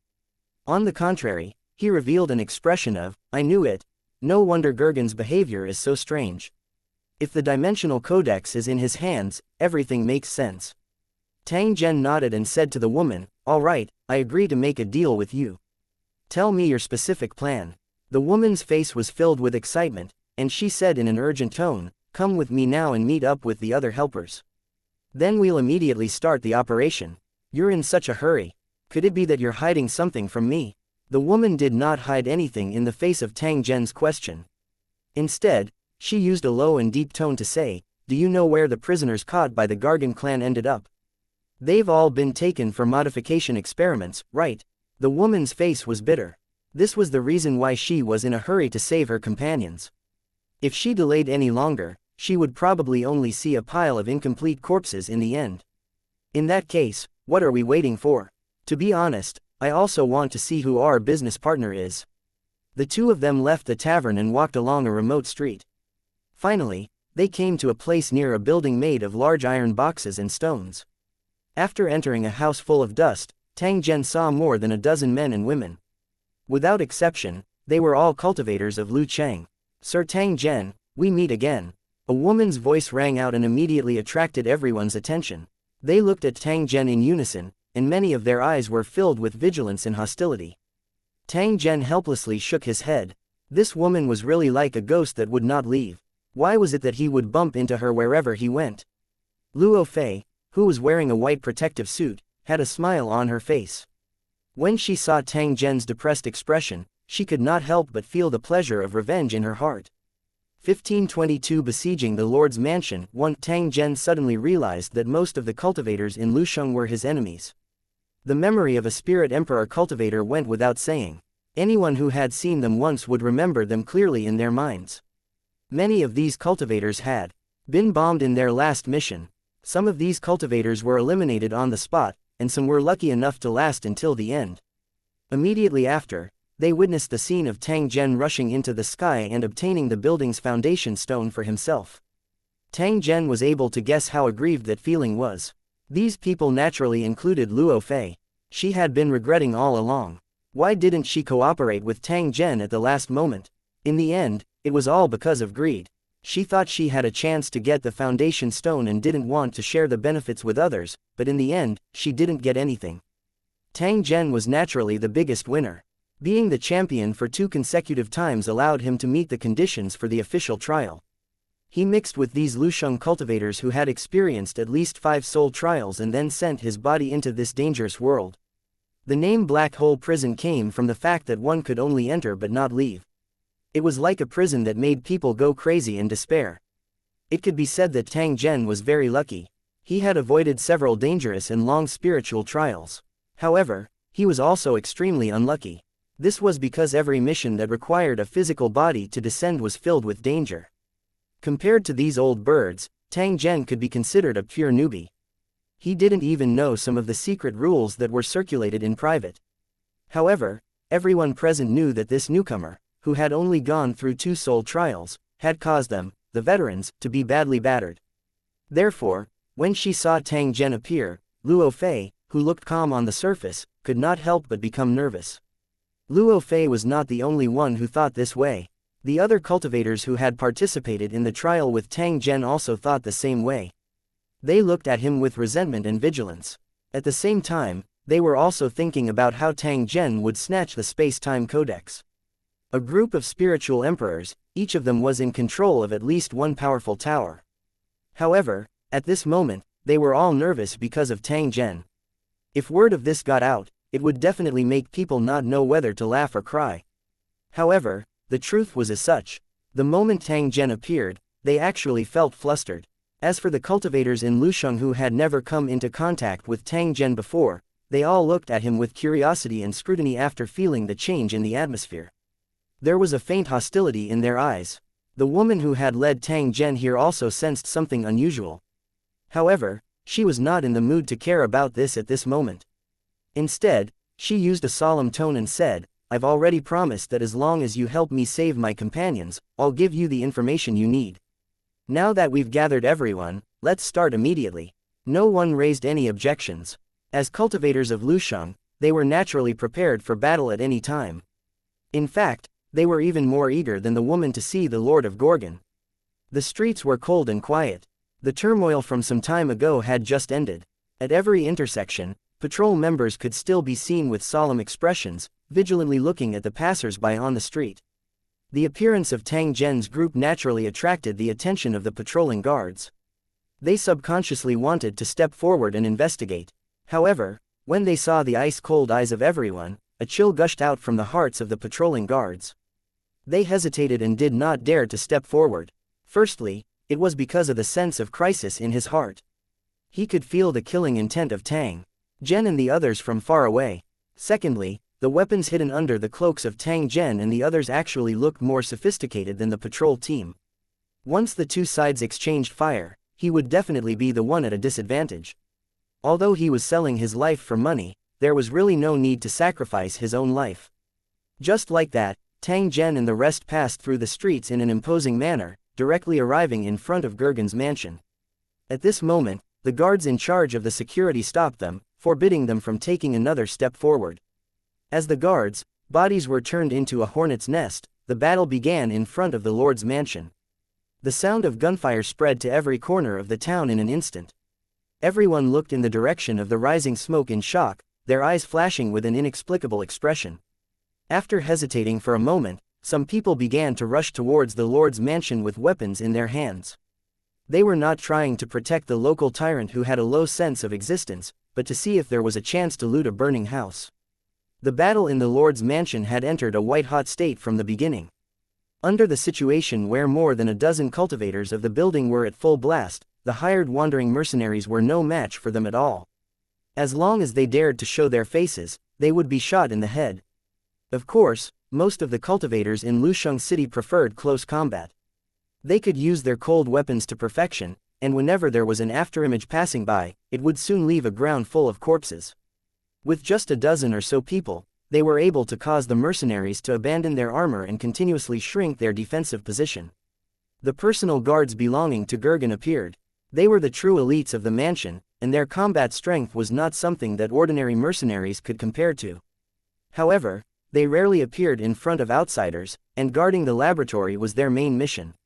While Tang Zhen's group was fighting with these elite guards, those fellows who had rushed in from all directions and were trying to take advantage of the chaos had also rushed into the smoke-filled mansion and began to rummage through the valuable items. As for whether this would enrage Gurgen, no one cared. As long as they obtained the wealth they wanted, who would stay here? When the mercenaries who were beaten up saw this, they immediately lost the courage to continue resisting. They took advantage of the chaos and fled the Lord's mansion that had been turned into ruins. Once he angered these red-eyed raiders, he would probably die a terrible death. Tang Zhen's group continued to push forward. Even the personal guards that had spent a large amount of money to nurture them were still not a match for Tang Zhen's group. It should be known that the strength of Tang Zhen's group was already continuously increasing as they recovered from the treatment. At this time, even if the Lu Cheng cultivators had not recovered to the level of king, they were not far from it. How could the guards of a remote town compare? Tang Zhen and the others passed through the ruins that were covered in thick smoke and stepped on the bodies of the guards. They arrived at the entrance that led to the basement. "Let's go down now, or we won't have enough time." The woman spoke with an anxious expression. In the end, Tang Zhen and the rest stopped their footsteps at the same time. Their expressions were grave as they sized up the heavy metal door. "Something's wrong. There seems to be something dangerous behind the door." Tang Zhen frowned. He stopped the woman who had an anxious expression, and abruptly retreated. The other cultivators in the building did the same. They retreated tens of meters away in an instant. Then, there was a loud bang. The heavy iron door of the basement was knocked open, and a figure emitting an evil aura slowly walked out. His body was no longer human, and was completely pieced together from the limbs of countless creatures. He was 7 to 8 meters tall, and more than a dozen eyes of different sizes grew around his head, each of them flashing with a dangerous light. "Let me see. It's really a good material. If I put your organs in my body, it will definitely increase my strength again." When the monster spoke, its ferocious mouth kept spewing dark green poisonous gas. The inside of its mouth was like a volcanic crater, as if there was lava flowing continuously. Hearing the monster's words, everyone immediately confirmed his identity. It was the mysterious, low-key modified being who was obsessed with research, Gurgen. A trace of solemnness flashed across Tang Zhen's eyes as he looked at the disgusting monster lord in front of him. He then said in a low voice, "This monster's physical strength is comparable to that of a law cultivator, and we don't know how strong his mental power is. However, I don't believe that he's crazy enough to change his brain. At most, he'll add a spare brain to improve his mental strength." All the cultivators held their breath. They had not recovered their strength yet, and they would most likely be severely injured if they tried to fight such a powerful monster. Getting injured while surrounded by competitors was even more dangerous than facing this monster. But just as the cultivators were hesitating, the monster, Gurgen, charged forward. At the same time, another figure charged towards it, and the two collided. 1523 Monster Lord Gurgen. While the other cultivators were hesitating, Tang Zhen had already launched an attack. The opportunity passed in a flash.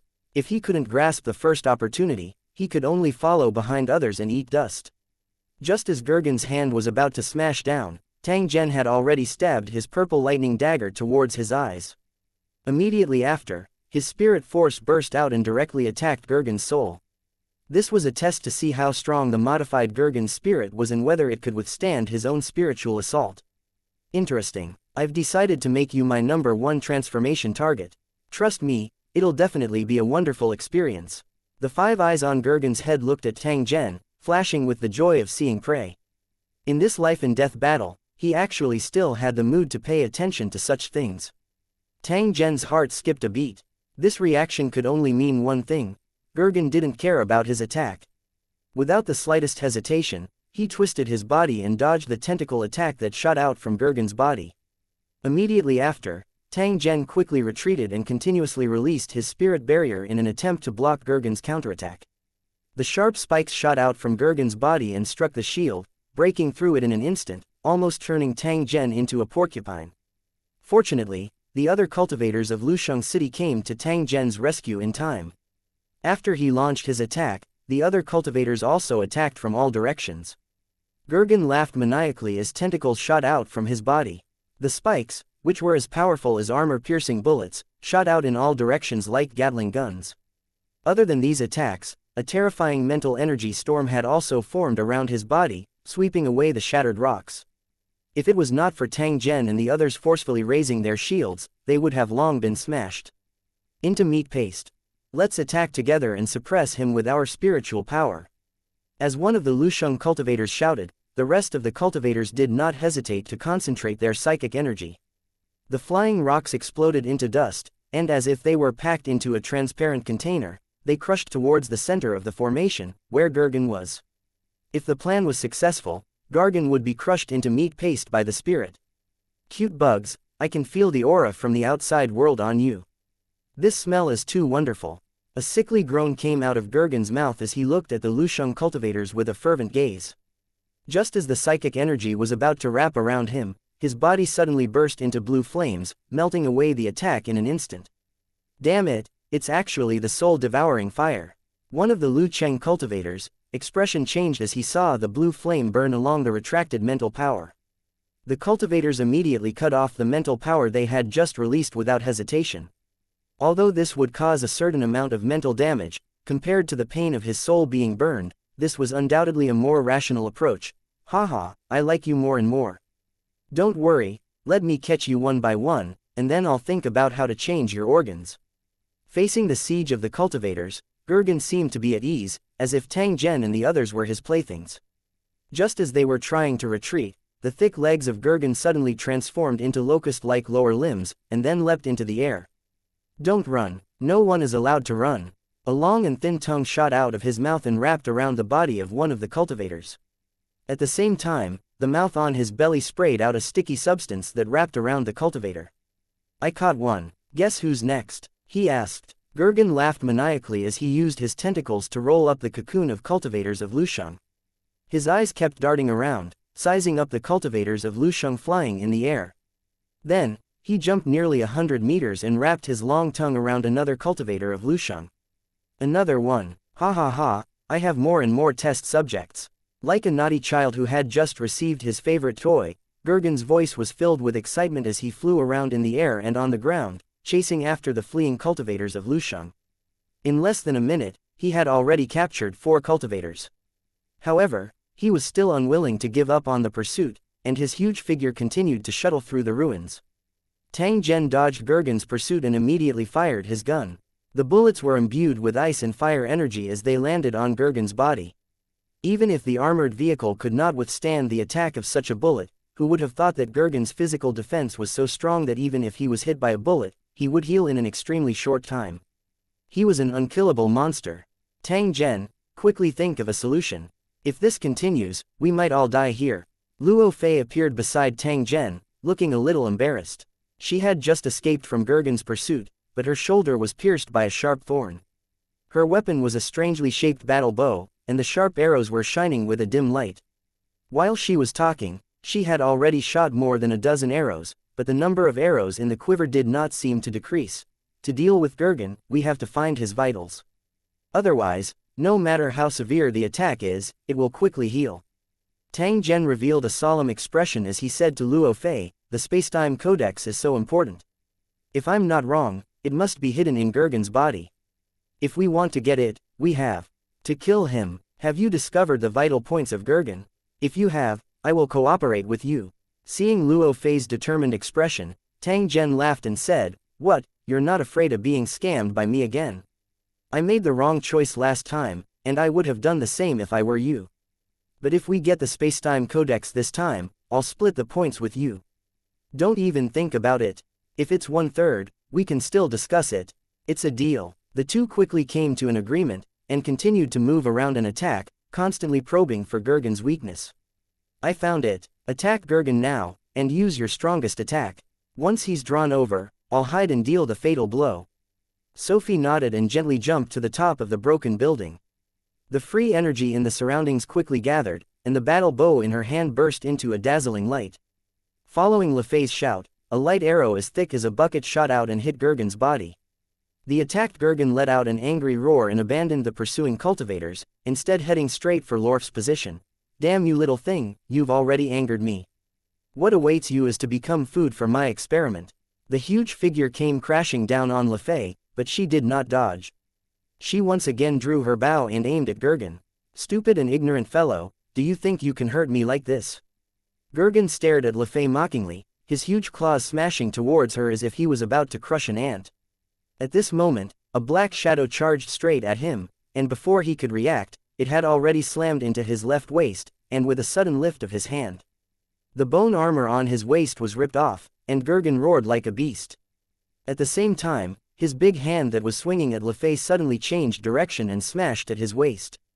However, Tang Zhen had already brandished his purple lightning short sword, and with a single strike, he had already cut through the flesh of Gurgen, directly entering his wound. Damn bastard, I'm going to tear you into pieces. Panic flashed in Gurgen's eyes as he roared in anger. He then stabbed his sharp claws into the wound, trying to pull out Tang Zhen who had entered his body. Seeing this, Le Fay quickly dispersed, while at the same time launching attacks in an attempt to distract Gurgen. While the cultivators of the other Lusheng were still confused, the enraged Gurgen suddenly let out a heart-wrenching howl, and like a wild boar struck by a high voltage, he twitched and fell to the ground. 1524 Crazy Demon 1. The cultivators of Lusheng stared at the monster, Gurgen, in shock. They could not understand why he had suddenly become like this when he was still slaughtering his way through the city. Only a few people noticed Tang Zhen's attack, so when Gurgen twitched and fell to the ground, their eyes immediately lit up, and they all rushed forward to take advantage of this opportunity to kill this terrifying monster. As for Tang Zhen, who was currently inside Gurgen's body, no one paid any attention to him. Some even wanted to take the opportunity to kill him. No one is allowed to come near, or else don't blame me for being impolite. Luo Fei blocked the cultivators who were about to attack. The battle bow in her hand glowed, and she was ready to attack at any time. Luo Fei, you're looking for death. The red-faced cultivator with a single horn at the front shouted angrily. However, when he saw the light arrow that contained a terrifying power, he subconsciously stopped. With a gloomy face, the one-horned cultivator raised the saber in his hand and shouted, "Don't tell me you want to make an enemy out of everyone here. Have you considered the consequences?" "Cut the crap," Murphy sneered. "If you want to take advantage of this, you'll have to step over my dead body first." How could the one-horned cultivator give up such a great opportunity? When Tang Zhen came out, the spacetime codex would have nothing to do with them. Ignore this woman. Everyone, attack together. The one-horned cultivator continued to instigate the other cultivators. At the same time, he suddenly attacked Luo Fei with his saber. Luo Fei's light arrow suddenly shot out and she dodged the opponent's attack at the same time. However, before she could come back to her senses, another attack from Lu Cheng's cultivator came from the side, forcing her to dodge quickly. The first to attack the horned cultivator laughed loudly and raised his blade to slash at the writhing Gurgen. The blade glinted for a few meters before landing on the writhing Gurgen. The blade cut through his flesh, and the wound was nearly a foot deep. A sticky liquid gushed out from the wound. "Ha ha ha, let's see how many more blades you can take." The horned cultivator couldn't stop laughing as he swung his saber again at the wound, each strike faster than the last. "Tang Zhen, right, you can die together with this monster." Luo Fei frowned and tried to stop the one-horned cultivator's attacks, but she was blocked by the three cultivators and couldn't get close. There were some cultivators in the city who looked on coldly. They had their own pride and didn't want to take advantage of others. However, if the one-horned cultivator really managed to snatch the spacetime codex, they would not give it up. After all, he had obtained it through underhanded means, and it would not be immoral for them to snatch it. In the blink of an eye, Gurgen's body was chopped into pieces. The horned cultivator's intentions were sinister. From the way he chopped, it was clear that he wanted to kill Tang Zhen. Seeing that Gurgen's body had turned into a pile of mush, the one-horned cultivator laughed even more wildly. His psyche formed a huge hand and rummaged through the broken body. He had also guessed that Gurgen would carry the spacetime codex with him, so after confirming that he had already chopped Gurgen and Tang Zhen into meat paste, he immediately began to search for the spacetime codex. In the distance, Luo Fei's face was filled with despair and self-blame. She glared at the cultivators who stopped her and said, "One day, I will make you regret what you have done today." The three cultivators of Lu Cheng just sneered, not caring about Luo Fei's threat at all. At this moment, the one-horned cultivator's furious roar could be heard. He was frantically rummaging through the corpse of the giant demon, shouting, "Damn it, where's the spacetime codex? Why can't I find it? Everyone was stunned and looked at the one-horned cultivator at the same time. They were curious as to why they had not found the spacetime codex. If he didn't carry such an important thing with him, was he going to leave it somewhere for someone to steal? Just as everyone was looking around in confusion, their faces suddenly changed. They saw the pile of minced meat being pushed aside by an invisible force, and then a figure slowly rose from the ground. If you want the spacetime codex, then trade it with your life. Tang Zhen's voice was filled with an indescribable gloominess. The one-horned cultivator's expression changed drastically as the soul-devouring saber in his hand slashed down. The one-horned cultivator raised his saber to block, but he was shaken by the terrifying power until he almost vomited blood. As he grunted and retreated, he was also wondering why Tang Zhen's strength was so abnormal. If you still want to run, let me hack you 100 times. Tang Zhen's expression was malevolent. There was still blood and minced meat at the corner of his mouth, making him look like a man-eating devil. His body flashed and blocked the single-horned cultivator's path, while his battle saber continuously hacked at his body. The single-horned cultivator wailed and cursed loudly. Immediately after, he began to beg for mercy. However, Tang Zhen turned a deaf ear and laughed wildly as he struck him to the ground. After a dozen breaths, the single-horned cultivator had completely turned into a pile of mud. Only then did Tang Zhen stop and stand up. He lowered his head and laughed coldly.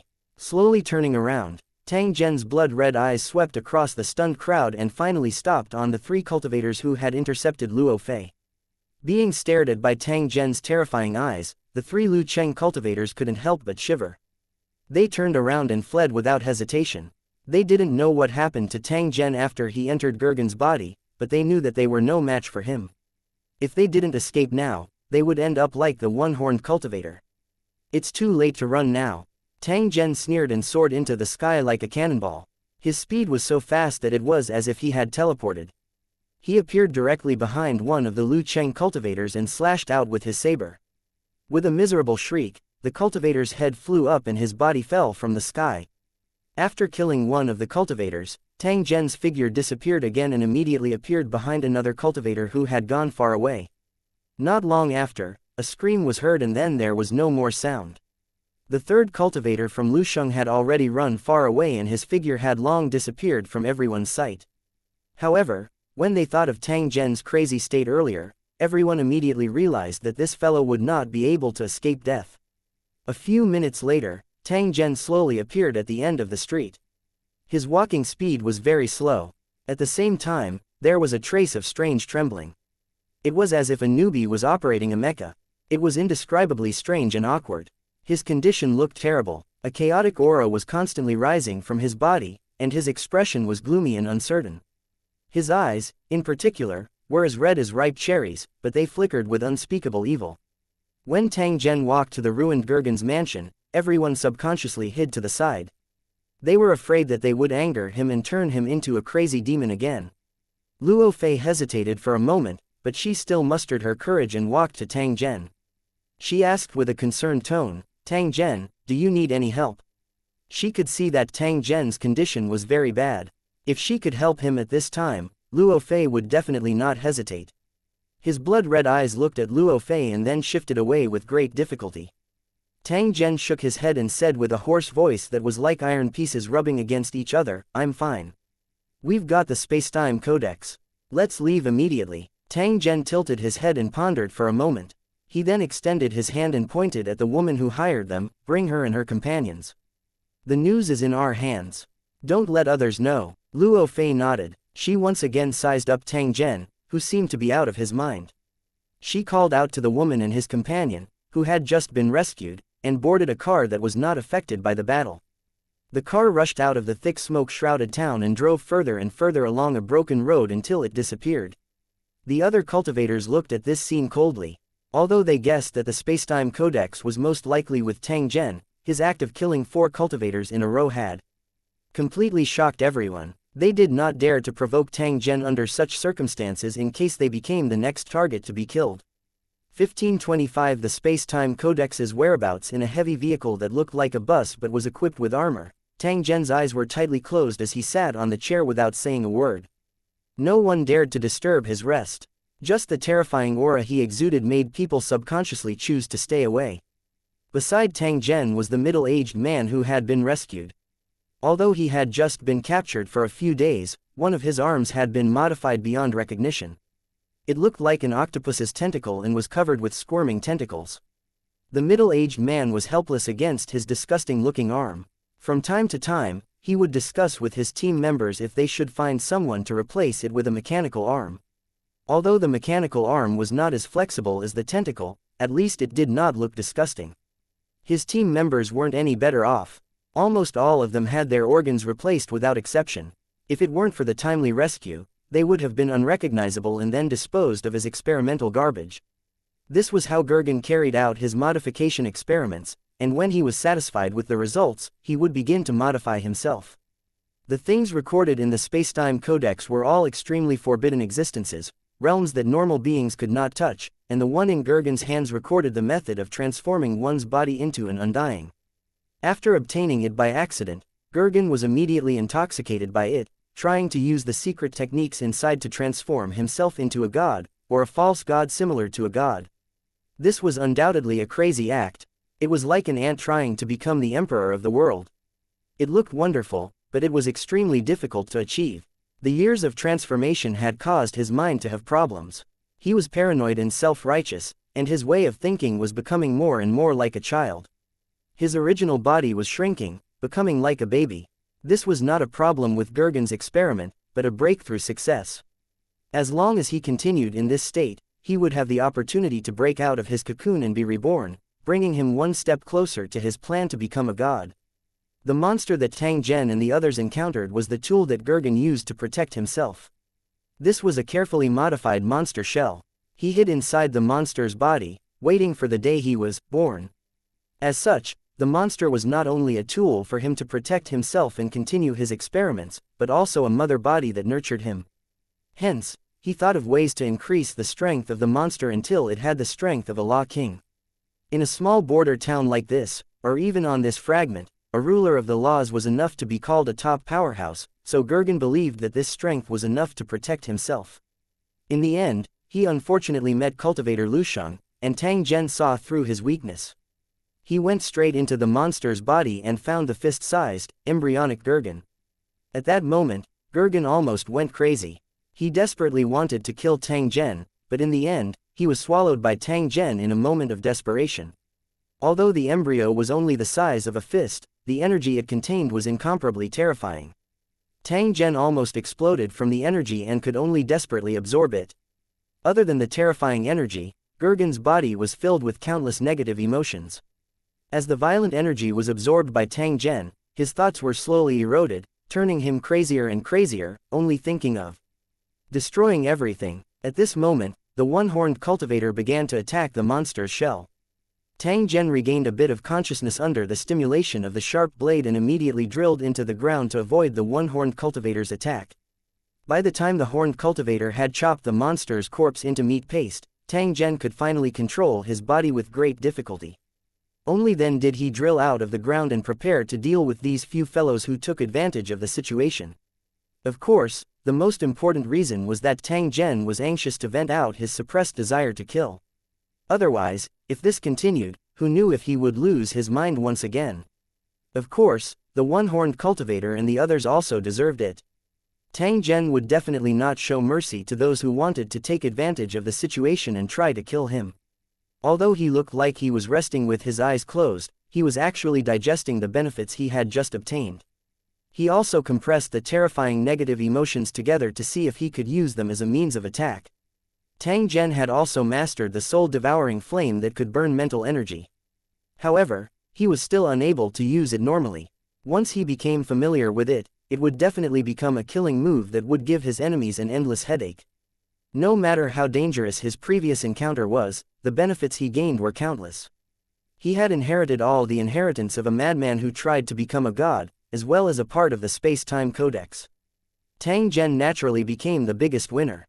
Luo Fei's trip was not in vain. Since Tang Zhen had made a promise, he would definitely not renege on it. The premise was that they had to survive until the end of the mission.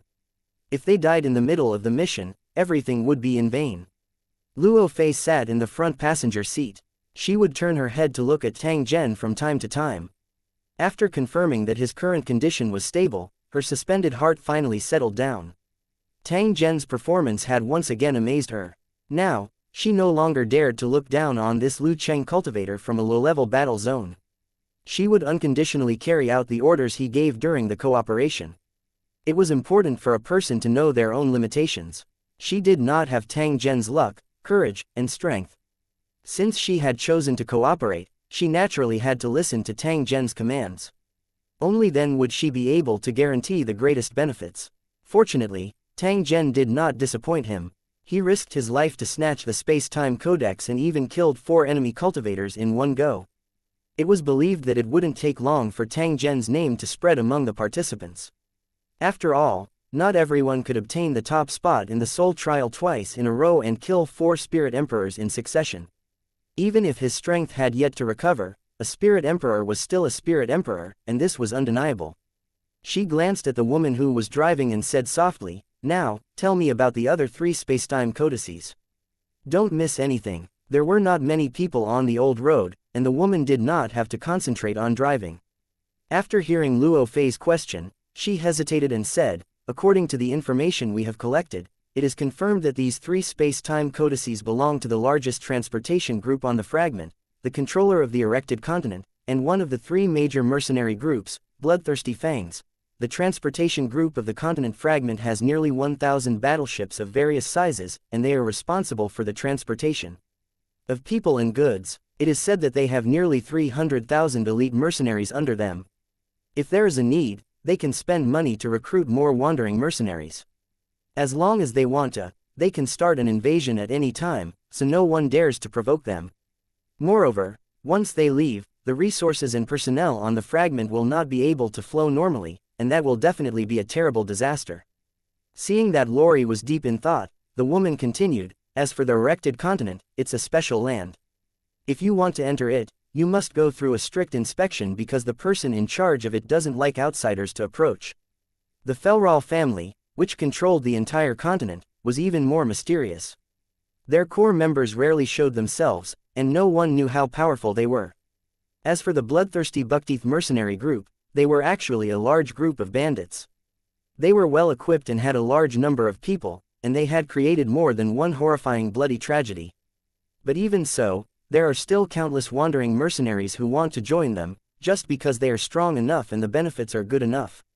At this point, the woman turned around and said in a worried tone, "I know that you guys are very powerful, but to provoke such a behemoth, you are a little overconfident. The final outcome may be very miserable. Thank you, but this is not something you need to care about. Just focus on driving." Murphy nodded, but he looked into the distance. At the end of the winding road was the edge of the fragment. 1526 The Dazzling Valley. 1. The colorful valley was the only port at the edge of this fragment. Every 5 days, there would be transport ships coming and going to this place, transporting goods from other fragments to this place, and then transporting the local specialties to other places. Of course, in addition to transporting goods, the transport ship would also take away the wandering mercenaries and people who had left their homes to make a living. Like all kinds of goods, this was also the main source of income for the transport ship. For ordinary people, buying a ticket to leave the fragment often required them to spend half of their life savings. Therefore, even if someone wanted to leave, they couldn't gather enough money to pay the fare. The part of the spacetime codex that Lu Cheng was looking for was most likely in the hands of this transportation group called Firefly. In the black hole prison, the ships that could fly were worth a fortune. Lu Ying had thousands of ships of different sizes, which showed how strong they were. As for the source of these ships, they were basically antiques that had been sucked into the black hole for countless years. Under the careful maintenance of the maintenance technicians, they could barely maintain normal operation. In addition to the normal operators, each transport ship was also equipped with 100 fully armed mercenaries. Anyone who dared to cause trouble would be turned into a corpse or thrown into the sea of nothingness between the fragment continents, floating aimlessly after death. After driving for nearly 3 days, Tang Zhen and the others finally arrived at the colorful valley, which was the only place they had to pass to leave the fragment. In the huge and desolate valley, there were 7 colored crystals that looked like clusters of crystals. They were 7 to 8 meters tall and looked as mesmerizing as flawless gemstones. Whenever night fell, the 7-colored crystal would emit a charming light, making the whole valley like a playground with bright lights. Even if one looked at it for an entire night, they would not feel bored. Of course, there was no sun in the black hole prison. The so-called daytime was just the light of the sea of magma shining through the sky river. However, after every dozens of hours, the sea of magma would become dim. The creatures in the black hole prison set their day and night based on this, so that they could have a regular schedule. Although the rainbow crystal looked beautiful, it was harmful to living things. As long as one stayed near it for more than 3 minutes, they would involuntarily start hallucinating, and then sit in place in a daze. If no one took it away, even if it died of hunger or thirst, it would never leave. Under every cluster of 7-colored crystals in the dazzled valley, there were piles of bones. Even so, every year, there would still be rascals from other places who would treat them as gemstones, and then wave them around in an attempt to break them into pieces for money. In most cases, these greedy people would become new corpses, and only a few would be rescued, barely keeping their lives. By right, such things should have been cleared out, but in reality, the owner of the valley had only destroyed the rainbow crystals near the port. No one had paid any attention to the periphery. Instead, they had used the characteristics of the rainbow crystals as a protective wall to stop the violent monsters and intruders. When Tang Zhen's group followed the road that was forcefully stomped into the port, they saw a few thousand people gathered there. Most of them were wandering mercenaries. Their sharp eyes continuously sized up their surroundings. The ordinary people were hiding in the corners, trying to stay as far away from these rebellious wandering mercenaries as possible. Their faces were full of worry and unconcealable fear of leaving their homeland. After Tang Zhen and the others got out of the car, many eyes immediately focused on them. Some people even whistled at the 2 women, Luo Fei and Luo Fei. At the same time, they loudly said obscene words.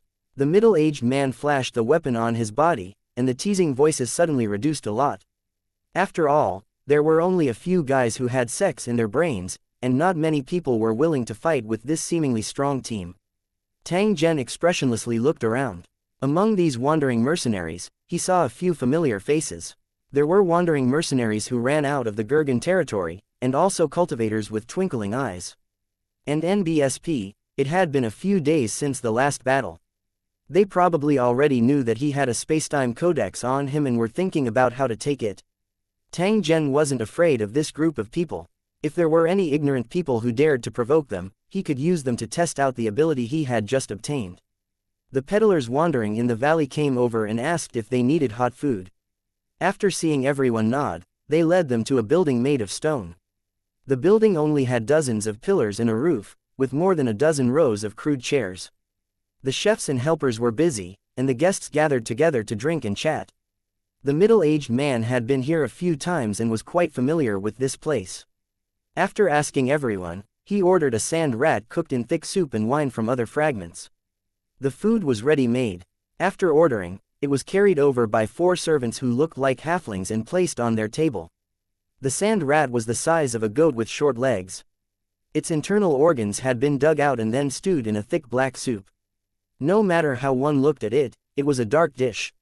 Trust me, although this thing looks disgusting, you will never forget its delicious taste. The middle-aged man saw Luo Fei's expression and immediately explained with a smile. After all, he was the one who ordered the meal. He was afraid that the powerful woman would misunderstand and think that he was deliberately disgusting her. Tang Zhen's brows furrowed. He picked up the obsidian knife that was inserted in the large basin and made 2 cuts on the gerbil's body. Soon after, a piece of sparkling and translucent meat like a fish's belly was cut off. The meat on the tip of the knife was constantly shaking like jelly. Following the middle-aged man's instructions, Tang Zhen dipped it into the soy sauce-colored soup. He placed it in his mouth and chewed a few times before his face revealed a satisfied expression. The food was surprisingly delicious, and some of the seasonings were the specialty of the black hole prison. The feeling of bursting the taste buds could indeed stimulate one's appetite and make one chew and swallow quickly. Even after swallowing it, the slightly smooth touch still lingered in his mouth, leaving him with an endless aftertaste. It does taste good. Don't you want to try it? Tang Zhen turned his head and glanced at Luo Fei. The other party revealed a stiff smile. However, she still picked up the obsidian knife and cut a piece. She placed it in her mouth and slowly chewed. I've heard that some cultivators have great appetites and would even invade the taste of the natives of the world. Of course, most of them just want to have a taste. Tang Zhen said as he cut another plate and poured the thick sauce on it with a spoon. He looked at Luo Fei and said, I find you very special. Your style is different from many cultivators in Lusheng. You're more like a flower grown in a greenhouse. This was the first time Tang Zhen had talked about personal matters with Luo Fei. It seemed abrupt, but it also showed that Tang Zhen had begun to treat Luo Fei as a real partner. The two of them had known each other for a period of time and had even experienced 3 missions together. If Tang Zhen was still unable to see through a person after such a long time, then he would not need to be the war zone's leader. Luo Fei seemed to be very dissatisfied with Tang Zhen's description. Her slender eyebrows were slightly raised and her face, which was full of heroic spirit, became serious. She stared at Tang Zhen and said word by word, whether it's strength or knowledge, I don't think I'm much worse than others. Of course, compared to you, I do lack some courage and decisiveness.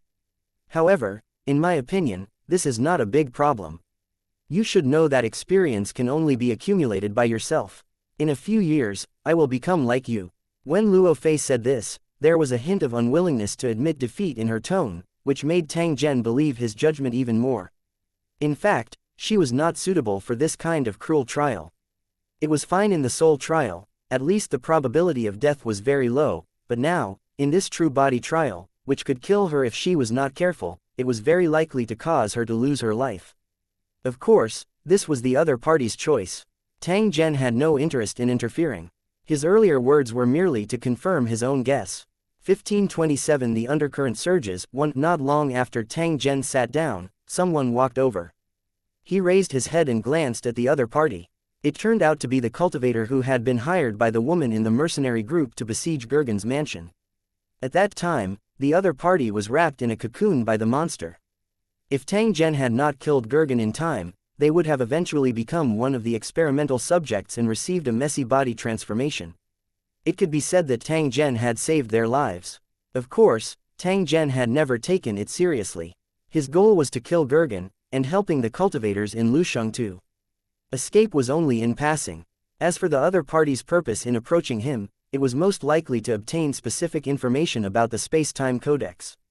They had participated in the rescue operation according to the agreement, and it was only natural for them to obtain information. Now, their only worry was probably Tang Zhen.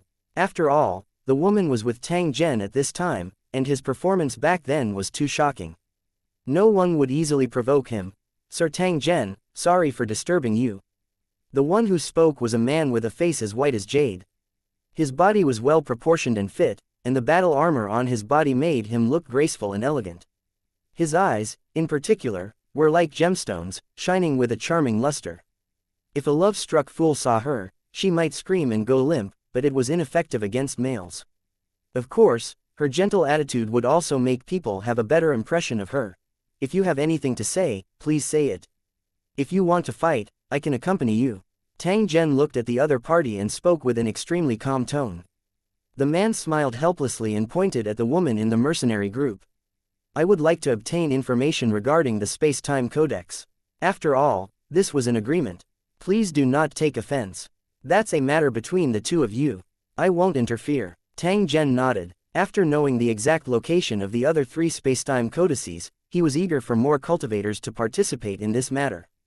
It should be known that it was impossible for him and Le Fei to be a match for such a powerful force.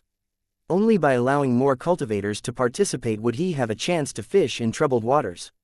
These past few days, Tang Zhen had been thinking about why they didn't send world overlords to carry out the mission. After all, they were stronger and could launch a plane invasion by themselves. Even if the enemy had the advantage in numbers, a world overlord could control a huge army of cultivators. It wasn't an exaggeration to say that as long as a sector lord was willing, even tens of millions of cultivators could be easily obtained. And NBSP, the reason they didn't come was because this world had special restrictions on them, or maybe the sector lord had more important missions, so snatching the space-time codex wasn't worth their time. Tang Zhen didn't like this kind of training. After becoming the lord of the city tower and even the lord of a war zone, he was more used to commanding the residents of his city tower to do things. He only needed to be responsible for making plans. However, this kind of trial in the fifth battle area was not meaningless. As the saying went, the general is the courage of the soldiers. The behavior of the lord of a city tower could often affect the residents of the entire city. The fifth battle area only needed the elites of the elites. Other than the participants, the residents of the city were also very important. The man bowed to express his gratitude, then walked to the woman's side, waiting for the information he wanted with a smile. Seeing that Tang Zhen had already agreed, the woman from the mercenary group no longer had the need to hide anything. After all, the other party had already completed the agreement. If she was unable to fulfill the agreement, it would undoubtedly be a matter that lacked professional ethics. That's right, although the wandering mercenaries had a lot of bad performances, they paid great attention to the spirit of the contract. Otherwise, once the news spread, they would be in a difficult position. After getting the information he wanted, the man thanked him again and turned around to walk towards the place where the wandering mercenaries were gathered. Tang Zhen noticed that there were many eyes in the crowd that were looking at them. There was a trace of expectation and joy in them. These cultivators in the building city were very clear that the earlier they got the information, the earlier they were ahead of others. With the means of Lu Cheng's cultivators, it wasn't difficult to hire a group of wandering mercenaries. They didn't lack manpower, but now they only lacked complete and accurate information. Luo Fei did not open her mouth from the beginning until the other party left. Only then did she softly speak to Tang Zhen, "You want to make use of them. Although it's not impossible, it will also increase our opponents. They'll get the information they want sooner or later, and I've never thought of getting all the space-time codex for myself. Not only is it unrealistic, but it'll also make you and I the targets of everyone." After eating the last piece of sand rat meat, Tang Zhen poured a glass of wine from another fragment. After taking a sip, he softly said, "So, you and I just need to act according to the situation. Since we've already obtained a spacetime codex, as long as we can hold on until the end of the mission, you and I will be the winners of the trial." Luo Fei looked at Tang Zhen in surprise. This was not the man she was familiar with. Could it be that after the battle with Durgan, his personality had changed? Tang Zhen seemed to have seen through Luo Fei's doubt. He smiled and said, "There's nothing wrong with facing difficulties, but that's under the condition that there's a possibility of success. Otherwise, what's the difference between that and seeking death? While you prove yourself, you must also live longer than others. The trial is not only a test of courage and wisdom, but also of perseverance and forbearance, so that you can obtain the final victory." Sophie opened her mouth, wanting to say something, but in the end, she did not speak. Tang Zhen did not have the mood to care about what this woman was thinking in her heart. He merely stared at the wine glass in his hand without blinking, as though he was thinking about something. The next period of time was to wait for the arrival of the transport ship.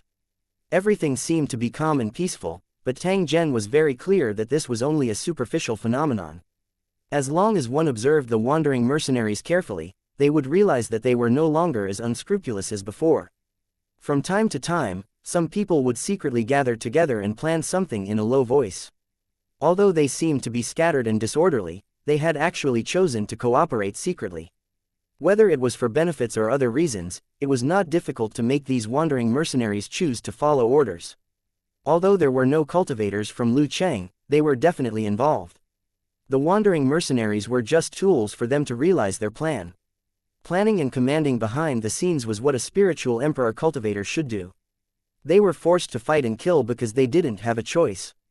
Even in the war of invading the other world, they didn't need to fight many times. In the past 2 days, Tang Zhen was either cultivating or listening to the middle-aged man and the others bragging about their past experiences. He seemed very relaxed. Luo Fei wanted to discuss the next action plan with Tang Zhen several times, but Tang Zhen always asked her to calm down and watch the development of the situation. Lu Fei was also helpless, but it was obvious that she was unwilling to give up. She began to try to act according to her own ideas. On the first day of the arrival of the transport ship, Luo Fei found Tang Zhen with an excited expression on her face. "Tang Zhen, do you know what I'm doing?" Luo Fei looked like a child who had gotten full marks and was waiting for her parents' encouragement. Tang Zhen sized her up and gently nodded. The smile on Luo Fei's face disappeared as she gloomily pursed her lips. This was the first time Tang Zhen had seen such an expression. "To be honest, I'm not optimistic about your operation this time. With just a dozen cultivators and a motley crew, you want to rush into the headquarters of Firefly and snatch the spacetime codex. Do you really think the defense of the headquarters of Firefly is just for show? Upon hearing Tang Zhen's words, the originally angry Luo Fei suddenly laughed.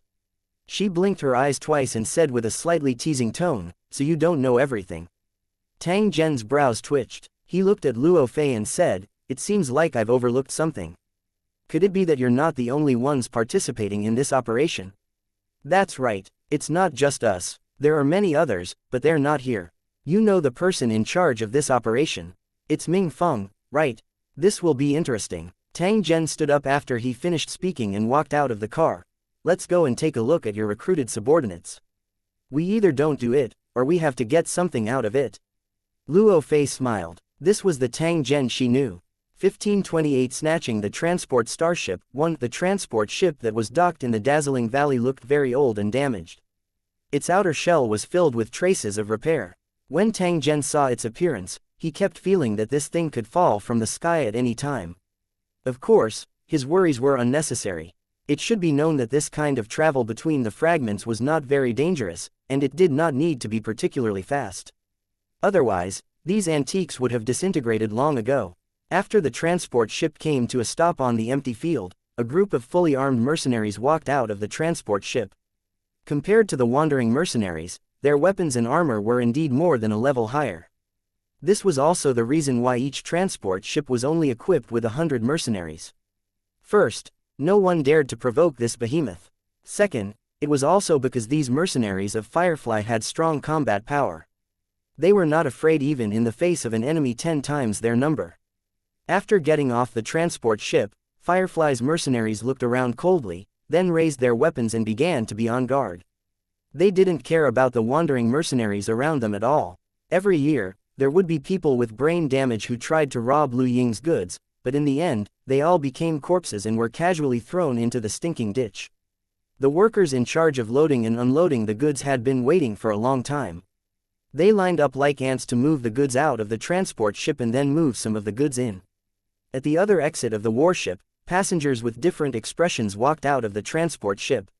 Most of them were wandering mercenaries who had come here for various reasons. "Look, this place is still so old. I really hope this is the last time I'll be in this damn place." The wandering mercenaries who had been to this land said loudly, their faces full of emotion and pride.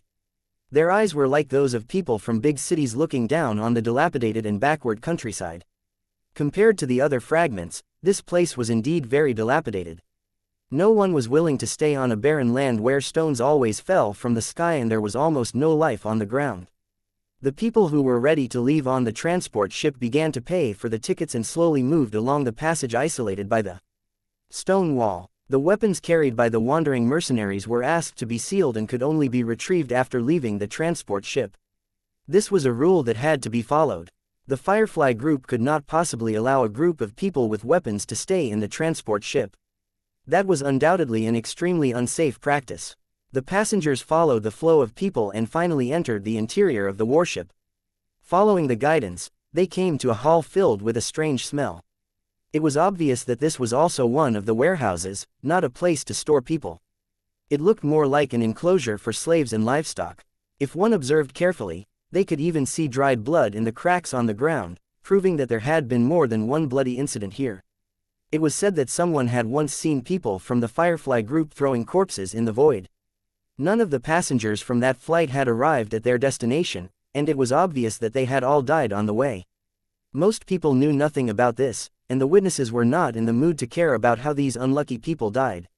Even if the passengers, relatives and friends were unwilling, who could fight against a behemoth like the Firefly group?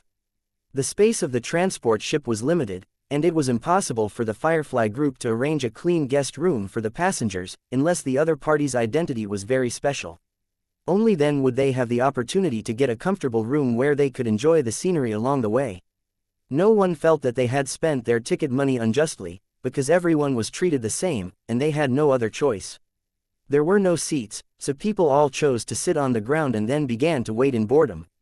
From the moment the passengers entered the transport cabin, the exit was sealed. This was to prevent the passengers from running around and causing damage to the transport ship. They were like birds and beasts in a cage. They would only be allowed to leave when the transport ship arrived at its destination. Ever since he entered the transport ship, Tang Zhen had been quietly waiting in the corner. Beside him was Luo Fei and the others who were constantly exchanging eye contact with each other. They had all decided to join the crazy plan of the cultivators in Lucheng. He did not know what kind of promise Luo Fei had made to allow these guys to participate in this. They did not care about the strength of the Firefly group at all. In fact, before they entered the transport ship, the action plan had already been formulated. As long as the transport ship left the fragment and entered the void, the battle would immediately begin. Everyone had been waiting for this moment to arrive. About 3 hours later, Tang Zhen felt a slight tremor. This meant that the transport ship had officially started. A dozen wandering mercenaries stood up from the ground and slowly walked to the entrance. They secretly took out an item and placed it on the edge of the door.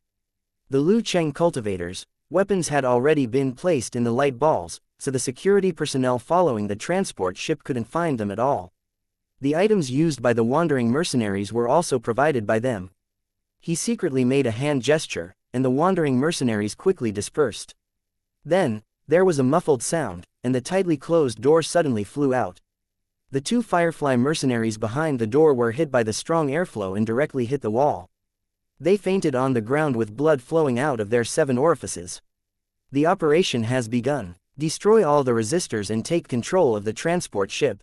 At the order of cultivator Lu Cheng, the wandering mercenaries who had been waiting for a long time rushed out at the same time. They caught the weapons thrown by cultivator Lu Cheng from the air and rushed out of the door with ferocious faces. The wandering mercenaries were proud to be able to participate in such a big event that was bound to cause a sensation. They would have more capital to boast about in the future. As for whether the operation would fail and whether he would lose his life, these concerns were nothing when driven by huge interests. It should be known that the cultivators of Lu Cheng paid a huge amount of energy coins, the goods on the carrier, and the carrier itself that they robbed. The urgent alarm sounded inside the transport ship, and the Firefly mercenaries who followed the ship were shocked.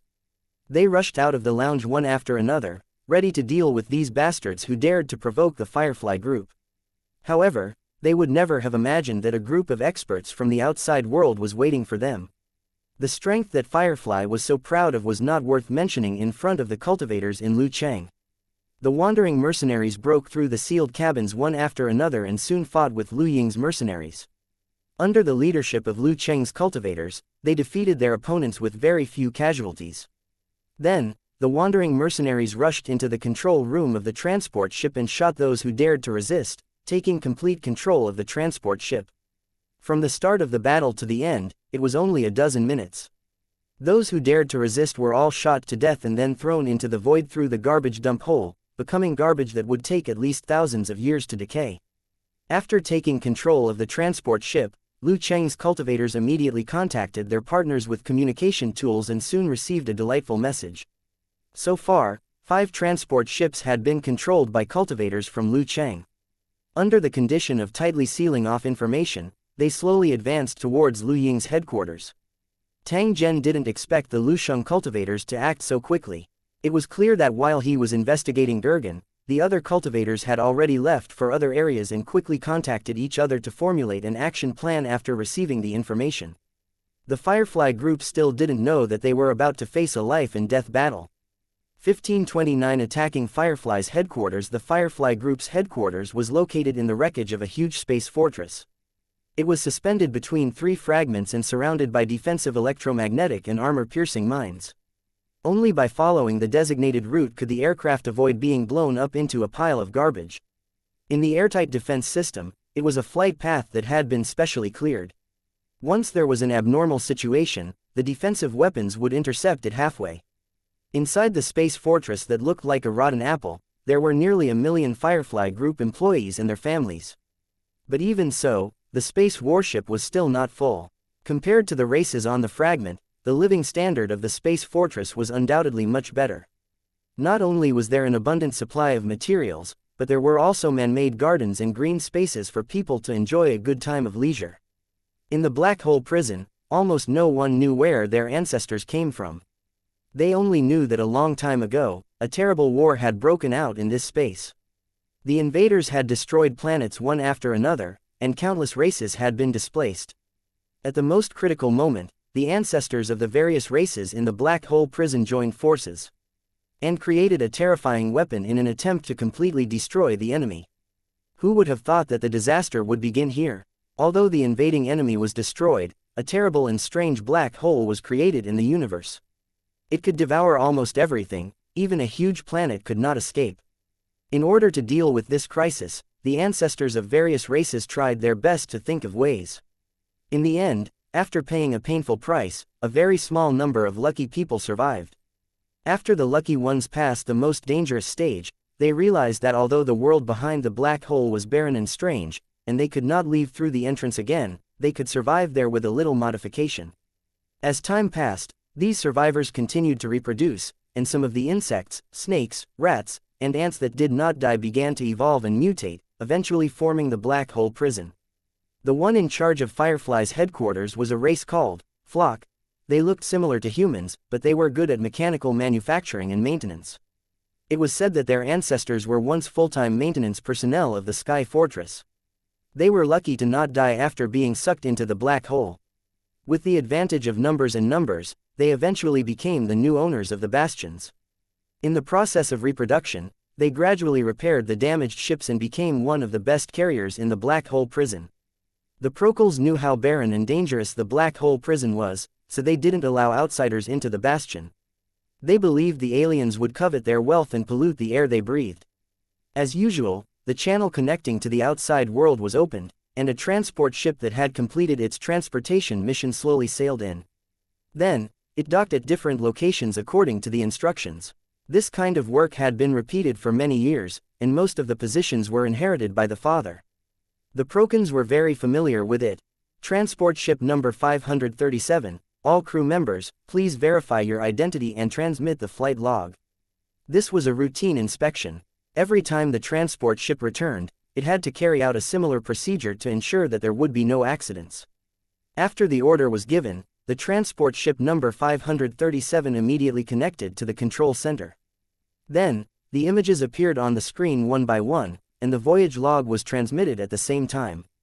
The staff in the control center scanned the faces of the transport ship's crew to see if anyone had used a secret code to alert them. They then randomly selected a few people to question.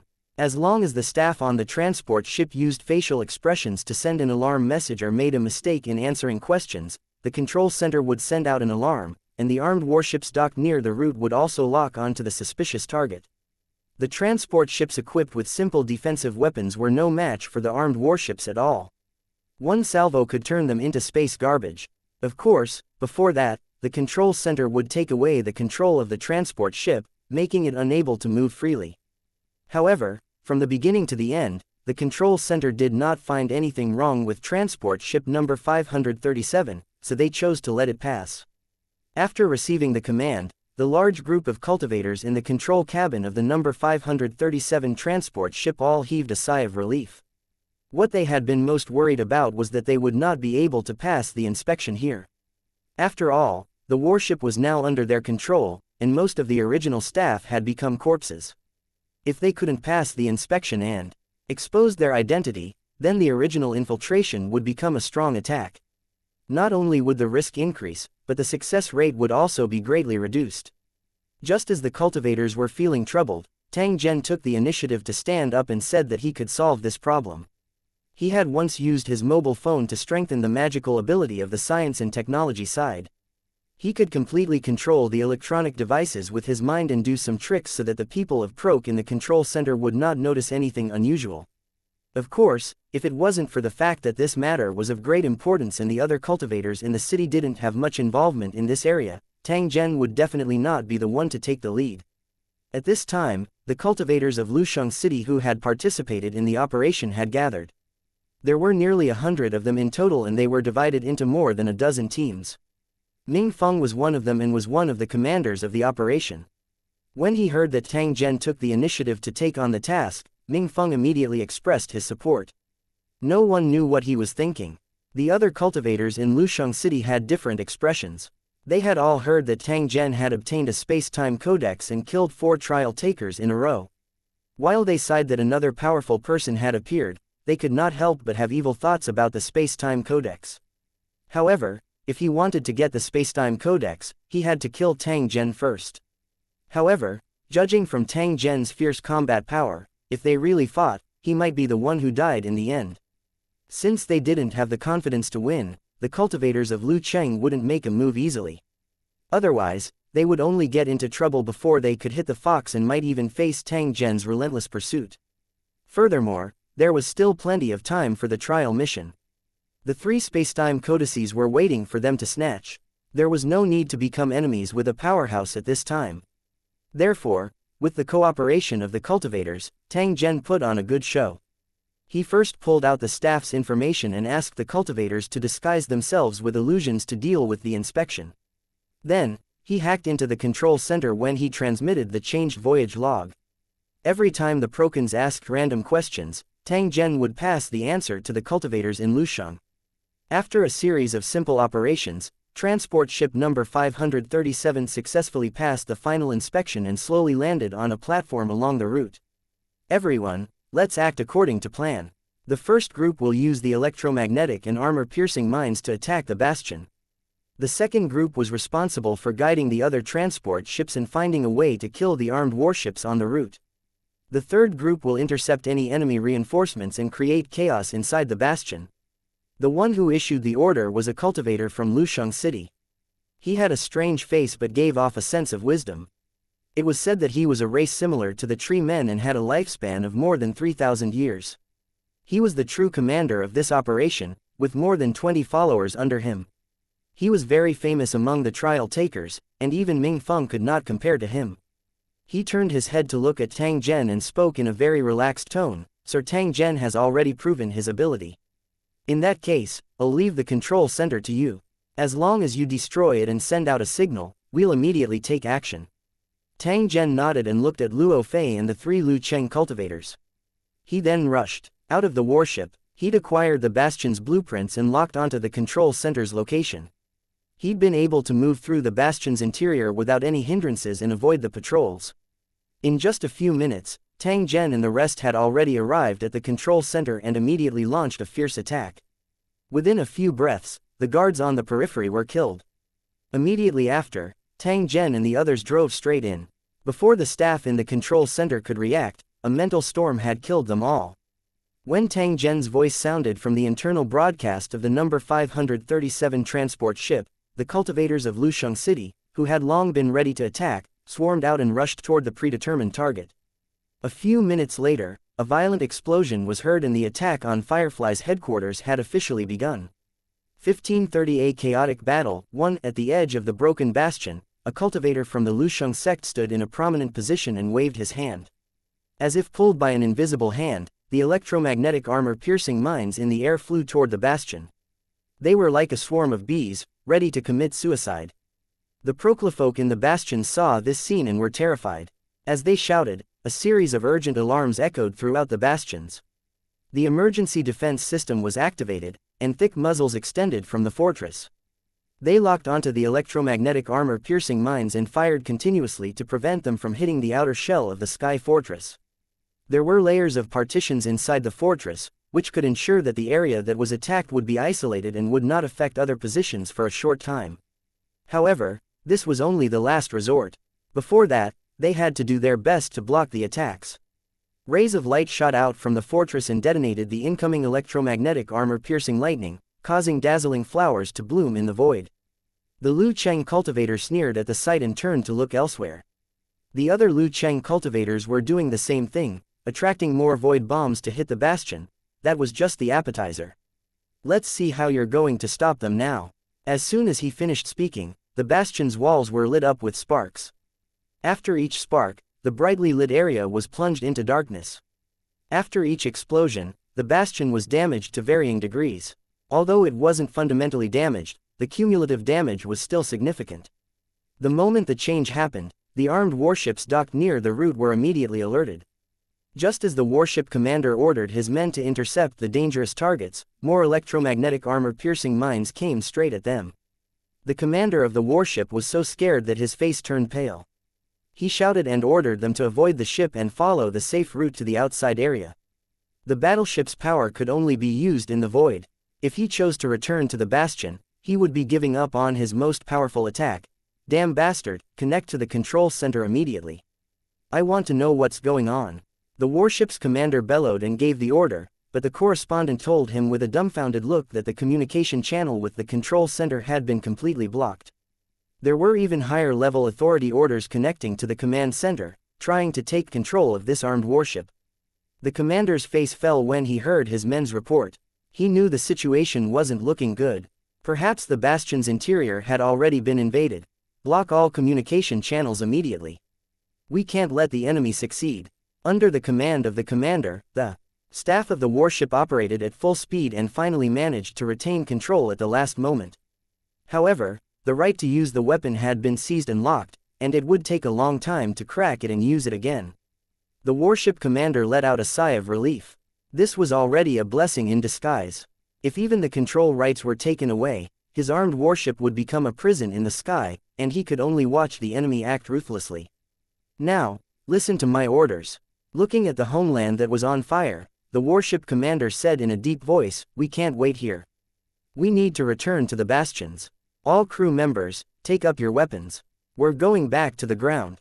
At the commander's order, the ship's crew felt a chill run down their spines.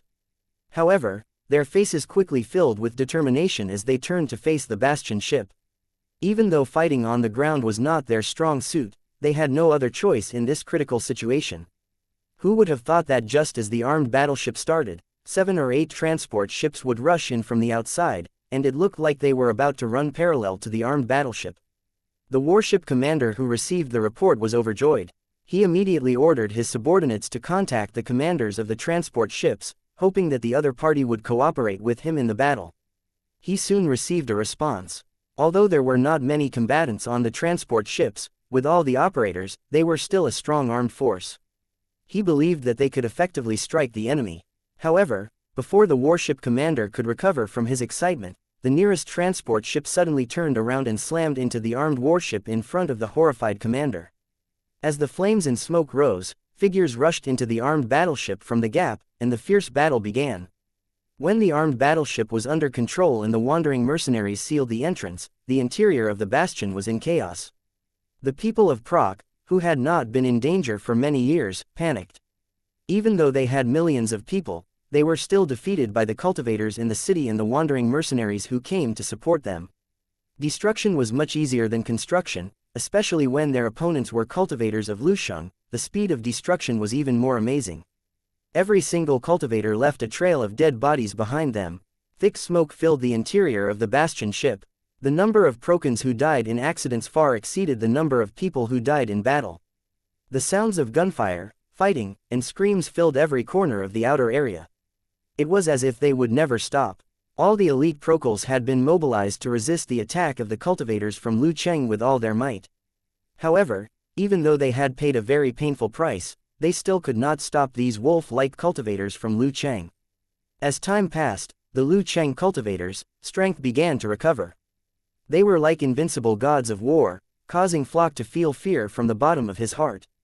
At this moment, Lucheng's cultivators were like a group of lions that had fallen into a sheep pen. No matter how many people the other party had, they were not on the same level. In a square that looked like a park somewhere, a cultivator from Lucheng walked slowly. Around him were figures condensed from black fog, twisting and emitting a cold aura. Whether it was an animal or a plant, as long as they were within 10 meters of these black shadows, their vitality would be sucked away in an extremely short time and they would become withered corpses. Every time they found a trace of a Prok, these black shadows would rush up like bloodthirsty wolves and turn them into mummies while they howled. It would not take long for new black shadows to appear. They were all formed from the negative emotions of the dead, and like ghosts bitten to death by a tiger, they began to attack their own kind, and then snowballed continuously. A plane had once been invaded by this cultivator, and he turned the world into a dead land by himself. The cultivators watched as more and more shadows gathered around them. A smile appeared on their faces. They abandoned the weak and small fish and headed straight for the core of the bastion. Ha ha ha, this is what I call fun. A cultivator from Lusheng City laughed heartily in the blood-red liquid that flowed like a flood. All the creatures that were swept by the flood were quickly melted and became part of the flood. The spacetime codex is mine. No one can snatch it from me. The cultivators of Lusheng laughed wildly, and the blood-red flood spread toward the center of the city. Tang Zhen walked on the wide street. Countless sharp metal fragments were suspended around his body, surrounding him like a flock of birds. They were wrapped in flames and poisonous mist, helping Tang Zhen to block the attacks from all directions. They also conveniently cut the attackers into pieces. Tang Zhen didn't put these procles in his eyes at all. If the other party was tactful enough to stay away from him, he would naturally not kill more. There were many energy shields around Lori's body, which were flashing with mysterious runes. They blocked the attacks for her, while she raised her battle bow and shot continuously. It's almost time. Let's go to the core area. Tang Zhen swept a glance at the horrified faces of the Proc people and took the lead to walk towards the passageway not far away. 1531 The code of law is in our hands. The bastion's interior was vast. Even with its thick outer shell and core power, it could still house 3 million people. This was excluding the severely damaged and sealed dangerous areas. Otherwise, even 5 million people would be able to fit in. However, the progenitors of the Procles were low. After so many years of development, they still only had a population of 1 million. When the chaos began, the Procons who could fight all picked up their weapons. The remaining old, weak, women, and children followed the guidance and entered the sanctuary deep in the bastions, waiting for the crisis to pass before coming out. The terrible disaster described by their ancestors was a lingering shadow. The people of Proc were afraid of the disaster repeating itself, so they had already built a sanctuary to ensure that their race could continue after the disaster. The battle continued, but the battlefield began to move towards the center. Terrifying figures gathered there and began to fight with the true elites of Flock. The Procles operated the combat mecha left by their ancestors and fought with Lu Cheng's cultivators with grief and anger. Some of them had reached the cultivation level of a king, and they cooperated with each other to resist the attacks of Lu Cheng's cultivators. Sometimes, the number of people didn't decide everything. When the cultivators of Lu Cheng reached the core position, only a small number of people were qualified to participate in the battle. The Lu Cheng cultivators finally met an enemy that could barely be considered an opponent. They laughed wildly as they fought with the Procons. Then, they continued to crush them and slowly advanced over their opponents' corpses. It wouldn't take long for the Procles to be wiped out. Realizing that they had no chance of winning, the upper echelons of Flock began to prepare to escape. They arranged for their own people who had no combat power to move away while trying to communicate with the enemy. Until now, the Procles were still confused. They couldn't figure out why these people had suddenly attacked the bastions. Therefore, when they tried to make contact, they immediately got an answer that made them not know whether to laugh or cry. The other party was actually coming for the space-time codex. These lunatics, if they had said what they were going to do earlier, why would we have to pay such a huge loss? The highest-ranking officer of the Procons roared and ordered his men to deliver the order. As long as the enemy was willing to withdraw from the bastions, they would hand over the space-time codex. Although they knew the value of the space-time codex, the people of Proc were more concerned about their home. In the past, many people had studied the secret technique of the space-time codex, but in the eyes of the Procian, those records were too sensational. Who knew which madman had written them? If he really followed the secret technique of the space-time codex, he would become a complete monster, if not a lunatic. It was precisely because of this thought that the people of Proc had kept the space-time codex to themselves ever since they obtained it. Who would have thought that it would bring them such a disaster? If he had known earlier, he would have thrown it into the void. When the Proc shouted that he would hand over the space-time codex, the battle suddenly stopped in a very short time. The Proc people, who were still thinking that they would die, were shocked and could not understand what had happened. However, as long as he could keep his life, that was better than anything else. The spacious and huge arena was like a stadium. Cultivators from Lu Cheng occupied different positions and coldly stared at the Proc people opposite them. Although there were only about 100 of them, to the tens of thousands of Procles, they were like terrifying demons that could easily crush them into dust. At the forefront was still the treeman-like cultivator from Lu Cheng. At this time, he had transformed into an ironwood tree man tens of meters tall. The area of nearly 1,000 square meters around him was full of sharp weeds and winding vines. The more blood he shed, the lustier he grew. Hand over the space-time codex and we'll retreat immediately. The tree man cultivator's voice rang in the head of the highest-ranking officer of Flock. Looking at the terrifying figure of the other party, The hearts of the Procons trembled at the same time, but they were more sorrowful and helpless. Although they had a bastion ship, thousands of transport ships, and hundreds of thousands of mercenaries, they still couldn't defend against the enemy. Perhaps it was those seemingly powerful things that gave the Procons false confidence, causing them to forget that the best way to protect themselves was to increase the strength of their main body. In the end, they paid a painful price. I'll hand over the Spacetime Codex, but you have to leave this place first. The highest-ranking officer of Flock tried to propose conditions, but he found that the other side was looking at him with mocking eyes. He felt the meaning of those eyes, and his heart was full of humiliation. You have no right to negotiate. Hand over the Spacetime Codex or die. As soon as he finished speaking, the wild grass and vines on the ground began to spread wantonly. The leaves that shot out easily pierced through the metal wall. The vines even wrapped around the corpses on the ground and tore them into pieces of flesh and blood, which were absorbed in a very short time. Looking at the strange grass that was quickly approaching, Proc signaled to retreat a dozen meters, trying to stay as far away from the terrible plants as possible. Then, he looked at the tree man monk with a shocked and angry look. The other party was obviously using this method to warn the Procons that if they did not know what was good for them, the battle would restart. All right, I'll bring the Spacetime Codex over. Flock's supreme commander trembled. He turned around and ordered someone to bring a metal box and put it on the grass in front of him. Then, a tree vine shot out, rolled up the metal box, and delivered it to the tree man cultivator. After opening the box and checking it, the tree man cultivator nodded. Then, his body shrank rapidly, and the weeds and vines also began to shrink, finally covering the tree man cultivator's body. We'll also be borrowing a few transport ships. I hope you don't mind. The Procons smiled wryly. They only hoped that the gods of plague would leave quickly. They did not dare to refuse. Besides, compared to the damage suffered by the bastions, what were a few transport ships? Half an hour later, an armed battleship and 9 transport ships left the broken bastion ship and headed for the depths of the void. The cultivators of Lusheng City were on the first battleship.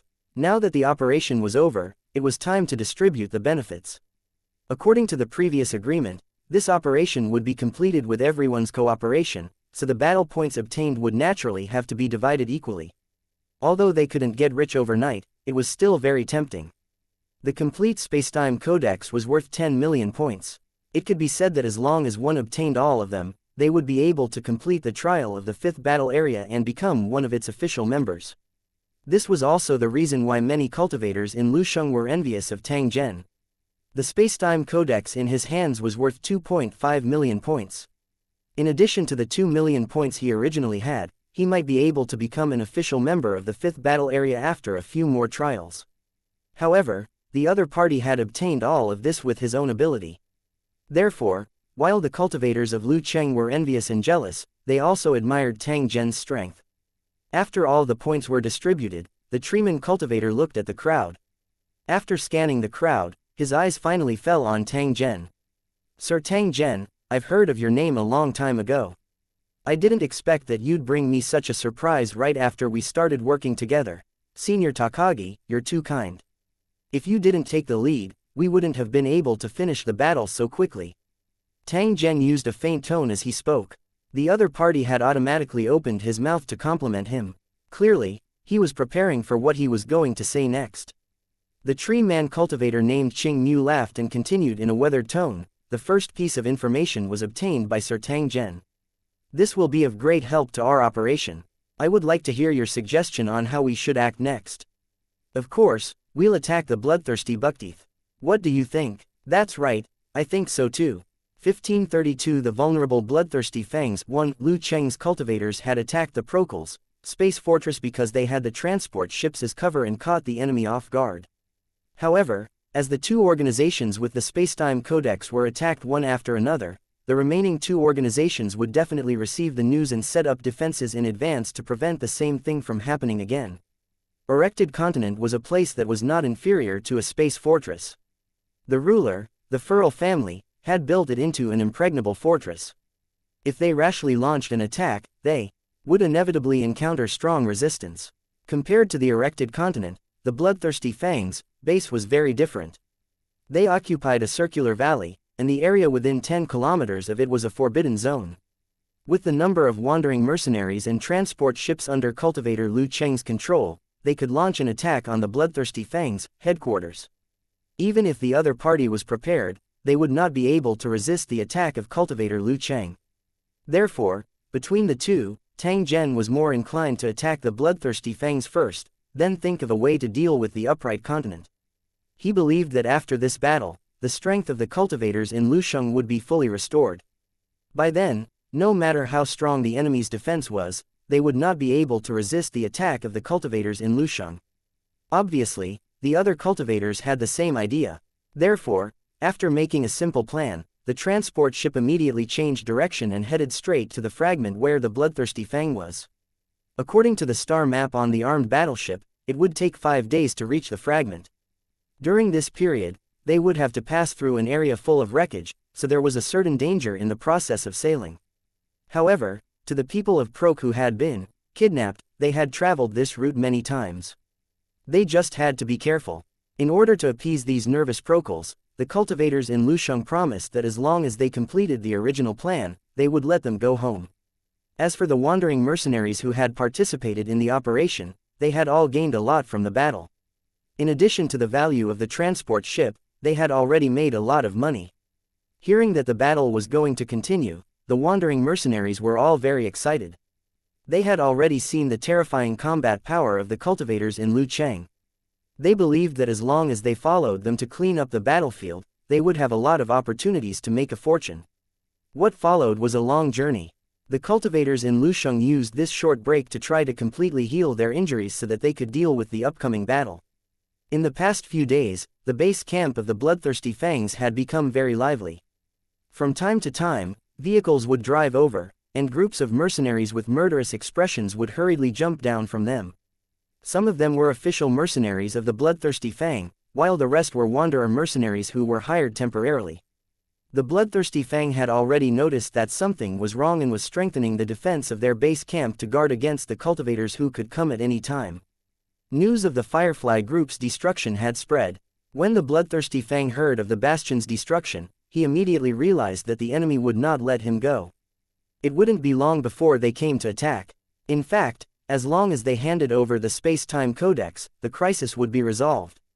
After all, the incident with the Firefly group had already proven that the cultivators in Lusheng were only here for the space-time codex.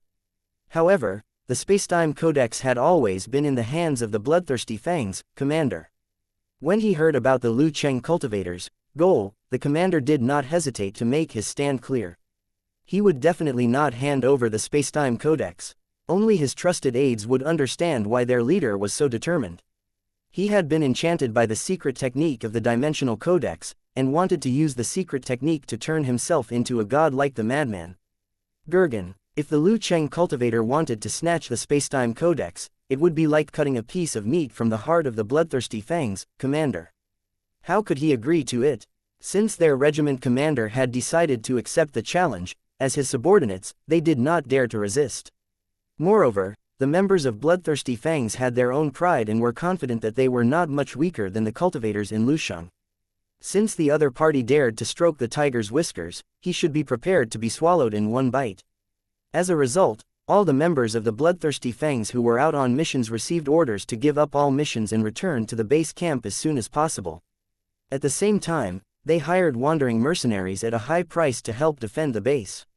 At this time, in the inner and outer areas of the valley, there were mercenaries everywhere waiting for orders.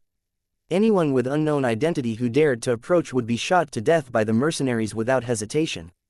Countless defensive weapons were set up on the surrounding valleys. The Bloodthirsty Fangs had been operating here for many years and had long armed their base to the teeth. The 3 battleships belonging to the Bloodthirsty Fangs were also in a state of activation at any time. As soon as there was a dangerous situation, they would immediately take to the sky to meet the enemy. Seeing the powerful armed forces in front of them, the members of the Bloodthirsty Fangs were even more confident. Some of them even hoped that the enemy would arrive earlier so that they could have a great battle. If they could defeat a powerful opponent, it would be an incomparable honor for the mercenaries. Time passed day by day. Just as the mercenaries were getting anxious from waiting, the ear-piercing alarm finally rang. In the distant sky, a black shadow flew over. It was the armed battleships that originally belonged to the Firefly group. However, they now belonged to the cultivators of Lusheng, and the moment they appeared, they suddenly opened fire. Half of the mountain in front of them was blown down by the cannon, followed by more missiles, lifting the ground. After each wave of attack, there would be a large number of lives lost. Against the suppression weapons of the armed battleships, the ground forces were simply at the mercy of others. This was because the weapons on the battleship were too outdated and could only exert less than 1/10 of their combat power. Otherwise, one battleship alone could raise the lair of the bloodthirsty Fangs to the ground. The bloodthirsty Fangs immediately began their counterattack. 3 modified battleships quickly rose into the air. With the cooperation of the attack aircraft, they launched an interception from the air. The defensive weapons set up on the mountain peak also opened fire at the same time, and a series of bright lines flew into the air in an arc, hitting the armed warships without shields and causing sparks to fly everywhere. In order to deal with the attacks of the cultivators in Lucheng, the bloodthirsty Fang had already taken out all the weapons in the warehouse and poured them out like water. Lucheng's cultivators continued to move forward against the rain of bullets. When they were close enough, the transport ships began to land one after another. Groups of wandering mercenaries rushed out and rushed toward the valley with all kinds of vehicles. The cultivators of Lucheng teleported and appeared in the sky above the valley in front of the bloodthirsty Fang's mercenaries' frightened eyes. They started to attack the valley. Sea of fire, cold wave, poisonous fog, and thunder. Every attack would take away a large number of lives. The weapons of the bloodthirsty Fang's mercenaries couldn't cause much damage to the cultivators of the building. Instead, they were misfired and turned into piles of scrap iron. The situation on the battlefield was one-sided. As expected, these bloodthirsty mercenaries were no match for them. Tang Zhen had made a fortune from the war. Any weapons and equipment that caught his eye would be seized at the first moment and sealed in a storage card. He would hand it over to the researchers when he returned to Holy Dragon City. When one of the armed battleships of the bloodthirsty Fangs was shot down and the entire valley was bombarded by the cultivators of Lucheng, the organization that was once known as the strongest mercenary group in the Black Hole prison no longer existed. The wandering mercenaries rushed into the valley excitedly. As they rummaged through the ruins and corpses to pick up the spoils of war, the cultivators in Lusheng City had already scanned the area with their mental power, trying to find traces of the spacetime codex. Boom boom boom. The ground suddenly shook strangely, and the center of the valley collapsed. Some wandering mercenaries couldn't dodge in time and fell down with screams. Hot lava spurted out, and a large burning hand grabbed the edge of the deep pit. An angry roar reverberated in the valley. "I'm going to kill you all and turn you into a pile of charcoal." The scorching and terrifying lava giant crawled out of the ground and waved its 6 arms, throwing lava in all directions. Any mercenary who was drenched by the lava would scream and burn. Interesting. He actually turned himself into a lava monster. Tang Zhen looked at the distorted face of the lava giant as the corner of his mouth revealed a happy smile.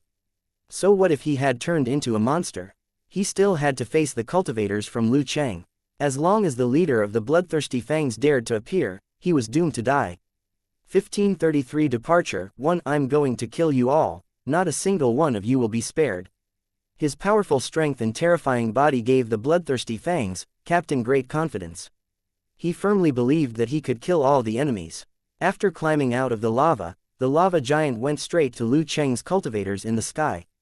Its 6 arms were constantly waving, and its mouth was constantly spitting hot lava fireballs, each of which was a few meters in diameter. When the Lucheng cultivators dodged, the lava fireballs would fall to the ground, easily taking the lives of some unlucky people. In the face of the unusually powerful lava giant, the cultivators in Lucheng looked like clowns in a circus. Their calm eyes revealed a trace of ridicule. To them, this guy was like a large monkey who was immersed in his own fantasy and performing a self-righteous act. No one was in a hurry to make a move. It was like a cat toying with a mouse. After they had their fun, they would naturally break its neck with a slap. Tang Zhen was also coldly watching from the sky. Now that the overall situation had been decided, he only needed to quietly wait. He had read the contents of the Spacetime Codex before and naturally knew how dangerous the secret techniques recorded in it were. If he rashly followed the records, there was an 80 to 90% chance that he would become a lunatic and a monster. He didn't know who the author of the Spacetime Codex was, but he knew that this person's strength must be extremely terrifying. The thoughts in his mind were even more terrifying because the secret techniques were all against the heavens. They could forcibly turn ordinary people into terrifying experts, even gods in the eyes of some natives. However, such a method required one to pay an extremely high price. Not many people were able to control such a terrifying secret technique. Even Tang Zhen did not dare to guarantee that he could avoid the side effects of using the secret technique after seeing it. After using a secret skill, Gergen turned into a monster, and the leader of the bloodthirsty fangs could not resist the temptation and turned himself into a lava giant. Although it looked very powerful, it was like a ferocious beast made of mud in Tang Zhen's eyes. It simply couldn't withstand a single blow. The captain of the bloodthirsty fangs tried to use a secret technique to transform himself and defeat the cultivators in Lusheng, but he didn't know how terrifying the enemies he was facing were. If it wasn't for the fact that he was carrying out a mission, the masters of this world would soon become outsiders like Tang Zhen.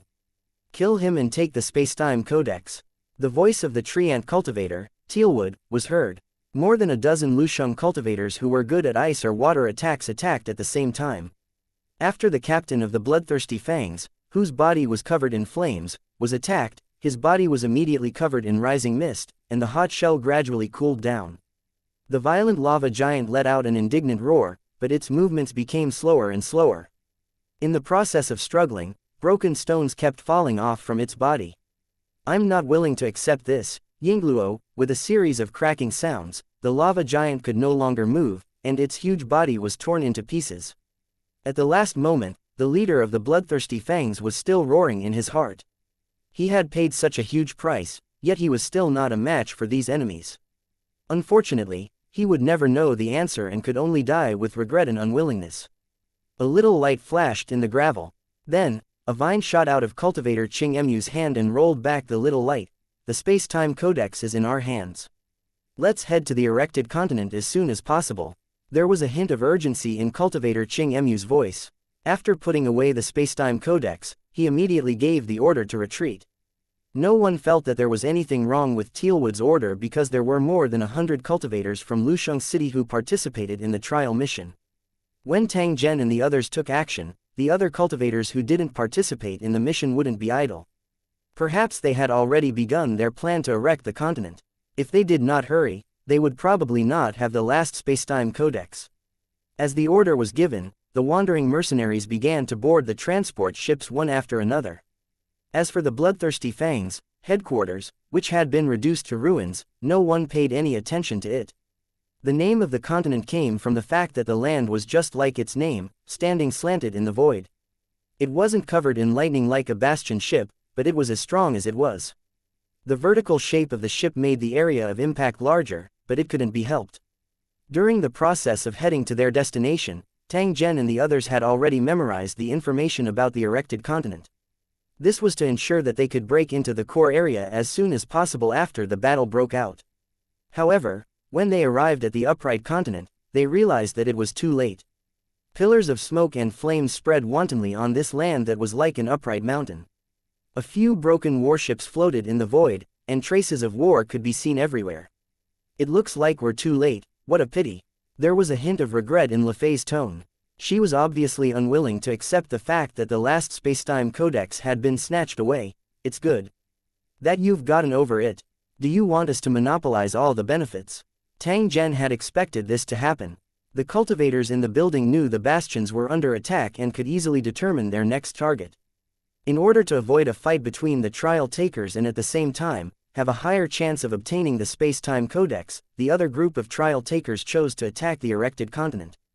Although it was more difficult to attack, it could ensure that no one would fight with them for it. Without a doubt, those guys had succeeded. The 4 sets of space-time codex had been gathered. In the following days, the cultivators in Lusheng only needed to wait quietly. They believed that once the time was up, the cornerstone platform would give them the way to escape the black hole prison.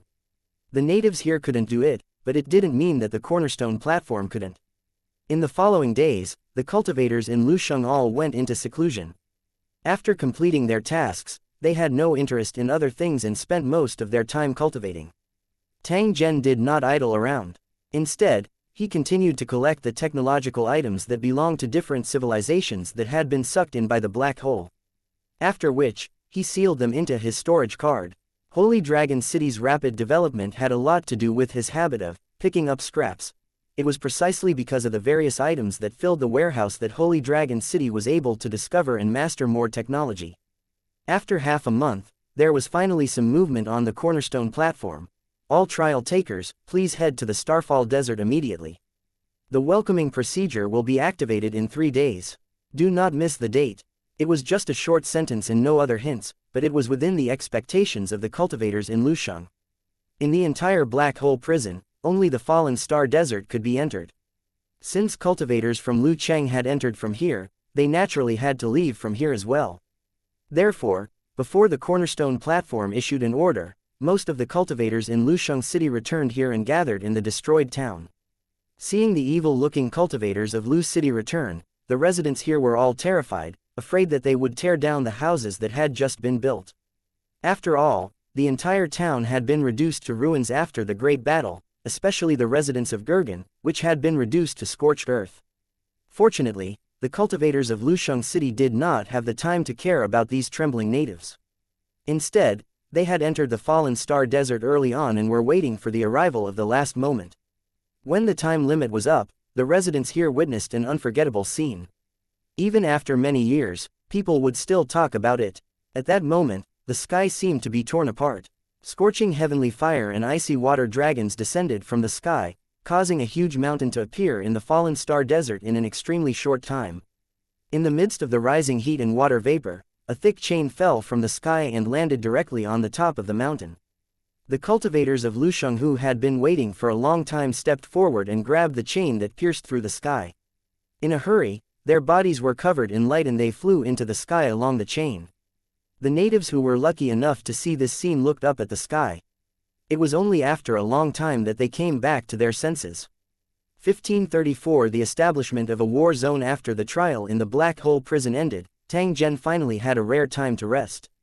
There was still half a month before the next mission. The participants could return to their respective towers to rest.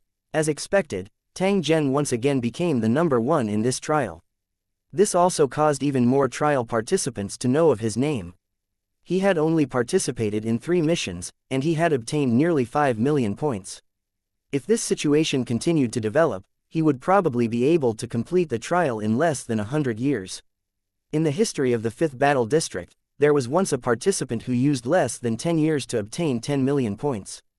This record had been maintained for a long time and no one had been able to break it. However, with Tang Zhen's appearance, it was still unknown whether this record could be maintained. If Tang Zhen could really do this, it would be of great benefit to him in his battle zone. In truth, Tang Zhen didn't care about those false reputations. Instead, he was concerned about the benefits after passing the trial. If one's performance was outstanding and one couldn't obtain additional rewards, it would be a little unreasonable for one to lose one's hand. Of course, it was still too early to think about this. Who knew what they would encounter in the future trials? These 3 trials seemed easy, but in fact, they were full of danger. According to Tang Zhen's understanding, there were 12 cultivators who died in the Black Hole Prison. Perhaps these guys all had avatars like him and wouldn't really die like this, but the losses were real. At the same time, they had to bear the punishment of losing the qualification to participate in the trial. This was sufficient to show how dangerous the trial was. It was also because of this reason that Tang Zhen would go all out and fight for all possible opportunities. However, when he realized that things could not be done, Tang Zhen would also choose to keep a low profile and try his best to preserve the existing results instead of blindly rushing forward in greed. After all, he wasn't just representing himself. He was also representing a new war zone that was slowly rising. The day before Tang Zhen's departure, the 7th building won the victory of the plane invasion and was truly promoted to a national-level building. This meant that the conditions for the establishment of a war zone had been met. At this moment, all the cornerstone platforms, including the Holy Dragon City, had been upgraded, announcing the official establishment of the Holy Dragon War Zone. When the day finally arrived, the sky above the entire continent was filled with bright fireworks.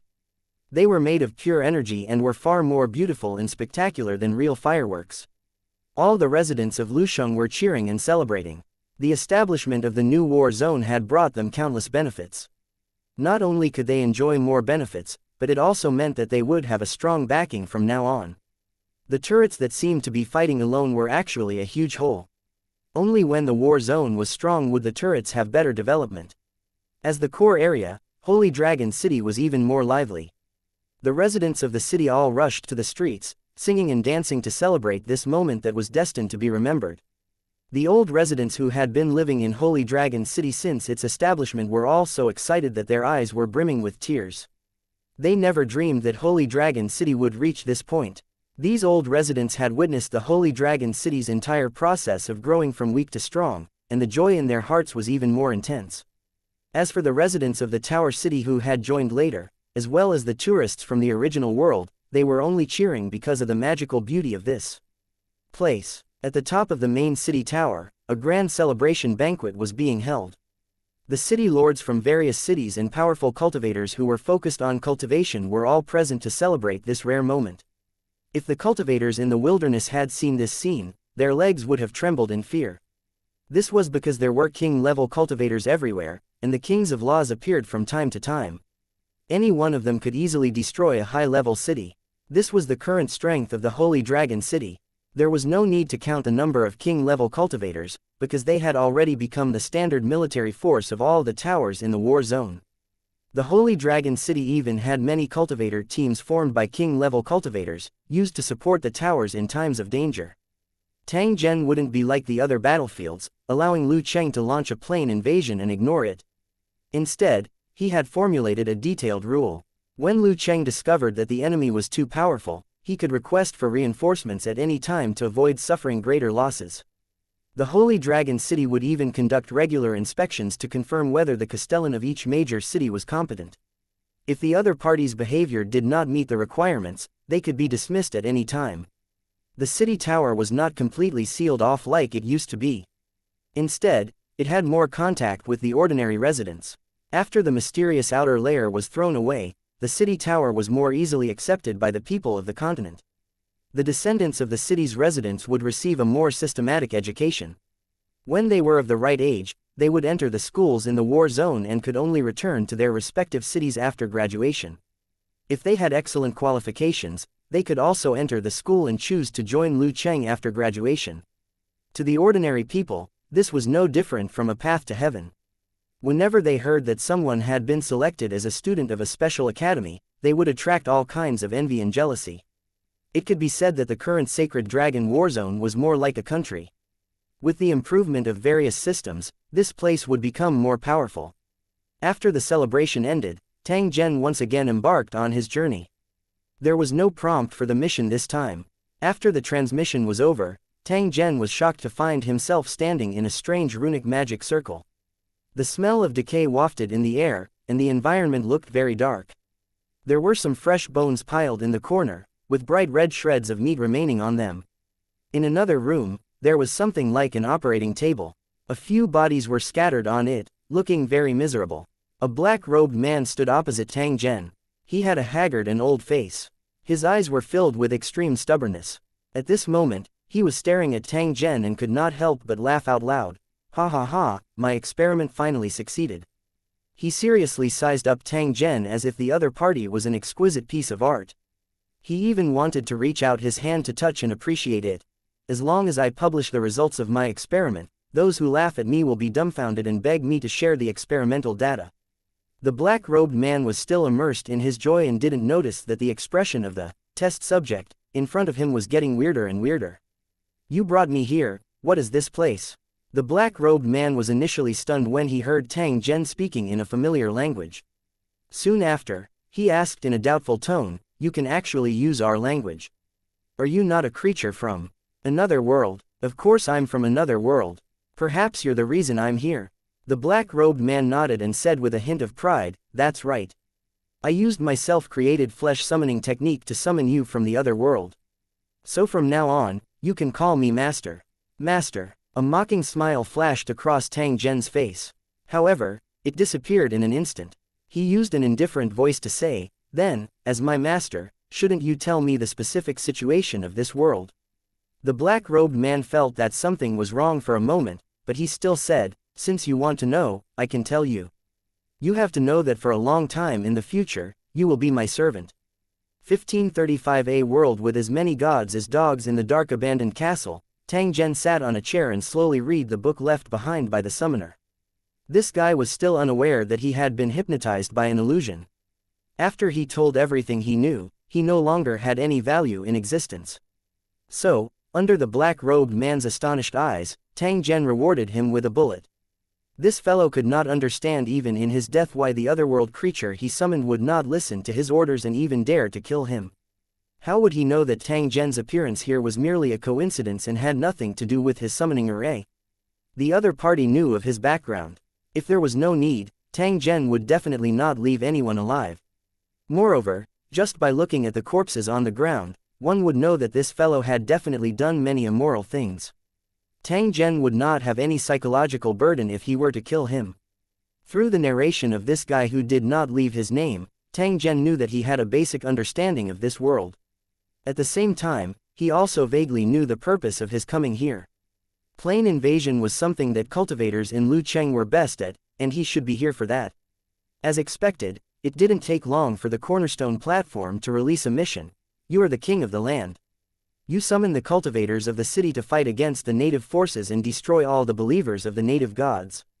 Before the highest level of combat power of the plane takes action, the trial takers are not allowed to participate in the war.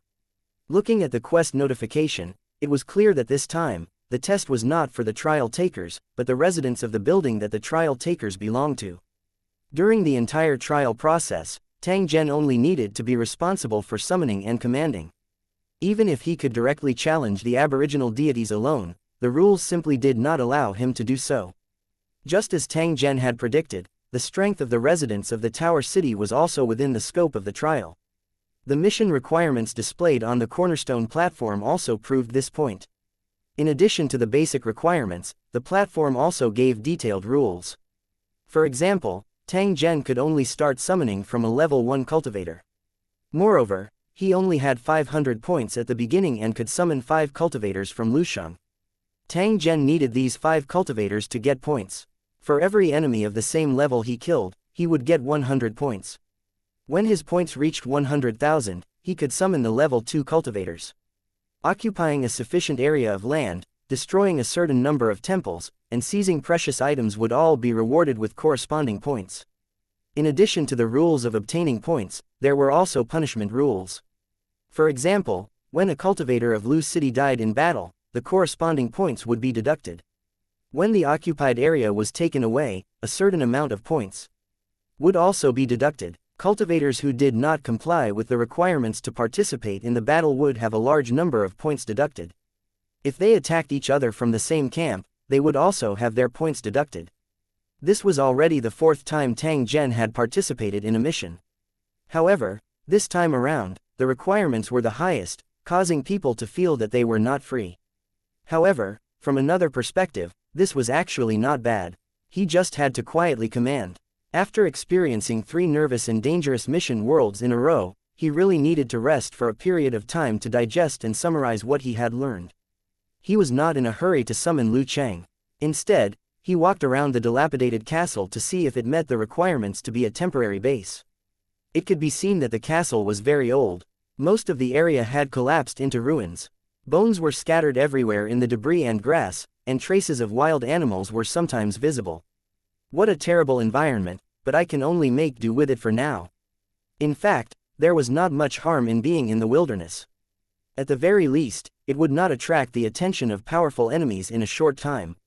When his troops were strong, he would naturally choose a more suitable place to station himself.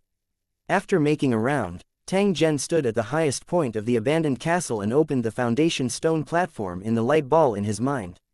As he operated, all the residents of Lusheng that belonged to the Sacred Dragon War Zone appeared in front of him. Their avatars surrounded Tang Zhen like a wall. Every time Tang Zhen locked onto a certain avatar, the other party's information would appear in his consciousness. As the Lord of the War Zone, Tang Zhen's range of choices would definitely be much larger than the Tower Lord. However, in terms of quality, he might not have much advantage. Even though he had a battle zone, there was still a significant gap between him and the Lusheng in the powerful battle zones. Fortunately, this gap was only concentrated in high-end combat power. Low-level cultivators were similar in other aspects except for their equipment and skills. According to the usual configuration of a cultivator battle team, Tang Zhen needed 2 close combat cultivators, 1 for guerrilla reconnaissance, and 2 for long-range attacks. However, as the equipment of Lu Cheng's cultivators was constantly updated, the original clear division of labor began to become blurred. The close combat cultivators could also attack from a distance, and the long-range cultivators could also be responsible for reconnaissance. Lu Cheng, who had received all kinds of skill training, could adapt to all kinds of roles with the cooperation of various equipment. After quickly browsing through the list, Tang Zhen quickly selected 5 level 1 building cultivators and summoned them. A distorted plane channel appeared. 5 cultivators from Lusheng City wearing different types of armor appeared in front of Tang Zhen. There were cultivators from the Holy Dragon City as well as cultivators from other Lusheng. We pay our respects to Sir Tang Zhen. The 5 cultivators of Lusheng City still had a trace of shock on their faces. However, they already knew their mission during the teleportation process, so they did not panic. Moreover, the one who had summoned them was the Lord of the Holy Dragon Warzone. To be able to fight for such a strong person was definitely an extremely honorable thing. Thank you for your hard work, everyone. I believe you already know what you have to do. Due to the rules, I can't give you too much help. I'll leave the rest to you. Hearing Tang Zhen's words, the 5 of them repeatedly said that they would not let him down. The pride and excitement in their hearts became increasingly intense. Rank 1 cultivators were actually the lowest rank in the tower. They didn't even meet the requirements to carry out the mission. The oldest among the 5 was only 15 years old, but now they were entrusted with an important task by Tang Zhen, becoming the first batch of cultivators to be summoned. If it wasn't for the fact that Tang Zhen wanted some reliable people to prevent any mistakes, there would be many cultivators in Holy Dragon City who had a level 1 cultivation at the age of 10. The Holy Dragon City was now a paradise. After staying here for a long time, even an animal would become extraordinary because of the nourishment of energy. Tang Zhen did not say anything more when he saw that the 5 of them were filled with confidence. After giving some simple instructions, he arranged for them to investigate the surrounding environment and see if they could obtain some points. According to the guy that Tang Zhen had summoned, there were many cultivators in this world. The number of gods was also uncountable. Sometimes, even the villagers of the same village would have different beliefs. The believers of those gods could accept the grace of the gods and then obtain powerful strength through cultivation. Because of the different beliefs, these believers often fought with each other, and deaths were even more common. Although the overall situation of the world was controlled by several powerful believers of the gods and suppressed the believers of other gods, it was just like leeks, cut one after another, and the believers of various gods had never been cut off. The occurrence of such a situation meant that the power of the source of this world was extremely rich, which was why so many gods were born. In such a chaotic environment, as long as the cultivators of Lusheng entrusted a non-existent god to deceive all the natives, they would not be able to discover their identity as outsiders in a short time. However, it did not matter even if he was discovered.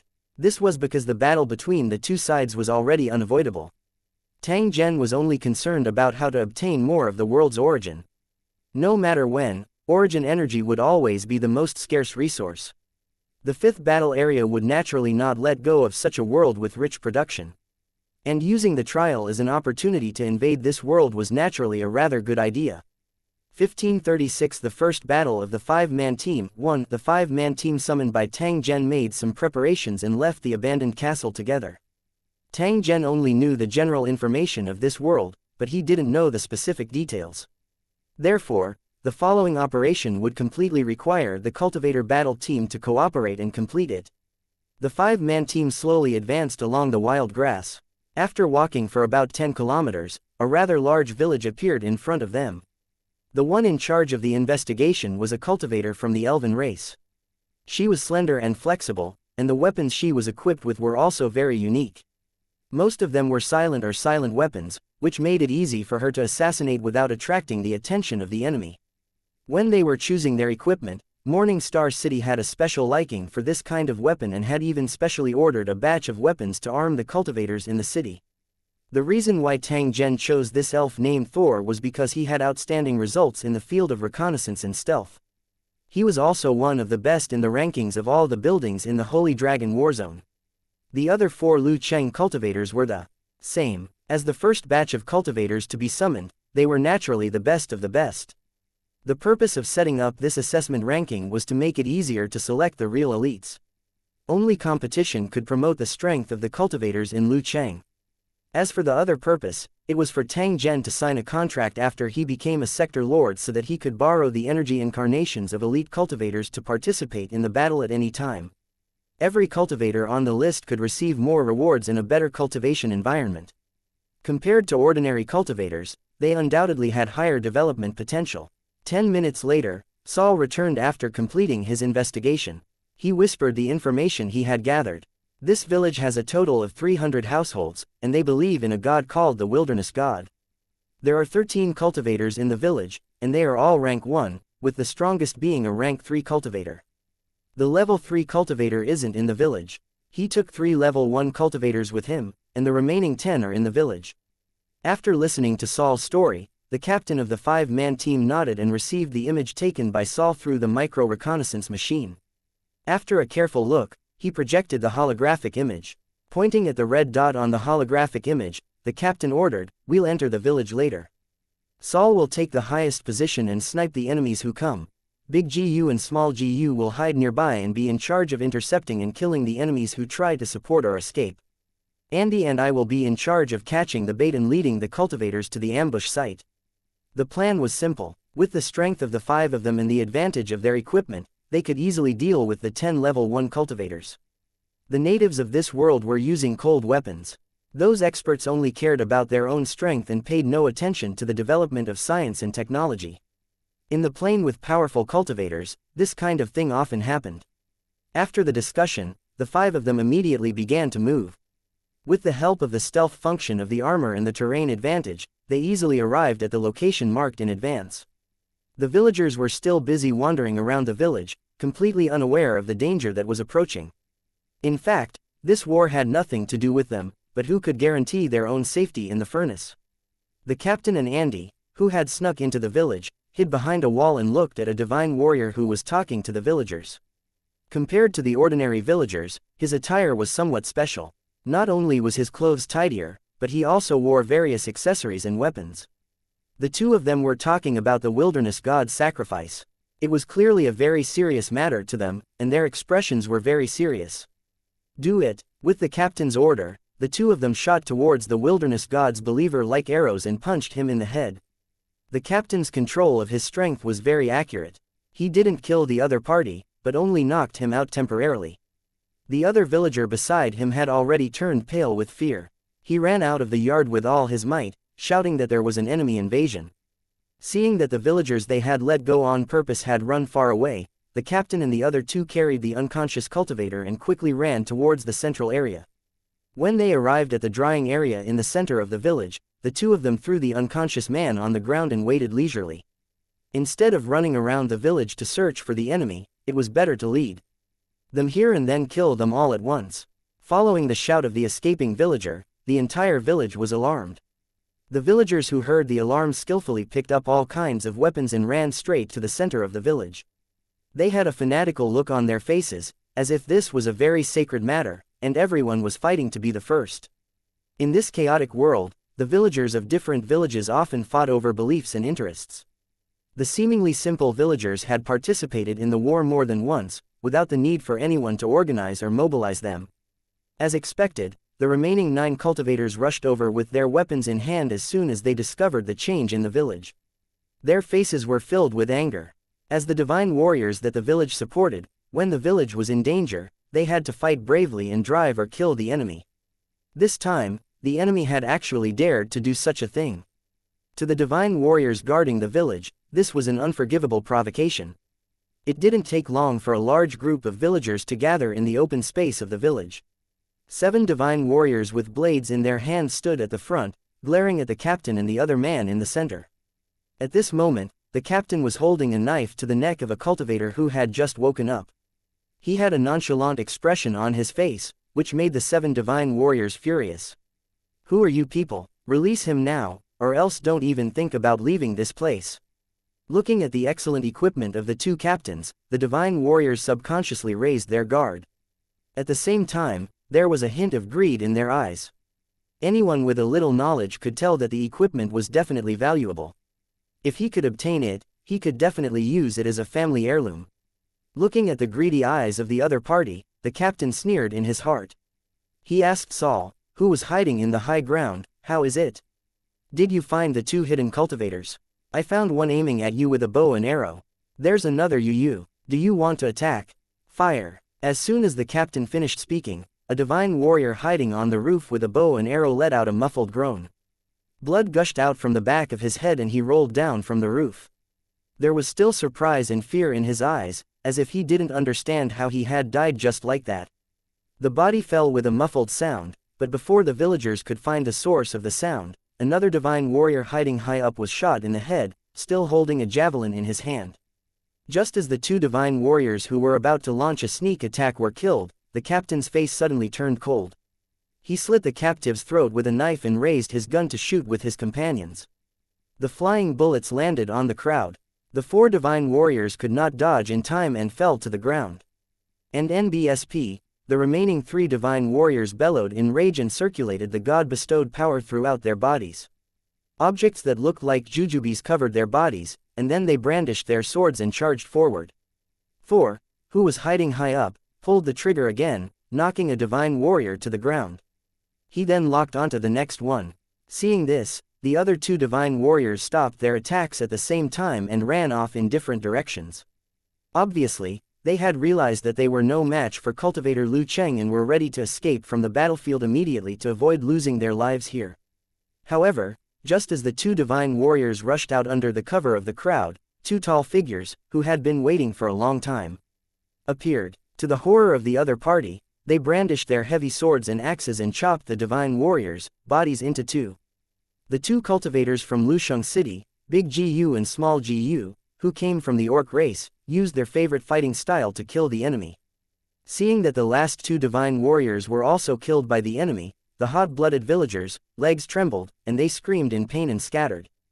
1537 The beginning of the turmoil. 1 All targets have been dealt with. Retreat immediately. Ignoring the frightened villagers, the 5 young Lu Cheng cultivators snatched a few horses and quickly left the village. After the 5 cultivators left, the frightened villagers came out from the corner. They cursed loudly and moved the bodies of the 10 divine warriors together. At the same time, they sent someone to inform the only level 3 master in the village, who was the chief. No matter what the other side's background was, this blood feud had to be avenged, or even the wilderness god wouldn't forgive them. He believed that after hearing this heartbreaking news, the village chief would definitely take revenge for the villagers, or gather more divine warriors who believed in the wilderness god and start a round of war to defend the right of God. There were even some villagers who followed the Lu Cheng cultivators, trying to find their hidden nest. The angry villagers did not know that the 5-man team did not return to the abandoned castle.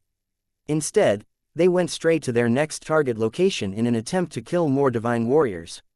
At the same time, they also wanted to avoid exposing Tang Zhen's location. As the first batch of cultivators to be summoned and ranked at the top of the battle zone rankings, they were naturally proud people. How could they be willing to be inferior to others?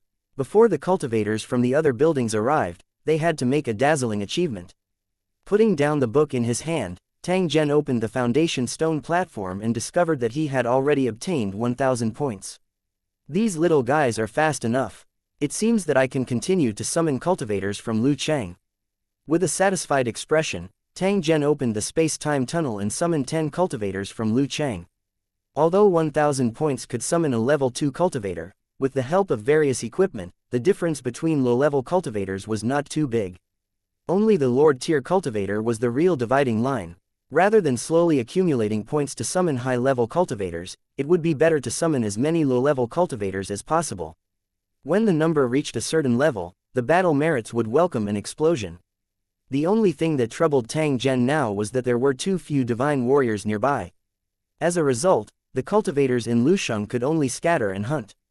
If they encountered a powerful enemy, they would inevitably fall into a very disadvantageous situation. Fortunately, Lu Cheng's cultivators wouldn't attract the attention of the high-level divine warriors in the short term.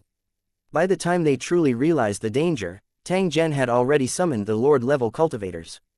When the summoning ended, 10 cultivators from the city towers had already appeared in front of him.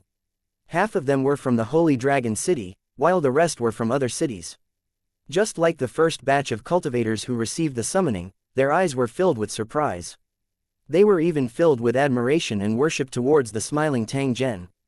As the legend of the entire sacred dragon war zone, Tang Zhen's name had long been known by everyone. Especially the new generation of Lu Cheng cultivators who had just grown up, they regarded him as an idol and a goal to strive for. "We pay our respects to your excellency Tang Zhen." The 10 cultivators saluted him at the same time and looked at him expectantly, ready to accept his order. "Thank you for your hard work, everyone. I believe you all know what you have to do, so I won't waste any more time. I wish you a triumphant return. I won't let down the city lord." The 10 faces, which still had a trace of childishness, were filled with determination. They once again bowed to Tang Zhen before walking out of the abandoned castle and headed straight into the distance. Tang Zhen felt quite bored as he looked at those distant figures. He randomly chose a direction and slowly walked forward as though he was taking a walk on green. Although the rules restricted the participants from attacking at will, it did not restrict his freedom of movement. If Tang Zhen was willing, where could he not go in this world? Tang Zhen, who had the ability to search for treasures, could use this opportunity to collect some information and treasures from the other world. He might even encounter some unexpected surprises. Other than these reasons, he was also prepared to use this rare free time to study the secret technique he had seen from the Spacetime Codex and find an opportunity to test it out. Of course, Tang Zhen would not transform himself into a monster like Gergen and the leader of the bloodthirsty Fangs. Instead, he would only test it out after he had confirmed it. In fact, it was a complete insult to compare these two self-righteous guys with Tang Zhen. Because, whether it was their cultivation or knowledge, they could not be compared with Tang Zhen, a spirit emperor. The horizons in knowledge of some cultivators in Lusheng were so broad that they could crush the scholars and experts of countless dimensions.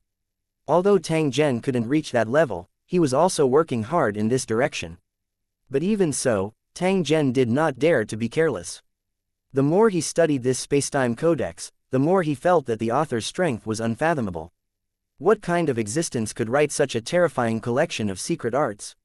According to Tang Zhen's guess, the author of this code of law was very likely to be a powerful cultivator. The reason why the 5th battle area knew its whereabouts was that they must have some kind of positioning method. Recalling what happened to the ancestors of the various races in the Black Hole prison, Tang Zhen guessed that the disaster was likely caused by the cultivators in Lusheng. As a result, both sides suffered heavy losses and a large part of the starry sky was swallowed by the black hole. The space-time codex with special value was also sucked in. Perhaps the black hole prison didn't only imprison the descendants of the invaded race, but also the descendants of the cultivators of Lusheng. However, too much time had passed and they might have forgotten that their ancestors were cultivators of Lusheng. The wilderness god's temple was very large, and in order to show their devotion, the believers donated money and spent years building this 30-meter-tall temple.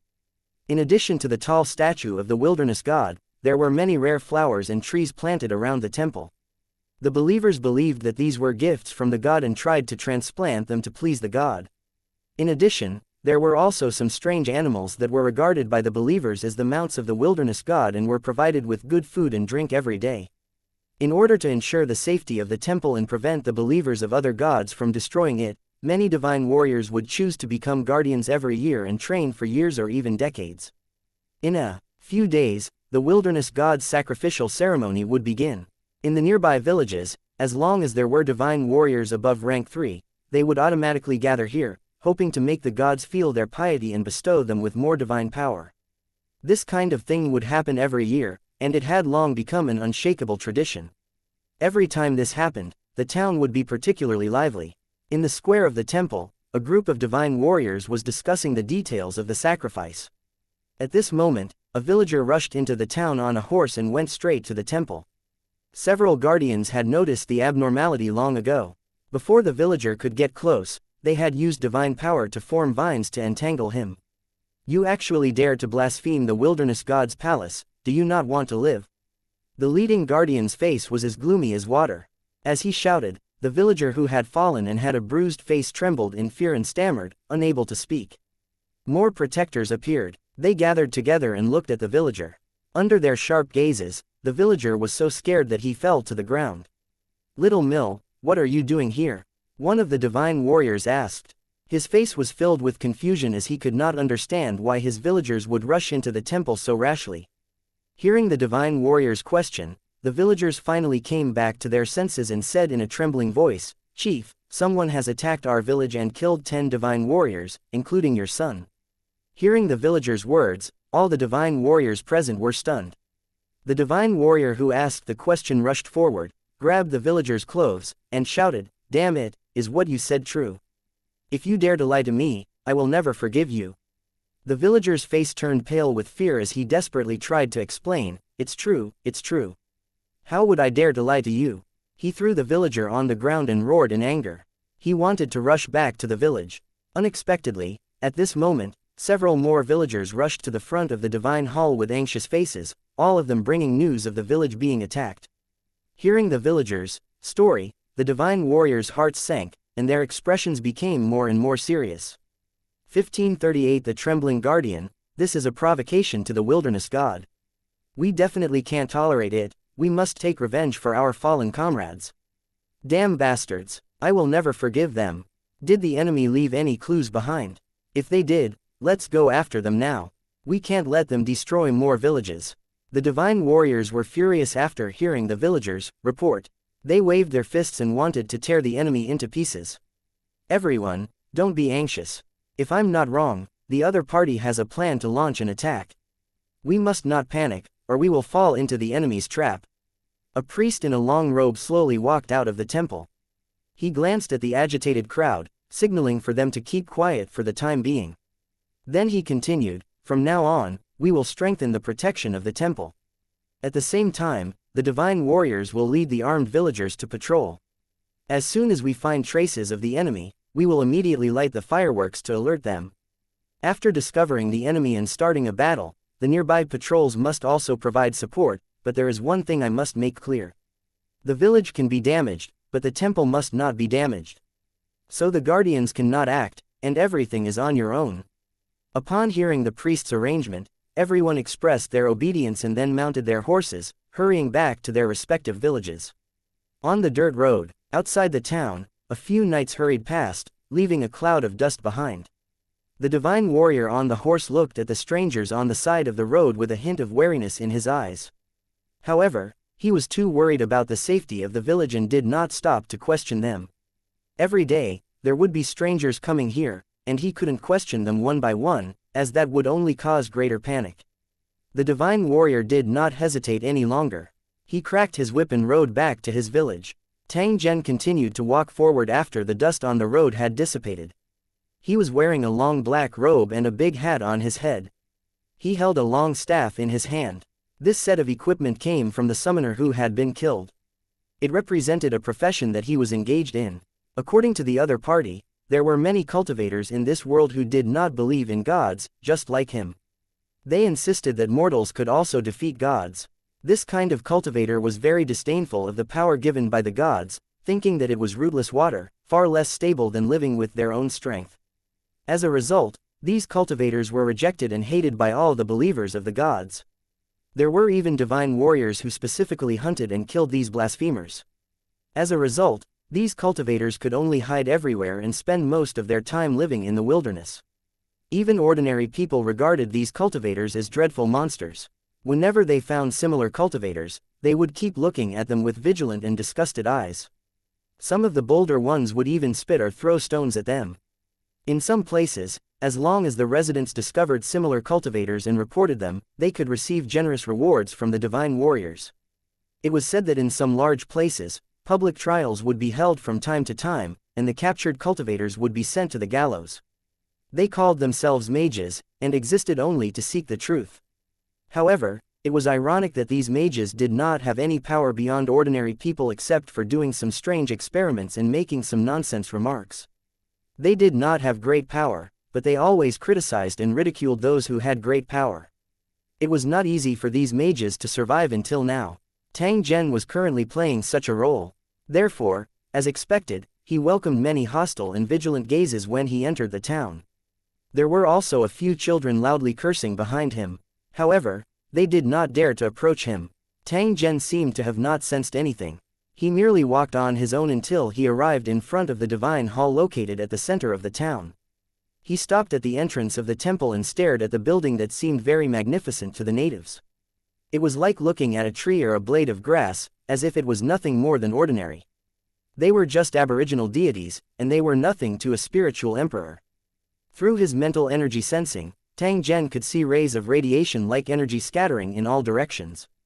This kind of energy would drift in the air and then be absorbed by the magnetic-like divine warriors. This was the source of the divine warriors' power. Rather than saying that it was a gift from the gods, it was more accurate to say that it was a radiation infection that caused the divine warriors' bodies to mutate and obtain mysterious powers that far exceeded that of ordinary people. To cut off the divine warriors' source of power, one only needed to destroy the statue. Once the energy scattered in a certain area was completely absorbed, the divine warriors would be like cars out of gas, no better than ordinary people. Perhaps it was because of this that the divine warriors attached so much importance to the temple, fearing that it would be damaged. If the cultivators in Lu City wanted to attack, the temple would be their first target. Even if the defense here was tight, they must not let it go. Just as Tang Zhen was observing the temple, a series of footsteps were heard. A priest in a long robe and several guardians walked in front of Tang Zhen. "Blasphemy mage, you are not welcome here. Please get lost immediately." The priest looked at Tang Zhen with cold eyes. His tone was filled with disgust that could not be hidden. He would never be polite to these mages who blasphemed against God. The other guardians also had unfriendly looks in their eyes. If the priest was not here, they might have already hit him. The guardians wanted nothing more than to kill all of these people who had no strength but had been preaching blasphemy against the gods. Fortunately, the wilderness gods' believers didn't have the habit of hunting mages, or else no mage would have been able to enter the town, let alone appear in front of the temple's entrance. Tang Zhen's eyes swept across the divine warriors. His eyes were as calm as a deep pool in the valley. Even so, it still made the divine warriors feel frightened. In fact, they even felt an uncontrollable fear. They felt that it was ridiculous. The mage in front of them did not have any extraordinary power, so why did he make them feel like sheep meeting a tiger? It was as if the calm young man in front of them could crush them into minced meat with a wave of his hand, and they had no ability to resist at all. Forcing away the preposterous feeling in his heart, the priest said coldly again, "Lowly fellow, don't make me repeat myself. Otherwise, you will lose your legs to walk. Anyone who blasphemes against the wilderness god will lose the right to walk in the wilderness." Tang Zhen chuckled. He merely waved his hand as if he was chasing away flies. As a result, the few divine warriors in front of him immediately flew backward. They leaned against the wall and were unable to move. He hurriedly crossed the gate in front of the temple and slowly walked towards it. "Damn it, what's going on? Hurry up and warn the others. Immediately get rid of this mage who blasphemed the wilderness god. Bastard, I'm going to kill you." Several divine warriors, including the priest, roared and tried their best to break free from the control, but they were sad to find that their bodies were as heavy as molten iron, and they could not move at all. Even the omnipotent divine power could not resist the imprisonment. They could only watch as the evil mage walked towards the temple. More protectors appeared and tried to stop Tang Zhen. However, their attacks were completely ineffective. Anyone or anything that got close to Tang Zhen would be bounced away by an invisible force. Under the guardian's furious and despairing eyes, Tang Zhen took a step into the temple. Immediately after, he heard a loud sound and a huge shadow suddenly appeared in the sky. The illusory figure furiously glared at Tang Zhen. It raised its hand high and ruthlessly smacked down towards him. 1539 The Burning Temple 1 The huge palm landed on the ground, smashing the stone slabs in the square into pieces. The huge palm print was shocking. "Haha, that blasphemer has been turned into meat paste. The wilderness god is supreme." The priest's eyes were filled with madness as he shouted at the shadow in the sky, wishing he could immediately kneel down and worship. Only the priest knew that the wilderness god's temple was like his nerve endings that extended to the mortal world. When he felt danger, he would immediately react instinctively. After sensing Tang Zhen's astonishing strength, the energy stored inside the temple had been gathered together and formed into an energy clone-like existence in an attempt to resist this powerful invader. Although the shadow in the air was extremely tall, its face was blurry, which proved that it was just a silver spearhead. However, the moment it appeared, the residents of the town were all shocked. They looked at the sky in shock, then knelt on the ground and prayed. In the eyes of the residents of the town, this was a sign of the appearance of a god. To be able to witness this scene was undoubtedly an opportunity that they could not ask. Please like and share the video on the YouTube channel Cultivation Audiobooks. For more, the imprisoned divine warriors also looked excited. They shouted the wilderness god's name and celebrated the fact that he had killed Tang Zhen, who had trespassed into the Forbidden Land. Because of the appearance of energy incarnations, the divine warriors felt that they were under the watch of the gods at all times, and that they could defeat any enemy. Who would have thought that just as the joy in his heart rose, he saw an even taller figure appear. However, his appearance was extremely clear, and even the disdainful sneer at the corner of his mouth could be clearly seen. The wilderness god's energy avatar was like a cloud of thin smoke in comparison, as if it could be blown away by a gentle breeze. Fear and despair once again appeared on the faces of the divine warriors. They really couldn't understand how this evil mage of unknown origin could be more powerful than the great wilderness god. No, this is impossible. As the priest shouted in despair, the black-robed mage waved his arm and slapped the wilderness god's face. Pa! A crisp sound echoed in the hearts of everyone who saw this scene. Then, they saw the wilderness god's body tremble and stagger back a few steps before letting out an angry roar. A stream of air shot out from the wilderness god's mouth and headed straight for Tang Zhen's energy incarnation, but it was easily dispelled by him. Following that, Tang Zhen punched out again, throwing the wilderness god to the ground. At the same time, he stomped on him a few times. Seeing the wilderness god being beaten up, the guardians opened their mouths in shock, unable to close them for a long time, their faces filled with anger and unwillingness. The wilderness god's energy avatar was also extremely angry. His hands and feet kept moving, but he couldn't get up from the ground, looking extremely miserable. In his desperation, the wilderness god turned into a bunch of vines that wrapped around Tang Zhen. However, every time the vines touched his body, they would melt like snowflakes meeting flames. It was just an energy clone that contained a trace of the wilderness god's will, so how could it hurt Tang Zhen? If he wasn't limited by the rules and couldn't destroy the temple, why would Tang Zhen use such a trick to try to attract the attention of the wilderness god's true body and determine his hiding place? What surprised Tang Zhen was that no matter how he teased the other party, the wilderness god's true body didn't appear. Tang Zhen, who originally wanted to kill the wilderness god after he made his move, could only sigh inwardly when he saw this. It seemed that his plan to farm points wouldn't work. If Tang Zhen was really able to kill an aboriginal deity in the early stages, he would undoubtedly be a big step ahead of the other trial takers since he would obtain a high reward. It was clear that the wilderness god was a cunning fellow. Perhaps he had already sensed the danger, so even though Tang Zhen had insulted his energy incarnation, he was unwilling to show himself and fight it.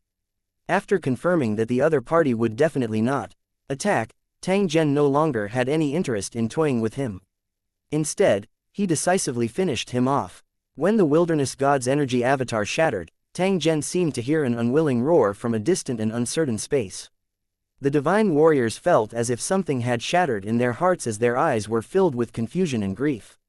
A group of reckless guys, go and accompany your wilderness god. It was rare for Tang Zhen to open his mouth and say a sentence. However, he had directly sentenced these protectors to death. This was a huge sum of points. How could he miss it so easily? Under the circumstances where the rules allowed it, Tang Zhen did not mind using some methods that were close to cheating to allow himself to stand out even faster and subsequently seize a larger territory. As the space-time tunnel opened, 2 level 2 cultivators from the Holy Dragon City appeared in front of Tang Zhen. After saluting Tang Zhen, they immediately drew their battle swords and charged at the divine warriors who had just regained their mobility. Seeing the cultivators summoned by Tang Zhen, the guardians turned pale with fright. They hurriedly raised their weapons to face the enemy, but they were cut down one after another. The fighting skills of the cultivators of Lusheng were by no means comparable to those of the guardians. Even if there was a gap in level, they could make up for it in other ways. The cultivation of these guardians had reached level 3 or higher. As long as the Lu Cheng cultivator killed one of them, Tang Zhen would obtain at least 10,000 points. However, he couldn't keep these points for long because he still needed to summon the cultivators of the city. Therefore, during the battle, the number of guardians gradually decreased, but the number of cultivators who were summoned increased. When the priest fell to the ground with a face full of unwillingness, Tang Zhen was already surrounded by 20 cultivators from Lu Cheng. They were full of killing intent as they coldly looked around with their sabers. Although these cultivators were from different races, they were all in the same war zone. As long as they stepped into the battlefield, they would see each other as comrades and work together to defeat the enemy. The battle just now had proven this point. Under the cooperation of the cultivators of the tower, the guards were simply vulnerable. Destroy this temple and you can move freely. I'll be waiting for your good news. Tang Zhen left behind these words before he walked out of the town without turning his head back. The cultivators looked at each other and sneered at the temple behind them. It was just tearing down a building, which was easy for them. It didn't take long for flames to rise to the sky. In the billowing smoke and the desperate cries of the townspeople, the magnificent temple became a huge torch and finally turned into a pile of ruins. Lu Cheng's cultivators, who were regarded as demons by the townspeople, swaggered away. They still wanted to find more divine warriors and vowed to help Tang Zhen obtain the first rank in this trial. The cultivators of Lusheng City who had been summoned were very clear that Tang Zhen's results had a lot to do with them. It was also because of this that these cultivators of Lusheng City were full of fighting spirit. To be selected from countless cultivators in the building and entrusted with important tasks by Tang Zhen, this in itself was a kind of trust and honor. Hundreds of cultivators competed at the same time to test the comprehensive strength of the cultivators in their Lu Cheng. The cultivators in the Sacred Dragon Battle Zone were not weaker than others, so how could they be willing to be suppressed by the cultivators in other battle zones? Even without Tang Zhen's trial, the cultivators in the Holy Dragon Battle Zone would still do their best to prove their strength in this competition. Almost overnight, the entire world fell into chaos. Cultivators of unknown origins were everywhere, wantonly attacking believers of different gods. Powerful divine warriors were lying in pools of blood and temples were destroyed. There was not a single safe place on the mainland. Such an abnormal situation finally attracted the attention of the native gods. They secretly sent down an oracle to guide the divine warriors to fight against the cultivators of Lu Cheng, but they did not directly intervene in the war from the beginning to the end. Perhaps it was not the time for the gods to make a move yet, or they had already realized the danger and carefully hidden themselves. 1540 The beginning of the rise of the native mages. Tang Zhen was walking on a secluded village road. This place was deserted and wild beasts were often seen. However, in such a place, there was someone waiting by the roadside, waiting for his arrival. This was a young man. Although he was thin and weak, his eyes were very persistent. There was a trace of fanaticism in his eyes when he looked at Tang Zhen. Tang Zhen did not place the other party in his eyes. If it was an enemy, he would be able to deal with it casually. However, if the gods of this world appeared, Tang Zhen would feel extremely happy. In that case, he would have a reason to take action. However, things were not as he had imagined. Although the other party's target was him, it was definitely not the enemy he had expected. Hello, sir, my name is Jess. I've been waiting for you here to ask. Please like and share the video on the YouTube channel Cultivation Audiobooks. You about cultivation and to pay as much as possible. If it's possible, I hope to follow in your footsteps and witness your greatness with my own eyes. Looking at the black-robed wizard Jess who had a sincere and respectful expression, Tang Zhen felt a little baffled. Sir Jace, how did you know about me? Although the other party didn't have any extraordinary power, Tang Zhen would never underestimate people because of this. It should be known that extraordinary power was only a kind of strength, and there were many things that were not inferior to extraordinary power. For example, if knowledge and technology were to be developed to the peak, even cultivators with extraordinary power would have to treat it with caution. The Wilderness Warzone was a good example. I've personally seen Your Excellency's style, destroying the Wilderness God's energy incarnation with a wave of your hand. And I can be sure that your power isn't a gift from any god, it's the power of the laws of this world. A trace of excitement and fanaticism flashed across Jace's face. His eyes were shining as he looked at Tang Zhen and said in a high-pitched voice, "These are the goals that mages have always been pursuing. They don't rely on the so-called gods, but only on their own knowledge to mobilize the power of the laws. When they reach the peak, even gods can't reach it." When he spoke up to hear, he gave a deep bow to Tang Zhen and spoke in a nervous but respectful tone, "You are the hope of all mages. Because of your appearance, mages will break through the darkness before dawn and officially stand in front of the world, showing them the great power of knowledge." Tang Zhen wasn't interested in Jess's words. The other party had clearly misunderstood him and treated him as a native of this world. If he knew that he was just an invader, what would he think? "I think you might have misunderstood my origin. To tell you the truth, I don't belong to this world. The purpose of my arrival is to destroy The gods in this world. I'm an invader, and I'm only here for benefits. Jace's expression changed slightly as if he did not expect that Tang Zhen would actually have such an identity.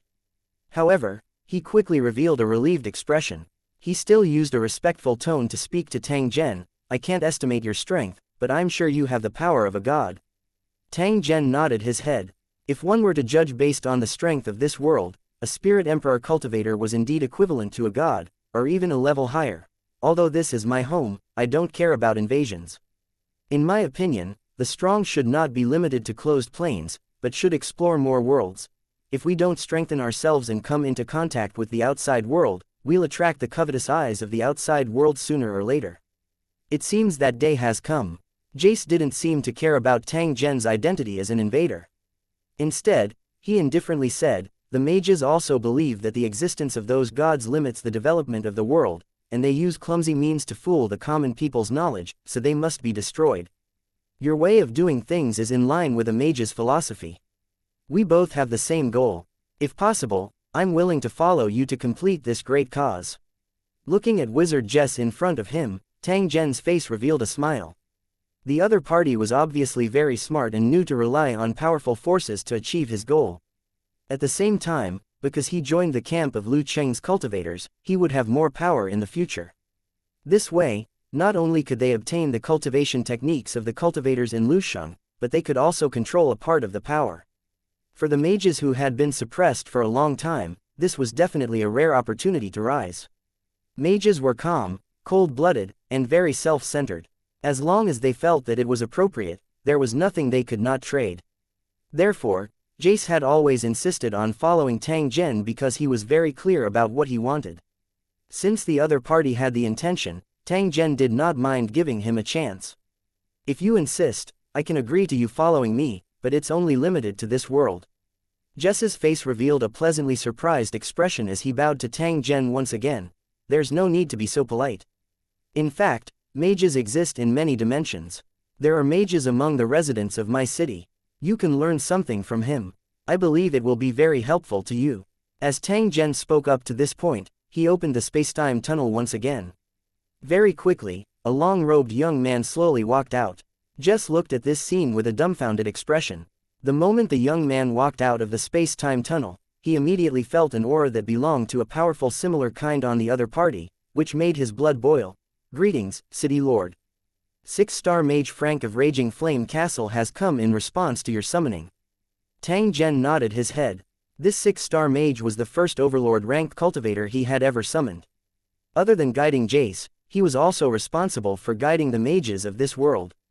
Since Jess had chosen to follow him, then Tang Zhen had to let him possess powerful strength in a short time and become the leader of all the mages in this dimension.